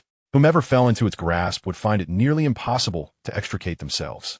As dawn broke, Riley leaned against the headboard, inhaling the lingering fragrance in the room, momentarily engulfed in a sense of wistfulness. Recalling the extraordinary events of the previous night, a smile crept upon his lips. He gathered his spirits, dressed, and made his way downstairs to the grand hall. "Good morning, father." "Hot glens to Riley." Nodding calmly, "Please take a seat. We were just missing you and Kleena. How did you sleep last night?" "Huh?" Riley nearly toppled from his chair in surprise. Rhett suppressed a hint of amusement, furrowing his brow as he said deliberately, "I meant to ask how well you rested last night." "Why such a dramatic reaction?" "Oh, I spent last night meditating. It was truly wonderful." Riley sipped his milk to steady his nerves, relieved that his father had not discovered anything. Shortly thereafter, Kleena emerged, freshly adorned with exquisite makeup, gracefully descending the staircase while clutching the banister. Unbeknownst to her, she exuded an added air of elegance. Riley glanced over, warmth flooding his gaze. Under the weight of his attention, Kleena's cheeks flushed slightly, and she quickly seated herself beside Vanessa, across from Riley. "I apologize for arriving a bit late." Kleena offered a slight apology for being the last to join. "Kleena, you appear even more enchanting today." Vanessa, attuned to the subtle changes in her fellow woman, remarked with a smile as she observed Kleena, who seemed to radiate an indescribable charm compared to their previous encounter. Feigning surprise, Kleena replied, "Is that so? Perhaps it's the makeup. I applied a bit more blush today." Suppressing a hint of nervousness, she continued, "I must return to Darntown today. It's my first journey away from home, and my father does not permit me to linger outside for too long." Rhett swallowed a mouthful of mashed potatoes and interjected, "Oh, that is somewhat regrettable. Yet, Sir Gale's concerns are quite reasonable. As it happens, I too shall be departing today, and I can conveniently escort you along the way." "Thank you, Sir Rhett," Kleena exclaimed. "Father, where are you headed?" Riley inquired. "I am off to Darntown and Twilight City," Rhett replied, tearing off a piece of meat. "The Lord of Darntown left me a letter during my last visit. Now that I have returned, it is only polite to respond." "What? Father, are you going to Twilight City?" Taylors, who had been quietly enjoying his breakfast, suddenly perked up, grasping his knife and fork. "Could you possibly check if the 3rd installment of Night Academy has been released while you're there? Last year, there were rumors that its release would be in the first half of this year." Rhett's heart stirred. The 3rd installment of Night Academy? Wasn't that a gift Mina had given to Taylors? "I cannot jeopardize this opportunity." Thus, he casually replied, "A trivial matter, Taylors. I will keep an eye out for you." "Thank you, dear father." Taylors beamed with anticipation. Hot smiled warmly. After breakfast, he departed with Kleena's group, leaving Eaglet Town. He escorted Kleena near Darntown, traversing meadows, wastelands, and patches of soft black sand. After 10 days, Rhett finally arrived at Twilight City. Indeed, Rhett's first destination was not the closer Darntown, but rather the more bustling Twilight City. The first day of their journey was February 25th. Had he chosen to go to Darntown, he would have arrived by the end of the month. However, he opted to visit Twilight City first to attend to certain matters before returning to Darntown. There was ample time. He patted the pouch at his waist, which emitted a faint crisp sound. Inside were 12 bottles of Moonlight Potion. Rhett quietly mused, this time in Twilight City, he must elevate his strength to the pinnacle of a level 3 mage. With just 12 more bottles, he would have a total of 24, allowing him to conduct simulations while conserving a significant amount of fate points. As he utilized the potions more frequently, and with the experience of breaking through from level 2 to level 3, Rhett became increasingly aware that fate points needed to be conserved judiciously. The last time, He had expended hundreds of fate points just in training and breakthroughs. Places like the Dark Pattern Eagle Branch, which primarily housed low-level magical beasts, and fortuitously accumulated such a number of magical creatures to cultivate a beast tide for him to harvest, were indeed rare. Therefore, cherishing the present conditions was paramount. Upon revealing his identity to the guards of Twilight City, Rayt was smoothly granted passage. He made his way along a cobblestone path, gradually approaching a particular area. After navigating 7 turns, he arrived at a relatively less crowded street. Looking up at the grand sign of the Wisteria Merchant Guild, Rayt felt a wave of nostalgia wash over him. In Twilight City, there were numerous establishments selling Moonlight Potion, many of which were more renowned and larger in scale than the Wisteria Merchant Guild. However, Rayt's visit here was intrinsically tied to his late wife. He vividly remembered that shortly after he and Nicole began their relationship, their first shopping excursion in Twilight City took place at the Wisteria Merchant Guild. At that time, they were both young and possessed little savings, unable to afford more upscale venues. The Wisteria Merchant Guild, a decade ago, was merely an unremarkable small shop, perfectly suited to their status. He recalled distinctly that upon entering, Nicole immediately took a liking to a beautifully crafted alchemical ring adorned with wisteria. Though she did not voice her desire, her gaze lingered on the ring, displayed beneath a crystal dome, for quite some time. Rayt could easily discern her fondness. However, being a mere level 1 mage at the time, most of the earnings he made from completing tasks and selling magical beast materials were devoted to his training. The savings he had were insufficient even to replace his broken wand, let alone purchase a new piece of alchemical equipment. At that moment, he felt a mix of urgency and disappointment. Ultimately, Nicole, being understanding, only requested a simple crystal ring. Rayt would never forget the sight of Nicole, despite not acquiring what she desired, still joyfully frolicking before him, displaying her dazzling spirit. He also could not forget the complex emotions that churned within him at that time. Later, as fortune smiled upon him, he contemplated the prospect of repurchasing the item he had once lost, a decision he had long harbored in his heart. However, upon his return, he learned that the alchemical equipment artisan had resigned and departed for distant lands, leaving the shop devoid of stock. This incident became an enduring regret that weighed heavily upon Rayt. His previous absence from the Zajingwa Merchant Guild stemmed from his desire to avoid hasty interactions amid a throng of patrons. This time, however, having gathered intelligence regarding the guild's flourishing development in recent years, coupled with the availability of moonlight potions, he resolved to make this journey. "Good day, sir. How may I assist you?" A middle-aged woman adorned in a floral dress greeted him as he entered. "Do you have moonlight potions?" he inquired. "Indeed, we boast skilled alchemists capable of providing a steady supply of moonlight potions. How many would you require?" The woman's smile deepened at the mention of the potions. "Pray tell, how much stock do you have?" Rayt, initially inclined to provide a number, paused, opting instead to seek confirmation for prudence's sake. Casting a glance at the large burlap sack in Rayt's grasp, the woman's eyes sparkled with golden anticipation, recognizing him as a substantial patron. Clearing her throat, she exuded charm. "Currently, we possess 41 bottles of moonlight potion, which will undoubtedly meet your needs." 41 bottles? That quantity is quite sufficient. Rayt nodded inwardly, impressed by the guild's capabilities, which surpassed his expectations. After all, the inherent failure rate in potion crafting is common knowledge, particularly for the more complex potions such as those for combat energy or mental fortitude, which require numerous magical herbs to distill their essence. Thus, even a thriving merchant guild would find it challenging to maintain a significant inventory in a short span. And the price? How much for each moonlight potion? The market price in Twilight City is 50 gold coins. Neither excessive nor insufficient, the floral-dressed woman replied respectfully. Rayt nodded again, softly articulating 4 words. "I shall take them all." "Pardon? Could you repeat that?" The woman was taken aback. "I said, you may begin packaging those potions. I shall purchase them all." His extravagant declaration elicited a blend of surprise and delight from the floral-dressed woman, as such generous customers were a rarity, encountered only a few times a year. "Understood, sir. I shall prepare them for you immediately." "Wait, my gold coins may be insufficient." Rayt pointed to the burlap sack, exuding a hint of exasperation. "Besides gold coins, it contains crystals, magical crystals, and gemstones. I require you to assess their value and convert them into gold coins. No merchant guild exclusively sells. They also engage in purchasing. And crystals, magical crystals, and gemstones are all listed on their acquisition roster." The floral-dressed woman nodded in surprise, her excitement undiminished, and soon summoned 2 assistants to assist with the evaluation. The crystals, gemstones, and magical crystals Rhett provided were converted into 129 gold coins. Coupled with the over 1,000 gold coins he personally brought, he was more than capable of affording the moonlight potions. Chapter 82. The ring in hand, the pinnacle achieved. As the transaction concluded, a store clerk approached, holding an exquisite gift bag adorned with the Zajingwa pattern. Sir, please accept the potions that now belong to you. May I assist you with anything else? The floral-dressed woman inquired, her cheerful demeanor reflecting the substantial sale, equivalent to several months' wages. She resolved to invite a few close friends to the Flower Dew Tavern that evening for a well-deserved celebration. Sir, we also have boiling potions available. Would you be interested? The floral-dressed woman, momentarily distracted by her excitement, returned her focus to her duties.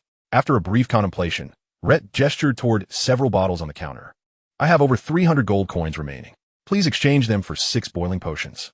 With the final transaction complete, Rhett, having spent nearly 80% of his family's wealth brought to Twilight City, felt no sense of regret. Not to mention, a substantial harvest of mid to high-grade magical herbs would soon mature in his territory, promising income. Furthermore, the water-based magical herb industry, bolstered by the assistance of the snow elves, along with the fire-patterned or veins, would yield a continuous flow of revenue. He firmly believed that the nefarious alchemical organization he aimed to confront, having persisted for so long, could not possibly be impoverished. The spoils from his foray would certainly replenish some of his losses. Gazing at the design on the gift bag, he offered a compliment before cautiously inquiring, "Do you happen to have an alchemical ring that was sold shortly after the opening of your establishment over a decade ago? It features an engraving of the Zajingwa design, identical to that on the bag. Are you referring to the Zajingwa ring?"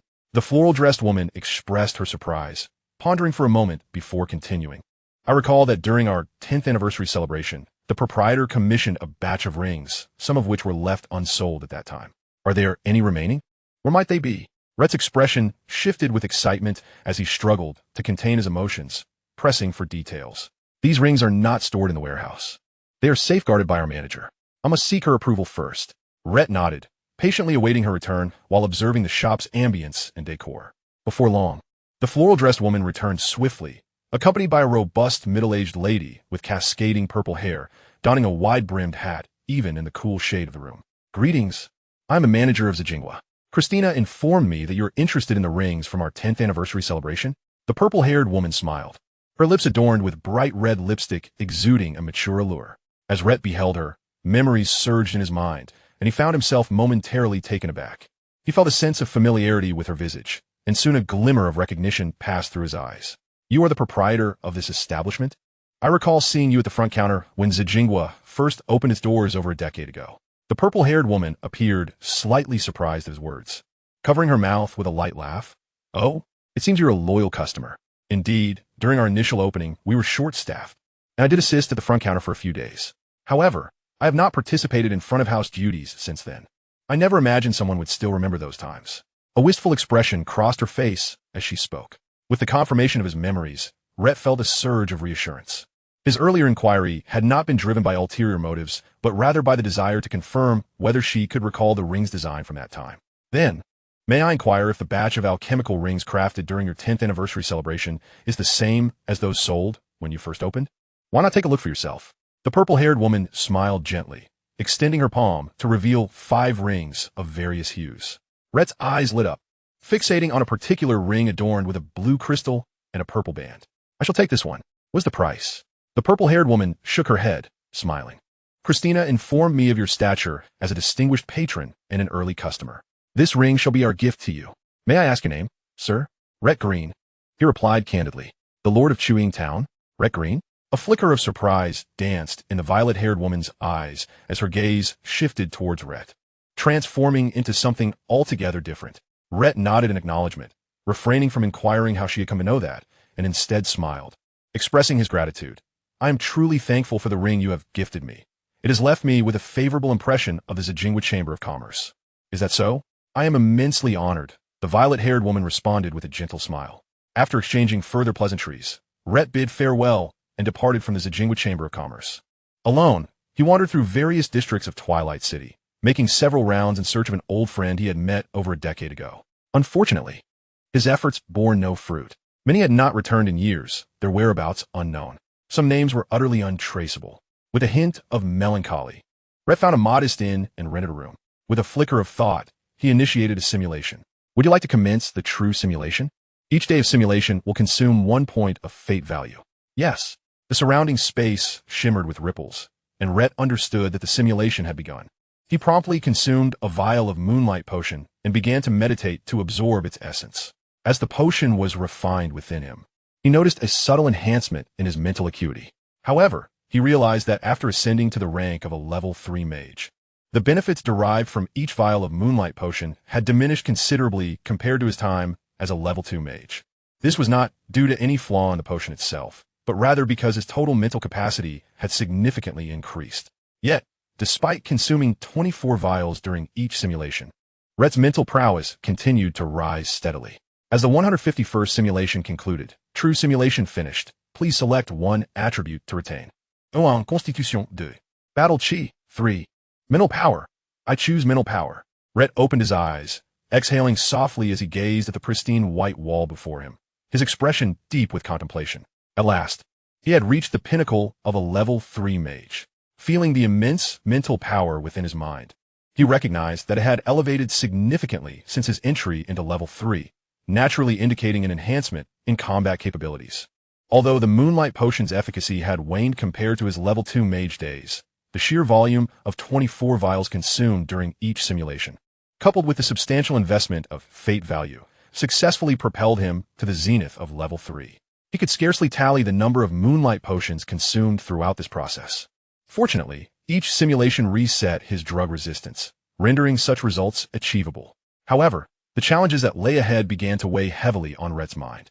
The initial breakthrough from level 2 to level 3 had cost him over 200 fate points. Now, the transition to the threshold of a mage master posed an even greater challenge, likely requiring an exponentially higher expenditure of fate value. To surmount this barrier, he could only persist in meditation, relying on the passage of time, as no alchemical potion could provide assistance. Rhett estimated that under normal circumstances, it would take him several years to traverse this obstacle. Shaking his head, he buried these thoughts deep within, understanding that he could only take one step at a time. Patience was essential, and his current rate of advancement was already remarkably swift. Should he ascend to level 4 mage, achieving 2 significant milestones in a matter of months would undoubtedly attract unwanted attention and cause a considerable stir. He could hardly explain such rapid changes. There was a risk that others might suspect him of participating in nefarious alchemical experiments. Of course, this was merely a self-soothing thought. If he truly had a substantial amount of fate value at his disposal, he would unhesitatingly choose to break through. Magical tomes containing arcane knowledge were not scarce. Most larger chambers sold them. Rhett opted for the nearest Daedon chamber, which was not far from the Daedon auction house. However, as he purchased the tome and prepared to depart Twilight City, he passed by the Daedon auction house and noticed a conspicuous sign at its entrance, proclaiming, "The renowned fantasy author of the capital, Farrell, will officially release the 3rd installment of the best-selling series Knight Academy tomorrow at the Daedon auction house." For the first time in the entire southwestern border, Rhett paused, glancing at the bold black lettering, momentarily taken aback. It was indeed the series that Taylor adored. However, why was it relevant today if it would not be available until tomorrow? Subsequently, Rhett hastened his pace, eager to leave the area and exit Twilight City. As time progressed, it was now March 25th. Rhett traveled leisurely towards Maplewood Town, dedicating a portion of each day to practicing the level 3 earth magic, quicksand technique. This spell was not unfamiliar to him. Once mastered, it would grant him formidable control over an opponent's movements. Should an adversary unwittingly fall into the grasp of the quicksand technique during combat, they would undoubtedly find themselves in a perilous predicament. This spell posed a significant threat on land, making it an essential tool for any earth mage. After a mere month and a half of practice, Rhett felt he was on the cusp of mastering it. Moreover, according to the previous simulation, facing the level 3 dark mage who attacked Maplewood Town would not significantly alter the outcome, even without the quicksand technique. As he observed the road signs, Rhett realized he had arrived at Roy's territory. Gazing at the buildings ahead, he chose not to traverse the town, but instead circled around to the Red Leaf Fortress located on the northern side of Maplewood Town. From a distance, he could see 2 trees flanking the entrance, a maple tree and another, a special variety of large red maple, towering over 20 meters. Each maple leaf was between half a meter to a meter wide, soft yet resilient, creating ripples of crimson whenever the wind blew, exuding a rhythmic charm.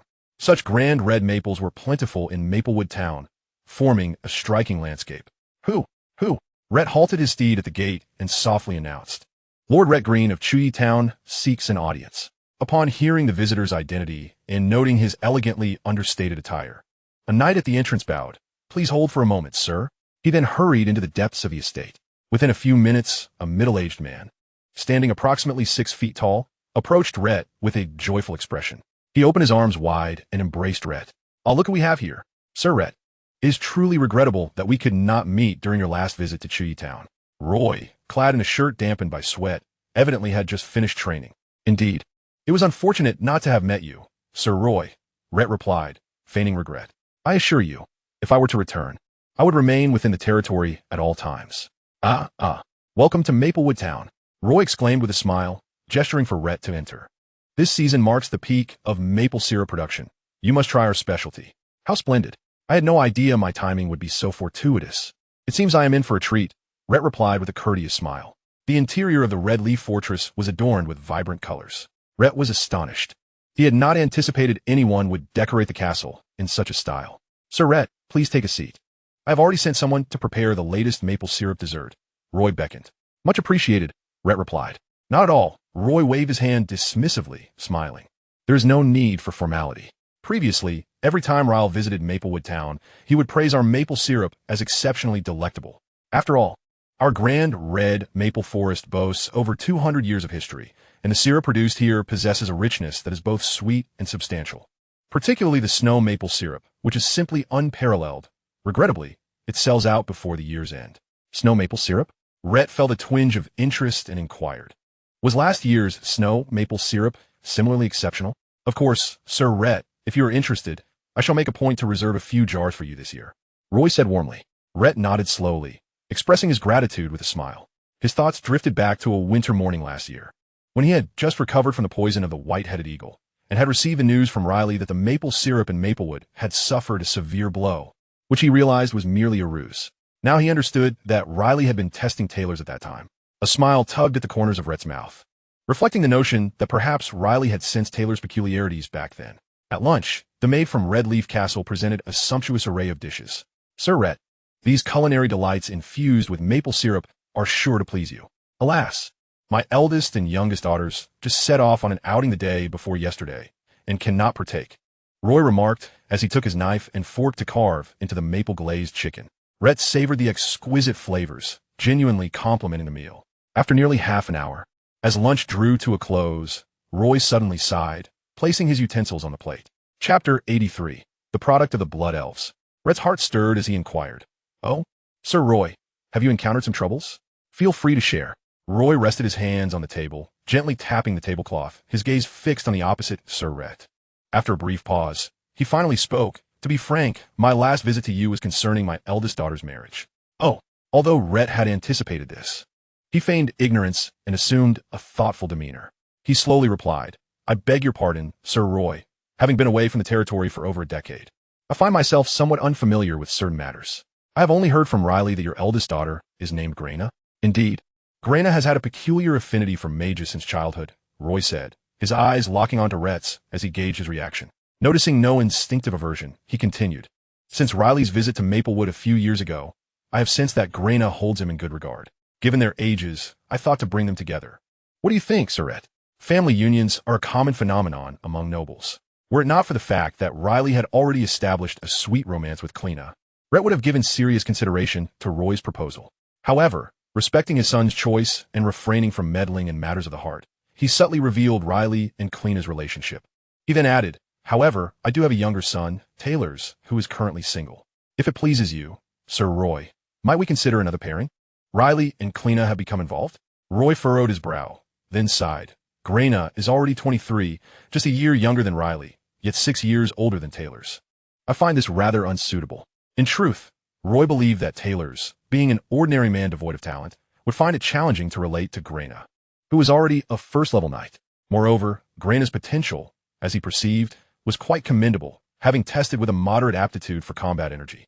It was nearly a certainty that she would be promoted to a third-level knight in the future. Thus, in his eyes, the union of the talented Graina with Riley, a mage, seemed not only fitting but also logical. Rhett raised an eyebrow, choosing not to pursue the matter of the union further. With his foresight, he remained unhurried, quietly resuming his meal.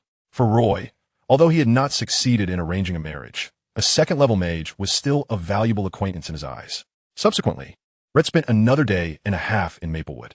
Roy was pleased to see this, as the leisurely life of nobility afforded him the time to cultivate a better relationship with Sir Rhett. Before long, the second night arrived. Prior to this, Roy had already guided Rhett through all the notable sights and experiences in Maplewood and its surroundings.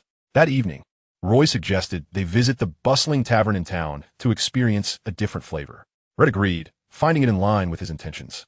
He mused to himself, at this pace, a third-level dark mage would soon make an appearance. Accompanied by a few knights for protection, the two ventured into Maplewood. Though Rhett appeared calm on the surface, his mind was alert. One hand casually rested on the wand at his waist, while his eyes remained vigilant for suspicious characters and potential blind spots. As they strolled towards the tavern, a shadowy arrow suddenly shot forth from the side of a nearby house, silently and skillfully merging with the night. The target was none other than Roy, walking to Rhett's left. Roy was initially unaware of the impending danger, but Rhett, ever vigilant, sensed the abnormal surge of dark elements and reacted almost instantaneously. Rockfall. Rhett's mind surged with energy as he summoned a substantial amount of earth elements.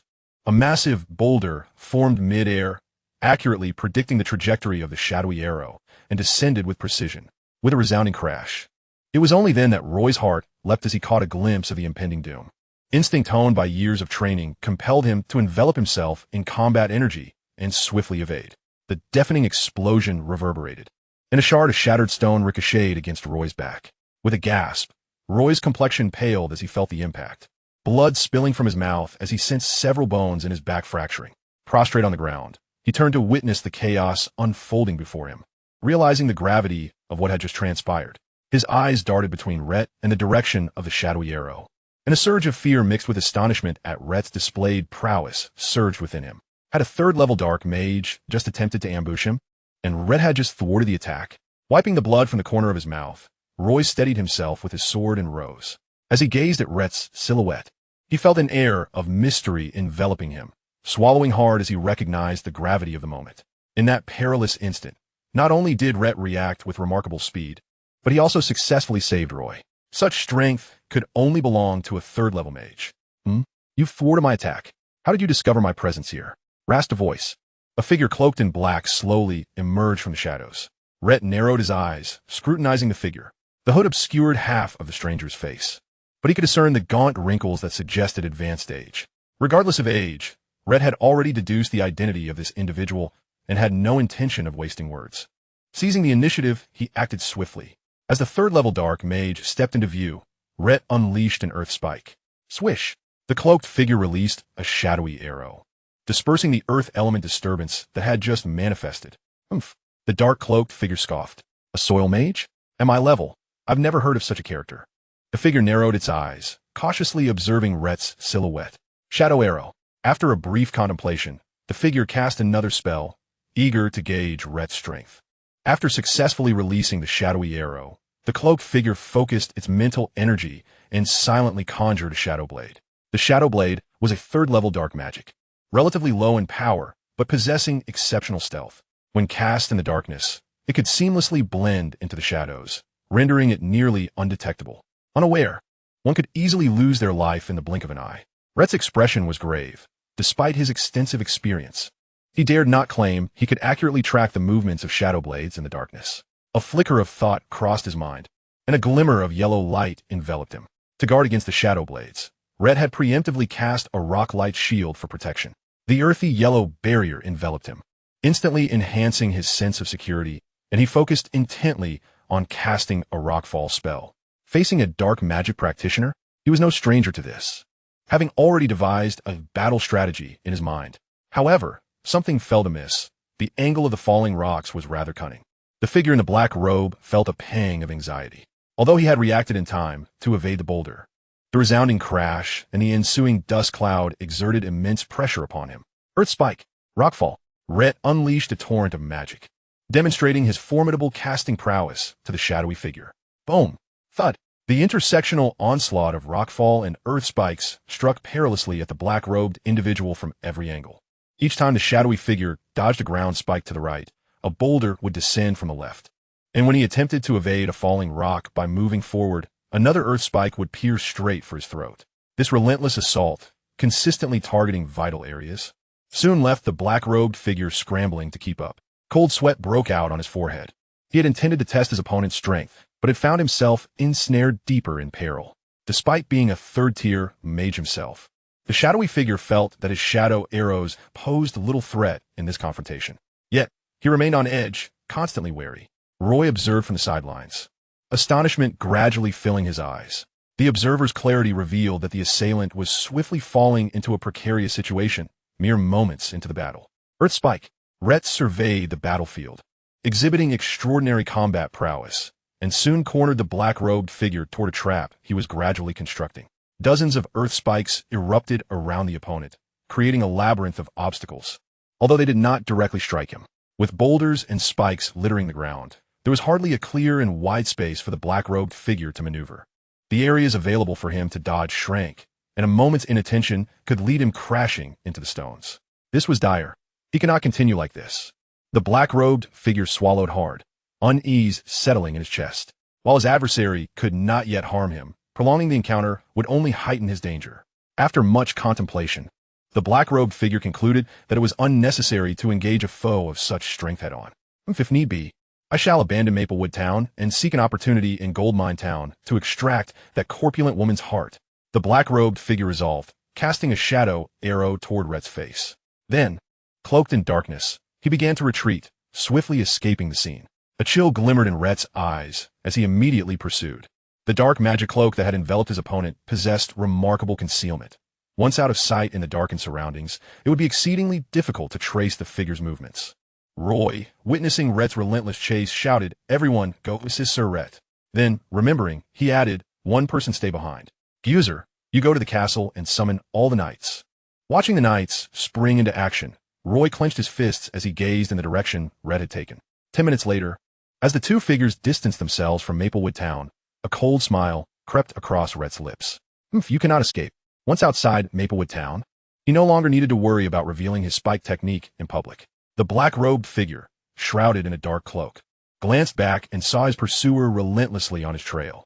A vicious glint crossed his face. Since his opponent would not relent, he would show no mercy in return. The route he chose to flee had been meticulously planned. He had scouted the terrain in advance to prepare for any eventuality. Just ahead lay a grove of trees, where the advantages of dark magic could be fully realized amidst the shadows. Different types of mages possess their own strengths and weaknesses. Much like earth mages wield greater power on solid ground, dark mages thrive in darkness, excelling in ambushes. Just as the black-robed figure pondered how to devise a strategy to eliminate his persistent pursuer, he suddenly sensed an unexpected surge of earth element magic from an overhead angle.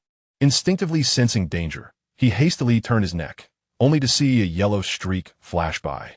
The sharp earth spike left a long gash on his neck. Realizing the nature of the magic that had attacked him, he noted the clear distinction between the ground spike and the earth spike, terror flashing in his eyes. Earth spike.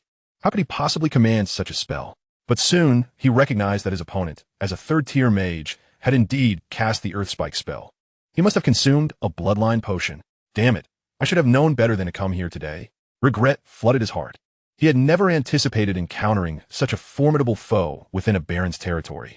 Rayt, ruthless and concise, saw his strike had landed and unleashed another earth spike aimed directly at the back door. The black-robed figure felt a chill wash over him. He clenched up in fear and shot a shadow arrow in desperation. However, the proximity of the earth spike rendered the arrow's collision merely an elemental explosion. While he evaded death, the force sent him staggering backward, propelling him 2 meters high before he crashed to the ground. Cough, perhaps we can strike a deal. Just spare me. The black-robed figure rubbed his backside and stood up, preparing to plead for mercy. But the ground trembled ominously, altering his expression. An earth spike erupted from beneath, and the black-robed figure was unable to evade it, sustaining a cut on his right leg. Rayt remained unyielding. He would show no mercy until he had thoroughly incapacitated his opponent. 10 minutes later, an earth spike pierced through the beleaguered black-robed figure from behind, draining him of strength in an instant as he knelt to the ground in defeat. Rayt began to gather energy from the earth, preparing another spike that would erupt from beneath, poised to pierce through the top of his opponent's skull, ensuring he would not entertain any further thoughts of escape. He then slowly approached the fallen figure. With a swift motion, he pulled back the hood, revealing a face covered in wrinkles, betraying his age. "Cough, my lord. Please spare me. I can divulge a monumental secret," the black-robed figure exclaimed, his expression pained, enunciating each word with urgency. Rayt's demeanor remained calm as he replied. "First, tell me your name." "Cordell. My lord, I hail from an organization that practices nefarious alchemy, where many engage in cruel alchemical experiments." As Cordell's words fell, he scrutinized Rayt's expression, expecting that the revelation would elicit surprise, given the notorious reputation of the evil alchemy organization. Reporting such information would be a significant achievement within the kingdom of Jinluan. Yet the outcome was far from what he anticipated. Rayt's face remained impassive as he directed. "Now, divulge all you know about the methods for rapidly advancing to a fourth-tier mage." To him, information regarding the malevolent alchemy organization had lost its significance. What mattered most was the previous simulation that had raised doubts about the speed at which the individual before him had reached the fourth tier. This time, he must clarify in person. "Are you also here for the blood source?" Cordell's pupils constricted, his pale face devoid of color. He then lowered his voice, self-mocking. "Ha! I thought it merely coincidence to attack a baron's territory and encounter a third-tier mage. If it concerns the blood source, then everything falls into place." "Blood source? What blood source?" Rayt pondered, curiosity piqued. It sounded promising, yet he had not previously encountered such a thing. With this new discovery, Rayt felt a stirring in his heart, concerned that Cordell might suddenly perish, interrupting the secret of the blood source. He resolved to initiate a simulation, questioning him repeatedly within that framework. "Shall we initiate a true simulation? Each day of simulation will consume 1 point of fate value." "Yes, simulate for 1 day." The calm voice of Rayt echoed. Cordell's eyes darted mischievously as he replied, "If you wish to uncover the secret of the blood source core, you must first set me free. Otherwise, you shall never know." Rayt shook his head, letting out a sigh, choosing not to waste further words on this individual. After all, this was merely a simulation, and since the other party was unwilling to speak, he could freely experiment. Thus, Rayt unleashed a repertoire of inhumane tortures accumulated over his more than a decade of frontline combat, administering them one after another upon Cordell. As the surrounding ripples dissipated, Rayt gazed at the revived Cordell, exhaling in exasperation. He had overestimated the other's resilience. After only the first simulation, following several rounds of torment, Cordell could no longer contain himself and divulged everything. Unbeknownst to the real Cordell, his secrets had been laid bare. A glint of smugness flickered in his eyes as he proclaimed, "If you release me, I shall tell you where the blood source is. Otherwise, you shall never obtain it." In his view, since the other party was already aware of the blood source, they could never kill him before securing it. Thus, Cordell continued to threaten. "I have hidden in a cave. If you kill me, you will never lay eyes on the blood source. Is that so?" Hot scoffed disdainfully. With a mere flick of his mental energy, a spike erupted from the ground, swiftly claiming Cordell's life. The black robe stained with blood. Cordell's face contorted in disbelief as he realized, in his final moments, that his adversary had deviated from the expected path, killing him with such decisiveness.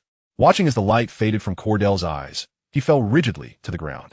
Based on the earlier simulation, Rayt retrieved a small knife and quickly eviscerated Cordell, extracting 2 thumb-sized orbs concealed within his stomach. Bathed in the gentle glow of moonlight, these 2 orbs, known as the blood source, emitted a faint crimson radiance, exuding an otherworldly allure. Rayt scrutinized the orbs held delicately between his fingers, a glimmer of curiosity flickering in his gaze. Had he not learned from Cordell's utterances moments ago, he would never have fathomed that these were indeed the creations of the Blood Elves.